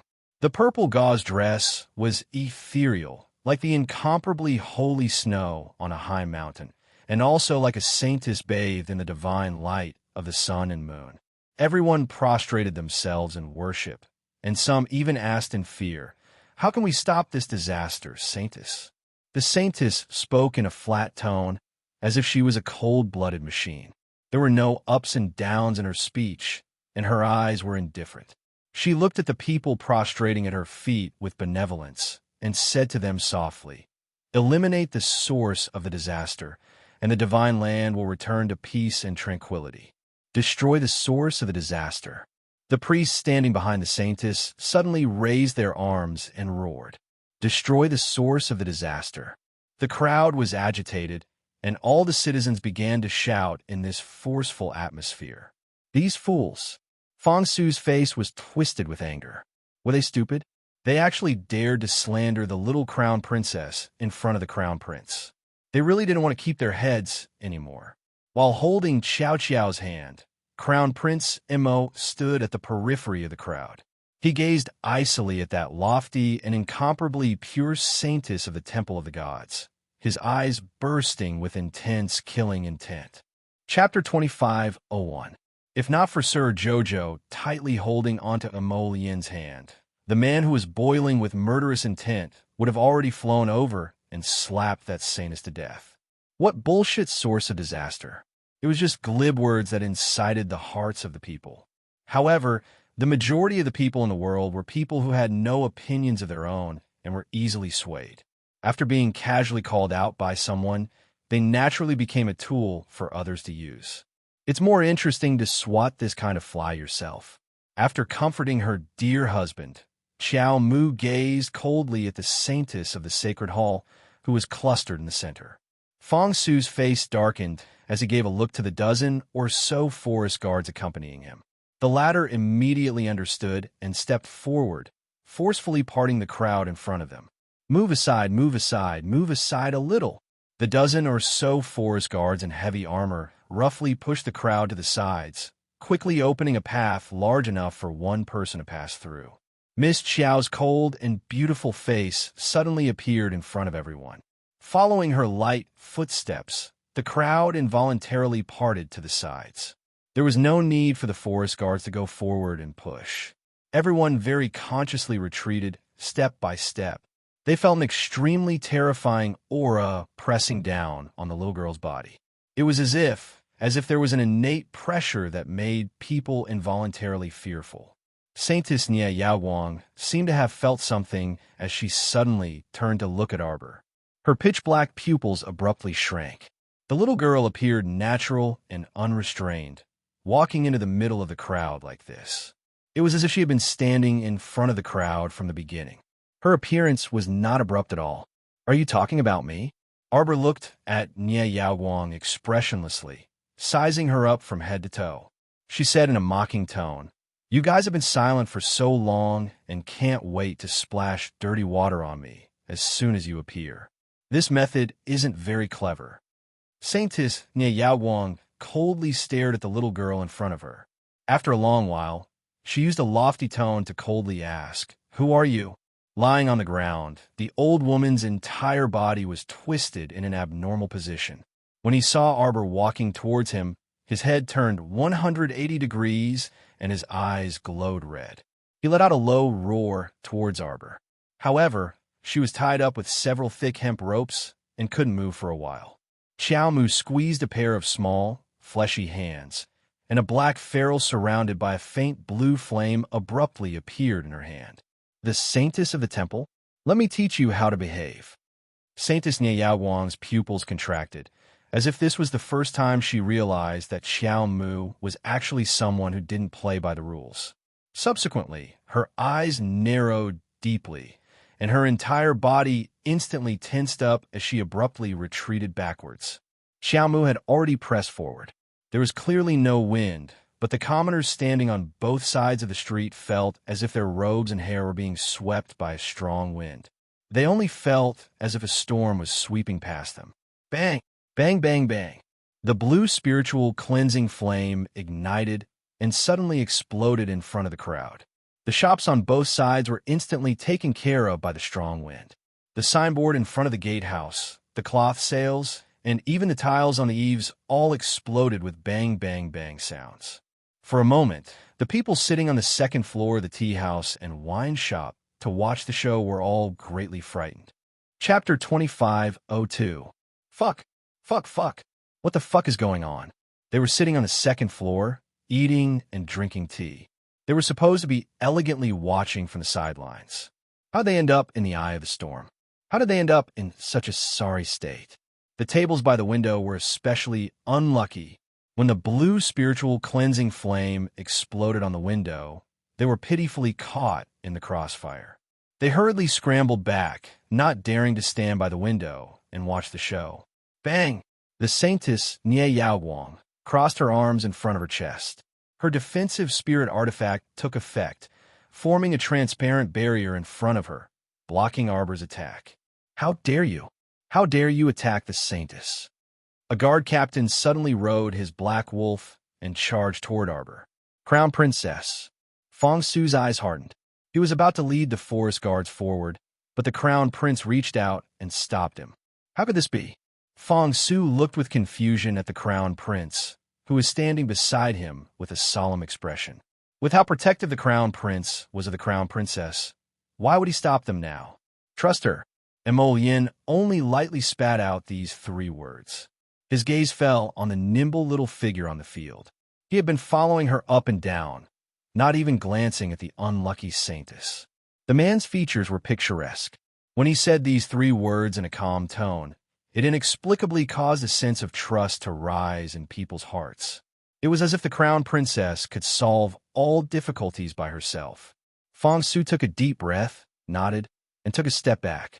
His eyes were still filled with curiosity. Wasn't the crown princess a genius pill master? Could it be that her cultivation was also, these are just a few flies. She can easily deal with them. Mo Yin's lips flashed with a faint smile. But this smile was too cold. Fong Su couldn't help but shiver when he saw it. It was over. What kind of bullshit temple was this? They had completely offended the crown prince. What should he do if he suddenly became excited? In any case, he wasn't the unlucky one. As a loyal subordinate, he only needed to follow the crown prince and watch the show. As the 2 people spoke, Xiao Mu had already met up with that arrogant and insufferably arrogant guard captain who was galloping toward her on his black wolf. Good timing, Arbor roared, and a figure flashed across the dark sky like a stream. She stretched out a soft little hand and suddenly stepped on the black wolf's head. Then, she grabbed the neck of the guard captain with one hand. Fast as a bolt of white silk. Even lightning couldn't compare to it. Arbor's small hand held the other person's neck tightly, and a faint cold light flashed in his eyes. He pinched him like he was pinching a little chick. His expression was disdainful and as cold as ice. I am the source of the disaster that you speak of. The crowd was dumbfounded. He thought about the stoic-faced little girl's words and Saintess Nie Yaoguang's words. The source of the disaster? She was the source of the disaster? Huh. She was the crown princess. She was the crown princess who they had only heard of but never seen in person. The crown princess looked like she was 15 or 16 years old. She really was young, but her temper wasn't as delicate as her small body. She would explode at will and attack the people of the temple at the slightest disagreement. Heavens, those were people of the Sun Moon Temple. Crack! That day, the head of the Sun Moon Temple guard captain was snapped in the little girl's hand. Everyone felt like they were going crazy Chapter 2503. Oh my God. Murder, murder. This is really murder. Terrifying, terrifying, terrifying. They wanted to go home and find their mother. They had only come to worship the saintess of the temple, but they did not expect to find a murder scene. It was so bloody and brutal that everyone was so frightened that they only wanted to sneak back home. None of you are allowed to leave. Arbor roared. The little white snake on her wrist straightened its body and transformed into a ferocious snake head, roaring fiercely at the group of temple guards in front of it. Everyone was dumbstruck. The entire Changle Street was now enveloped by the little white snake's netherworld power. Everyone was trapped in the netherworld domain. Not to mention escaping, they couldn't even move their bodies. Their legs trembled and went soft. They all lay paralyzed on the ground, not daring to move at all. Sob, sob, sob. This time, the crowd really wanted to cry. If they had known, they would have been like their wives and husbands. They would not have come out to join in the fun and would have slept at home. Look at how they had come out to join in the fun. In the end, they might lose their lives here. Arbor's cold gaze swept across everyone present. The little girl with a cold face stood under a 1,000-feet-long great void serpent. She was as tiny as a speck of dust. She threw away the corpse in her hand and coldly swept her gaze across the group of temple guards who were retreating. She slowly raised her cold voice. If you're not afraid of death, then come at me. The temple guards gathered around their saintess, Nie Yaowang, as if they were facing a great enemy. They stared at Arbor in front of them with fearful eyes. The white snake beside this girl had such a terrifying aura. Could it be a divine beast? Everyone in the upper 3 continents knew that mystical beasts ran everywhere. Spirit beasts were common, divine beasts were rare, and sacred beasts were legends. From this, it could be seen that divine beasts were not something that everyone could see. Therefore, there was no way to compare. But this form, this aura, and this terrifying pressure, even if they had never seen a divine beast, they should be able to feel it. The terrifying pressure of this white snake was not something a mere spirit beast could emit. Saintess Nie Yaowang's face under the veil was ashen. She gritted her teeth and said coldly, "Don't go too far." Another priest beside Nie Yaowang said in a trembling voice, "That's right. Don't be too arrogant. How dare you attack our saintess? Do you know what the consequences will be, ah?" A blue spiritual cleansing flame suddenly transformed into a blue wolf, pouncing over and biting the cursing priest in its mouth. He chewed in a few bites. In fact, it was just turning the arrogant priest into ashes. The saintess' face paled. Standing around her, the group of priests who were originally protecting her all widened their eyes in horror and took a few steps back, not daring to utter a single word. Their eyes were filled with deep fear, and their bodies were trembling nonstop. Many of these priests were just ordinary people. In the past, no matter which city they went to, they would always receive compliments and praise from everyone. When had they ever encountered such a sudden situation? So what if you were the source of disaster? Arbor's cold voice faintly rose on Changle Street. "What can you do to me?" Everyone's pupils constricted, and they all sucked in a breath of cold air. Chapter 2504. The little girl's aura was as sharp as a blade. Even though she was standing alone in front of thousands of temple guards, she still didn't show the slightest trace of fear. In front of absolute strength, you are just a bunch of pitiful ants. The stoic face's words were truly unpleasant to the ears. All of the temple guards were about to go crazy from her anger. Nie Yaowang bit her lips tightly and glared hatefully at the girl in front of her. She said word by word, "Don't be too arrogant. Zhang. Slap." The instant everyone's hearts tightened, they heard the crisp sound of a slap. There was a distinct imprint of 5 fingers on Nie Yaowang's face. At this time, the veil on her face had already been cut off by the little girl. Her fair, jade-like, charming face was flushed red, and her entire body trembled in the wind. "Protect the holy nun," a temple guard sternly yelled. Everyone rushed toward Arbor like a tide. Arbor was as fast as a flash, swiftly passing through the heavily guarded temple guards. As long as she brushed past the guards who wanted to reach out to stop her, they would all be punched to the ground. The remaining people who wanted to surround her were swept away by the little white snake's tail and thrown heavily onto the street. Bang, bang, bang, bang. Everyone only saw hundreds and thousands of temple guards being beaten to a pulp by the little girl alone. Many people were dumbstruck. They didn't know what words to use to describe this scene. Holy Nun Nie Yaoguang was instantly flustered and exasperated. A cold light flashed across her charming face. She summoned a long sword from her conscience and jumped forward to greet the little girl. Slap! Arbor backhanded another slap to the holy nun's other cheek. Nie Yaoguang was slapped so hard that he spun around on the spot. He was so angry that he leaned back. Bang! Arbor raised her leg and kicked her in the stomach. Nie Yaoguang only felt that the scenery in front of her was retreating rapidly. She flew out uncontrollably and landed heavily on the ground.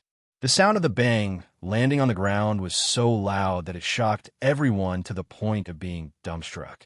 Their hearts were all thumping, and they subconsciously retreated backwards, revealing a large area in the middle.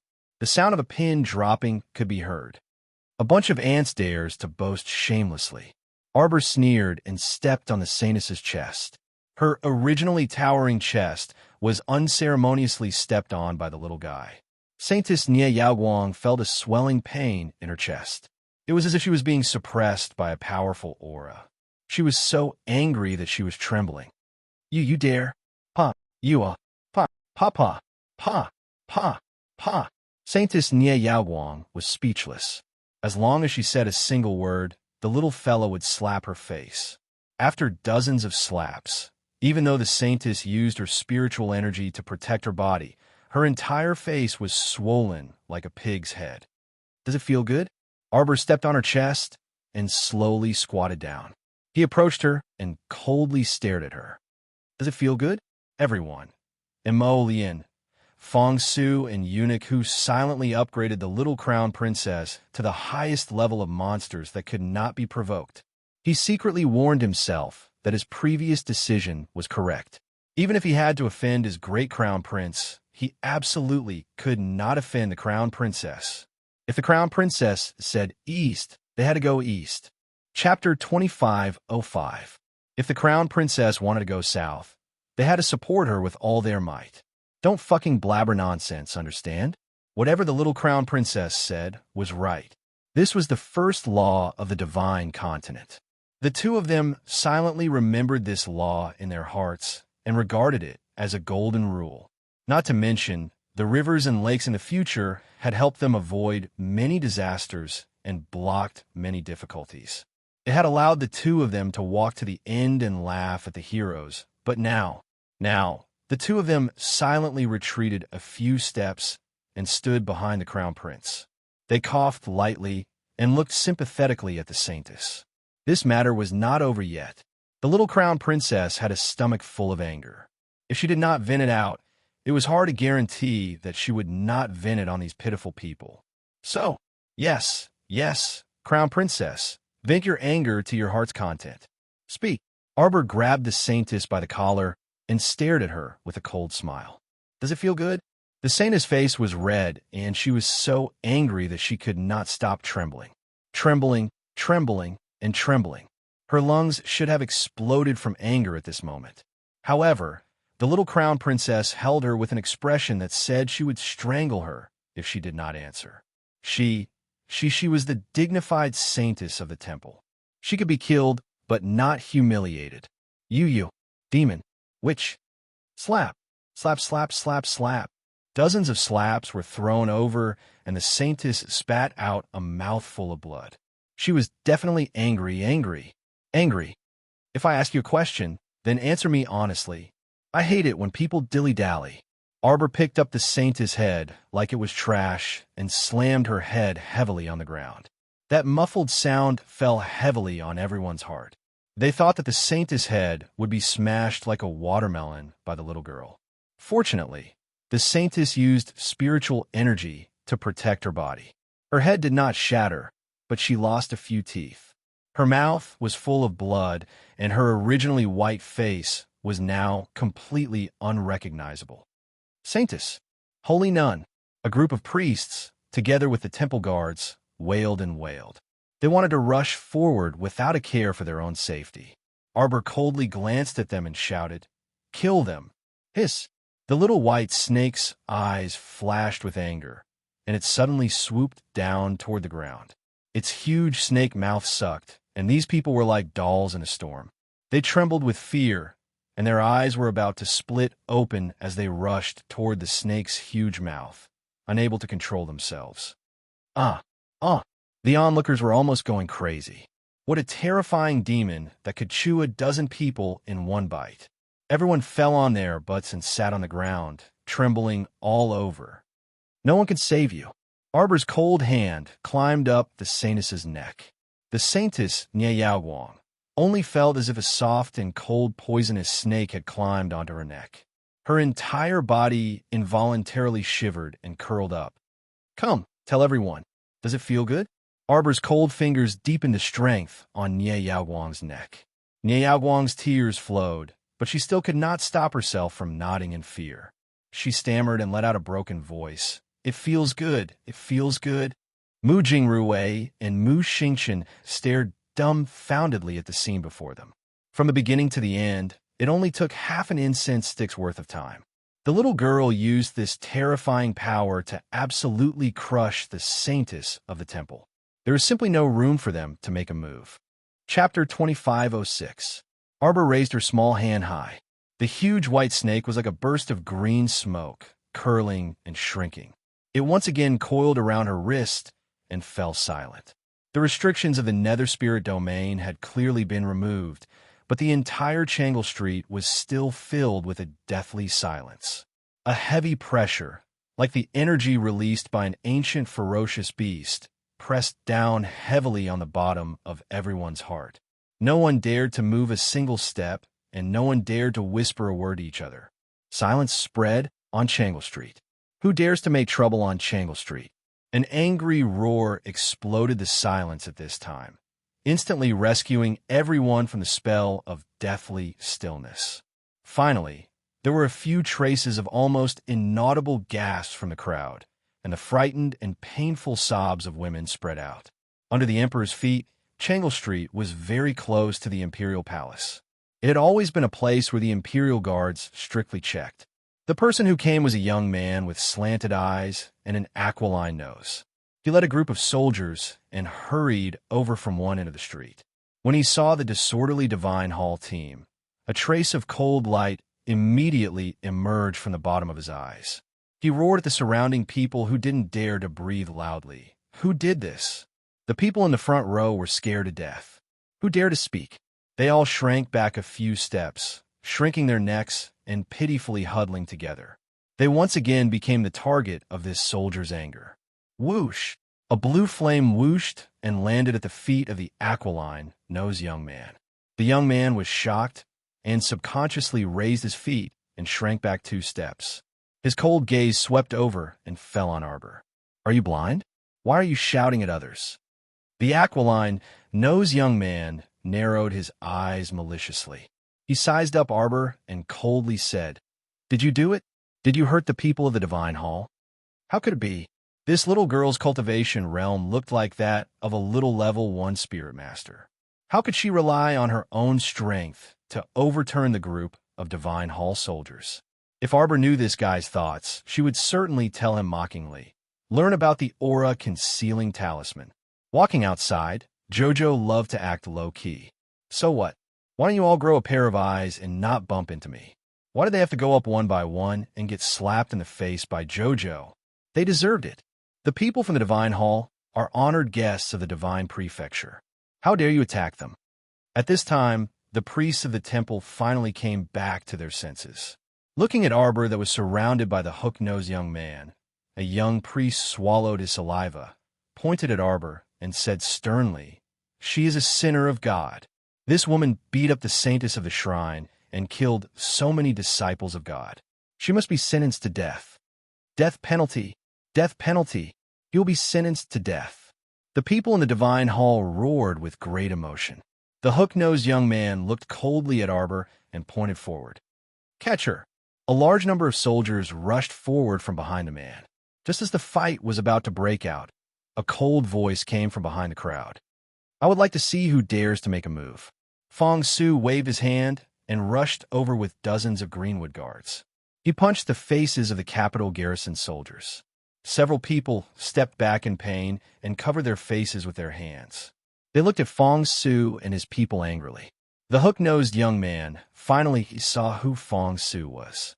Chapter 25:07. Commander Fong. His eyes narrowed. "Why are you here?" Fong Su looked at him with a fake smile. "I think you're really blind. Can't you see that my master is here?"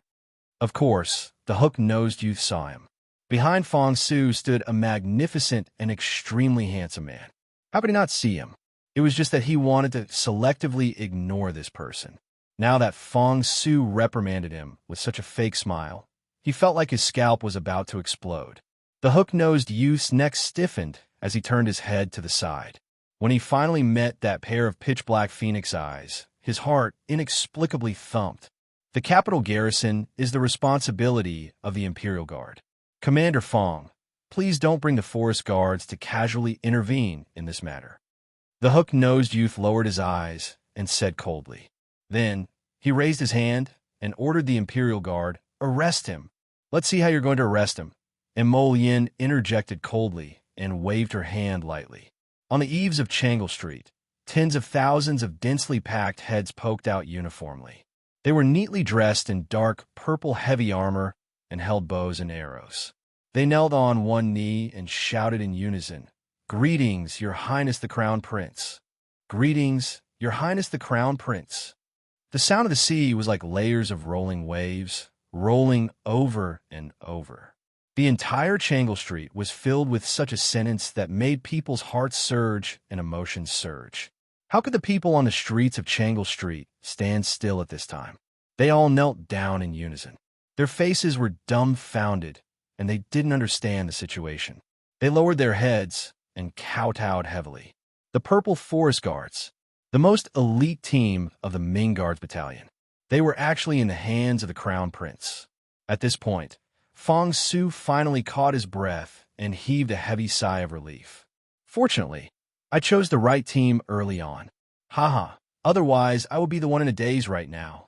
The 7 teams in the Emperor's hands, red, orange, yellow, green, blue, indigo, and purple, could be said to be the most elite troops in the entire Divine Prefecture. How many princes and heirs in the imperial capital coveted this force? The Emperor didn't give a single one. Sure enough, he gave it to his own son. His own son, even if his son had not been in the Divine Land for more than 10 years. So what? The Great would give him everything he deserved. Fong Su was so excited that he took 2 deep breaths. His dog eyes lit up as he looked at his master's tall and straight back. At this moment, everyone felt that the Crown Prince's image was incomparably lofty, and everyone had to look up to him. The hook-nosed man also took a few deep breaths, and finally he faced the situation in front of him. In fact, Mo Yin's existence was very eye-catching. It could be said that the hook-nosed man's first glance landed on Mo Yin. However, he didn't want to admit it. How could a good-for-nothing who hadn't been in the Divine Land for more than 10 years still occupy the position of Crown Prince of the Upper Divine Land? What ability did he have? What was his cultivation level?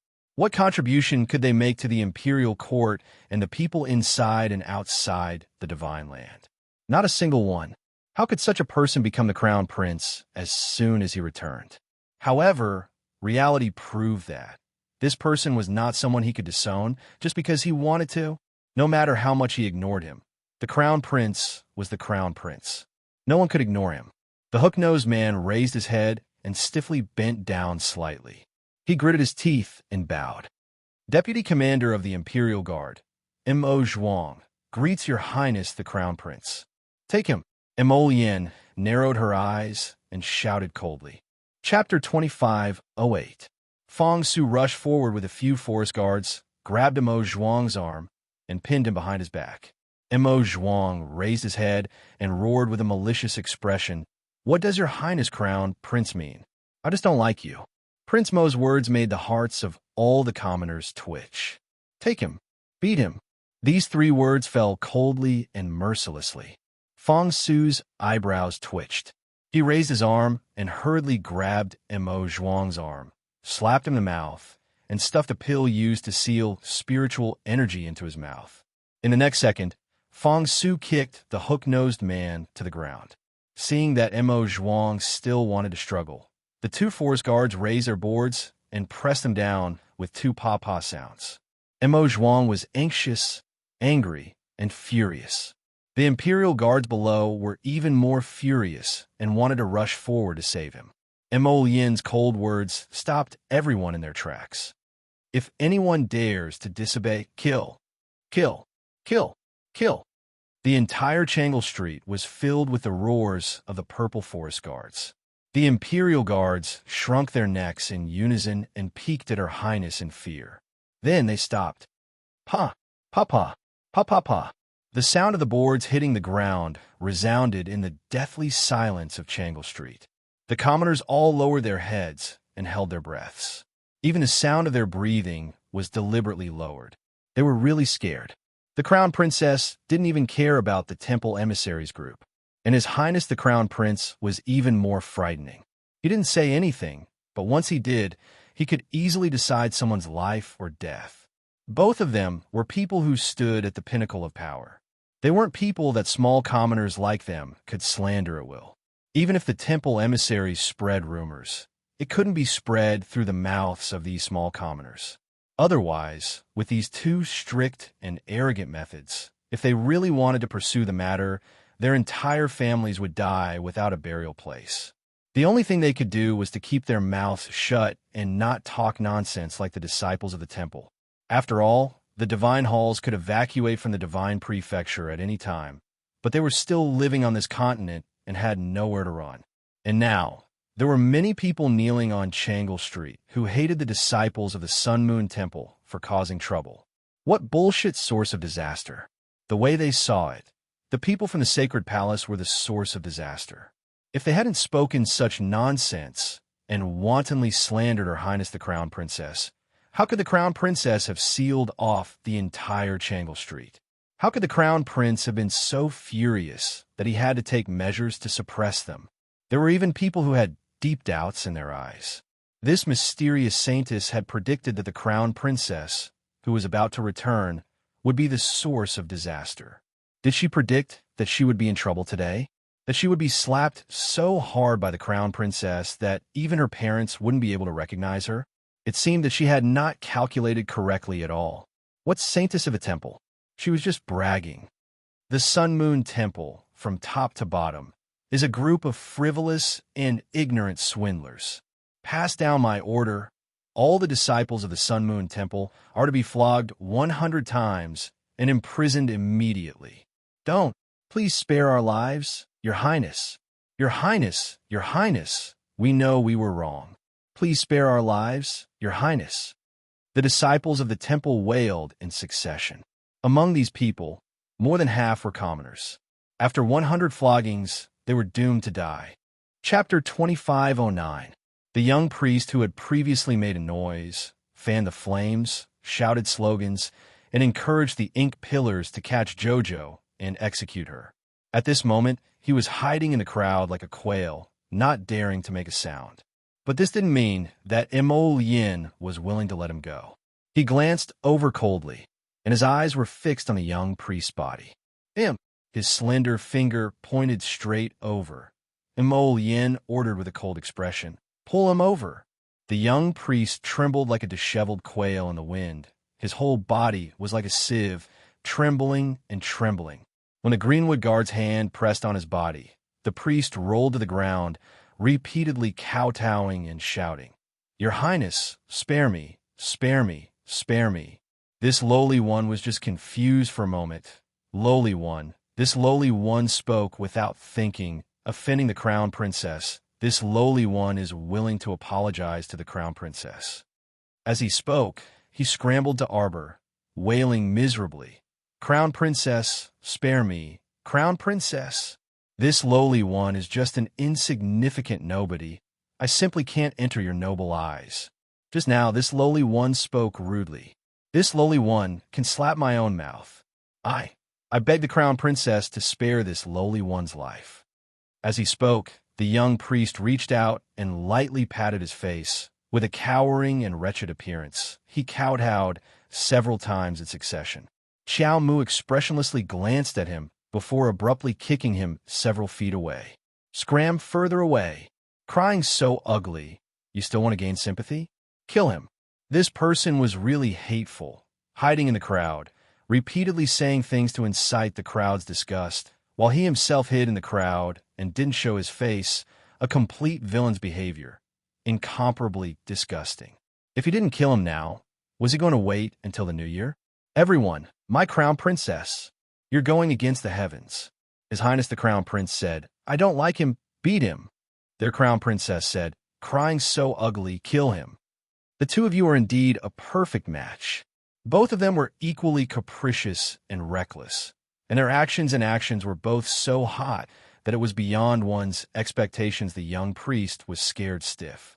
When he saw the Greenwood guard come forward with a sword in hand, his whole body exploded with a frenzied rage, and he suddenly rushed towards Arbor.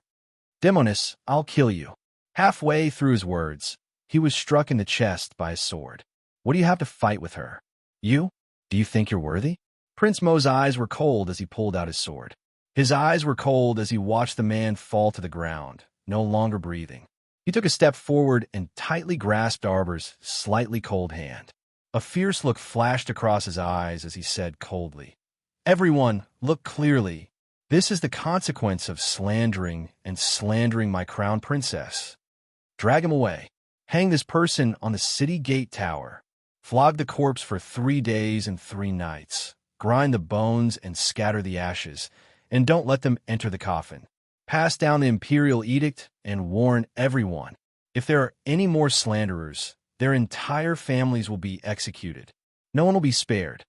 Prince Mo's cold and deep voice reverberated through Changle Street, causing the Greenwood guard to bow his head. The entire city's citizens prostrated themselves on the ground in fear. Your Highness the Crown Prince, please calm down. Your Highness the Crown Prince, please calm down. Although the little girl was expressionless on the surface, her heart was definitely cold. Even a pair of small hands could be this cold. Emolien's heart ached, and he tightly held her small hands. It's him, it's all his fault. She encountered such a vexing matter as soon as she entered the capital. He was furious, and layers of killing intent flashed in the depths of his eyes. Chapter 25:10. When Hu Dequan saw the Crown Prince's current state, alarm bells went off in his heart, and he thought to himself, this is bad. He had seen this kind of expression many times on the Emperor's face. It had to be said that the father and son were really like each other. Some of their subtle movements and expressions when they were angry were almost exactly the same. Naturally, he could not kill all the people of the Sun Moon Temple. The Crown Prince could punish them or kill some of them. It did not matter. After all, they had really slandered the Crown Princess. Could the Crown Prince not be angry? But if he killed all of them, then even if he was in the right, it would become unreasonable. After all, the Sun Moon Temple had come to Dragon Flame City to preach in the name of developing believers. Before this, they had naturally signed some treaties with the Emperor and made some concessions, which had benefited the people of the Divine Prefecture. But now, if the Holy Nun and the others were all killed as soon as they entered the capital, the Sun Moon Temple could use this as an excuse to make trouble. The temple's power was so great that it spread all over the 3 states. Although the Divine Prefecture was not afraid of them, if they really fought, it would really be a headache. Eunuch, who was so anxious that he scratched his ears and cheeks. He cupped his fists and secretly bowed to Arbor, begging her to persuade the Crown Prince. Arbor glanced at him and gently tugged at Mo Lien's hand. Let me handle it, okay? Okay. Crown Prince Mo naturally wanted to do everything possible. If he could make Xiao Qiao's mood improve, he would do anything she wanted him to do. Arbor took a few steps forward and looked coldly at the Holy Nun, who was prostrating on the ground. The Holy Nun's hair was disheveled and her face was red. She did not look like the Snow Mountain goddess from before. Now, she was so miserable that she looked like a beggar on the side of the road, prostrating herself in front of a high and mighty girl. Her eyes were red with hatred, and her fingernails dug into her palms. "Did Tianyin ask you to do it? It doesn't seem like it. Tianyin's style of doing things should not be so reckless." After several dealings, Tianyin had always given her the impression that he would plan before acting. It was very difficult for him to do such a brainless thing. "You did this on your own, didn't you? You think you can step on me? I didn't expect that the one who was really stepped on was you." Arbor looked at her coldly. "If there's a chance, tell your master. I'm Arbor. I'm back. Come back, come back, come back." The saintess held her breath, and her entire body trembled uncontrollably. Everyone only felt that these 3 words, Crown Princess, seemed to be lingering in their hearts. With a lingering charm, she said calmly, "No one in this world can stop me from moving forward. You can't, he can't. Heavens, no way. Not even the gods and Buddhas." The little stoic was expressionless, and her chilly voice reverberated throughout Changal Avenue, striking directly at people's hearts. "I once told myself that I would return to the divine land, no matter if it was my home or not. This day has come so quickly. I know that many of you are afraid, trembling in fear. But today I'm going to tell you, it's useless. Whatever I, Arbor, want to do, no matter how difficult and dangerous the future is, no matter how long and rugged the road is, I will definitely do it. I'm back. All the people who try to stop me, all the arrogant people, will pay the price in blood for what you have done." Chapter 25:11. The little stoic's tone was calm, and her every word resounded in everyone's hearts. Emolian really wanted to rush up and hug this little lady. He really couldn't bear to see her indifferent and contemptuous expression. He couldn't bear to see her erect a tall iron bastion and covered in thorns. He was used to seeing that lively little lady. He had clearly already pulled her out from under layers of ice and snow. This child in front of him was too heart-wrenching. He clenched his fists tightly, and his back stiffened and didn't move. However, he hated the Sun-Moon Temple to the bone in his heart. On the other side, Mu Xingqian was also still in shock. This was his first time seeing the little stoic calm and angry. Her joy, anger, sorrow, and joy seemed to be completely buried under that expressionless stoic face in that instant. Before this, regardless of whether she was angry or happy, she had a different expression. Even when she roared at him, "Who is she to you?" her expression also fluctuated. But now Mu Xingqian only felt his heart sink, and there was some pain in the tip of his heart. What kind of torment and sorrow would create this kind of girl? He didn't know why, but right now, he only wanted to bring this child home, properly protect her, love her, and not let her suffer the slightest bit of harm. Everyone silently hung their heads. They really wanted to look up at that little lady who shone like starlight, but they didn't dare to look up or make a sound. However, a faint trace of guilt rose in many of their hearts. On what basis could they wantonly open their mouths and casually slander others like this, saying that others were the source of disaster? Such a malicious reputation was pinned on a little lady who wasn't even 16 yet. Did this kind of temple really represent light and justice? Could it be that they didn't know what kind of harm this kind of accusation would cause to a person?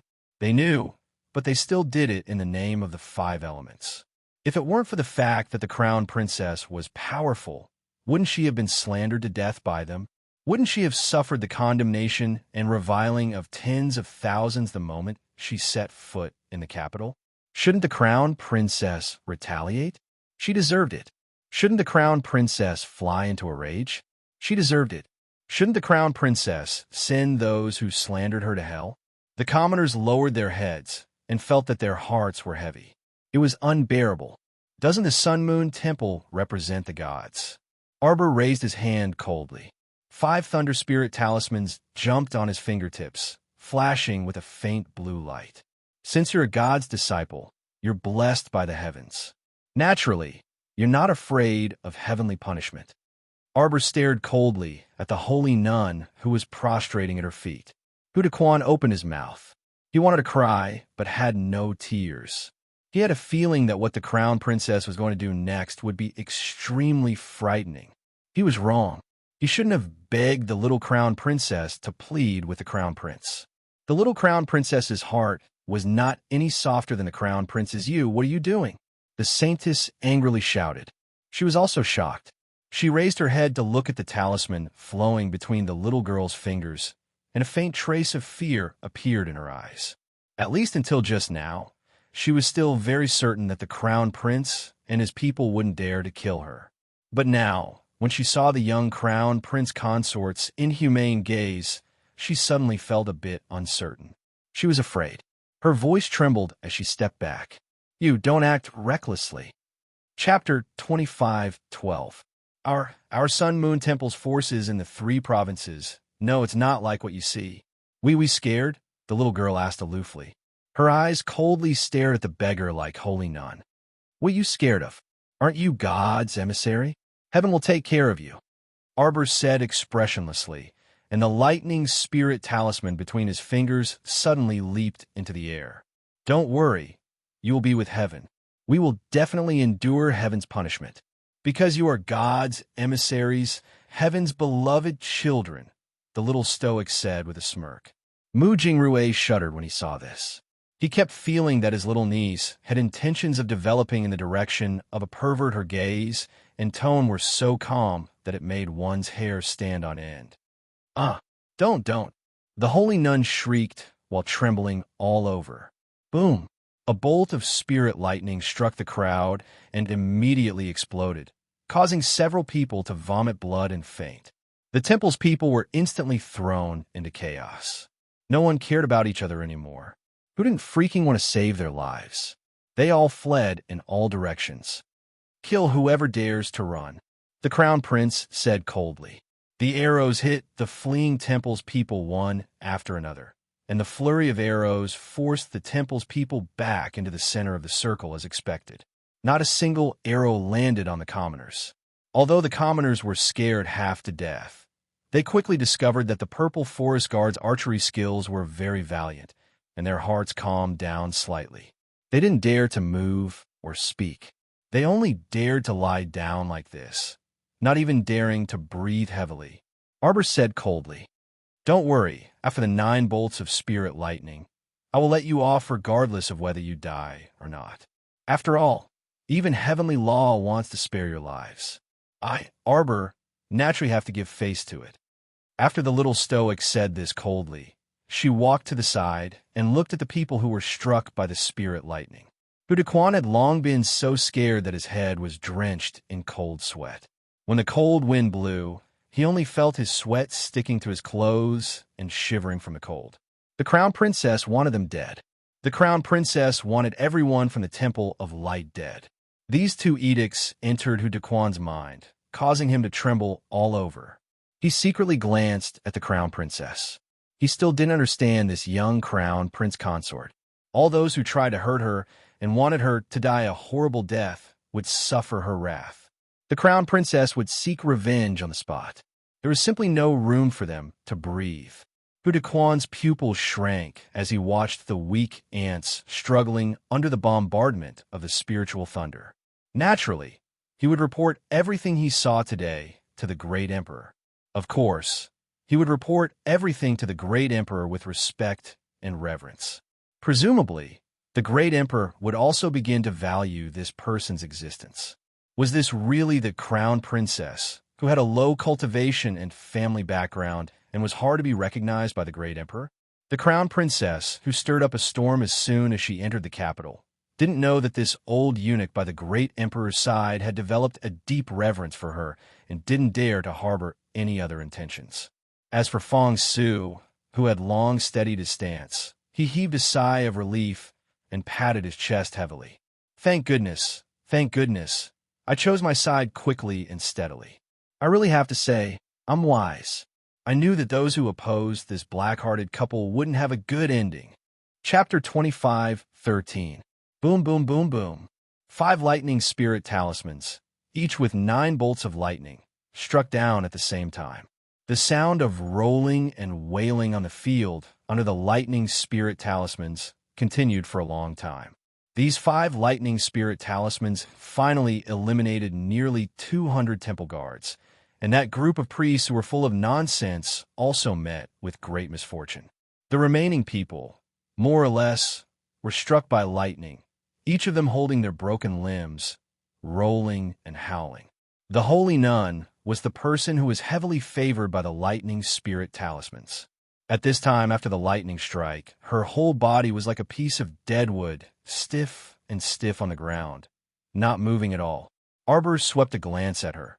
Seeing that she was on the verge of death, her gaze indifferently moved away from her body. Turning around, her brows indifferently looked in front, and her calm voice coldly said, "Let's go." Hu Dequan trembled as he took 2 steps to the side. His head hung low. Emo Lien rushed forward 2 steps and tightly grasped her ice-cold, bone-chilling little hand. Arbor's eyes were slightly bitter. Looking up at the man in front of her, the corner of her mouth drew a cold arc, forcing herself to let out a somewhat angry smile. Emo Lien's heart trembled. Suddenly ignoring everything, she stretched out her arms and pulled her into her embrace. Her slightly trembling hand gently stroked her little head. "If I don't kill others, others will kill me. If I don't resist, I will be like a withered lamb floating in the world, swallowed by the thick black fog bite by bite. But I don't want it to be like this. I just want to live well. Work hard to live. More actively than anyone else, to live. Even like this, it's not allowed. Emolien, this is probably my life." They continued to resist, and they continued to kill. Fight, fight, fight. Fight until the last moment of her life. No, Emolien understood this little fellow's current state of mind too well. Every time she killed someone, she would fall into a deep self-loathing mood. She obviously didn't want to kill people, but in this world, there was always a group of people who didn't want her to live well. These people, what did they have to do with her? Did they know her? He didn't know him at all. What kind of enmity and hatred could motivate these people to make her bear the heavy crime of being a sinner for all eternity? If she was powerless to resist and turn the tables today, if this accusation were spread across the entire divine land, what would the result be? Would she have a good ending? She just wanted to live a beautiful life with her lotus. Who was it to do anything to her? She did not want to become a little monster with thorns all over her body that would stab anyone she saw. But there was nothing at all. Why did they refuse to let her go? She did not want to be sick, but she was always forced to be sick. Since that was the case, she would fight to the death. If 1 came, she would kill 1. If 10 came, she would kill 10. If anyone wanted to make life difficult for her, she would make life difficult for them, her entire family. Even if the entire world is your enemy, I will still be with you. Even if I have to give up the entire world, I am willing to do so. What does all living things have to do with me? I won't let go. I'm holding on to you, and I swear I won't let go in this lifetime. Emolien tightly grasped her small hand, looking deeply at her with an abnormally resolute gaze. The little girl's tense emotions finally relaxed. Because of the warmth that poured into her heart, because of her lotus, she burrowed her head into his embrace and acted like a spoiled child in his embrace.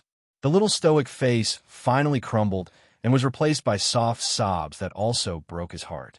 Chapter 25:14. It was good that she was in a good mood. Emolien's heart relaxed, and she raised a hand to gently stroke her hair. He turned around like a malicious spirit from hell, his expression cold and fierce as he pointed at the people from the temple. "All of you go to jail. You can't leave without an imperial edict." Yes, Fong Su and the others didn't dare to say anything else.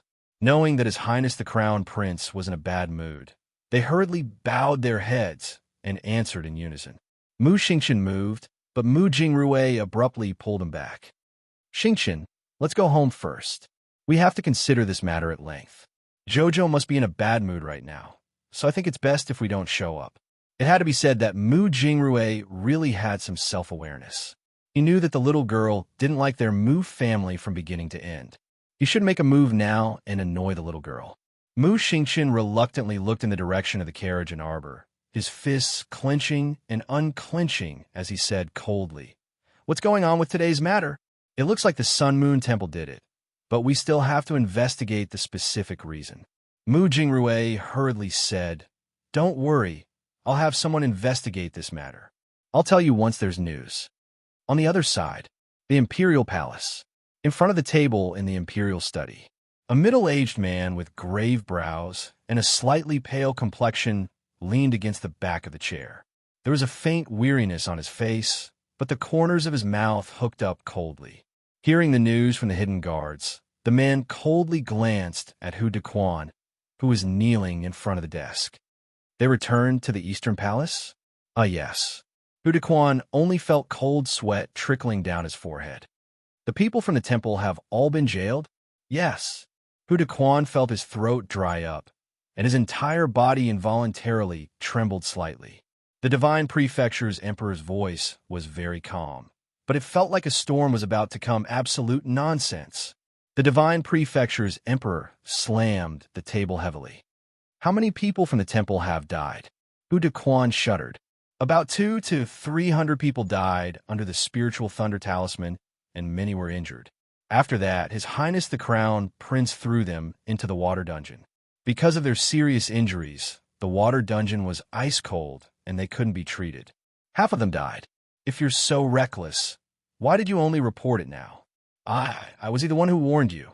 The great emperor didn't even need to think about it carefully. What a good son. The great emperor let out a long sigh and leaned back in his chair, looking even more exhausted. He waved his hand and said, "You may leave." Yes. Hu Dequan felt as if he had been granted amnesty and was about to leave. A familiar wailing sound was heard, and the old king of Giant Pain strode in with his short and chubby legs like a whirlwind from outside the door. He immediately fell to the ground and wailed dryly, "Your Majesty, I can't live anymore." The short winter melon cried and howled. He threw himself to the ground, pounded the ground, and howled. Then he looked up with a particularly expressive face. "I really can't live anymore, Your Majesty. What's the matter? Get up and talk." The great emperor pressed his head with a headache, and his expression looked even worse. Although the king of Giant Pain's temperament wasn't very good, the Divine Prefecture's emperor always had a little more tolerance for this youngest brother. "The crown prince spanked my sons, but in public as soon as he entered the capital." The king of Giant Pain cried and wailed. "Does the crown prince still see me as his uncle? If the crown prince really can't tolerate my son." Chapter 25:15. "Then Your Majesty, please give this subject brother a piece of land, and let this subject brother take his family and return to his hometown." Sob, sob, sob, sob. The old king of Giant Pain was sobbing. The Divine Prefecture Emperor was a little embarrassed. Naturally, he already knew that his son had beaten up the eldest son of the king of Giant Pain, Emo Zhuang. Now that the king of Giant Pain was crying in front of him, he couldn't pretend to be deaf and mute. Cough. The Divine Prefecture Emperor coughed lightly. This child Emolien is indeed a little insensible. But he just came back from a long journey. Perhaps he's not in a good mood. King of Giant Pain, don't lower yourself to his level. The king of Giant Pain was instantly a little angry. "Your Majesty, it's the crown prince who won't let my Zhuang off. Moreover, putting aside the matter of Zhuang my youngest son Emokun was also beaten up by His Highness the Crown Prince in Shuntian Prefecture. Your Majesty, I really want to ask, what kind of grudge does the Crown Prince have with his biological uncle? Why does he like to beat up my son whenever he sees him?" The Divine Prefecture Emperor: "Your Majesty, you must seek justice for this subject brother." The king of Giant Pain was sobbing as he sat on the ground and wiped his tears sadly. The Divine Prefecture Emperor's head hurt terribly. He flicked his sleeves and called Hu Dequan, eunuch, who immediately trotted into the imperial study and bowed respectfully. "Your Majesty, go to the Eastern Palace and invite the Crown Prince over." Hu Dequan. At this time, the sky was already dark. If he went to the Eastern Palace to invite His Highness the Crown Prince, would he be beaten out of there? The Divine Prefecture Emperor saw Hu Dequan standing there in a daze and couldn't help but say angrily, "Why aren't you going?" Eunuch Hu shuddered and hurriedly agreed. He didn't dare to hesitate and used his spirit energy to fly all the way to the Eastern Palace. Today, Emo, Lien, and Arbor had just moved in, and the entire Eastern Palace was still busy. The master of the palace had not returned for more than 10 years. Although the Eastern Palace was cleaned every day, it still lacked the aura of a master. Now that their master had finally returned and brought the crown prince consort with him, the Eastern Palace suddenly had two masters living in it. Just arranging the manpower to tidy up the crown prince consorts and crown prince consorts' sleeping quarters made everyone extremely busy. When Hu Dequan walked in, the entire Eastern Palace was still brightly lit. Zhao Tongdong, who was in charge of the internal affairs of the Eastern Palace, was still busy shouting with his bulging belly. Aunt Jing stood to the side with a solemn and dignified expression, occasionally exchanging a few words with the little palace maids who came to report. When the two of them saw Hu Dequan running in, they were slightly stunned. Zhao Tongdong stepped forward and said with a smile, "Eunuch Hu, what's the matter? Go, go, go. What could I possibly want from you? Quick, go and invite His Highness. His Majesty has summoned him." Zhao Tongdong hurriedly asked, "What happened? Why did the great emperor summon me?" Hu Dequan wanted to be on good terms with the crown prince, so he quickly said in a low voice, "The Duke of Jianping has complained to the great emperor. Your Highness." Zhao Tongdong walked to the door of the sleeping quarters and bowed. "The great emperor has summoned you. Hu Dequan, go back and tell him that as long as he doesn't acknowledge me as his wife, I don't want to see him for even a day." Scram! Hu Dequan, what should he do? If the old great king of the Mo Kingdom's personal eunuch, Gong Chong, was here, he would definitely laugh at him and pat him on the shoulder. He would say sympathetically, "It's not like our crown prince has only been willful for a day or two. Just bear with it." Chapter 25:16. This servant is Kai Xiao. Kai Chi, greetings to the crown princess. Two delicate palace maids around the age of 18 or 19 bowed to Arbor, their attitudes extremely respectful. The young crown princess was currently drooping her small head, listlessly half lying on the red jade brocade couch. The crown prince was currently sitting by her side. Ever since they'd just returned, they'd heard His Highness the Crown Prince continuously teasing and talking to her. One moment, he'd give her this food, and the next moment, he'd use that food to coax her. This treasure was extremely rare. The way their masters interacted with each other made the two palace maids feel a bit surprised. For some reason, they felt as if their roles had been switched. Why was it His Highness the Crown Prince who was rushing to coax this young crown princess? This was because in their 3 continents, the existence of women was definitely weaker than men. This kind of situation would be even more vivid among cultivators. There was no other reason. On the divine continent, male cultivators were generally stronger than female cultivators. Even the heavens were 100 times harsher towards female cultivators than male cultivators. When cultivators broke through the final checkpoint of the spirit realm and ascended to the deity realm, the success rate of female cultivators in the 5 spirits reincarnation trial was only 1% of male cultivators. This established the irreversible supreme status of male cultivators in the 3 continents. Unless it was a few noble ladies from large aristocratic families or women at the peak of power, when they ascended to the spirit realm, they could rely on all kinds of magic treasures, spirit artifacts, or divine artifacts that their families found to maximize their own ascension rate. If it was an ordinary female rogue cultivator or a woman from small family, then sorry, these people would face thousands of dangers in their advancement. If they were not careful, they would probably end up with their bodies and souls destroyed. As a result, in the divine continent, female cultivators who could reach the deity realm were extremely rare compared to men. Many female cultivators, because they cherished their lives, would forever stop at the peak of the 15th level of Great Spirit Master Realm. There were also quite a few people who existed. Because of this fear, a trace of a crack appeared in their hearts of cultivation. As they grew older, this feeling of not daring would spread throughout their entire bloodline. In the end, this group of people would sink into depression, never daring to take even half a step forward. Many women from small clans, if their talents were not bad, would be taken away by their clans to exchange for some resources and provide them to male cultivators as cultivation furnaces. They had no right to refuse. The family groomed you, and now they want to use you. Why do you have to refuse? This was the sorrow of the women of the small forces in the upper three continents.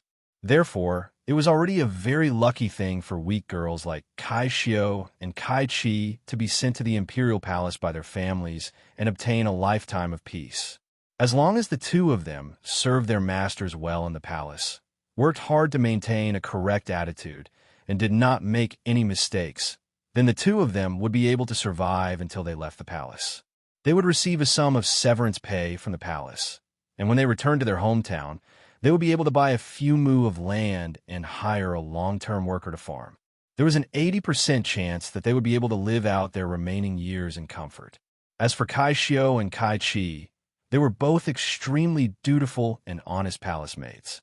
Ever since they entered the door, the two of them did not dare to look around. They only respectfully saluted and stood to the side. When Arbor heard the sound, his eyelids only slightly lifted. He then waved his hand and said, "You may leave." Kai Chi and Kai Xiao glanced at each other. They did not understand their master's intentions, but they also did not dare to make wild guesses. They hurriedly lowered their bodies and slowly retreated out of the door. Chapter 25:17. Both of them felt uneasy in their hearts. They were afraid that they wouldn't be liked by the young crown princess. After all, judging from the current situation, the young crown princess was very favored by the crown prince. If she revealed any displeasure towards them, the crown prince would definitely dismiss them. The young crown princess looked very young, but they didn't know what her temperament was like. Looking at her indifferent attitude, could it be that the young crown princess was antisocial and not easy to get along with? Both of them didn't dare to make any wild guesses. After retreating, they stood guard at the door, until Zhao Tongdong came over, bowed at the door of the bedchamber, and told them about the emperor's urgent summons. Both of them heard very clearly that the crown prince directly rebuked Eunuch Hu. Eunuch Hu's shoulders drooped, his neck shrunk, and he sighed as he left. However, Zhao Tongdong's eyes lit up slightly. It was as if he had discovered something incredible. This master of theirs who came from the 6 prefectures was truly willful. Kai Xiao and Kai Chi looked at each other and lowered their heads in silence, not daring to speak recklessly. Strictly adhering to their duties and not making any mistakes was their principle as palace maids. After that, the lights in the Eastern Palace were extinguished bit by bit. It was already late at night. After Eunuch Hu returned, the people waiting for news from all sides seemed to have quieted down. The emperor didn't send anyone else to summon them. The old King Giant Pain was comforted by the emperor, rewarded with many things, and left the palace in a huff. Today's matter quickly spread to the ears of the major forces in and out of the imperial court. They were all shocked and horrified. Judging from the emperor's attitude towards the crown prince, it seemed that he was very indulgent. It seemed that the imperial capital was finally going to be overturned. The next morning, the warm sunlight outside the window climbed through the long wooden window lattice and shone into the bedchamber. The crown prince's bedchamber was naturally extremely luxurious and exquisite. Whether it was the table, chair, bed, cabinet, or even the small teacups and utensils, all of them were the finest in the palace. Just that red sandalwood, crystal, mysterious jade bed alone was something that the great emperor had ransacked the entire treasury. He didn't think that there was anything good about it, so he specially ordered people to use precious materials to forge it for more than half a year before he was able to forge it. This craftsman was a famous divine artifact forging grandmaster in the 3 prefectures. Then, he had specially made a bed for the crown prince. This was simply a waste of natural resources. Jojo lazed in bed until noon. When the sun shone through a curtain of pearls, agate, and emerald beads and fell on her eyes, she slowly crawled out of bed. The little fellow stretched with all his might and raised his tightly clenched fists above his head. For a moment, he froze there. She hurriedly put down her small hand and looked at the 2 girls kneeling in front of her bed with a puzzled expression. For a moment, her brain seemed to have short-circuited. "Who are you?" She hurriedly wrapped herself in the blanket and looked at them warily. She raised her eyebrows and asked, "Where's my husband?" "Husband?" She was referring to the crown prince. Kaishio's temperament was calm. She quickly stepped forward and kowtowed. "This servant is Kaishio." "Kaichi, greetings to the crown princess." Regardless of whether the emperor acknowledged this little crown princess or not, all the palace servants and eunuchs in the Eastern Palace, from top to bottom, all addressed her as the crown princess. Because of the crown prince's acknowledgement, who would dare to provoke him? It was just a title. There was no need to make things difficult for their master. Chapter 25:18. The little fellow's short-circuited brain was somewhat connected. Ah, Kaishio. She seemed to have heard this name yesterday, but when the other people introduced themselves, she was not in a good mood and was too lazy to respond to them. "You two are palace maids from the Eastern Palace, right?" "Yes." Kaishio slightly breathed a sigh of relief and hurriedly said respectfully, "This servant and Saichi were assigned by Aunt Jing to serve the crown princess's daily life as personal palace maids. If the crown princess feels that us two are not enough, or if you have any other requests, you can directly tell Aunt Jing." At that time, "Oh, there's no need." Arbor waved her little wrist. She was not a particular person. 2 palace maids were already too much to serve her, so why would she ask for more people? "Yes." Kaishio breathed a sigh of relief again. She was actually quite afraid that this little crown princess would look down on them and casually ask them to scram. In any case, there were plenty of palace maids in the imperial palace. Even if the crown princess did not like this batch, with her status, she could recruit another batch of palace maids at any time. There were plenty of various small families and aristocratic families who racked their brains to send their daughters into the imperial palace. Kaishio's temperament was calm, and her words were dull. She was very afraid that her master would not like her. But looking at the current situation, she was afraid that she had already passed the first hurdle. Kaichi's temperament was more lively. Seeing this, she hurriedly said with a smile, "Crown Princess, let us servants serve you to wash up." Arbor blinked. "Where's my husband?" Kaichi hurriedly lowered her head respectfully and said, "You must be talking about His Highness the Crown Prince." His Highness went to the study early in the morning. Several old officials came to pay a visit to His Highness. "Oh." Arbor nodded her little head. She lifted the soft quilt and jumped down from the bed. The two hurriedly stepped forward and let the little crown princess wash up and change her clothes. However, the little crown princess didn't need their help. She did everything on her own. Seeing this, the 2 girls heaved a sigh of relief. They were afraid that their master would be fussy and difficult to serve. However, from the looks of it, although the little crown princess's personality was a bit cold and she didn't speak much, she was very kind to the 2 servants and didn't put on any airs of a master. "Crown Princess, what kind of hairstyle do you like? Let's do it in a simple and relaxed way." The young crown prince consort sat in front of the dressing mirror. Her small, jade-like face seemed to be shrouded in a layer of pearl light. Her skin looked both delicate and fair, truly an indescribably beautiful sight. The 2 palace maids both inwardly inhaled. No wonder His Highness liked this crown prince consort so much. She was truly too beautiful. In the entire upper 3 provinces, it will be difficult to find another girl who could be compared to the little crown princess. After thinking for a while, Kaichi tied the little crown princess hair into a cloud bun. Her technique was very skillful. Moreover, it wasn't the cloud bun that followed the trend. She made some small improvements to this bun. Because the little crown princess was too young, her long hair looked a bit old-fashioned when she tied it up. Kaichi's modified bun made the 2 strands of black hair by her temples into 2 small braids that hung over her shoulders.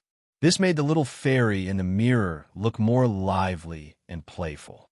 Finally, she inserted the heavenly phoenix purple jade hairpin that the young crown prince consort had chosen, and put on a pair of light purple beaded flowers on both sides of the hairpin. This way, a charming little beauty stood gracefully in the mirror. Kaichi's dressing speed was very fast. The little crown princess was also very satisfied with this simple and elegant appearance. Chapter 25:19. Seeing her expressionless face, Kaichi's heart pounded. She braced herself and asked, "Crown Princess, do we need to change it again?" "HM, there's no need to change it." "Very good. The little crown princess said with a stoic face. Kai-Chi heaved a huge sigh of relief. She walked to the dozen or so large chests in the corner of the room and said, "Crown Princess, these clothes and accessories were just sent over from the production room and the treasure room last night. Your servant hasn't had time to take care of them yet. There's also some furniture that will be sent over from the production room in the next 2 days." "Crown Princess, what do you want to wear today?" Kai-Chi asked tentatively. The little crown princess waved her small hand. "Anything is fine. Something simple will do." Kai-Chi finally understood what was going on. It seems that our little crown princess likes to start simple. She doesn't want to do anything too complicated in the future. Arbor thought for a moment and said, "I want to wear red today." She wants to wear a fiery red battlesuit. "Oomph. I'll kill whoever dares to cause trouble."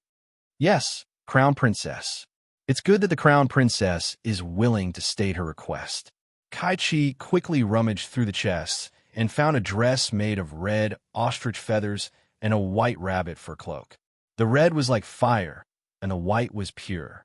At first glance, the 2 palace maids were dazzled.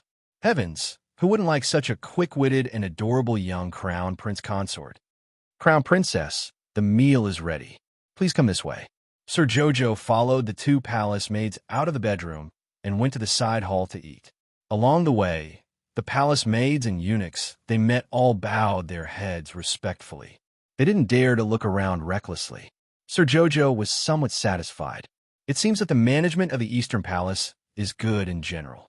At the very least, Annie Jing and Eunuch Zhao should be able to suppress these people with their authority. As long as they did not bother Jojo Sama would not care too much about them. "Greetings, Crown Princess." "Greetings, Crown Princess." Along the way, people bowed and saluted. Arbor just glanced at them and entered the side hall under the guidance of Kai-Chi and Kai-Shio. The 2 round tables were already filled with food. Xiaomu found a seat and sat down. She furrowed her brows as she looked at the dozens of sumptuous snacks and side dishes on the table. "Who sent it?" the little crown princess asked calmly with an expressionless face. If Fong Su and Eunuch who were here, their hearts would definitely skip a beat and they would cry out in alarm. The calmer this little crown princess was, the more expressionless her face was, the more restless her heart was. Kai-Chi didn't know what was going on, so she bowed and said, "It was Eunuch Lee from the kitchen. He brought a few palace maids with him." The crown princess nodded. "Call them over." Kai-Shio's heart skipped a beat. She smelled a trace of something unusual. Without waiting for Kai-Chi to speak, Kai-Shio quickly bowed and said, "Yes." Then she quickly walked out of the door and whispered a few words to the 2 palace maids guarding the door. When she walked into the side hall again, she saw the little crown princess sitting at the table. She didn't even touch her chopsticks. Although she was expressionless, it felt like the pressure on her body had dropped a few notches. The 2 palace maids lowered their heads obediently and didn't dare to speak. They just stood behind the little crown princess. After a quarter of an hour, the palace maids outside the door came in to report that Eunuch Lee from the kitchen had brought people over. Chapter 25:20. "Kneel outside," Arbor said coldly. The little palace maid was slightly taken aback, but she didn't dare to be negligent. She hurriedly went out to pass on the crown princess instructions. The little Eunuch Lee in the kitchen looked to be in his early 20s. His entire person carried a bit of a ruffian aura, and his eyes were always restless. After hearing this, the little Eunuch Lee couldn't help but be taken aback. A trace of displeasure flashed through his eyes. "Why, Kai-Shio, slap him," the little crown princess said calmly. Kai-Shio's heart skipped a beat, and her heart thumped like a drum. She knew who this little Eunuch Lee was. He was the 3rd in command of the Imperial Household Department, the godson of the head eunuch, Eunuch Lee. Usually, when he went to the various palaces, there were many palace maids and eunuchs who flattered him to please him. For Eunuch Lee's sake, no one dared to be impudent to him. Everyone in the entire divine prefecture knew that after the emperor and empress fell into a coma more than 10 years ago, the emperor didn't take in any more concubines. The entire harem was actually very quiet, except for some nameless women who were forcefully stuffed into the harem by various small countries every year. The emperor only had the head palace maid and outstanding talent as his companions. Everyone thought that the outstanding talent would probably one day become a concubine. But today, more than 10 years later, the outstanding talent was still only the head palace maid by the emperor's side. The outstanding talent was nearly 40 years old this year, to be honest. Those unknown women who were stuffed into the harem every year might not even live as well as palace maids and eunuchs who had a little power. For example, this little eunuch leak could get whatever he wanted under the care of the head eunuch. Today, when he suddenly heard the crown princess say that she wanted to slap someone, even he was a little stunned. Slap! The little crown princess swept a cold glance at Kaishio. This glance made Kaishio's heart skip a beat again. She immediately realized that if she disobeyed the crown princess today, then she would no longer be of any use as a maid. Kaishio fiercely gritted her teeth, stepped out of the side hall door, and came in front of little eunuch Li. "How dare you?" Little eunuch Li's eyes almost shot out a poisonous light. He stared at the little palace made in front of him like a poisonous snake spitting out a cold letter. She was just a little girl who was not recognized by the great emperor.